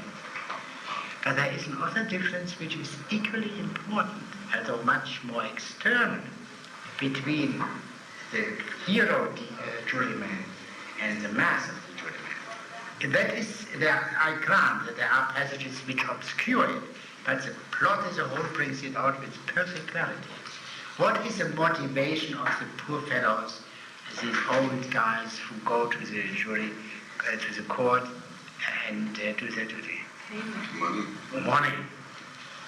And why do they do that, may I ask? Why are they so interested in money? They are poor. And there is a long scene between a father juryman and his boy, which brings it out that whether they have tonight, I don't say a steak, but a hamburger, depends on whether there was a sitting of the jury. What about the hero? He has an affluent son, at least. Surely, in other words, he does not. On the contrary, he's wealthy, he's obviously wealthy son. There are many slaves around. Two are come up in visibly, but there are others. They are wealthy people. And the son says to his father, don't go to the jury, to the law courts anymore. You can feast at home every day. That is elaborated with considerable obscenity, what kind of pleasures he can get for nothing if he doesn't go there. And so they are wealthy. So that only underlines the fact that the motivation of the hero is entirely different from that of the poor people. And the poor people are the ones who are easily convinced, who are from a certain moment on, after the son has made his speech, fully on the side of the son. You know, they are nice people. They are only, you can't blame them. You can't blame them. They need that money. I mean, that is so as if you would, Aristophanes does not suggest the abolition of social security or the progressive income tax, if I may suggest present day equivalence. No, in this sense it plays not political at all. Yes? How much of this opinion of the Dicasts is because they perhaps held that they held a special place in the polis. They weren't ordinary citizens, they were special citizens getting their military pension, in fact. Yeah, that is already an improvement which they suggest, that only former GIs should become jurymen. Remember? This is the point that Weber makes it. Which Weber? Marx Weber. What does it mean? About this was the Dicast system was a system to split up the spoils, the booty, the land rents, and etc. that Athens collected overseas. Yeah, war and commerce.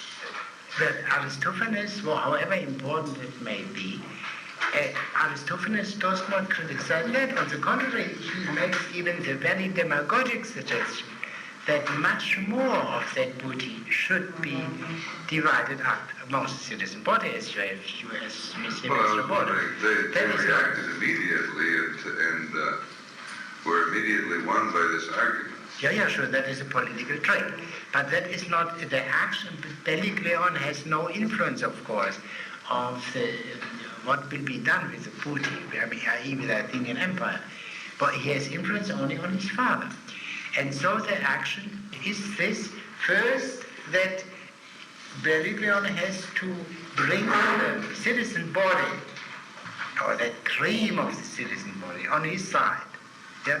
And that he does by showing them, you get only these few bucks, and the real stuff goes to the demagogues. Yeah? It's a simple demagogic trick on his side. But after the father has been convinced no longer to go to the law court, then that's the second half of the play that is as important as what happened up to this point. Now, in other words, what he has to find, after having persuaded his father that he will no longer go to the law courts, he has to find substitutes for that. Yeah? William James, I believe, wrote an article called Substitutes for War. He has to find a substitute for condemning. Now, and there are three substitutes altogether, I believe. Three things, which one has to consider. The first, about which you reported very clearly, is the mock law court at home of the dogs. Yeah? And that is sure, but obviously that is not sufficient. Although he has infinite conveniences at home, again, I cannot say what his conveniences are because they are not quite decent. But all kinds of things which he can do while sitting in judgment on the dogs, which he could not do when sitting on judgment on citizens in the public law court. But your imagination may very well supply the details. That is one thing. But that is not sufficient, because then the whole problem would be settled. Two more substitutes come up. What's the second substitute? Eating. Pardon? Eating. Yeah, feasting, but more important, in polite society. And that is important because here you raise the question, is Deligleo, as a son, not also, in a way, blamable, not to say a fool? And that seems to be the case. He tries to make a nice gentleman out of his father, and that ends in complete failure. And he does certain things which I think we all would find exaggerated, that he buys from the most elegant cashmere coats. Yeah, it is a case it were some silk stuff from Persia. Yeah? But the main point, how do you converse in nice society? Yeah? And the father has, of course, the crudest notions, and the son tells you have been present at this. Now, well, what could it be on this race? Horse races, for example. Or I don't know how far boxing matches would belong to a proper theme of... no, but for example, Olympia. You're sure, and what is going on, the Rose Bowl in California would, I'm sure, belong to polite society conversation today. And then also stories of poets, this kind of thing. But the father is a complete flop, and he behaves like a rude rustic, and gets completely drunk, and drags out a flute girl, and mayhem, and assault and battery, and as you rightly say, this condemner becomes now the object of criminal charges against him. In this part, there is a clear failure of Deligleo, of this clear failure. You must not forget, it might still be better that this man is fined than that he condemns other people to death. But to some extent, it is a failure. To transform this fellow into a nice gentleman is hopeless. But that is not the end. What is the end? There are three such substitutes. What's the third one? This dancing thing. The dancing thing. I must say that I did not word that so only by my present reading, because I see the general impression it ends with a failure, but it's not true. The third is a success, as is shown by the fact that everyone, for example, the dicas, the jurymen, the chorus who speak for the poet, are pleased at the end. It is not an end like the clouds, where is a clear defeat for the hero. Yeah, Socratic. In a way also for Strauss. But here it is not so. At the end we have reconciliation. What is that? So one would have to understand the dances. Philocleon's bad temper, which leads to a breakdown when he seeks a substitute in polite society, leads to success if one uses a third substitute. Forgive my bad grammar now, but you get my point. What is it? What is Erasmus? What's it about? I mean, in the most general terms. It is obviously a parody. The names are mentioned of the people whom he parodies. Parody. What has parody to do with the temper of Philocritus? What is his temper? And what is parody? And what is his temper? You know it. It's bad-tempered. Ill-bad-tempered and malicious. Is there a connection between parody and malice? I would say that a man of perfect sweet temper would never write a parody. Now let us look at what the poet does. One great part of the comedies are parodies, especially of tragedy, but also of dance. Here is a use, there is a mitigated use of malice, which is universally pleasing and is a counterpoise to this viciousness, which is most hateworthy in the case of viciousness of citizen against fellow citizen. Although, as you rightly say, it finds good use in war. You know, when they used their stings against the foreign enemy, that was okay. But you can't have war all the time.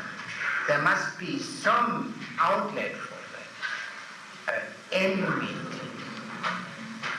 One form which is not negligible is comedy, which gives an order to the that, I believe, is the malicious wit of comedy is effective as a substitute or a cure for raspishness, misplaced. There is not, therefore I think it is really a vindication of the poet himself.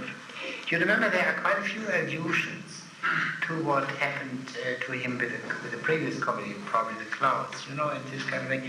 And there is also a passage in which, we may read that next time, in which it appears that Dellicleo, the son who binds his father, is the comic poet. But a comic poet who knows, Aristophanes is distinguished from Dellicleo, is a comic poet who has learned the polite jokes, the subtle jokes that cannot fulfill this practical function of counteracting the masterpiece. I think that is, I will try to develop this more fully next time, but that I think is, it's really, it is the end, that the ending is a happy ending here. One must emphasize, I must, especially for me, that is, I have to consider that before. Dellicleo surely makes a mistake, but Dellicleo has too high expectations from such a waspish man. But what Dellicleo does not do, Aristophanes does. He shows here a way out, which is helpful. Yes. What about what you said earlier about the most important part being in the middle? Yeah. Well, this was also, but never do that mechanically. The danger is very great that one does it mechanically. But, for example, last time in the births, at the three immigrants, the central one was a poet. And if you count properly, regarding those who came to the founding scene, I believe you will also find that the astronomer was correct. Although that is not immediately visible. Yeah, sure, no, I think that is so. But I would say this, no, the question is not so much to see that something is in the middle. Yeah, that's a matter of simple counting. But No, but I mean rather as opposed to the beginning and the Yeah. very end. yeah. But the point is, why is it in the middle? You see, it is the most important. But from what point of view most important? Simply, or is it most important only in this particular context? That is a question which must be settled afterward, must be decided. Well, so we leave it at this today, and next time we will hear your paper, and then Mr. Johnson, I believe, yeah? No, Mr. Strickland. Mr. Strickland, next.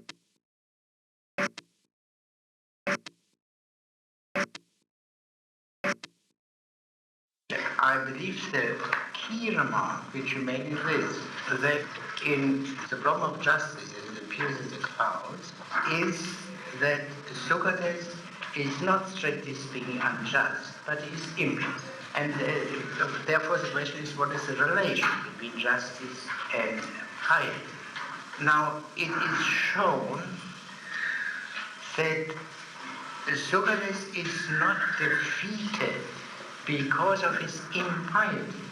Strauss is not really shocked by Socrates' impiety for one moment, as we have seen.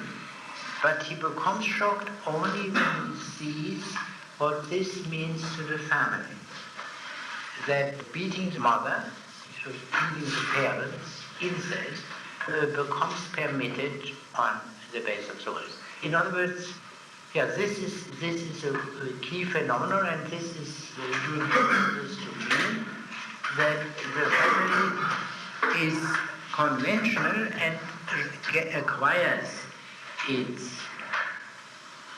status, its sacredness, only by virtue of these humanly invented gods. Yes, I think there is much to be said for that. If you want to bring it yourself to the point. Yeah. Mainly to this point. Yes. Or would you like to bring up another point? I think this is a crucial point. Yeah, sure it is crucial, but you need to now, in order to be, we must, I mean, if we want to have this class to have any termination, and we are obliged to terminate it at some time, obliged by law, we must begin next time with our study of Plato, and therefore we must discuss the wasps today, which we have not yet discussed.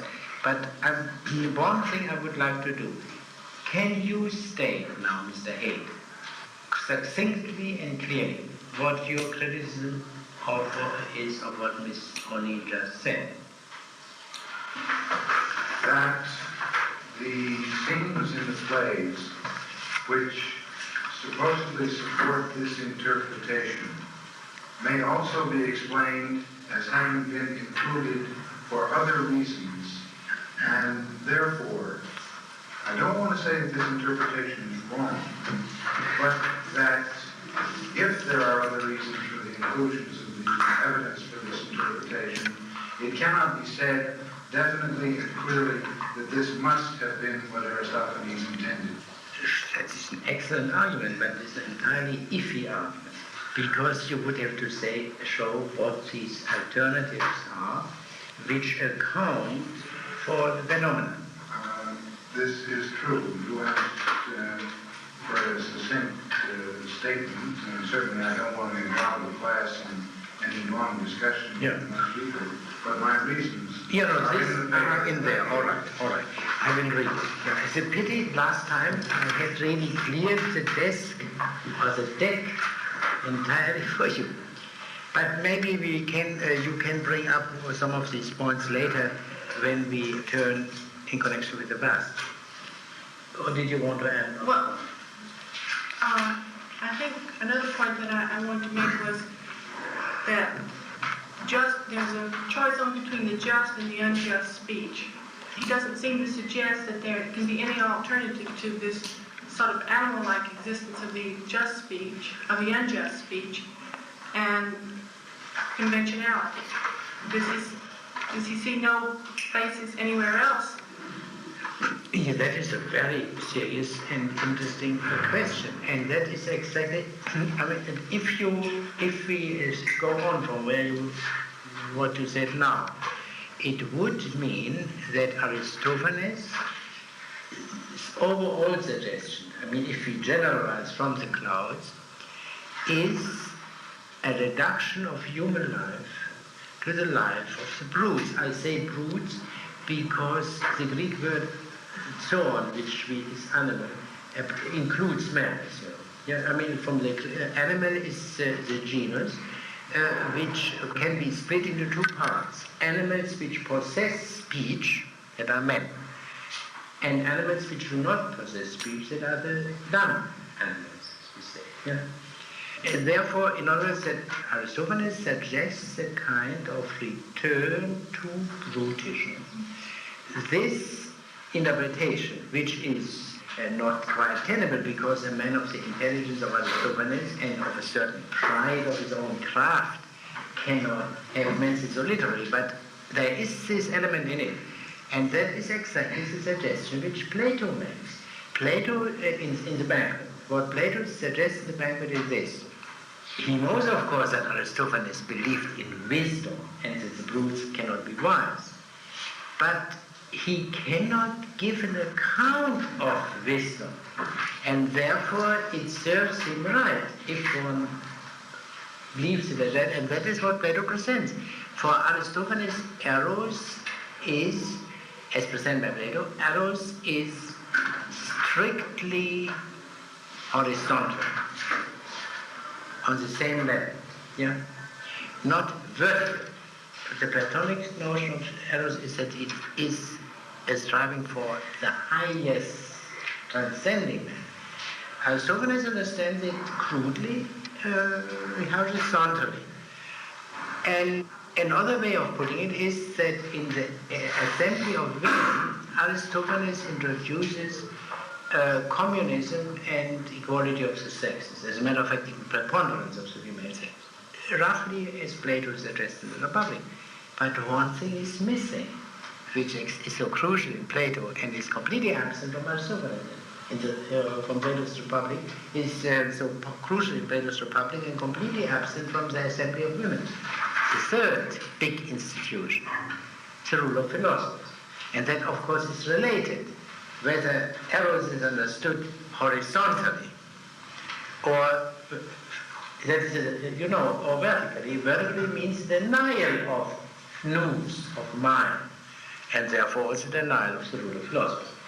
And on this basis, Plato has built his comical presentation of Aristophanes in the banquet, where the whole effort of eros is a return to the pre-mind stage, simple union of the two separated parts, say males and females, and complete immersion into that, and that of course means there is no longer anything, any object of the mind, where a vis-a-vis, yeah, here this thinking being, and there the object of the thinking being is involved. That is what Plato, that is, I mean, surely, but Plato's objection goes, of course, much deeper, as he indicates in the banquet, by having Aristophanes change his place with the physician, Anaximander, who is a direct pupil of the famous pre-Socratic philosopher Empedocles. The pre-Socratic philosophy, that is what Plato suggests, does not understand mind in its specific character, and therefore it must reduce mind in one way or the other to non-mind. And therefore, in application to human things, it must reduce man to brutes, which of course is not limited to pre-Socratic philosophy, but comes up again in modern materialistic and positivistic thought, where the same occurs again with technically perhaps more perfect, but I believe also less clear. That is truly the point. But as I say, that is not an interpretation of Aristophanes, that is already criticism of Aristophanes, because Aristophanes was sure, surely meant that there is something like wisdom, and which is peculiar to men and not to the fools, and this is a distinction, the honor of man to have. Even the polis is, after all, a human thing and not a brutish thing. Yes? How did he indicate this concerning the wisdom?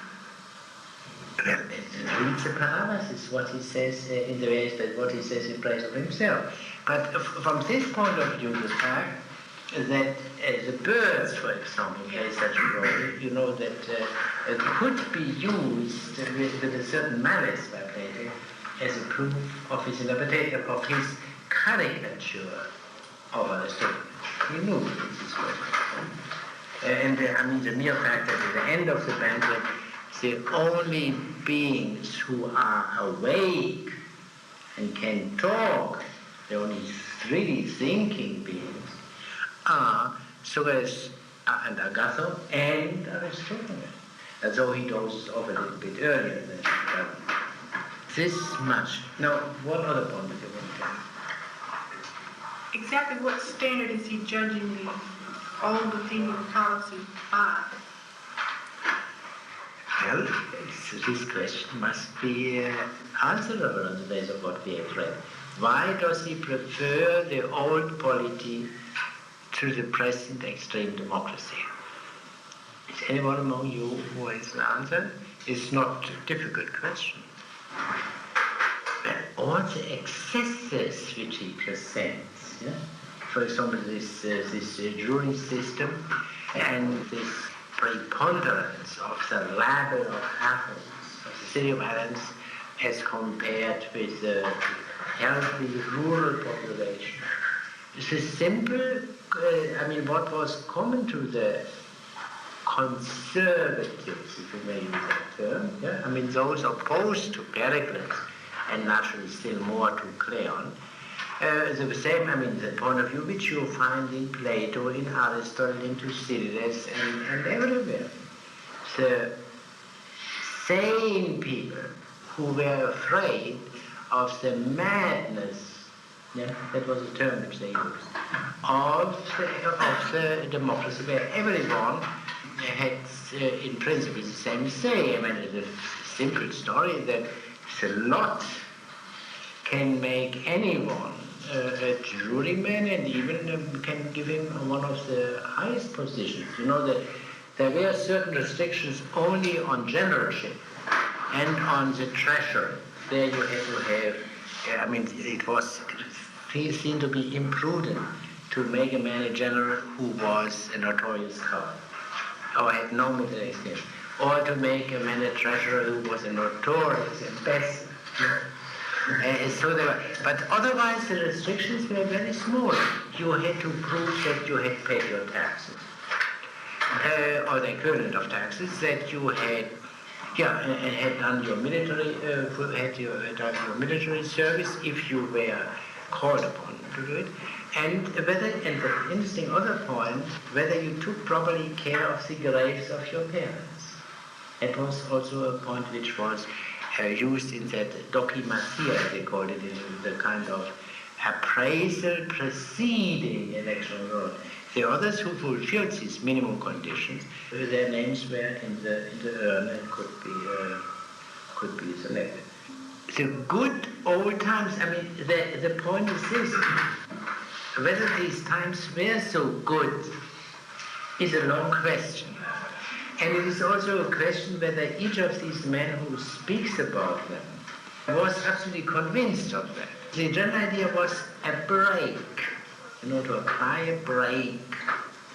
To apply a break, and in practical terms it means, is there not a body of laws? That was not so clearly defined as it might be today, a body of laws which cannot be overridden by a psephisma, by a mere vote, on a measure of the day. For example, take the case of Socrates, the only political action of Socrates, the question of the generals or the admirals at the Battle of Aginusa. They had not picked up the corpses. It was not a matter of the living sailors, but of the corpses. It was a religious crime because they had to be brought home to Attica for proper burial. That had something to do with the ancestor worship and this kind of thing. There was a trial.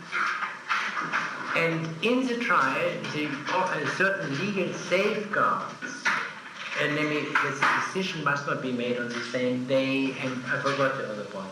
There was a law, was simply disregarded. And Socrates protested, and of course without success. Now, in other words, while in a way the assembly was sovereign, but that was not, it was still understood there are certain laws which one cannot change. They don't have this simple distinction which we have between the constitution and ordinary law. But something like it is different. Now the old-fashioned were very anxious to limit the legislative power of the assembly and in other words, to insist on the fundamental distinction between a vote on current measures which had to remain within the limits of the law and simple change, an outright change of the law. That was a practically very important point, but it went also together with other issues, for example, the imperialism and the exploitation by the leading city, namely Athens, of her allies, or not, or an anti-imperialistic policy, and therefore one which was would have avoided the Peloponnesian War and would have regarded the cooperation of Athens and Sparta against the foreign enemy as the most important consideration. That way, I think, so the extreme democracy at home, which went together with an imperialistic policy. You see, that is, of course, very different from what's the lineup generally in modern times. The extreme democracy was the extremely imperialistic party. An irrational policy. That was the view of these men. I mean, Thucydides, who is particularly fair and restrained in his judgment, and who admits that Pericles himself, if he had lived long enough, would have saved the situation, that, but of course Pericles was dead at that time, and the successors to Pericles abandoned the moderate policy of Pericles. But their objection to Pericles was this, that Pericles, by destroying, by bringing in the extreme democracy, made moderation entirely dependent on the accident that the key man happened to be a moderate man. The institutional breaks he had abandoned, therefore the opposition to Pericles. It's just as, think of, you have contemporary parallels, for example, the issue which was raised by the Supreme Court packing 2 decades ago, and anything altering the brakes on the will of the majority of the moment, that was a practical issue, and there, I think every sensible man was on the same side. And there can perhaps be made a case for Pericles in the given situation, but that is a difficult thing. And the prima facie case was for these people.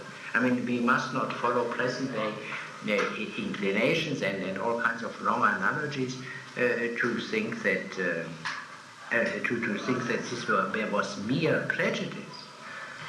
I think one can say that all the great writers to whom we have, to the extent, whatever the word democracy can mean something, can mean all kinds of things. The word is not decisive.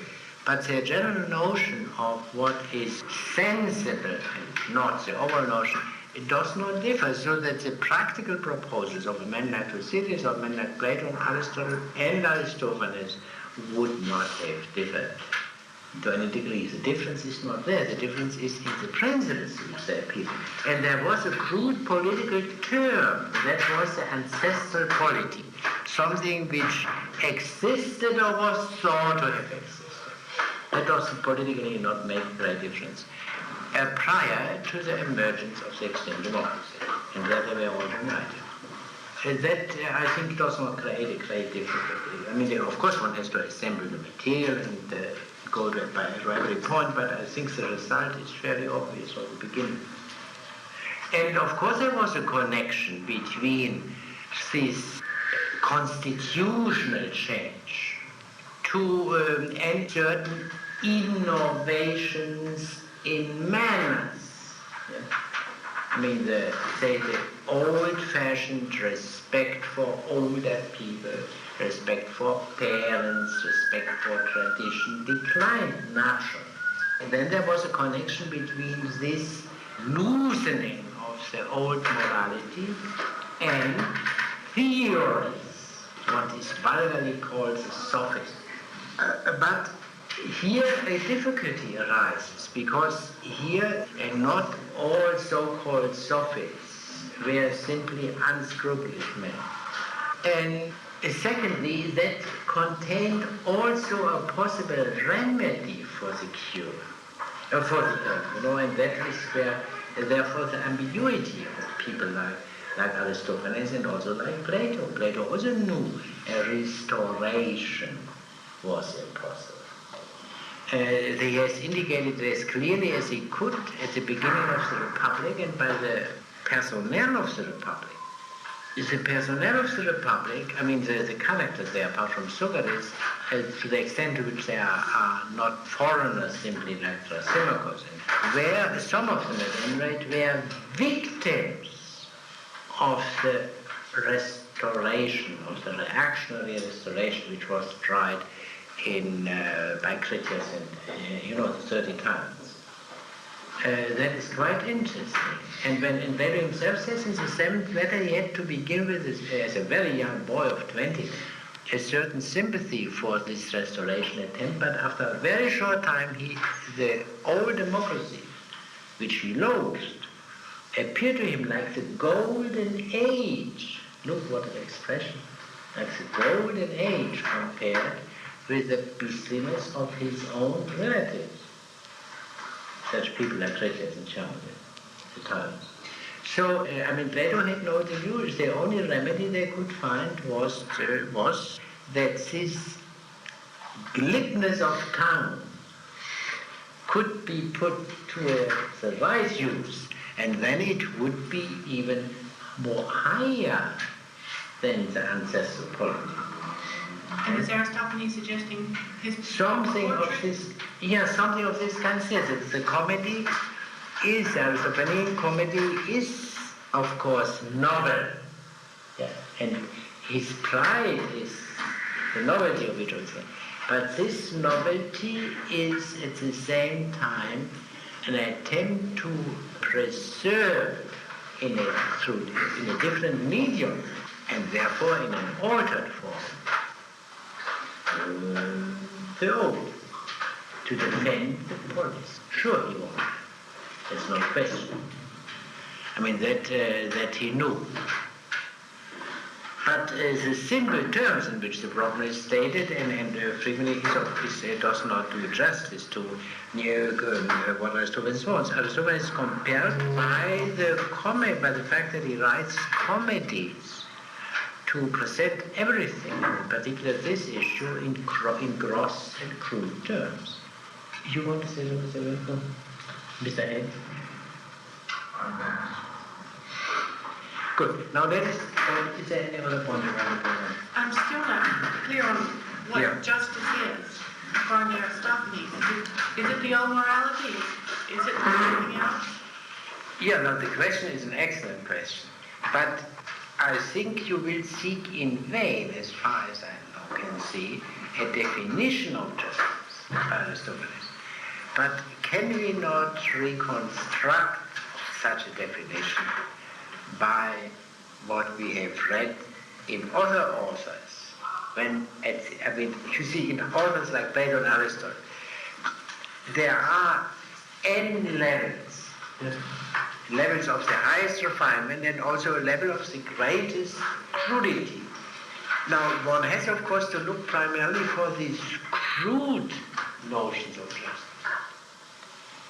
Now, what is the most primitive definition of justice which occurs in Plato or Aristotle, and which is, on reflection, proves to be untenable, but which is good enough for many practical purposes? Return deposits. That is already too subtle. There's a much cruder one. Give to each his due. Oh, that's the same what we say. Kendrick says, only yours is more sophisticated. No. Obedience to law. True, to obey the law. The opposite of justice is violence or maybe fraud. But a just man is a man who obeys his law-abiding. That's clear. And that he surely means. Now then, of course, there comes up this little question, is everything which was passed by, every measure passed by the assembly in the moment of hysteria, brought about by hysterical speeches of demagogues, is this a law? No, of course not. A law is a way of a determination which has lasted for a long time, the old law. And that, of course, includes all such things as the family, the crude prohibition against theft, robbery, and natural murder, and so on and so on. This is what we still understand. I mean, in our ordinary speech about these matters, we understand a square versus a crooked. And that is the first orientation we have regarding justice. Yeah. And then, naturally, we know that sometimes a crook is not as crooked as it seems to be, and not a square is not as square as it seems to be, and therefore we have to ascend. And there the difficulties arise. So, of course, what Aristotle himself does, to some extent. And then, if we take this beautiful traditional definition of justice to which we refer, justice is a constant perpetual will to give everyone what is his due, surely, but who determines what is the man's due? The law, absolutely. But the law may do it in an unjust manner. Yeah? And therefore, one would have to go to the question what is due to a man by nature, not by mere human arbitrary. And there the difficulties arise. But even there we have certain notions, crude notions, for example, one rule, which is not a matter of mere positive law, first come, first served, which has a certain legitimacy without any question. But he who cares sufficiently to get up at 6 in the morning or 5 in the morning to be the first in line, whereas the other fellow is lazy in bed and comes at 11, the latter one cannot complain when the things are distributed. That's one rule. Another rule of this kind, which is a more important perhaps, is that the wiser and the more responsible, the more public spirited should have a greater say in the community than the foolish and irresponsible and purely selfish. Yeah? And so all kinds of things. But a poet is under no obligation to write a treatise on that. Plato and Aristotle were to different degrees. Aristotle certainly did it very well. In the 5th book of the Ethics, there is a long treatise in which all these things which I alluded are cleared up in such a way that if they are properly commented, they are really exhaustive, you would say. The comment would be necessary. Indeed. I mean, not that Aristotle omitted anything, but he is very laconic. And then there are certain things which simply have to be left by their very nature to mere arbitrariness. The most simple example is, of course, right and left driving. It is by nature not more just to drive right than to drive left. Yeah? But if you take such a question like property, which is, I think, really is a central problem, because that murder is to be forbidden is, I think, not a controversial issue in any society.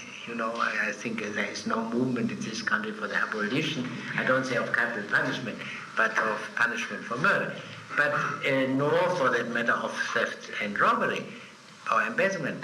But the question, of course, is the property, the ways in which property is distributed in society as a whole, which depends somehow on law, You know that there are legal ways of confiscating property, i.e. of robbing people.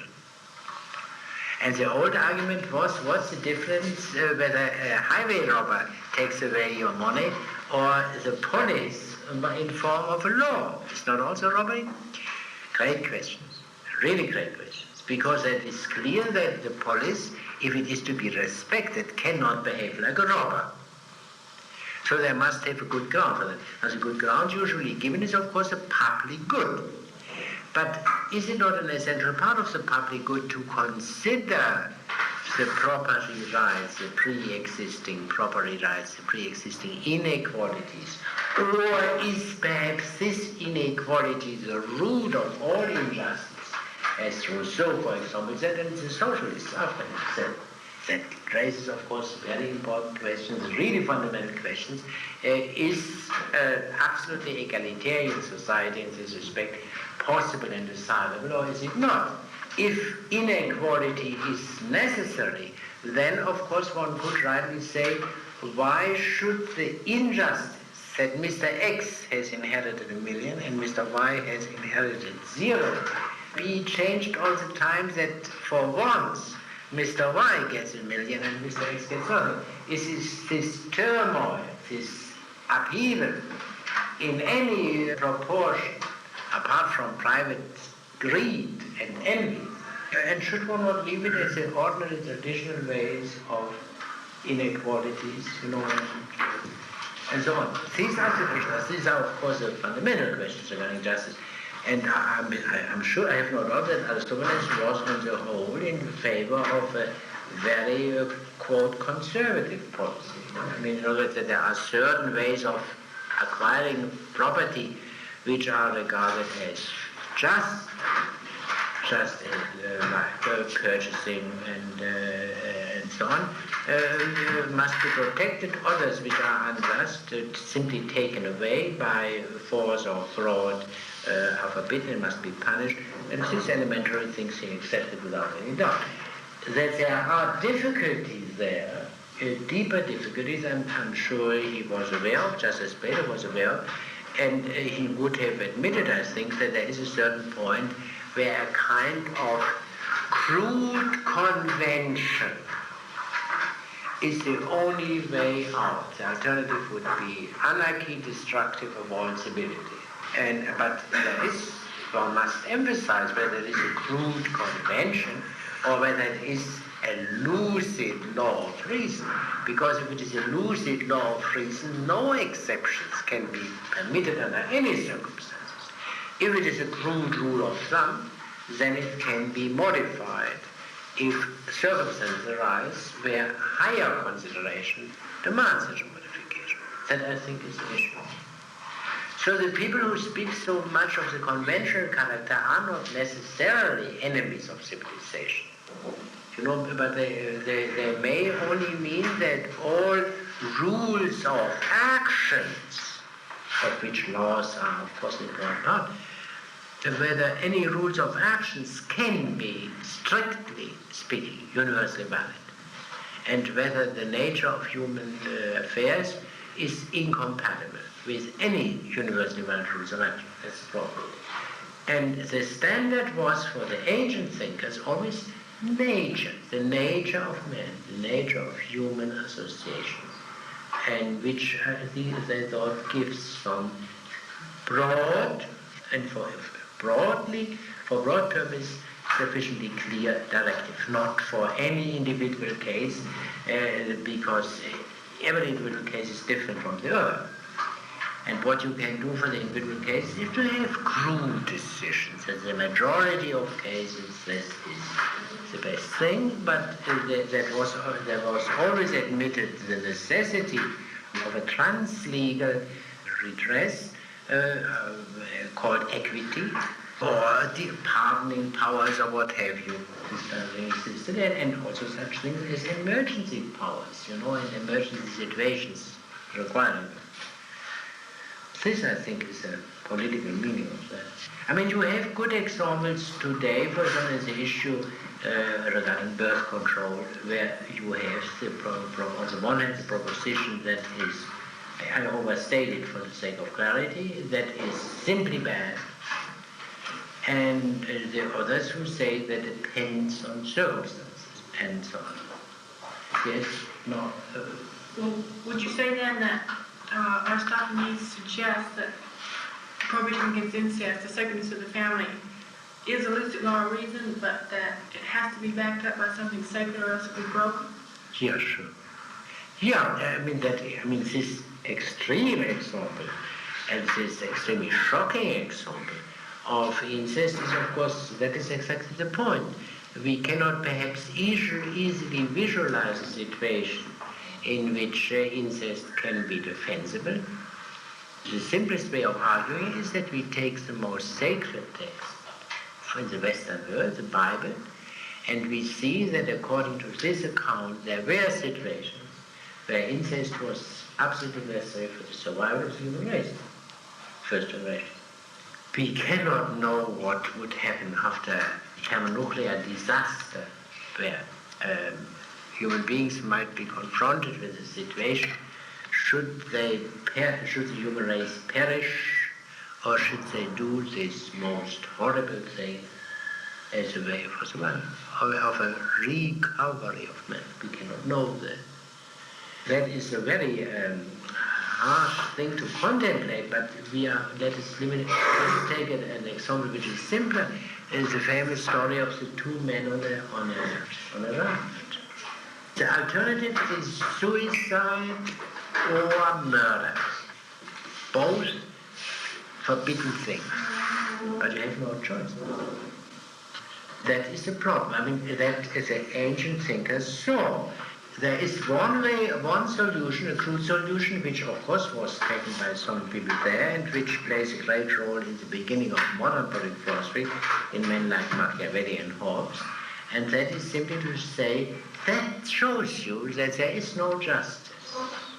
Because when you go to the tough cases, the extreme cases, no solution, no just solution can be suggested. But when one can, of course, also take exactly the opposite point of view and say the extreme cases prove absolutely nothing regarding the normal cases.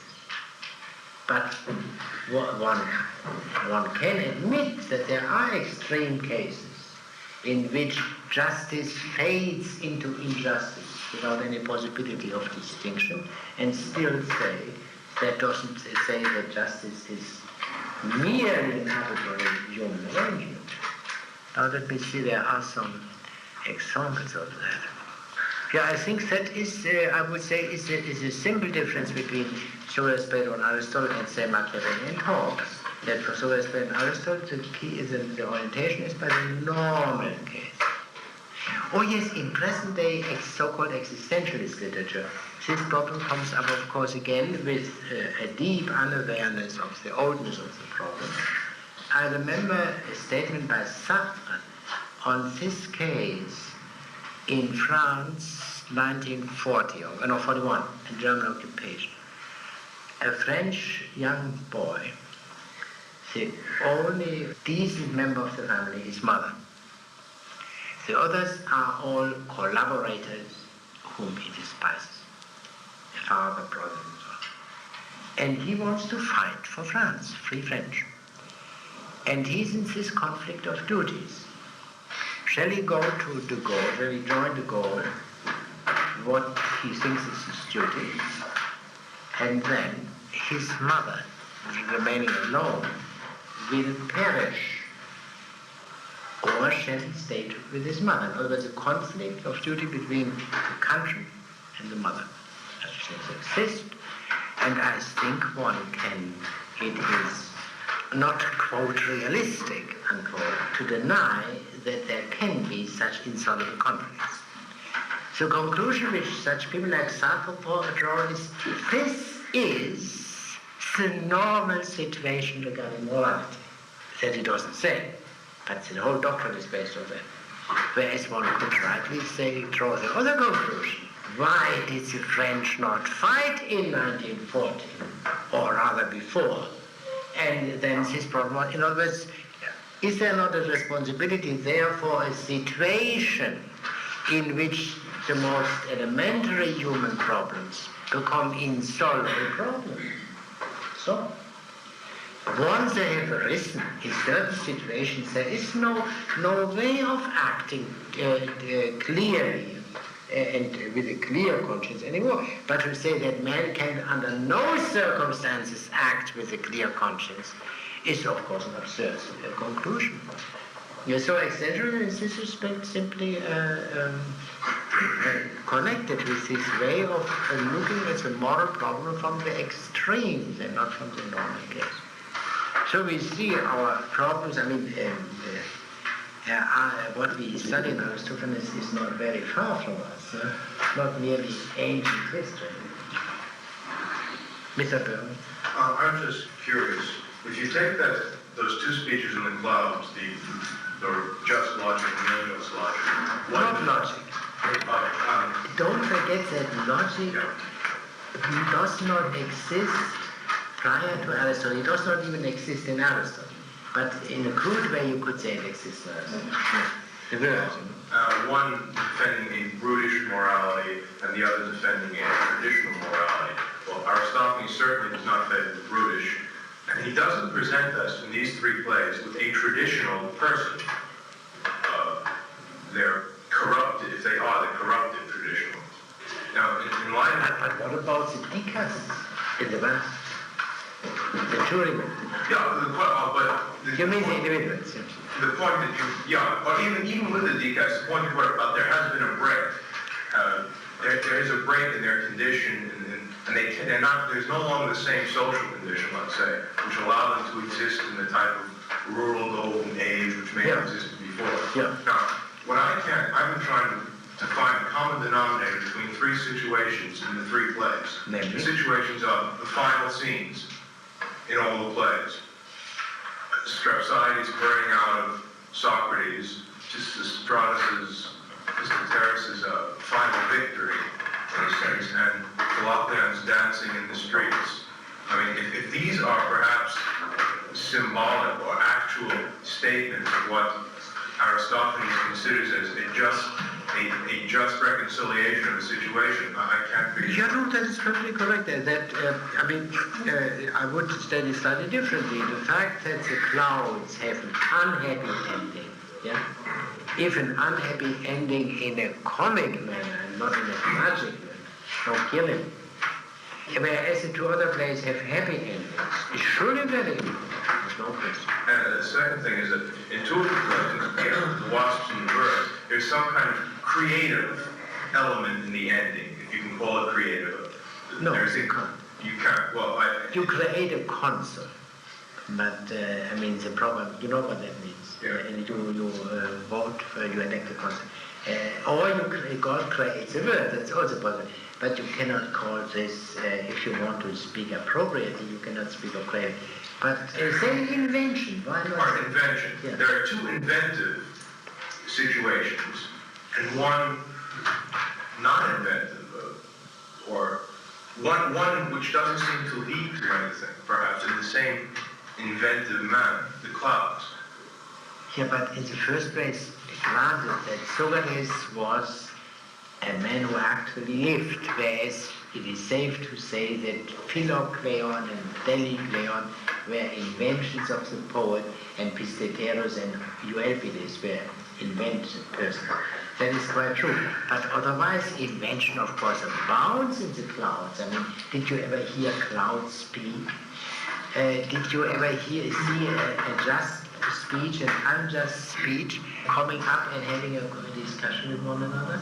Yeah, well, I was thinking in terms of the final statement in the play of this was just a category of what the way the situation finally evolved and what it means. Why did the plays end in this way? Yeah, but because what Socrates does deserves to be punished. what Pistiderus does and what Delicleon does to his mother does not necessarily to be valid. Why not take this simple point? I mean, let us not underestimate these things. I mean, our abstract art in every field makes us oblivious of these very elementary things which are so crucial, the visible things.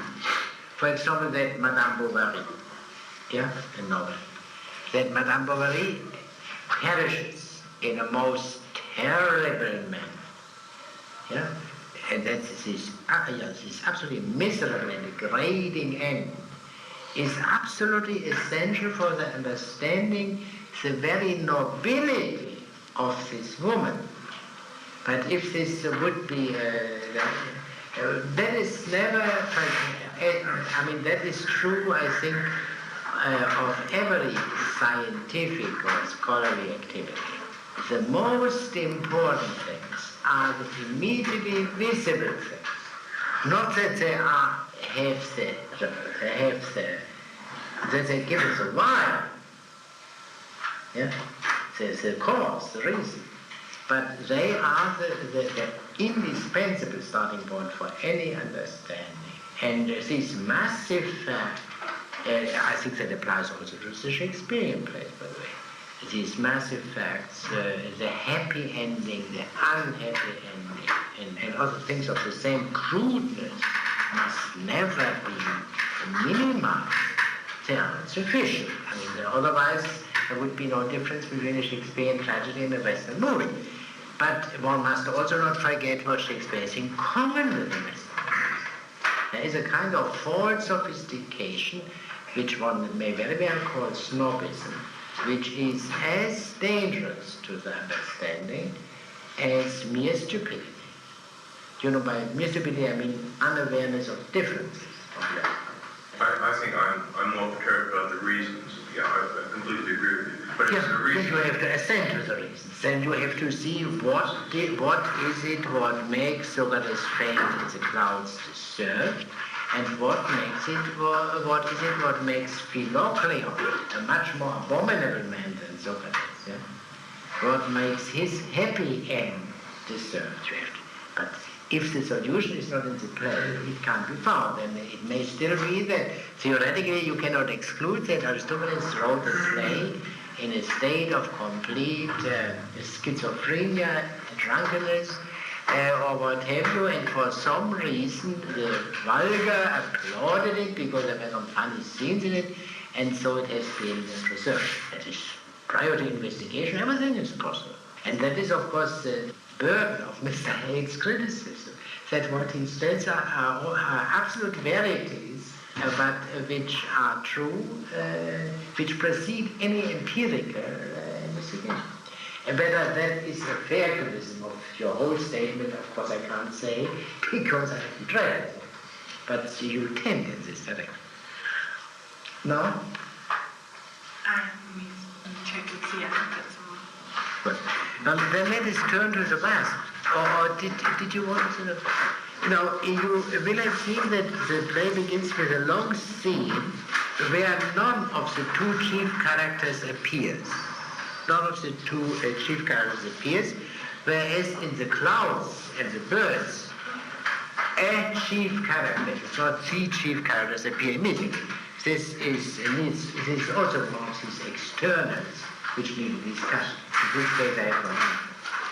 And it is a conversation between two slaves of Philocleon.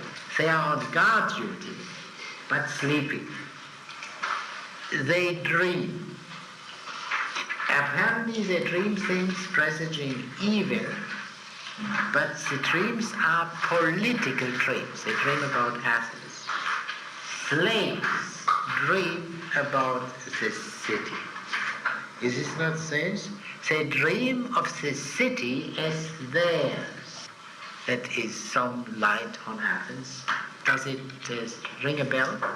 Plato's description of democracy in the 8th book of the Republic, the distinction between citizens and slaves has lost its power. But these omens prove to be good omens after they have been interpreted. And that is perhaps a kind of prelude to the whole thing. Some bad omens, some things which prove to be bad omens, like the juryman, for example, and the excess of the jury, prove to be good omens at the end. Now, at this point, the wise interpreter of the second dream speaks to the audience in the name of the poet. That's interesting. You know, not only the chorus speaks in the name of the poet, other individuals also may do that. And he tells the audience that they should not expect very much from this play. No such themes as Cleon will come up. Yet it is, in spite of the fact that it is a very small thing, the comedy is wiser, cleverer, and more thoughtful. The Greek word implies, wise implies both, you know, the smart, clever, and also the thoughtful, than the vulgar comedy. Now, what is the situation? Cleon has locked up his father because the father suffers from an illness. You may lock up your father. For example, let us assume he has pneumonia and running 105 temperature and wants to get up. You can use force to keep him in bed. Everyone would admit that. Even those most opposed to any violence applied to the father. But what is the illness? Not pneumonia. Perhaps we read that in the translation on page 221 towards the bottom, verse 81 following. Nay, but the word does really end with lover. Then Socrates here observes to Dericlus that 'tis a drink lover. Confound it, no, that's the disease of honest gentlemen. Then next, Nicostratus of Scandon says, it is a sacrifice or stranger lover. What, like Philoxenus? No, by the dog, not quite so lewd. Nicostratus is that. Come, you waste words, you'll never find it out. So all keep silence if you want to know. I'll tell you the disease old master has. He is a law court lover, no man like him. Judging is what he dotes on, and he weeps unless he sits on the front bench of all.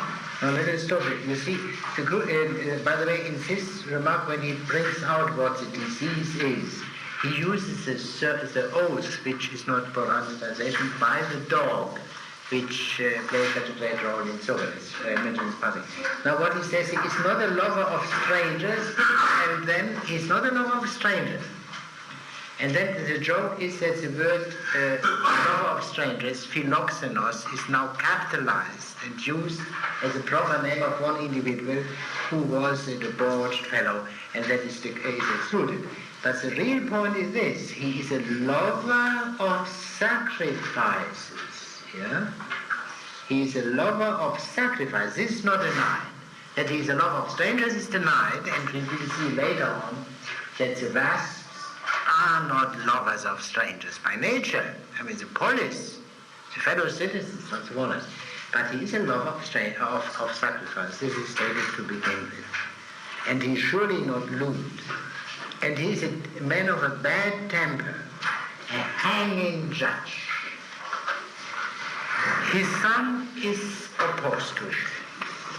After having vainly tried all other means, he keeps his father prisoner. And then there follows the scene which demonstrates the situation. Philocleon, the father, tries to break out and is prevented from doing so by his son and the two slaves. You see, this is also important that the slaves force their master, you know. The natural order is destroyed in both respects.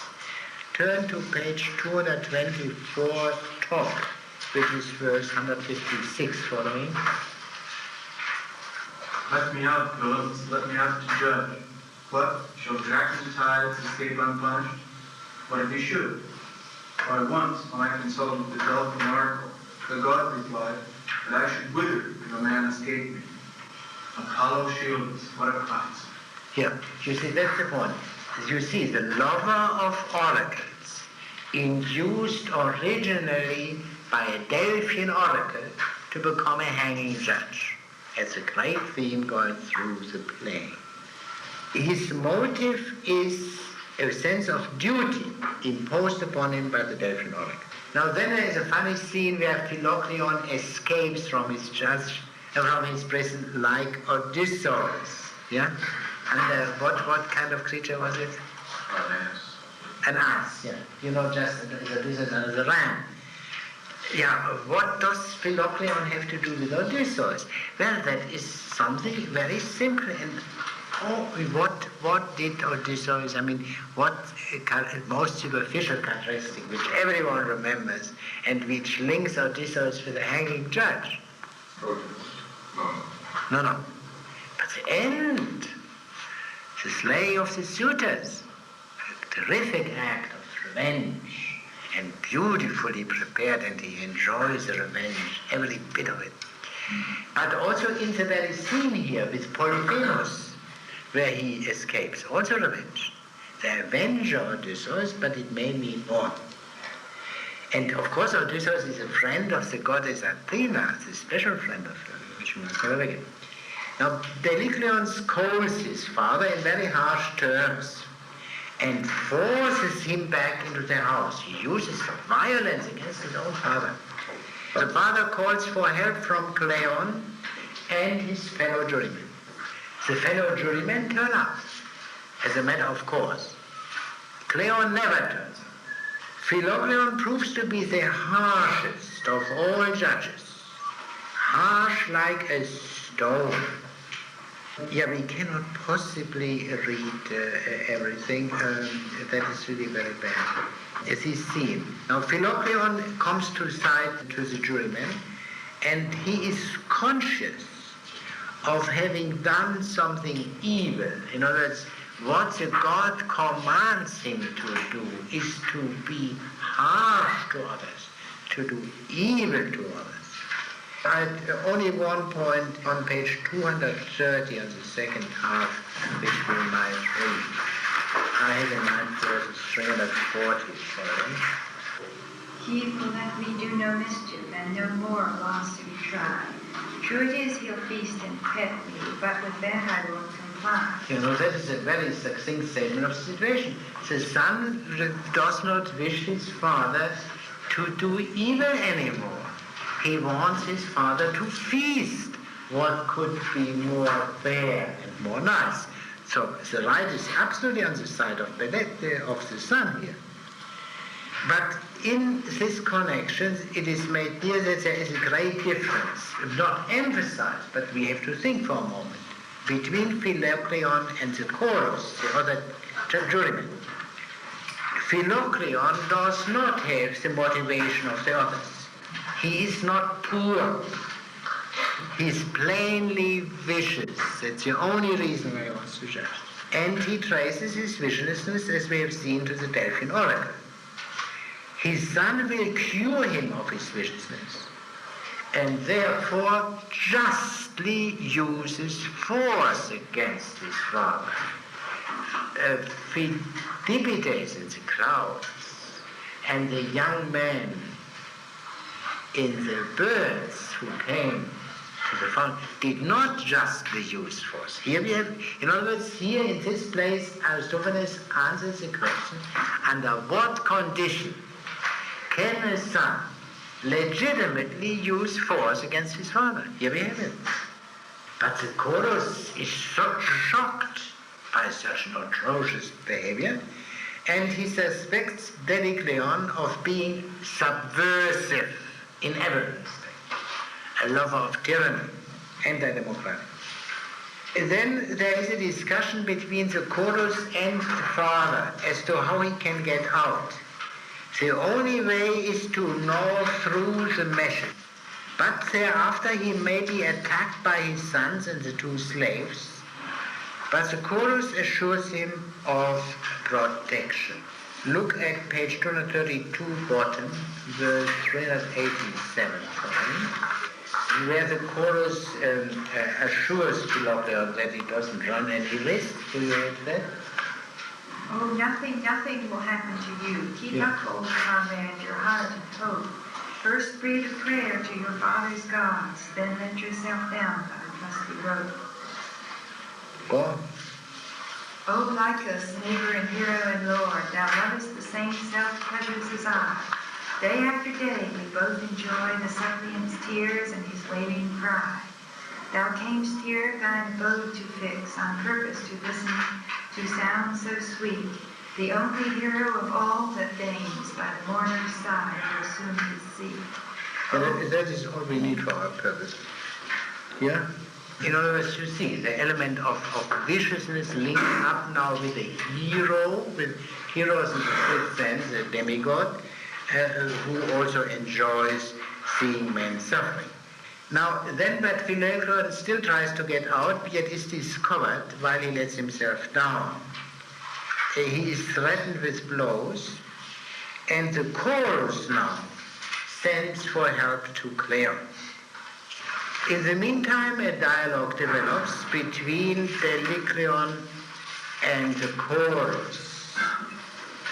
The accusations are again repeated very harsh. Delicleon is an anti-democrat, subversive tyrant. Again, he makes clear that but due to custom, to ethos, is an acquired law. No one would do this today. Here the argument between father and son begins.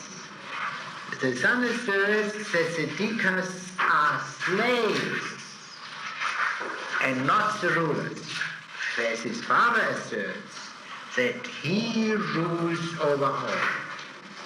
And it is made clear that the argument concerns the whole polity, the whole political order, who is ruling in Athens. That is, you see the question, it's not a private question anymore, it concerns the whole affair. If you turn to page 240, line 3 to 4, it's verse 546, sorry. O friend upon whom it devolves to plead the cause of our sovereign power today, now show us your best. Now bring to the test each trick and eloquent tongue from the bow. Yeah, so the chorus encourages them.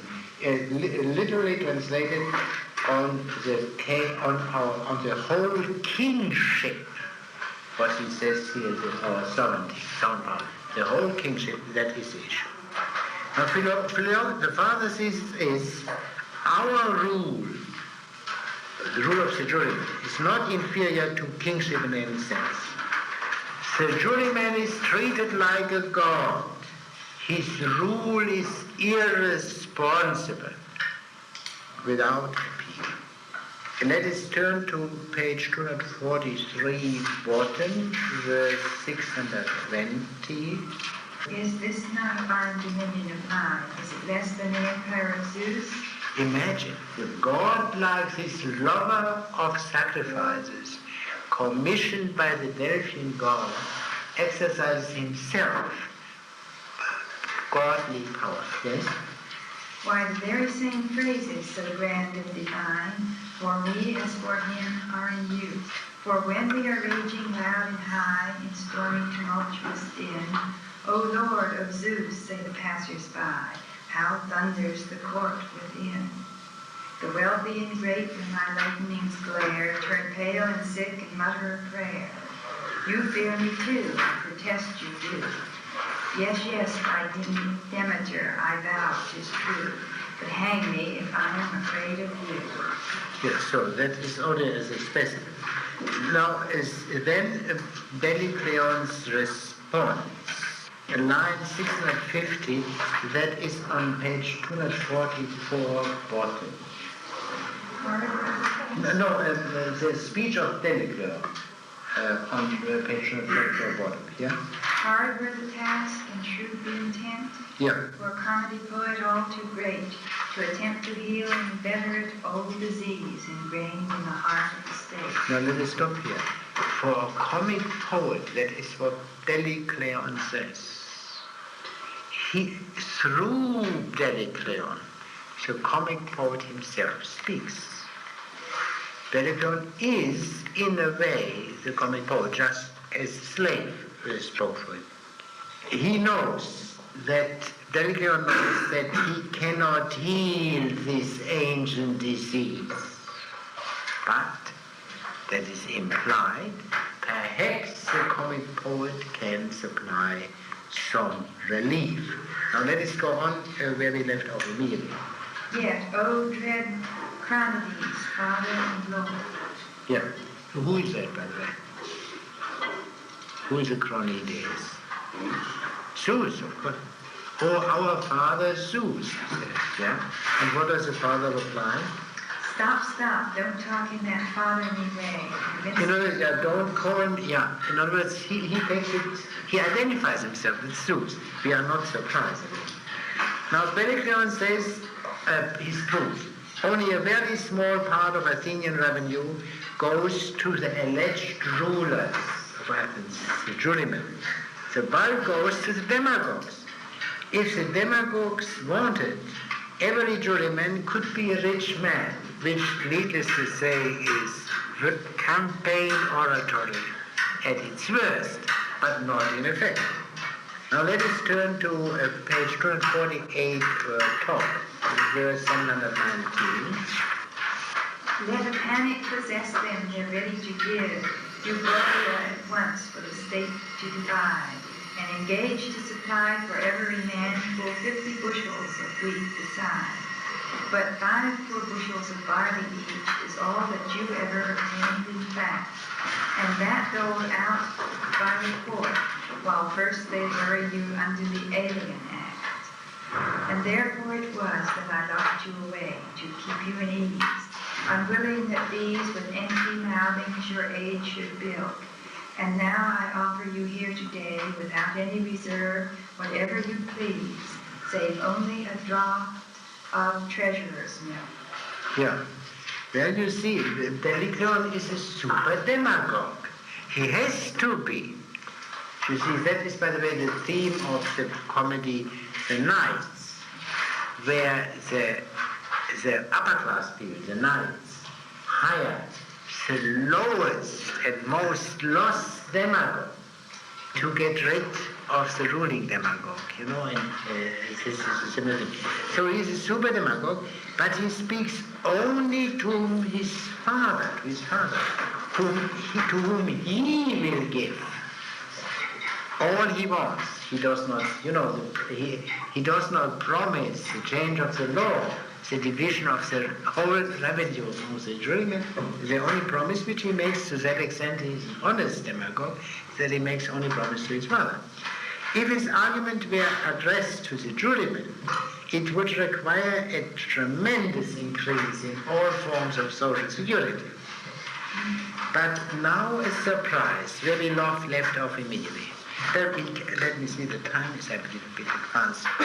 Could anyone tell me what the exact time is? 10 minutes of time. I think we dropped that. And I mentioned all this. The chorus is convinced. The chorus is convinced by this speech. Although they do not derive any benefit from Delicleon's proposal, they are convinced because they identify themselves with the father, with Philocleon.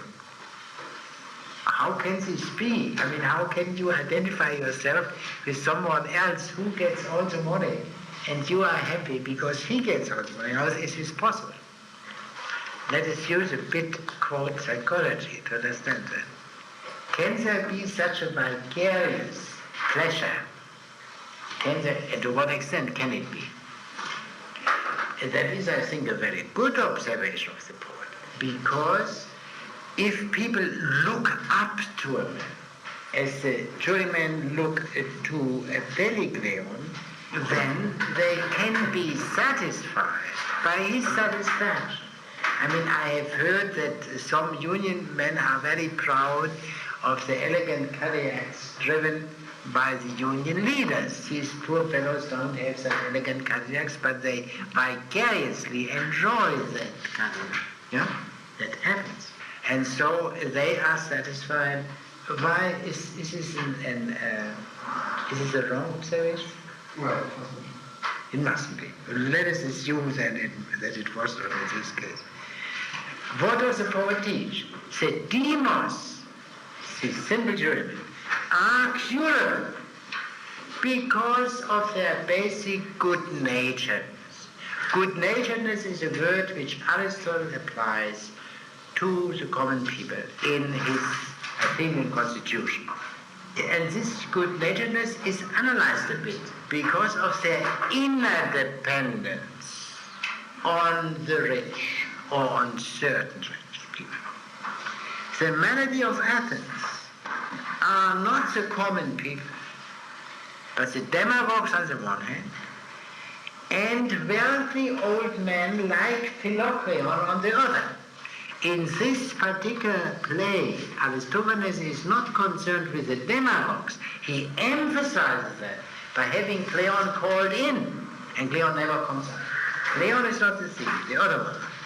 In the Wasps, the theme of the poet is the type represented by Philocleon. The son convinces both the other Dicas and his father. He has done violence to his father and gotten away with it. That's amazing. There is a parallel to that in the oldest play of Aristophanes, which has been preserved, the Acharnians. A man commits high treason. He makes private peace with the enemy, with Sparta, during the war. And he is naturally persecuted, as he should. But then he does one thing. He borrows rags from Euripides. Euripides liked to dress his heroes in rags. And clothed in these rags, and with his head on the executioner's block, the man who had committed high treason makes a speech to the citizen body, the Marathon Fire, the American Legion, and he succeeds in splitting them, and then he's free. Once a substantial part of the community is on your side, the mere law can no longer be enforced. That is it.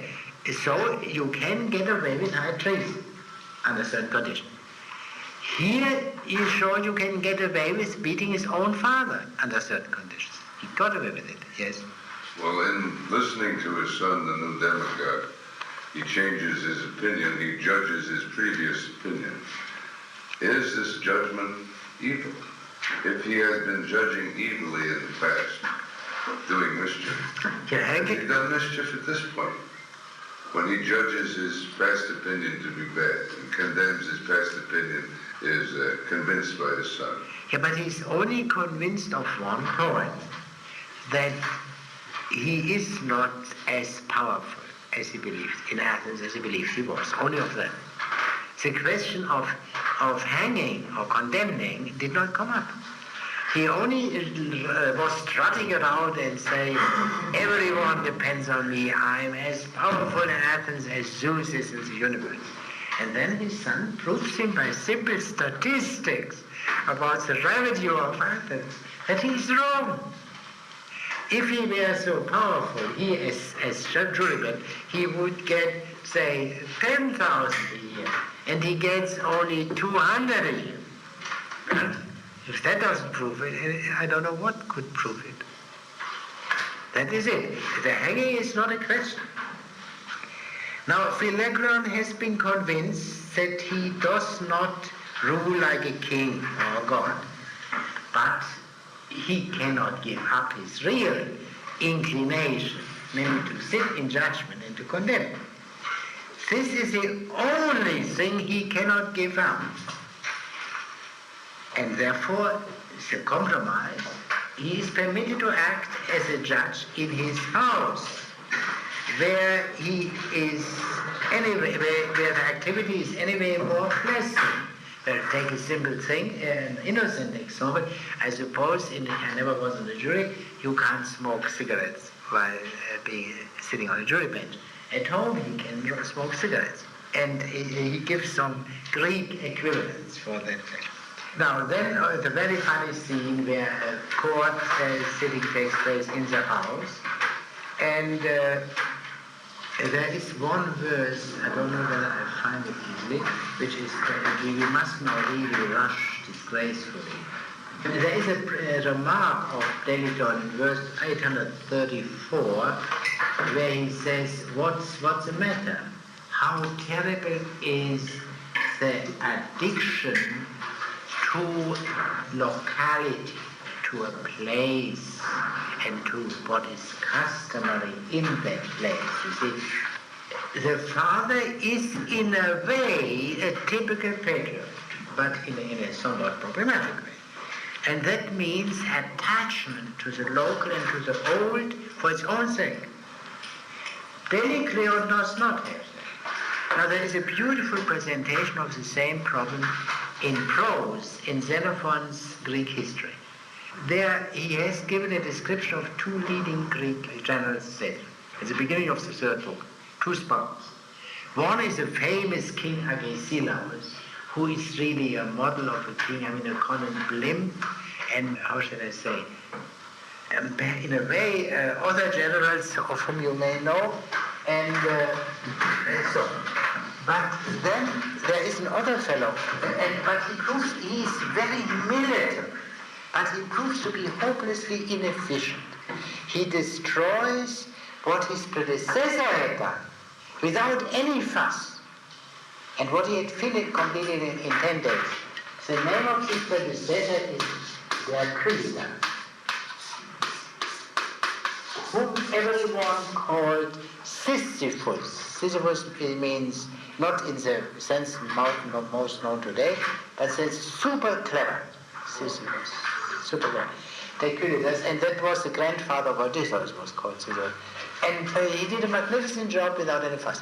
Now this man, who was such a perfectly wonderful friend, also very humane and nice, was however punished, for example, for not being very strict, for some ataxia, for some lack of discipline, when he was with the Spartan army in Byzantium. And especially he has another quality which Xenophon calls with an intranslatable word, philapodomia. He likes to be away from the demos. He likes to be away from home. That is a similar feature. It seems to be characteristic of Delicleo. Still, the son is praised by his father for doing everything according to the manners of the country. Now there is a sacrifice prior to the city, and Delicleon prays. That we might read on page 253, second part. That is verse 875 following. The long speech of Delicleon, the second half of 253. It's a prayer. Praise my neighbor and hero and Lord, who dwells in the vestibule of David. I pray thee be graciously pleased to accept the right that we you for my Father create. You notice an emphasis on novelty. He introduce a new right. We make an innovation. O bend to a pliant and flexible mood the stubborn and resolute oak of his will, and into his heart so crusty and tart a trifle of honey for syrup and still. Endue him with sympathies wide, a sweet and humane disposition, which leans to the side of the wretch that is tried and weeps at a culprit's petition.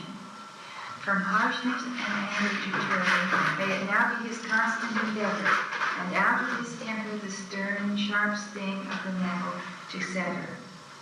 Yeah, that's all we need. You see, the harshness of Philocleon appears in contrast to the gentleness of the demos as presented indeed. Now there's a scene of which Miss Hill reported last time, the trial of the dog. He has to judge somebody, and at least the dog, you see. And it shows that Philocleon hasn't changed at all. He's as eager to condemn as he was before, but his son deceives him into acquitting the poor dog. And he's rather shocked by it, and at the end of this, on page 257 middle, you would see the motivation becomes clear again. The motivation is piety. He thinks he commits a sin by acquitting. The little joke, by the way, is this. There was a lawsuit against Laches, who is known to you from a Platonic dialogue called Laches. And here there was some affair in Sicily where Cleon persecuted him, and the dog is called Lapes, change only of one letter in Greek. And Lapes comes from the Greek word lambano, which means take away, steal, the taker. And that's about a joke which links him up with the contemporary situation. Now this piety is to be replaced by pleasure. And this pleasure is meant to include love of human beings, kindness, philanthropy.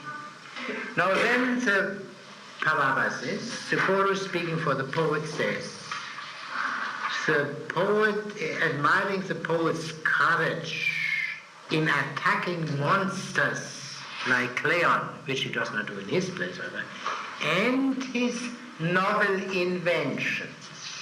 You see, the two elements, the political action, that is called the poet's justice, and his inventiveness, his cleverness. These are the two sides, the two claims raised by the poet. The chorus consists of the jurymen of humdrum Athenian citizens, of true-born, I can't read my handwriting, of true-born Athenian citizens. They are the defenders of Athens against the Persian invasion. That was the greatest moment where their waspishness, their stings, their anger showed its best. The term anger, sometimes he uses the word thymos, which is only translated by spiritedness, the key theme of Plato's Republic. Spiritedness, the quality of the guardians, that is characteristic of the citizens.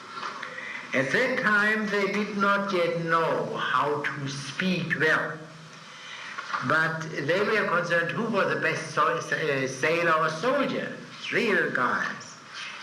Thus they became the founders of the Athenian Empire. They are proud of having stings, which means of being harsh-spirited and ill-tempered. These terms they are proud of them, because that are the conditions for winning a war. A war is not won by soapiness. They were distempered to the highest degree, both in war and in peace. Their vindictiveness in law courts is only the reverse side of their prowess in battle. The only political reform which they want is limitation of full citizen rights to those who have served in the army. A defensible position to take. It is not altogether altogether reasonable, because someone might be bodily unable to bear arms and might be good in counsel. We know that famous problem. But that this simple man would think that way is perfectly defensible. So you see, these men, there is a place of waspishness. There is a right kind of waspishness against the foreign element. There is a wrong kind against the fellow citizens. And what the poet attacks is only the wrong kind, naturally. The son tries to change his father. Yeah, this is, in a way, that is crucial. Now, the next thing. Cleon tries to change his father. So, what is implied, you must not forget, the first substitute for condemning, public condemning, is domestic condemning. And that worked out Well, because of the trickery of Delicreon, but no conversion of the father, because the father wanted to condemn him too. You remember? The son tricked him. So now the son tries now a more radical cure. He tries to change his father into a fashionable gentleman. Now these are very amusing scenes which we unfortunately cannot read.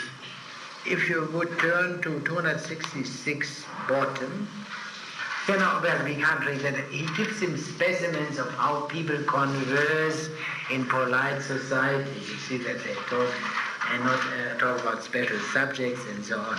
I mentioned it last time. Drink and laughter of gentlemen. Yeah, but then all right, the father goes into polite society, but that's a complete failure. He doesn't behave like such a fine gentleman at all. A slave gives us a report of the vulgar and vicious conduct of that old fellow at the dinner. Philopaeon now becomes the object of judicial proceedings, and which he now despises, you see, because he's now at the receiving end. He promises his inheritance to the flute girl when his son is dead. He mistakes his son for his father. You see how drunk he is.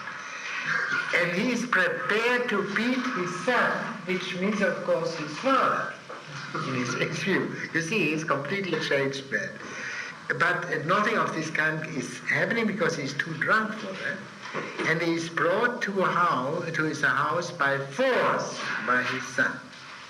Then there is another scene where the chorus approves of Delicreon, of the son's conduct. I mean, in other words, what the son did to his father, he's using force against him, is perfectly decent as his guardians of decency, surely say. And the chorus even expresses his admiration for the son. In a way, the son is a comic poem. There is a reconciliation between the demos and the comic poet. Now let me see whether we find that easily. Yeah, let us read the speech at the top of page 274, slave speaking.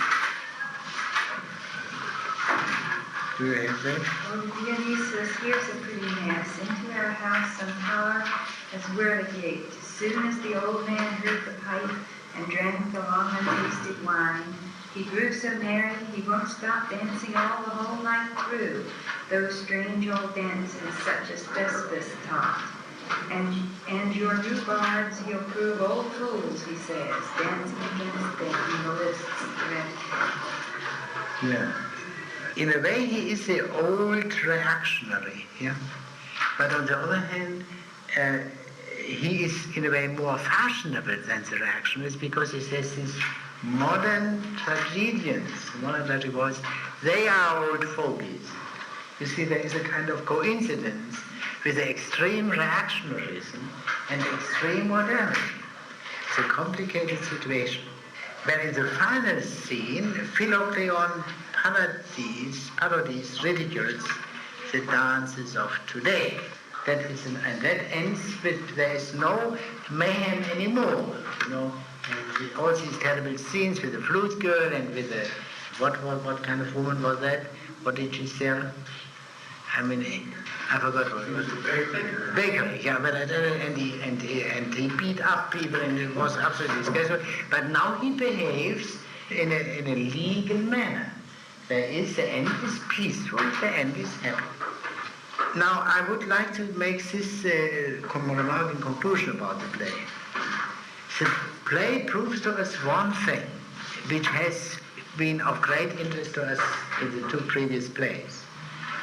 A man may use force against his own father,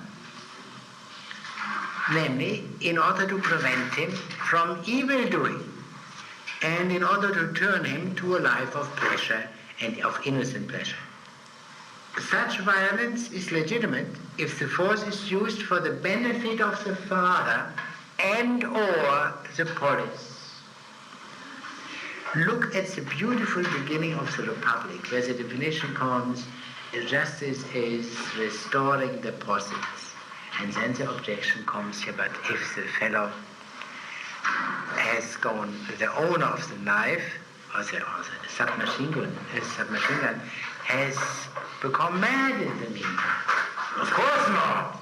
Oh, then justice is not simply identical with returning the possets. Now apply it to your father, which Plato doesn't do it explicitly in this place. Surely the duties to a mad father cannot be the same as the duties toward a non-mad father. Yeah? It's important. So the mere paternity doesn't make it. And then we have to take it.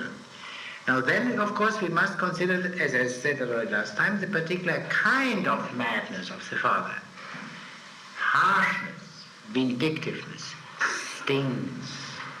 Yeah, but the stings are not altogether bad.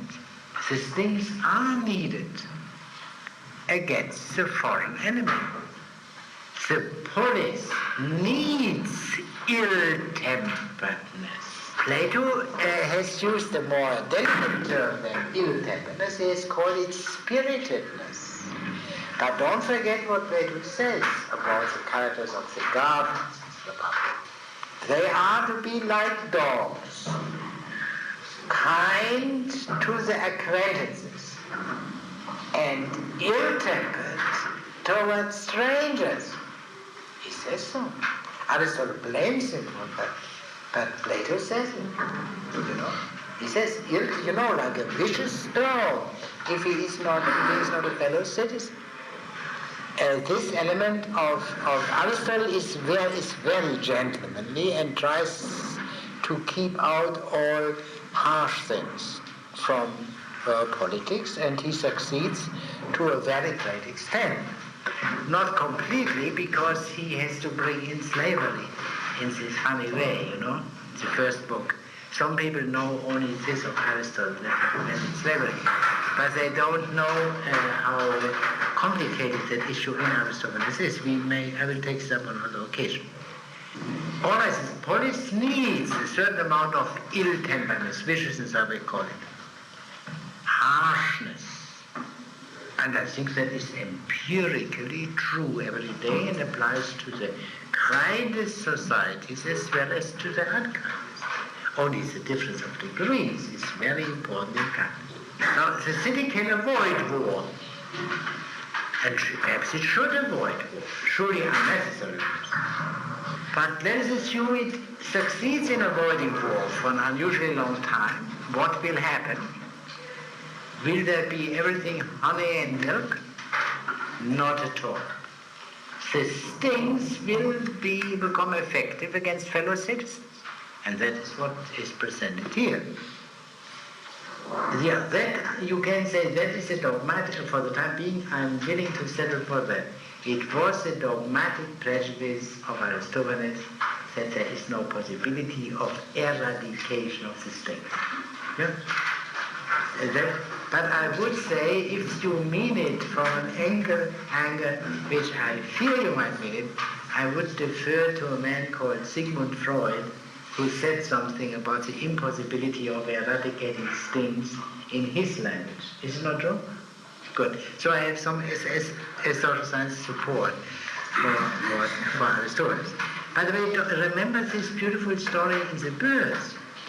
The father beater, who has also this vicious side to beat someone, is sent off to war in Thrace against a foreign enemy. Also, the war against the foreigners is less vicious than the war against your nearest and dearest. Now, this stinginess, stinginess, this waspishness, is true of all wasps, but not quite of the hero of the play. He is a special kind. He is characterized by a special kind of waspishness, which is derivative, which is traced to the Delphic oracle. I can use one of these abominable modern words which the Greek language in the good times did know, but which is helpful for simple, superficial, colloquial understanding: religious fanaticism. Religious fanaticism. It is this kind of waspishness with which the poet is concerned in our play, not that of the demos. The waspishness of the demos is partly useful and partly incurable. He is not even concerned with the waspishness of the demagogues. Remember, Cleon is called twice demagogues. The poet wants to emphasize it as strongly as possible. It is not Cleon and this kind of evil with which I'm concerned in this play. The waspishness of Philocleon is curable, it seems, in a simple way. If he has the right kind of son, who will beat him? But it is curable only to some extent. Philocleon is prevailed upon to stay away from the law court, where he could do massive mischief. But he needs some more or less vicious substitute for the supreme viciousness of condemning people at all costs, which is the sign. And there are three such substitutes suggested. First, playing with condemning, pretending to condemn, as the scene with the dog. But that, of course, doesn't cure the disease. It only substitutes harmless objects for the objects where he could do harm. The second one is refinement and elegant society. And that is a failure. A complete, because he is much too cruel. And that is the central point. That doesn't work. That would be the best. And so you must not forget that the poet, with proper poetic license or liberty, presents this refinement in a grotesque form, as a kind of very funny scenes, what kind of coat he wears, what kind of shoes. The old man has never heard that such things exist, and the kind of conversation you make at a cocktail party, and so on and so on. That's very funny, and that is naturally, legitimately overdone. But then there is a third point, which works, and that is parody of the new art. Something which Aristophanes himself does all the time, especially in connection with the tragedy of Euripides.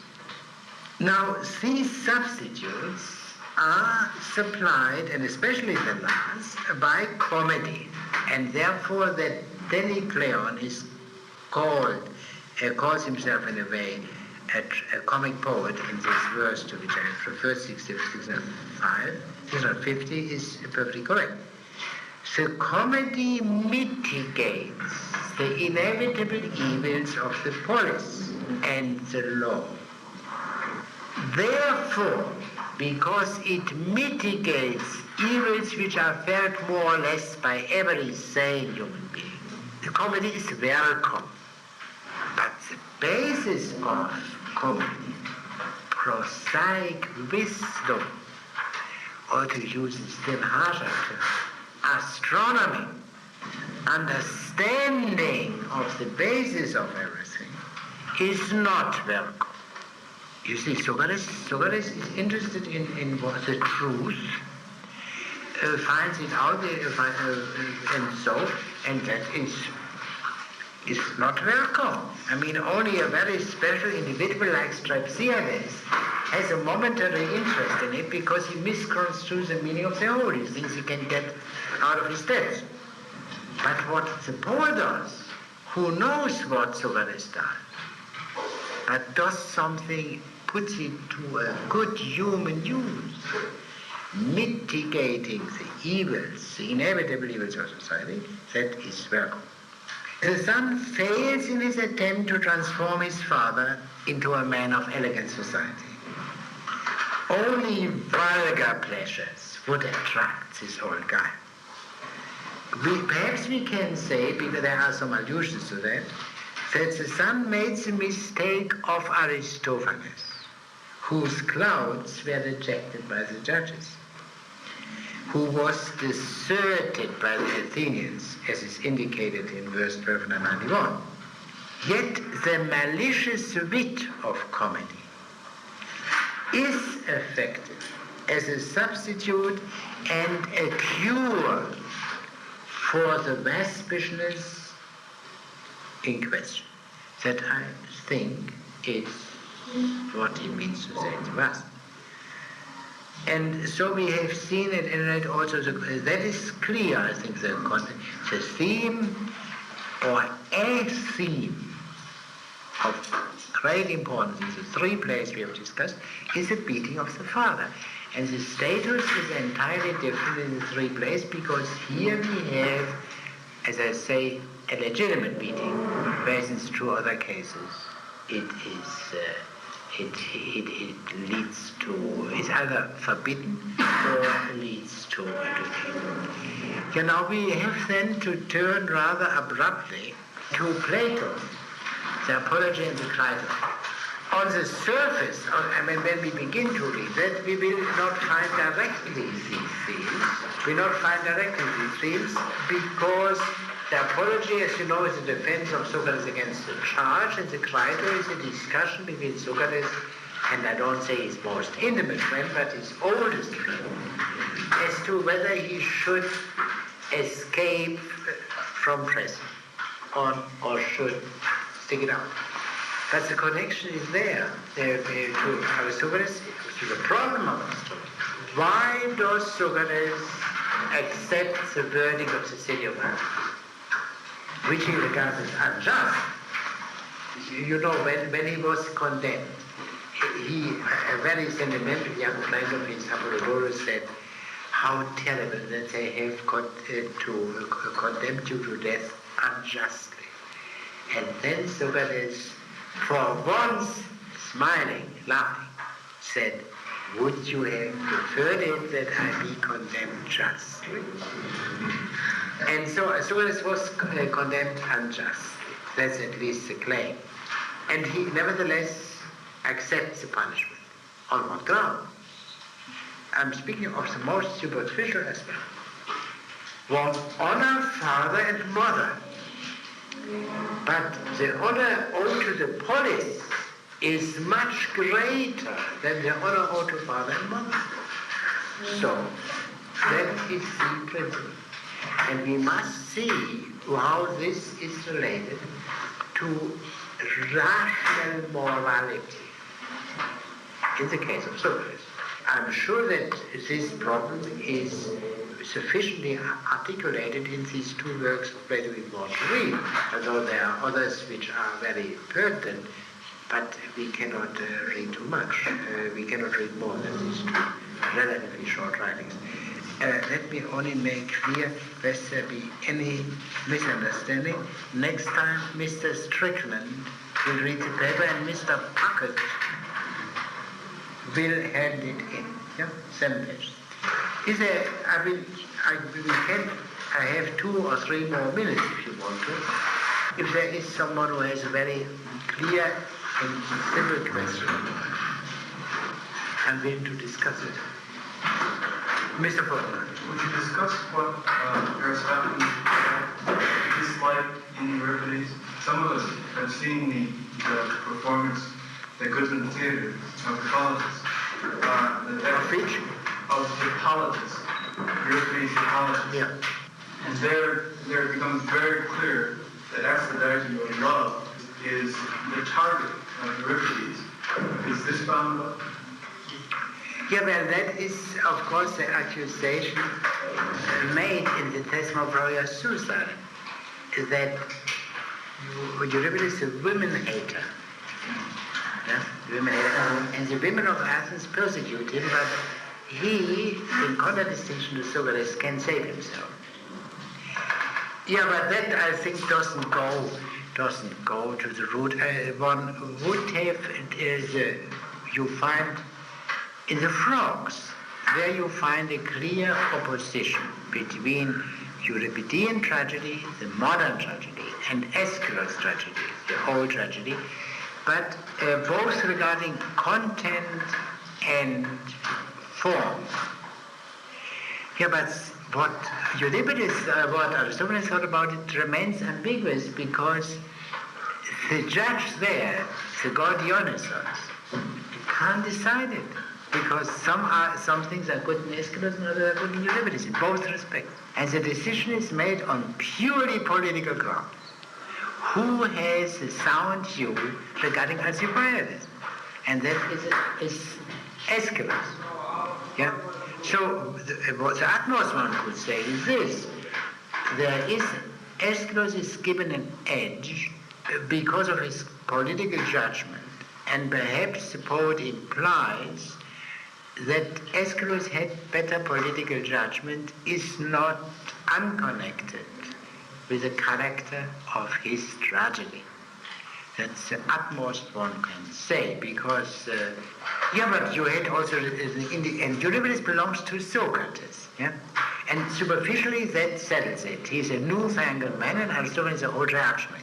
But that is not sufficient because we have seen Meton, the other Socrates, the astronomer, how he is thrown out by Pisteteros, but only because the polis cannot stand him, not because he himself does not love him, as he said.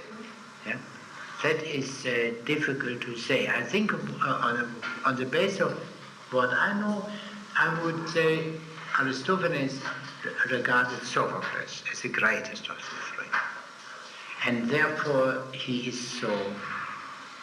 There are two verses on Sophocles in the Frogs of utmost beauty, which precisely in this shocking parodizing context stand out as the greatest compliment one could pay to a man. So that I think it cannot be, no one praises Aphrodite more than Aristophanes. That cannot be the difference. That needs a long study. It cannot be answered in a few words. So next time we will hear